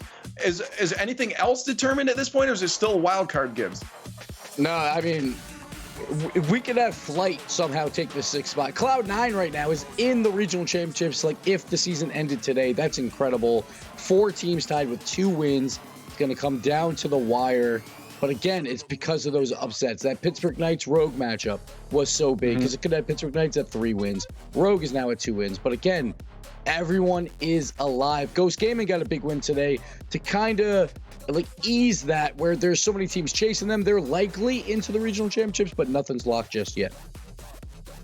Now, Turtle, looking at these standings at the bottom there, I just want to, you know, who's your favorites to pull out? You know, if you could, we got 2 weeks left. You've seen these guys play. You know, yeah, it's hard to pick, but like, who do you think's going to be in those bottom 3 spots right now? Who's going to escape into that top 6? Any early thoughts on that? It's really going to be the Knights. I think they don't belong in the bottom 4 right now. Out of all those teams, it's going to be the Knights that really pull through. I think they've had so many close series. multiple game 5s. They have all the pieces there. AJ, he just gets a little bit shaky on defense, but whenever everything's flowing and they're connected, the passing is great. There's been so many times where we see great give and goes, great vision on the field. Reynolds is insane, and I think that his energy and his determination is what's going to make them and go for a run for top 6. But Pittsburgh Knights, though, as well, week 8, they play Cloud9. That might be a win-and-in scenario at that point. And also week 8, the final week, we have G2 playing the Soniqs. They're 5-1. Huge. We have them playing Spacestation. They're 5-1. The 3 5-1 teams all battling in the final week. And we even got some juicy matchups next week. It's coming down to the wire for all these playoff spots. And don't forget that the regional championships, it's a 3-tier system. Top 2, then you get a bye for the semis. 3 and 4, you have 2 lives to make it to the semis. And 5th and 6th, you have to win 2 to make it to the semifinals. So it is so important to just move up tiers every single week, and every game will matter so much from here on out. We've had a long weekend of Rocket League, so we're going to get out of here in just a few seconds, but I want some final thoughts. Gibbs, start us off. Turtle, follow up. I'm going to be quick. I'm going to rest my voice so I have it for next week. It's been a long weekend, a long day today, but it's been a ton of fun. And just kudos to everyone behind the scenes for getting this all set to do it online for us. It's been a weekend that's been a blast, even though we're not at the studio. So kudos to everyone involved. I mean, I just think it's perfect timing that the season starts to amp up now, especially since regionals is going to be so much more of an impact. Everything is on the line right now for regional championship, and now we're seeing incredible underdog performances, huge sweeps from Cloud9. G2 got eliminated. It's getting crazier. The EU shows earlier were also unreal. Everything is going to get so much closer as the weeks continue, and I am just so excited. Well, I'm going to let you two go now. Thanks for being here with me through this doubleheader, a lot of Rocket League, and I'll see you guys next week. And speaking of next week, we got 2 more weeks of North American Rocket League. Let's take a look at the schedule and just how it's going to play out. We're going back to 6 matches, and there's going to be a lot of good stuff. As you guys saw today, we've had some upsets, some unexpected matches today, and that's just opened up so many more potential changes in the standings and possibilities for all these teams. That NRG G2 match, that's the match I am specifically looking forward to, and I'm sure a lot of you guys are as well. But that's it for me. It's been a long weekend of Rocket League. Thank you guys for joining me in my room. It's been very cozy. I'm kicking you out now. I better see you guys here next week, though. So go boot up some Rocket League and enjoy all those drops that you got today. Enjoy. Slippery step, but it doesn't matter. Cypical's there to finish it off. With the follow off the Speed. backboard. Dapper jump! That's it. And it will be scored! It was going to leave their defense to 2v1. Safu, though, might have just sealed it. And will he get there? Middle of the goal. There's Chicago waiting for it. And there's a block. Number 3 comes through. J-Naps will turn it in. Drop up. Here's J-Naps! Into the top corner. Yep. Rizzo also misses on target. Ghost Gaming a minute and a half away from victory. Rogue having a huge chance. The Knights come right back, and Reynolds will pick up the goal. Man, this guy's all over the place. How about the pass from AJ, but then the miss, and Reynolds will convert. First killer, no boost. Back over to Wonder. Wonder slowed it down in front of the box, and it goes under! And Wonder keeps Rogue in the series. The game feels a little fast for him right now, and it's in for first killer. Disaster on defense for the Knights. And now Squishy, Squishy! dropping himself. Torment, a shot on net, but it's just wide. And another! Gimmick scores, and it's insurance for Cloud9 late. Was looking for love, but baby, I found you.